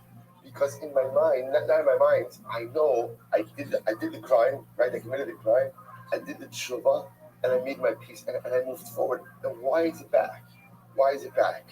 Umargish ba'atzmo shnei machshavas halalu al av heyosam sosum zelazeh. Einan dinyam gilam. And I'll say, see in my mind, I say to myself, why am I having these contradictory emotions or thoughts? On one hand, the idea of tshuva, which allows me to file it away and move forward, but then at the same time, I'm thinking about this particular idea. I'm contemplating it, and I'm wondering, what's happening here? Why is it back? If I'm still holding strong in my tshuva, why is it back? And the Rebbe writes something amazing. He says, "Ube'emes shnei hanei emes." The Rebbe said the truth is both of these thoughts are correct. In other words, the idea that I have filed the fate away and need to move on, but the idea that it's also coming up in my mind, they're like bubbling up in my mind every once in a while, those are not contradictory. Why is it something else? This is so profound. Kam hadavar, mishum dekaim alon, sharotim lahalacha, so we'll say kultur that I'm going to go to tshuva, Rabbi Eliezer ben Yaakov, shesover, sha'aderos, she'ezvad da'alei b'yom kippurim zeh, Choser u'misvade aleihen b'yom kippurim haba. Listen, it's just a little bit of background. There's a fundamental machlokas. How should a person relate to sin after he's done tshuva? right? I committed an avera, Now I did tshuva for it. How should I relate to that particular avera? And there's a machlokes in the Gemara. One opinion says, once you go ahead and you do tshuva, file it away, don't talk about it anymore. Let me be more specific. The actual machlokes of the Gemara is, let's say in Tavshin Pei Beis, right, this year, let's say I did a particular avera. I did avera A, and I did tshuva for that avera. I went through the entire process of the avera. Comes Rosh Hashanah, I did tshuva for it again. Yom Kippur, good. I close it out. In Tavshin Pei Gimel, right? Let's fast forward a little bit. So Tavshin Pei Gimel, which is this coming Rosh Hashanah, do I have to do tshuva for that avera again? In other words, do I have to do tshuva for averos that I've done tshuva for already and have not repeated? It's a good question, right? Because it was like the shaila is obvious person to go through Rosh Hashanah with a list of things that I've done wrong, right? And what I need to work on. So we'll say, here's the shaila.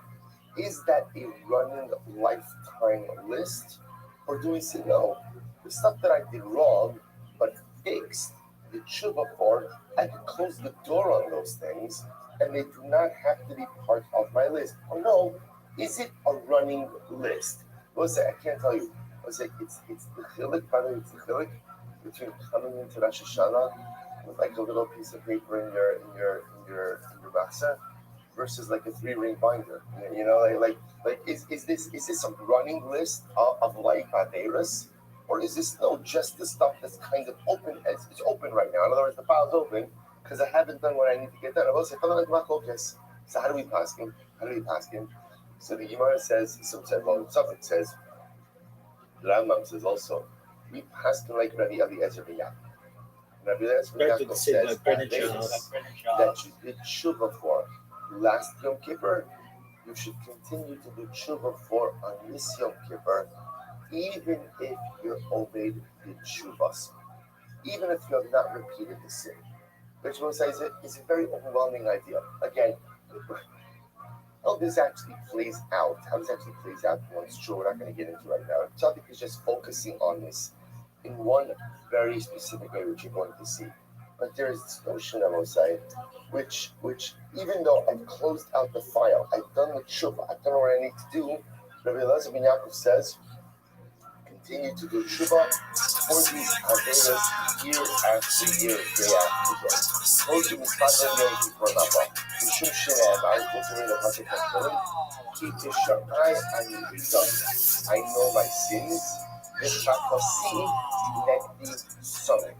My sin is always opposite. And I will say that's the operative phrase. My sin is always opposite. Chakasi negdi soneg. Rosh Yaakov says, part of the process of tshuva is I bring my averos with me. I never file them away. I'm constantly and consistently aware of the mistakes that I make. Now, again, one side, the Muslim Yaakov is not saying that tshuva doesn't work, and he's not saying that tshuva doesn't allow you to file. But there's a power in being able to be constantly aware of your averos, right? There's a power in that. Because I always say, if I'm constantly aware of my mistakes, what does that create? What does that awareness create? The awareness creates awareness. The awareness creates vigilance. I know my weaknesses, and I'm constantly aware of them. And hopefully, that is one issue that has to go through the world that I'm going to repeat those very mistakes. So incredibly so. So watch this part for us. He says, and I will say again, he models it after David Amelech. The Chatasim Neti Sonny. My averas are always opposite. He goes on, we'll end with this. He says, Vahidu Averos Kibon Bitu Mitzvahs Asay Shalochiki Liyan Kisha'adam Shabayim Shiva. So it's not Mitzvah Atsalok, Mi conosco molto di Sandalè, cose che again, more specificity than we're going to get today. But the idea that you want to take over here is even at Davis, that halacha stuff. There's a certain category, for example, mitzvos asay, positive commandments. So the Gemara says that if a person is engaged in this moment of positive commandment, that's obviously a much lower level of the infraction. That should be a backward connection. And if you do tshuva for that, you're forgiving immediately.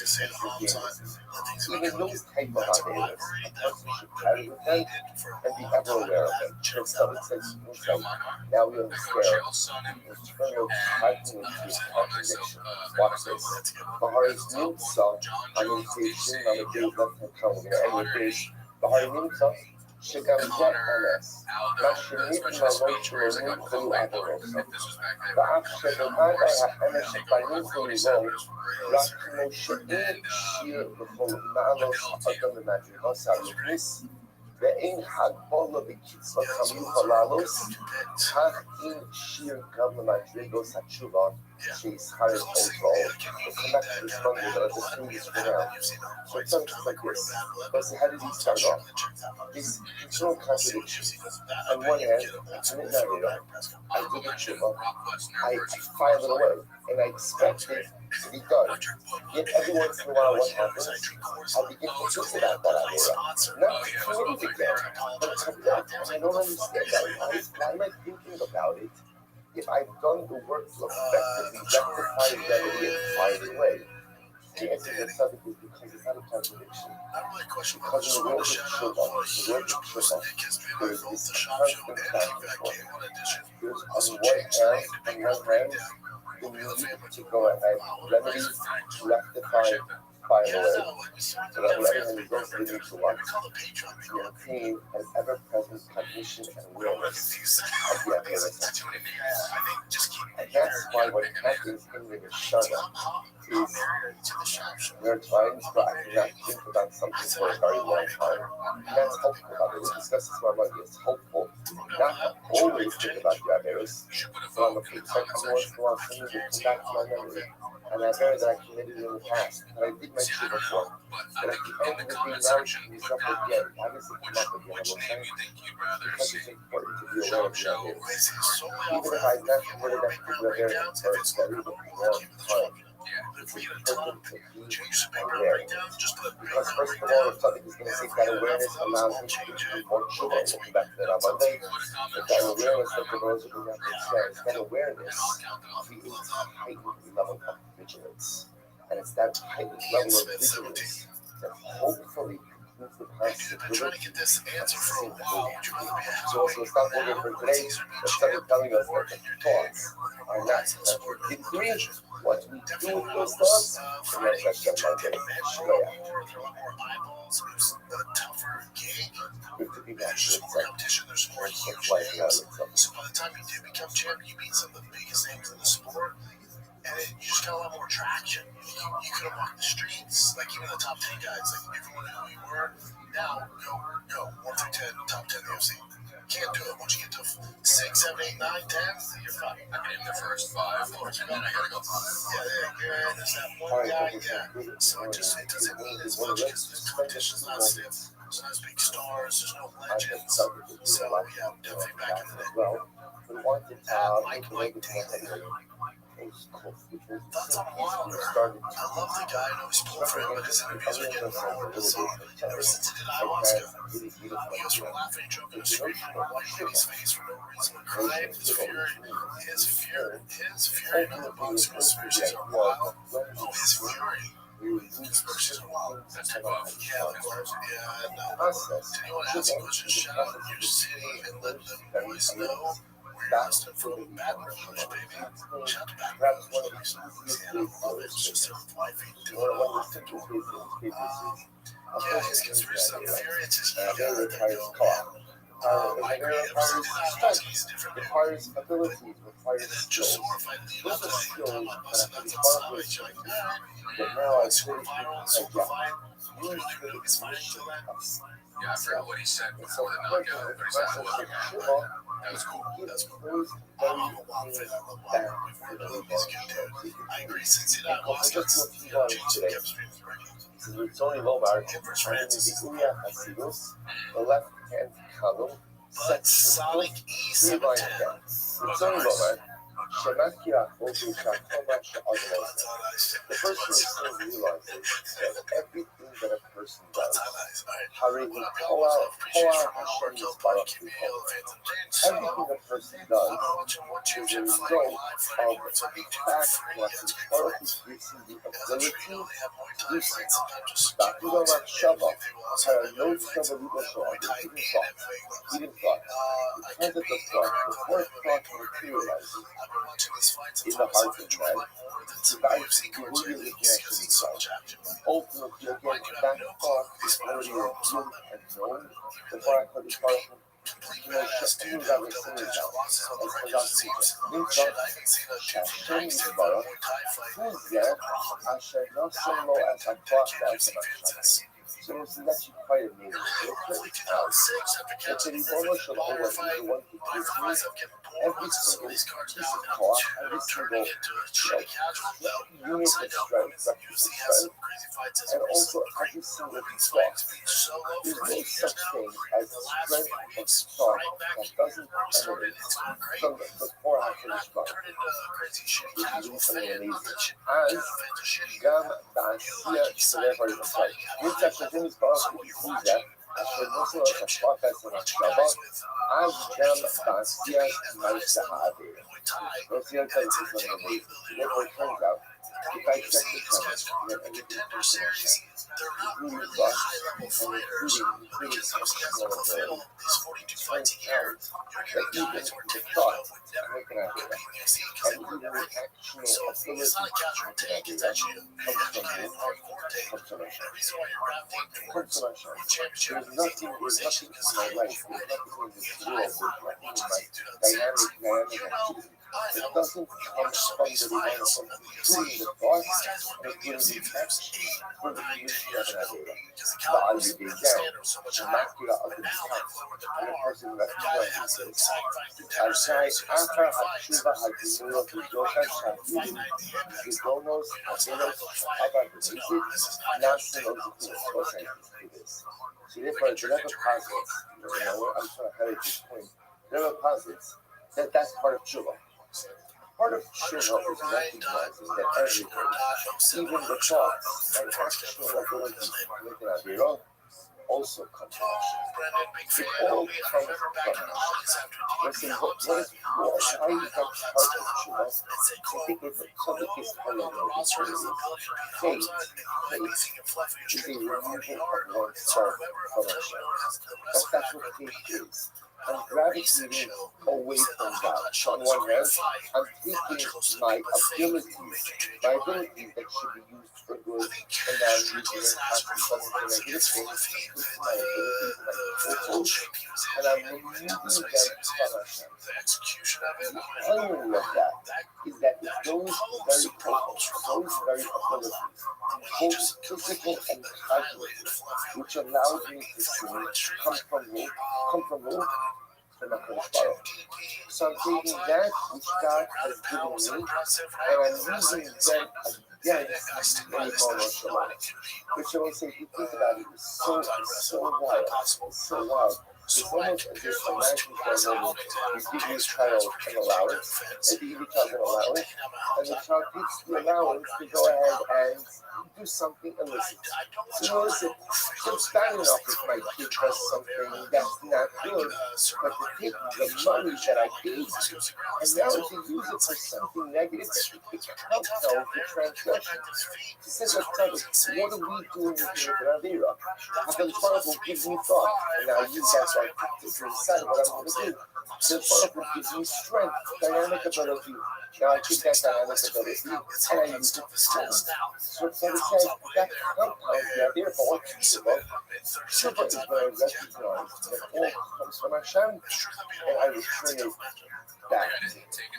So when I recognize that both my cognitive ability ability comes from Hashem. And now I say, okay, the Boshel have hijacked and I misused it. Now I want to return it. The act of taking those cohorts that are from Hashem and returning them to Hashem.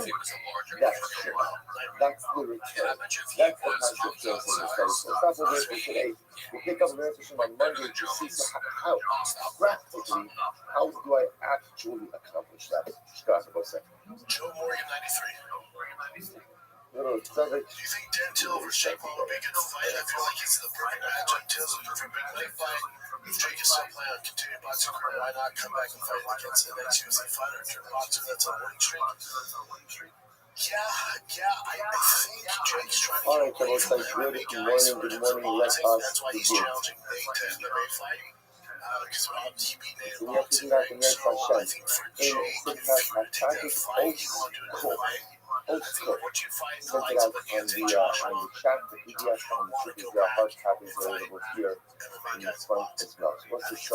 Again, you'll see, I know that yesterday we had done Sadik class, so I'm skipping Sadik class just for today, and then in minutes I'm showing you to go back. We're going to do quick first, and then go back to the Sadik class. You'll see why. So the episode is Sadik, what's really beautiful. Shuba. Speaking a little bit about Shuba, now that case is over, it's almost Elul. It's almost Elul, they essentially almost young start on. So it's time for us to go ahead and begin to think about Shuba once again. So the Rebbe says as follows. Shuba. What is truth? Hayu Shemuti Oso Dava Al Hashem Yisrael. Literally, Shuba means to return. Let's just translate his words. To return that very thing, also govern that very thing to HaKadosh Baruch Hu.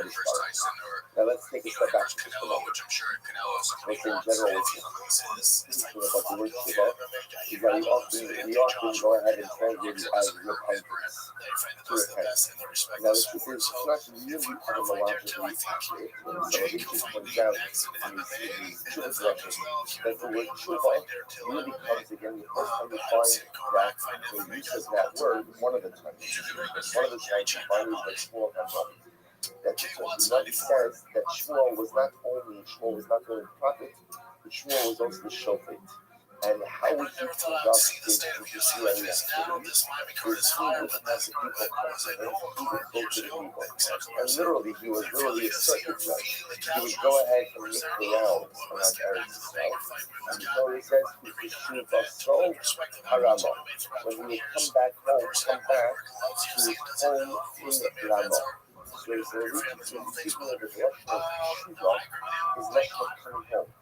Is lashon of return. The essence of faith, the essence of sin, is that a person is straight going away from HaKadosh Baruch Hu. Shuvah is therefore the process of coming back home. The tzaddik also tries to maintain a fidelity to the true etymological root. However, what is Shuvah? Also means he says explanation. You're returning something. You see, the says, I'm returning me. I am returning home. The tzaddik says, I'm returning something else. I'm returning Shuvah is the process where I return something to Hashem. What am I returning to Hashem? Also, Davar. That thing.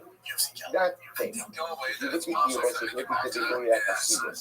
ISIS on the top of the Tzaddik, the middle is also a Tzaddik, but just the expanded explanation. So the Gloria Hasidus in the left hand column, look where he writes.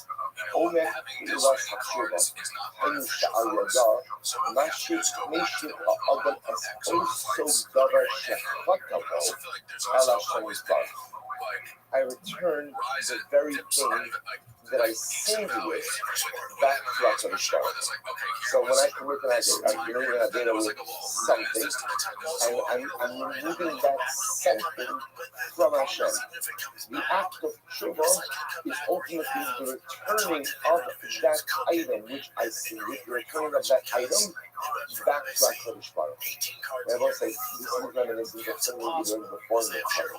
Now when he says, Davar something does not have to mean an object.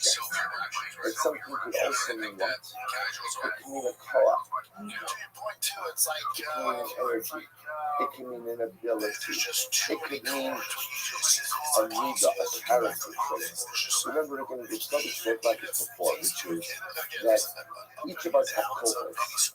And those cohorts, those abilities, those strengths, each of us have midos. Those character traits by themselves are neither good nor bad.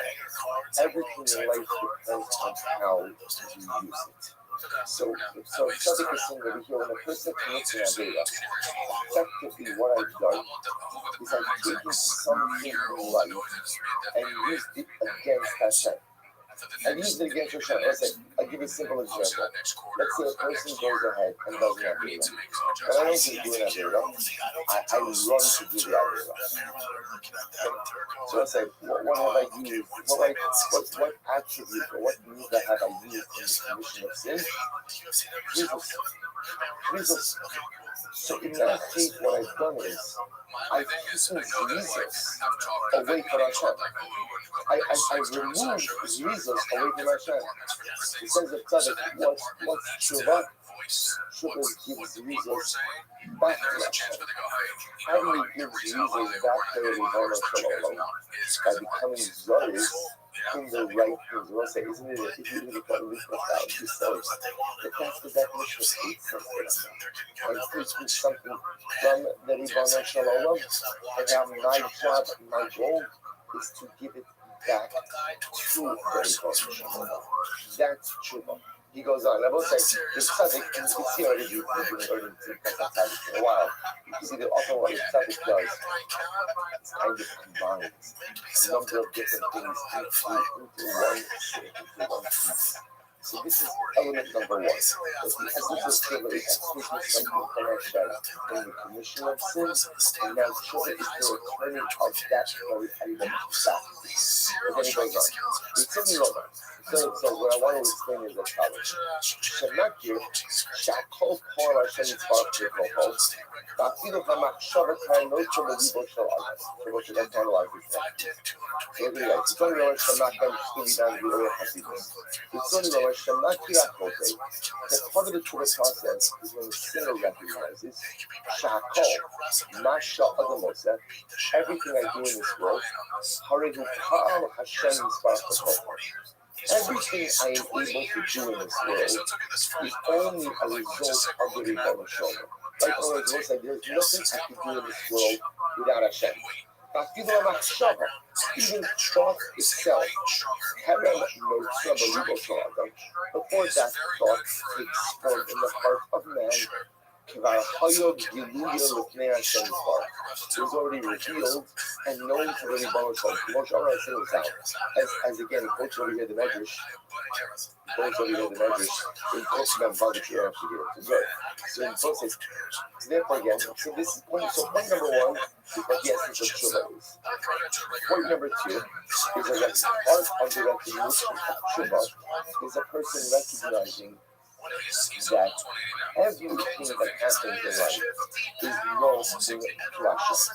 Meaning, even before I think something, Hashem knows what it is that I'm going to think. Those machshavas are gilui l'chama. Nimtza, therefore it turns out that it's nimtza, Hashem Yisbarach, the Spirit. Who's that? Hashem Yisbarach, HaKoach V'Hamachshava, Havdam Ba'asiyat Ma'aseh. So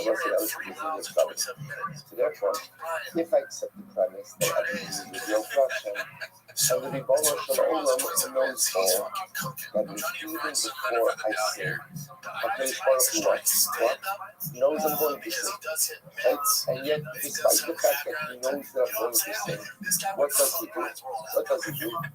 He gives me the Torah to be able to say, in other words, if HaKadosh Baruch Hu wouldn't allow me to do something, do I have the ability to do it?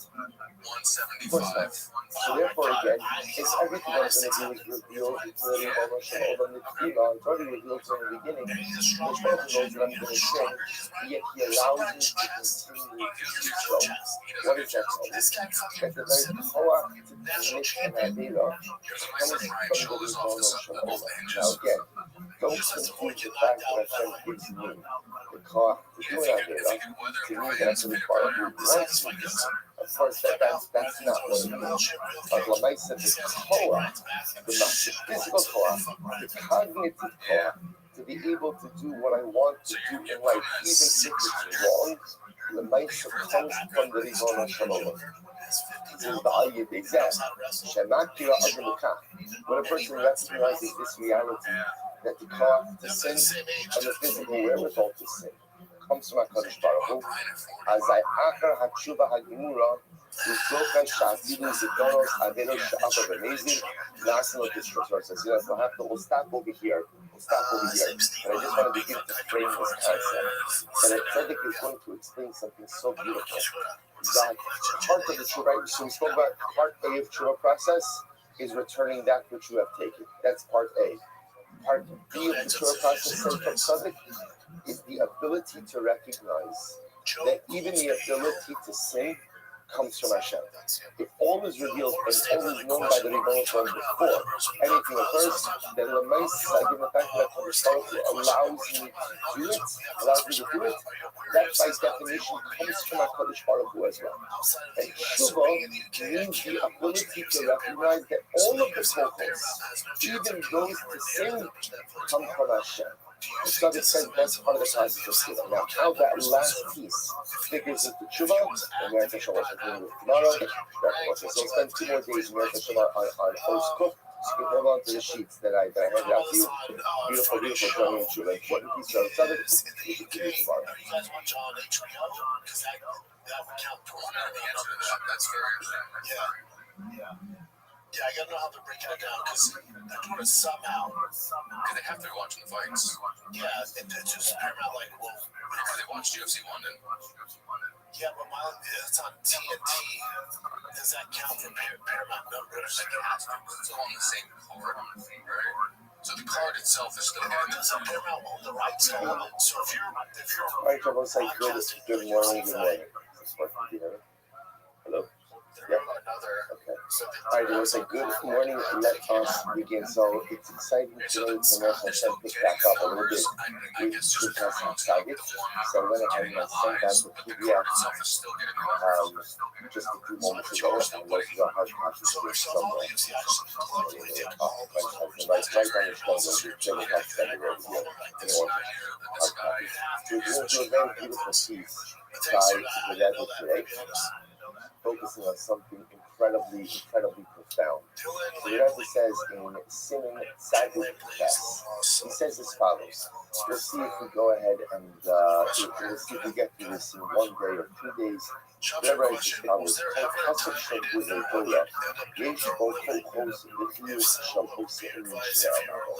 Let's say incredibly profound and beautiful idea. Page Tzaddik Ches, page Reish Lamed Vav. Reish Lamed Vav, page 6, side post, side press. So this is as follows. Every pasuk in the Torah, Reish Bo Koah, the fields shall also in the Shema. Every pasuk in the Torah contains literally Koah, strength, fears, life energy regarding the subject matter which discusses. So we'll say, the Rebbe says like this. Psukim in the Torah contain energy. And what's the energy of those psukim? The energy itself corresponds to the very matter that the pasuk itself is discussing. He says, for example, Teda shebetilin shene'emad b'hayah li'os. For example, by tefillin. Right, with tefillin, the hard side of tefillin, discuss the idea that tefillin is an oath. Tefillin is a sign, coming out of the sun. That comes part of it and Yisrael.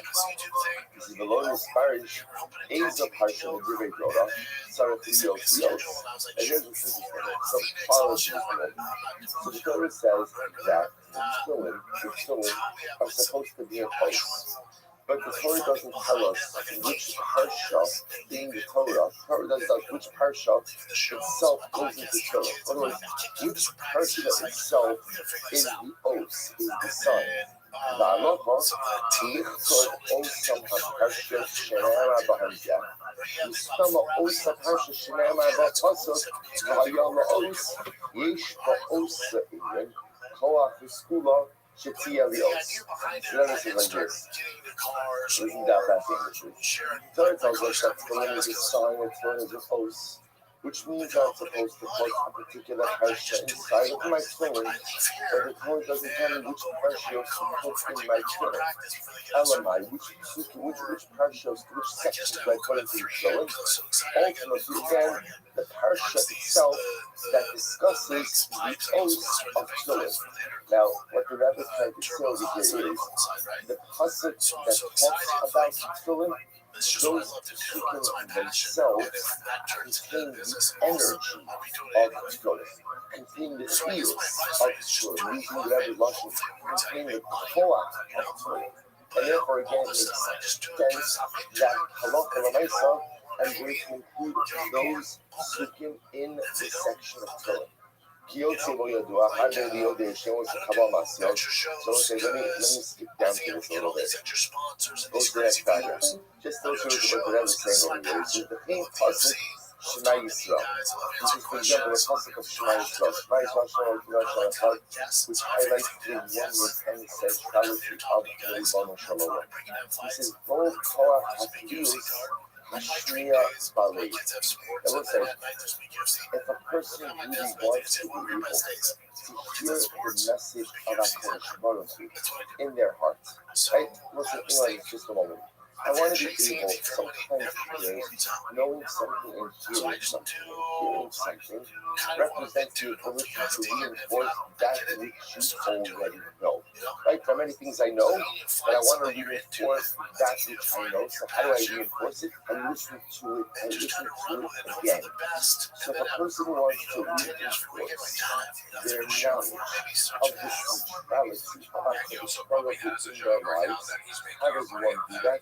Says the Bible, reading the pasuk of Shema Yisrael. When I read that pasuk, it says, "Bo Korach HaPius Hashmiya Balei." Embedded in the pasuk of Shema Yisrael, Hashem Elokeinu Hashem Echad, is the energy of reinforcing the oneness of Hashem. Lekach Tzarich Sheyom Adam Pivas Shema Yisrael. Yeah, this is amazing. By reading the pasuk of Shema Yisrael, I awake within myself the energy of that pasuk. By reading the pasuk, ultimately I reinforce within myself a recognition of the oneness of Hashem. So I say, what the tzaddik is trying to highlight over here, saying is incredibly nuanced. Every pasuk has an energy. Every pasuk has a fierce, a life force. And when you read that pasuk, you read it, start from a scanning, reading that pasuk, you unlock the energy of that pasuk. So I want to reinforce within myself the oneness of HaKadosh Baruch Hu. How do I do that? By ultimately reading the pasuk. I will say, we will illustrate this to you on the other side as well, which is going to bring home the point even more. Watch this. וזה סוד גם מה ששמעתי החוזק, ספסי צדיק ידון רוצה, לפגש לנו זין, ושתרס. כי הריס על פסוק סגולה, this is incredible, סגולה למי שיצלו ומסיסו לאיזה עביר. I will say, let's say my Yetzer Hara entices me to read a particular, entices me to commit a particular idea. Like my Yetzer Hara entices me to commit a particular idea. So we'll say, so what should I do? How do I combat that? Right? How do I combat that desire? Listen to this. Yadaber b'tei kama panim pasuk halav shel ha'avira. I will say, wow, if I'm struggling with a particular idea, so what should I do? Read the prohibition, read the law a couple of times. Right? So let's say, for example, just a simple example. Let's say I'm struggling with theft. Whatever, I'll call it theft. So what should I do to combat combat that is the horror of death, I should read the pasuk lo sigzol multiple times. Read the pasuk of the prohibition of death multiple times. I'm struggling with lashon hara. Ultimately, again, read the pasuk lo silev rachlo ba'amecha multiple times. I'm struggling with looking at inappropriate things. Go ahead, lo sasuru acharei imi aynebachen acharei imi kamashaytim zonim acharei. Read the pasuk. Says the Arizal, when you read the pasuk that details the law, that details the prohibition, what does that do? It gives me the strength to combat that desire. Yes, it is absolutely incredible. He says, Halacha ve'ayidei zeh yishtane haratzon. Reading the pasuk itself, which details the prohibition, my ratzon, my very will, is able to change the Hainainian mitzvah with Davar Tov. And the same is true, by the way, for a mitzvah and for something good. The same way that ultimately reading the pasuk regarding a particular love gives me the strength to combat that desire, reading the pasuk of an aseh, of positive mitzvah, gives me the strength to go ahead and perform that mitzvah as well. The Tzaddik highlighted to us this incredible and profound result that the psukim of the Torah do not simply detail information, but rather the psukim of the Torah themselves have an incredible, vibrant, and dynamic energy. So when you read the pasuk ultimately again, you're able to unlock that particular energy. If I'm struggling with an Avera, read the pasuk of the law, and if you read it, you unlock the energy to combat that Yetzer Hara. I'm struggling with the not struggling. I won. I reinforce desires to do good.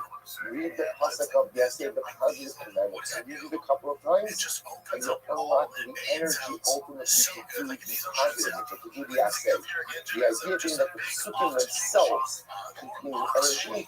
The reading of the psukim unlock that energy, and of course, by the way, even on an esoteric level, reading the pasuk ultimately reinforces for myself what's good, what's bad, and says the Rebbe, the Ayudei Zeh, Ishtane Halacha.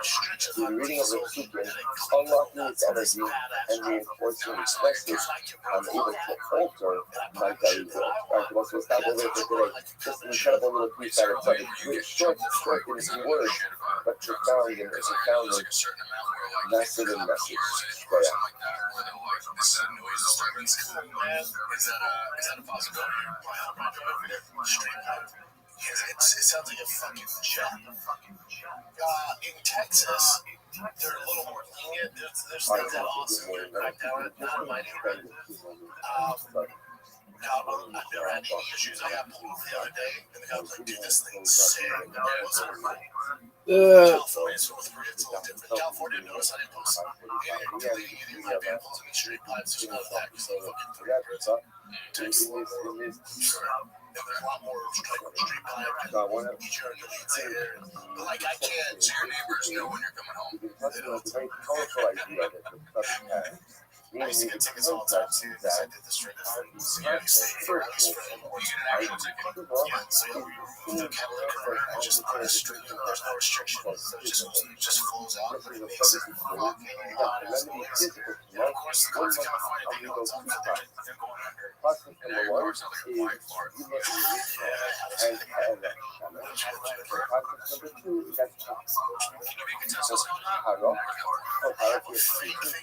Second part ultimately begins with heaven, which is called Hara. The first said, when you perfect with Shiva, the other two species as well. So it's different. The two species really are the content of turning the different forward. So the two versions we call that, like other people like Kabbalah, You're trying to get to it. You just can't put on some rouge and a dress and be like, I'm going to better. in the future, I'm going to reconcile you with and a rectification of I can also just travel off the soft. let it clean that process of going ahead, what he calls Kabbalah Allah, the ability to go ahead and from the heart rate to the past and chart position path forward to the future. That's a unity in Harab Shemesh and Yuma Mitzvah. Harab Shemesh is the additional sunset, brand new day ahead, starting a new day of my life.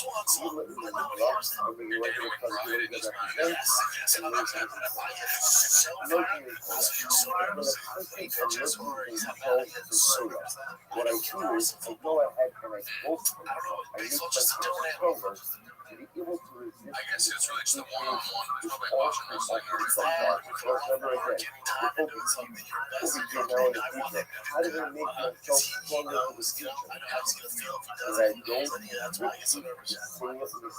the same mistakes over and over. That's what emerging high level doesn't happen that I think we're good now. And then we can say, I don't know if it's okay to do that. But emerging economy, wherever another country has, dedicate your internal reputation on the plane. When you have that level of immersion, business can easily create stars as well. So you start maybe Jeff does a sort of a nightmare. It's hard for people to keep up alternatives. I think fighting's a little different. But we also grind in it because they have stars. Strike Force did. They have stars. That's the past. UFC used to do it. I think the game's changed a little bit today. I just don't think the casuals Harab Shemesh, this day something is like a over. quarterfinals over the CFL doesn't discuss that. So we don't have been. I don't know if you ever watched that. There's a season of Ultimate Fighter on HBO Champ. And at that time, they couldn't find anybody that could give DJ competition. So what they did was they got all the champs of all the different organizations, and they created a bracket. And I think Elliot was the health and got the 60 champs. That was a really cool thing to do. I kind of like that for like trying to create just some video, you know. What about Heavyweight champion, world championship, I think top 10 in the heavyweight division. To have a tournament, that'd be really sick. I mean, that's what so remember again, then Last one. when it comes to this, how do you achieve that's the carbon. I go ahead and carbon. That's like that. What I would say carbon is necessary. The retrospective is like trading cards. What's the retrospective? This is incredible. He said, so too, you got the cards and effort to happiness without a heart. You work hard. I'm not going to spend my effort carding my path forward. At some point in time, everyone must come and meet me. Definitely should give me, right? You know, it's But then, like the special ones, like the ones that are come out from my fight shirts stuff, I wish I had those. That's sick, yeah. As you were collecting shirtless guys, I cool as fuck. The cell, whatnot, saying running, underscore Ed, underscore got it. No bike cards, running, got it. Actual question, I'm speaking straight to all the UFC experts. I thought the same fucking thing off you. Is when I go ahead and It's gotta be someone's come up with these odds. That's Like who goes? now I have to go back. For instance, yesterday's fight, Aaron Gunko versus Pitbull. They go. He's a minus 360 on the go. Really? I will do that. They always know Somebody cross the market. Yeah, they go low because his first fight was like never. They go. The person Who's the expert who sets the odds? Now, you realize too, sometimes the big odds is the one match. And it's going to make So sense. because big favorite, How you everything like we're like, none of this collectible. but It's you're not his with decision. myself. You just be You know, taking with how do I because come? one fight, With the carbon, prove himself put it on like you. silver. So Put people it on, don't so So a lot of times what's I the think point of they're the doing carbon? too What's good. the point of the carbon? Except for sometimes I do think that they know some inside information, like an injury or something leads to the results. But that's why I think the mafia is part of it. So you don't really Like analysts looking out for their statistics, previous performance and stylistic matchups. How can influence the crowd rather than being perfect fights or just based on where the money is going. With the price moved to balance the books. While many books exist, a few major outfits include Johnny LVO and DraftKings, so the base for odds in the industry. Companies like OddMatrix and in-house odds makers use an algorithm to real-time data just tries to get same based on betting trends. sedated, so if they hear something about an injury, that could move the numbers. In what you said, retrospective part of Shiva, I've always wanted to. in other words, Tefillah is Shiva, what is carbon is Well, that answers your question a and the little same bit. way that when a person is All right, coming, guys, thank you for watching. Enjoy your Sunday. Hope you enjoyed the fights yesterday. Hope you enjoyed Gabriel. so to the Who's back in the retrospective VR. part I love of you guys. Shiva. Again, What I had all to your go questions back, answered. Especially and on what I Mondays did, and Fridays and episode. why I You did take the it, YouTube and questions where first. was Submit the them down below in the breakdown. YouTube comments. That part Jen of and Nick will see them, and we'll answer them on Mondays and Fridays episode. Sundays for all the social media questions, all right? the stuff that And also, if you want me to change the show name back to Big Brown, carbon put in the is there comments. to make Just you put color, to make Big you Brown. feel stuck on the Or spot. if you want to do this shop show, put the shop show. If you want Big Brown breakdown, put it in the comments. Need to tally it up. If we get a lot more Big Brown than shop show, I will change the show next week. We'll go straight old school back to the logo and everything we know. Right? I'm only doing it if you guys give a fuck. Alright? That's it. Love you. Thanks for watching. This is me, Christian Blow. Big Brown Shop Show down below. Love you guys. See you Monday. It's just to establish a relationship, right? How do you create any life relationship? You talk. You talk. You converse. You converse. Let me tell you about myself. Let me tell you what's happening in my life. I open myself up to you. Look, as soon as you goes back to the carbon. So tefillah accomplishes the same thing as the carbon. I brought a carbon to come karot, to come close to you. I haven't you ever brought a boat? I want to have a relationship, have a connection. How does tefillah take care of the retrospective part of tshuva? How does tefillah address the past issues of what I did wrong? You also think about it. At the end of the day, why do we sin? Why do we sin? Bottom line is because our connection to the Baruch is not as strong as it should be.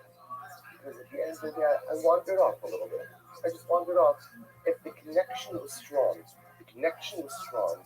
then the hate would not happen. If the connection was solid, the relationship was solid, then hate wouldn't happen. Because at the end of the day, when I'm in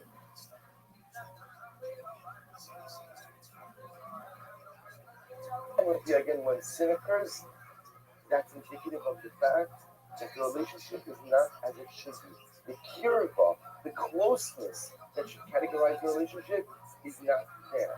How do I reestablish that? It's other posits. So the tzaddik says it's not the pshat that I'm really going back and examining every hate I did and why I did it. I'm getting to the root cause. And the root cause is really incredible. The root cause of sin, how do I change? Says I'm not as close to you as I should be.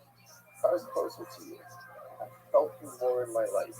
If I really lived the Shivisi Hashem the Negvi Summit, I wouldn't be without it. So how do I take care of my past transgressions? Strengthen my tefillah. Strengthen my tefillah. Because tefillah, davening, is one of the most powerful tools we have to establish relationship with the Ribono Shel Olam. To establish relationship with the Ribono Shel Olam. I'll tell you, it's interesting. We really have to spend davening with someone. Marty, yesterday, okay, so I'll just say this, it really struck me that, you have so many of these campaigns that night, thank you. So, which is good and beautiful. The reason we often talk to them about it is not out of a disrespect of that. It's just out of a lack of understanding of what it is that we do. That's all. That's why, especially if you notice, by the way, no one has ever had a cathartic moment because they got shushed. Like, don't ever say, I got shushed. Now you lost, right? That guy thought that was the biggest jerk in the world because he's always shushing everyone. He's not much started going over, right? You're really right. That's sort of like, it doesn't work. Why? Because if I don't understand, I don't understand. That's what it is. And often when we talk during davening, it's not because we don't like davening. Who doesn't like? Everybody loves davening. Hey, it's because I don't really understand what it is that I'm doing. And pretty much, all too often, I'm checking a box. I'm just checking a box. There's an obligation, I'm performing the obligation, and let's move on. I'm happy to perform the obligation. But the tzaddik says, do you understand what I'm doing when I'm davening? I'm coming close to Ribbon Charles. Ribbon Charles, I know that I am weaker if I don't have a strong relationship with you. I know that I'm more vulnerable if I'm not so close to you. I know that's the reality. But I've sinned. I've sinned. And as a result, ultimately again, of those chatoim, ultimately I know that I'm weaker. So when I do tshuva, says Rabbi Tzaddik, how do you rectify the past? Strengthen your davening. Strengthen your davening. Strengthen that connection to the emotion. The closer I am, the stronger I am. Therefore, says Rabbi Tzaddik, there's more in this oath, but we're going to have to be done for now. So Tzaddik ultimately tells us that the process of tshuva is the process of purification from tumah. Tumah needs mikvah herav shemesh and kapara and a carbon. Tshuva needs mikvah herav shemesh. Herav shemesh, close the door in the past, move forward. Mikvah, for tshuva purposes, immerse yourself in Torah. Torah makes you stronger to face the challenges of the future. The retrospective part of tshuva. So remember again, tumah has carbon. Tshuva has tefillah. Because at the end of the day, when I look at my transgressions of the past, they only happen not because I'm in error, and not because I'm not in control of my type. But if I is in control, if I want to be in control. The reason I say sometimes is because my relationship is not as strong as it should be. And if I strengthen my davening, I strengthen my dialogue, I strengthen my daily connection with HaKadosh Baruch Hu, then ultimately, again, that is a greater assurance that I'll be able to meet the challenges. As the rest of the staff over here, this will be, we'll pick up with Rav King Hashem after Yom Kippur. All right, so Santa, I know how to count. Take a look, guys. I think you can learn of Tzaddik on your own. I'm not that in the corner of the market of Tzaddik. It's all yours. All right. All right, I want to say good morning, incredible.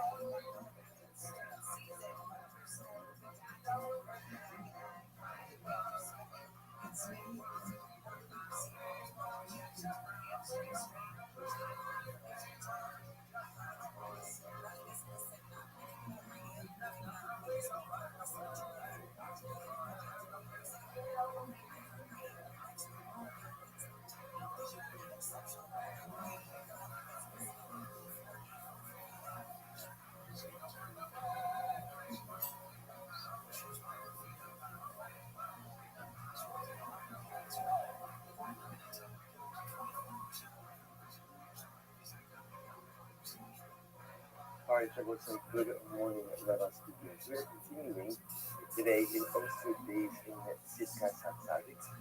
Focus a little bit on the 11 ideas concerning tshuva. Remember again yesterday, the Tzaddik introduced us to the dramatic idea that the process of tshuva very much mirrors the process of purification from physical. Right? The same way that again one has to purify themselves from physical impurities, that process is mirrored in the purification process from spiritual impurity, which we call tshuva. So the Rebbe said, remember, just very quickly, in the process of being nekar, the process of purifying oneself from, let's say, for example, tshuva, the Rebbe said there are two parts. There's tara and there's kapara. Tara, purification itself, is achieved through two things: mikvah, tefillah, and erev shemesh, setting of the sun. Kapara is achieved ultimately through kabbalah. And Rebbe posits that the process of tshuva really requires these two pieces as well. There is a tara, there's a tara piece. So we'll see. Now, there's a tara piece and there's a kapara piece. The Rebbe said the way the Rebbe framed it was, in tshuva there's two parts. There is a future-oriented part. I want to be different. I need to be different. Don't want to continue to sit in. I want to live differently. I want to be better. And then after that, there is a rectification of the past. There's going ahead and get tikkun. Then there's a reconciliation of the past, a atonement from the past, which we're going to do now. Then it says as follows. See, he says, if you look around each Chav Gimel, the left hand column, about, we'll start from 3 lines down. He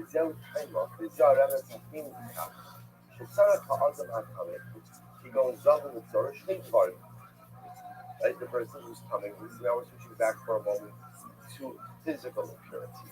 So a person who is physically impure requires two things that in order to go ahead and fully purify himself from his tumor. What does he need? Aleph, Tara. This is what we're going to focus on today. Today we're going to focus on the concept of Tara, of purification. So what's Tara? Like we said before, Tara, remember again, the purification piece, the Tara piece, is served through immersion in the mikvah and sunset. The Rebbe says something amazing. He says, "Harametes al tikun nafsho mikanu lahavo." The Rebbe says that first what we call Tara is the future-oriented process. The future-oriented process. Let's say, even if you think about this, we'll talk about the imagery. The easier imagery to appreciate is Harav Shemesh, right? What does Harav Shemesh represent? Right? What's Harav Shemesh? Setting of the sun. What does the setting of the sun really represent? If you think about it, what does it represent? New day. New day. Right? Past is the past. New day, new chapter. I'm starting over. So the Rebbe says the concept of Tevilah and Harav Shemesh represents what he calls Tikkun Nafsha K'Halaba. That is the purification process. That's the part of Tshuva. That's the part of Tara. That's future oriented. I was Tameh. As I enter into this new day, that Torah is behind me. There's a new chapter. There's a new chapter of life in front of me. That the Rebbe says as follows. He's going to focus much more on the concept of Tevilah. So I understand that to rid myself of physical impurity, I have to go into a mikvah. Remember again, what the Rebbe is highlighting over here is the same process to go ahead and remedy physical tumah is going to be the same process to address and remedy spiritual tumah, shubha. So again, if I'm tameh, I need herav shemesh, I need mikvah. The Rebbe says that refers to the future-oriented part of shubha. So herav shemesh, I understand. Old day is over. New day is ahead of me. New chapter. What about emergency? So that is the subject of the It says, "Haydiv shikut kol ha'adam v'yashpia eshmolto v'nei hadas shuvzinu v'remez v'torot harochatzes v'mitaheres es ha'adam."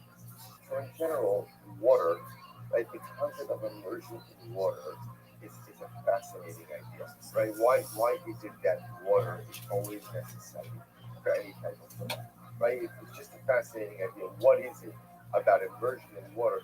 You know, the civilization as a whole has a whole beautiful piece about this. We explained that whether it's the last time we did this whether Europe explains that water because of the primordial substance. Remember again, what was the world at its beginning?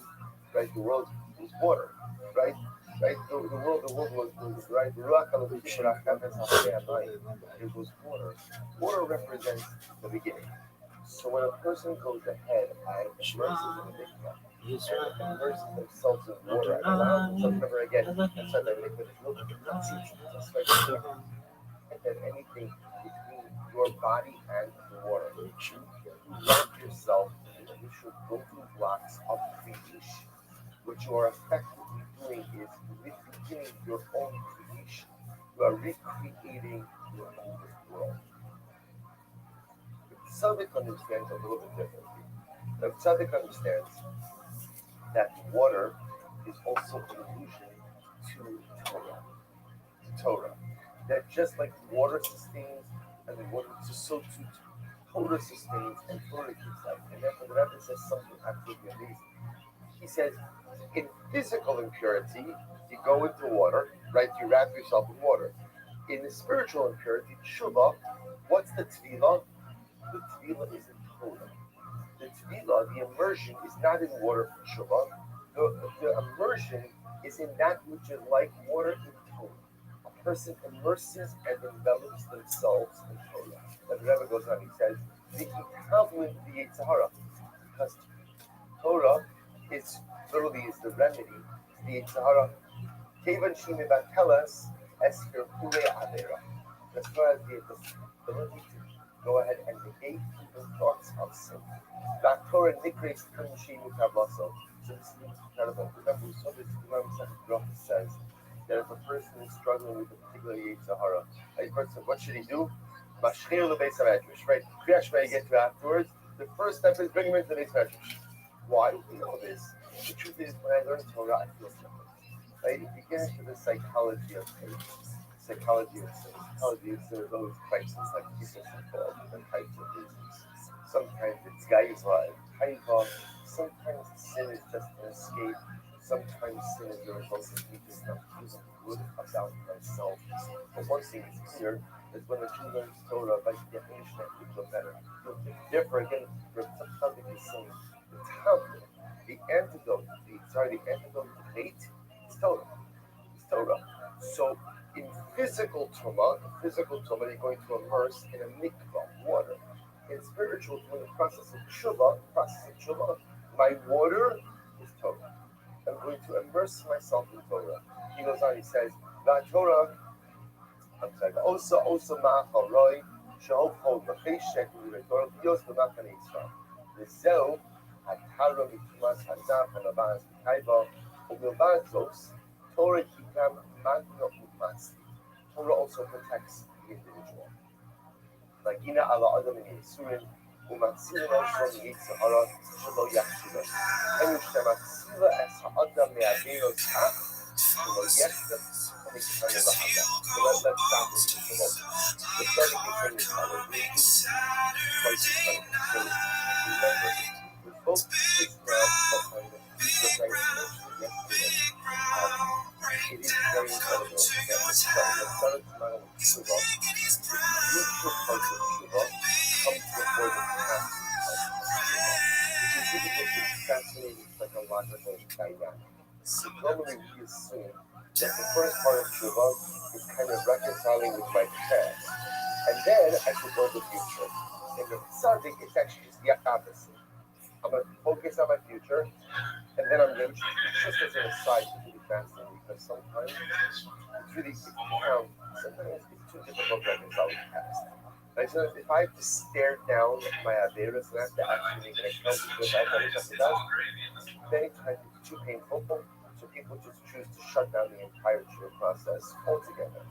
The beauty in the subject's model is, let's talk about the future.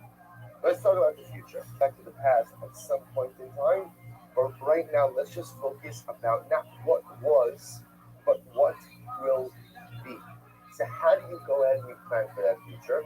Well, again, in physical Torah, how do you plan for the future? Mikvah, Erev Shemesh, right? Erev Shemesh, new day. Mikvah, I need to go back to the primordial substance of creation, right? I need to restart myself, right? That Torah was part of our previous chapter, and I need to go forward. Okay, Shuvah, how does that work for Shuvah? For Shuvah, the practice of Shuvah is Torah. Now, what does this mean? So it's like, again, sometimes, like, you hear this, Torah. I'm going to go on record. I like Torah, right? I'm a big fan, right? Sometimes people kind of just give it as like a big advance. Let me talk. These are Tzaddik Tuesday, what Tzaddik is saying, it brings to the table. No one really knows for sure. Elevate, Chaim, but this is the majority of the We've been doing this page for 109 days, so tomorrow we have to listen to the thing, to the timeline. The stronger I am to resist temptation. That's what this is. The more I buffer myself Torah, the more I begin to stand up to I stand up to every single one of them. Of course not. No, all the time. But the stronger you are, 3761 creation of the world for the Adam and Eve. Why do you think that? 3631 37 stuff. Right, I want to take a 35 26 I want to build my immunity. 235 Enoch, son So of Seth. if I want to plan a future, how do I plan the future? And what I know is I want my future to be different than my past. I don't want to repeat the same mistakes. I don't want to engage in the same behaviors. I don't want to be the same person. So how do I ensure that that's going to happen? Torah. The whole idea of immersing oneself in the mikvah of Torah is that it builds back better, right? Ultimately, again, but really builds back better, right? It goes ahead and actually bolsters and strengthens the person in dramatic ways. Is it 1,000% assurance that I'm never going to sin again? Of course, the first time you get that assurance is when you're dead, right? Then you have 1,000% assurance that you're not going to sin. But Lamaisa, if I bolster myself, immerse myself in Torah, and talk to myself, and strengthen myself, Today is 13 days, which is so I will stop 1 here 6 for days today. of the So Omer. guys, I should pick up with the rest of your days. May the merciful one restore unto us the service of the Beit HaMikdash to its place speedily in our days on himself. Is that the plan?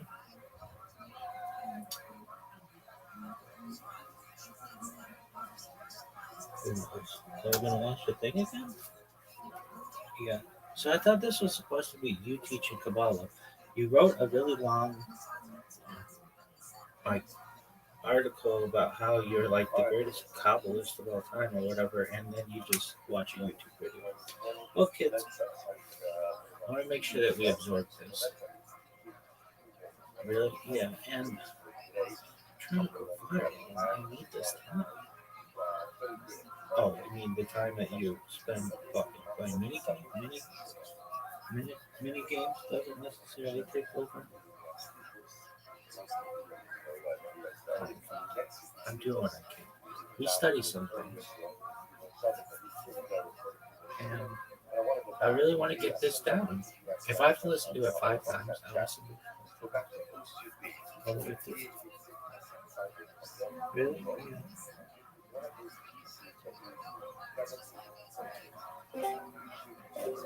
Fuck is this shit?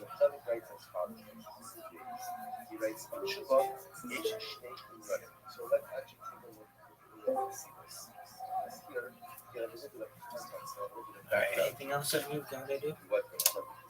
I don't think so. Go viral. Are you gonna really be able to write for the Times of Israel? No, my friends would be like, "What? What? Who?" I don't. Like, why? They'd be like, I'm Dr. Justin Sledge, and welcome to Esoterica, where we explore the arcane and history, philosophy, and religion. One of the most difficult aspects in starting to study Jewish mysticism and Kabbalah. It's like when Susan in Seinfeld is asked to write a sign down prenup. She's like, "Yeah, I'd get the papers. I'll sign them." Kabbalah has just always existed in the form that we have it, or that Kabbalah is just one thing at all. Of course, neither of these positions is really tenable. Such notions developed greatly through the ages and are still developing. And there are now, and there have always been, numerous mutually exclusive schools of Jewish mysticism and Kabbalah. This class is meant to serve as an introduction to Jewish mysticism and Kabbalah from the point of view of its incredibly complex development from the prophets of ancient Israel and to the rise of modern Hasidism in the 18th century. Of course, this series isn't meant to be exhaustive by any means, but only should serve as a springboard for deeper study and reflection, and hopefully it will also enable you to situate developments in Jewish mysticism and Kabbalah in their historical and cultural context, and hopefully embolden you to dive into the primary texts, which are admittedly as sublime as they are obscure. Let me express my gratitude to Congregation Tchia for allowing me to use these lectures to reach a larger audience here on Esoterica. If you want, you can find the entire series under the playlist entering the Garden Introduction to Jewish Mysticism and Kabbalah. I'll be uploading them over the next few weeks, or if you find these episodes after autumn of 2021 and you want to watch the entire series, you can find them in that playlist.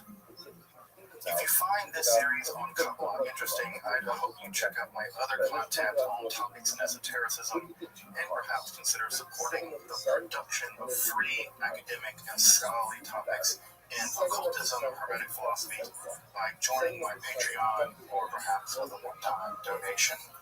You can find those links below, and I really appreciate your consideration. Now, let's enter the garden of Jewish mysticism and Kabbalah.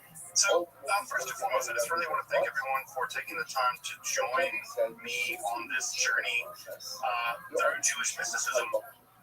This is some of the weirdest stuff. I mean, it's sort of like ancient science fiction. And so I really appreciate folks taking the time to join me as we begin to explore some of this vast and I think really, really amazing and beautiful and very controversial literature. So that said, again, also I'm really stoked that some of the really awesome people, some scholars like Ashley Ford, really thank you so much to Ashley. It's an amazing scholar of Marxism who I really admire a lot. So having folks in the room that are so smart and just want to take the time to listen to me, I guess. I'm just really humbled by that. So thank you all for coming along with me on this journey entering the garden. As I mentioned in the email, the term garden here is from pardes, right, which is this big word in Jewish mysticism that often mystics are described as going down into a garden. In Jewish mysticism, we don't typically go up, which is a little unusual, right? We typically think of mysticism as going up towards God or whatever that is up there. But typically in Jewish mysticism, we go down, descend into things. And so the sort of lobby of the world of the mystical is this pardes, this garden. And what's really amazing is that we all get to enter this garden together. And I will say that in traditional Jewish lore, especially found in the Talmud and through the Middle Ages, this is considered to be a relatively dangerous journey. In the very famous story, as you may know, in the Babylonian Talmud in Tractate Chagiga, 4 people went down into the garden, and only one came out alive, basically, right? So one became a heretic, one became insane, one died, and only one, Rabbi Akiva, emerged. And so we'll talk about that really famous story here in just a couple of weeks. So Jewish mysticism is, on the one hand, I think, an incredibly intriguing domain of study, but it also has always had an undercurrent of danger, and we'll see some of that undercurrent of danger as we get into it as well. So what kind of class is this going to be? How are we going to approach this material? Well, I wear my methodology on my sleeve. I am a historical materialist. So when I approach this material, I try to approach it from a historically minded, material understanding of history. And what that means is I try to locate historical ideas and persons and other kinds of concepts in the environment in which they emerge. I don't try to do sort of general mystical ideas of what this stuff might mean. You'll do that in your own time because I don't have the mental capacity to tell you what half this stuff means. I can tell you what got written down, by whom, and why, and maybe something about the world in which it got produced. But what it might mean for your spirituality, for instance, is something that might just be free. Completely beyond me. But what we'll be looking at through the course of this class is a kind of guided tour of the major concepts, the major texts, the major history and personalities that go into Jewish mysticism and Kabbalah. One of the things I really hope that you get out of this class as they work through it is, for me, Kabbalah has always been incredibly intimidating. The books of the Kabbalah are very intimidating. And part of what I hope to do is give you confidence and give you enough context that if you wanted to dive deeper into Kabbalistic books, you could do that. Right? So you can pick up a copy of the Zohar or the Sefer Yetzirah or other major historical Jewish mystical texts, and that you could feel confident that you could dive into them. Now, sink or swim, that's probably up to you, but you can at least feel the confidence to make the dive. So what I'm not going to do, and what my aim is in this class, is I can't make you a Kabbalist, right? I'm not a Kabbalist. I don't identify as a Kabbalist. And so I can't make you a Kabbalist. I think it takes a Kabbalist to make a Kabbalist. I think it works like that. Like you take a rabbi to make a rabbi. I think it takes a Kabbalist to make a Kabbalist. And I ain't no rabbi, and I ain't no Kabbalist. So I don't have the ability to make you a Kabbalist. Now, that's not to say that some of these ideas might very well prove to be incredibly positive in your spiritual life, in your spiritual development. If that's the case, that's fantastic.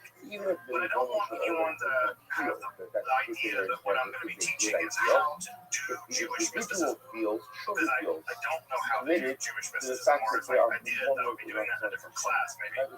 So we're going to be studying it again from a historical, academic perspective, as opposed to studying it as trying to be mystic. So we're not going to be doing much in the way of meditating on Hebrew letters to measure the body of God, which was a thing in Jewish mysticism. We'll talk about it. Yeah, they measured the body of God.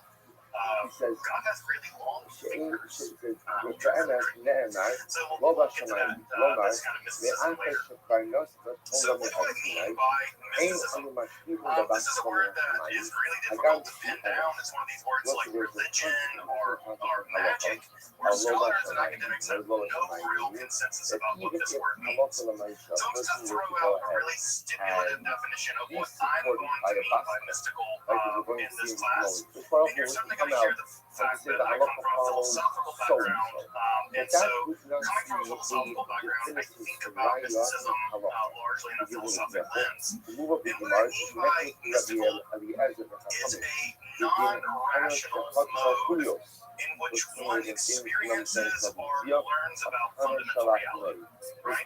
So, in addition to that, right, it's also the traditions that accrue, right, because of those kinds of experiences.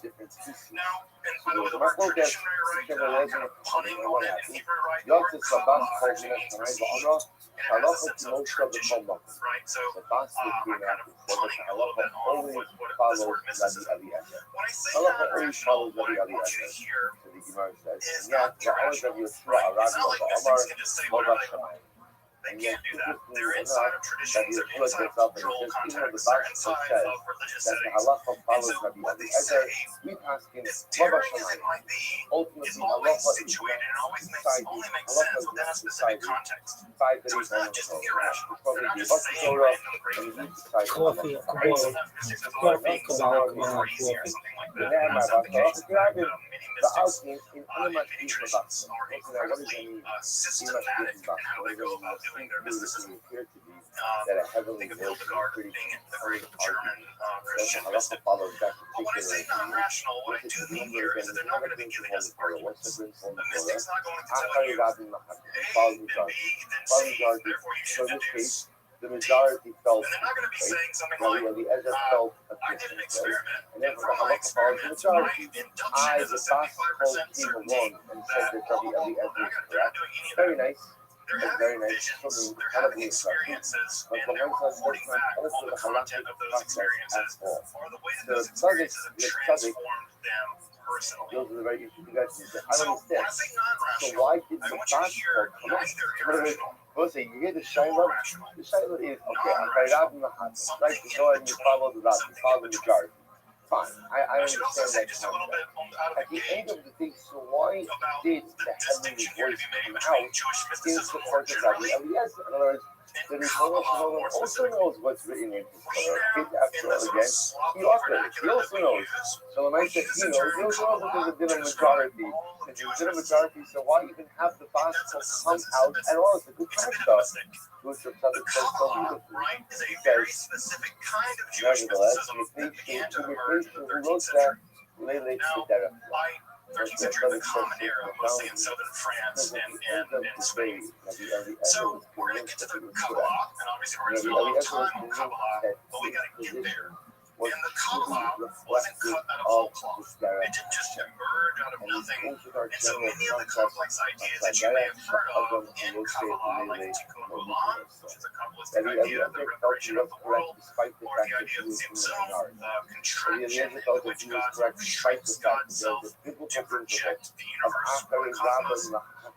Those ideas don't come out of whole cloth, and we're going to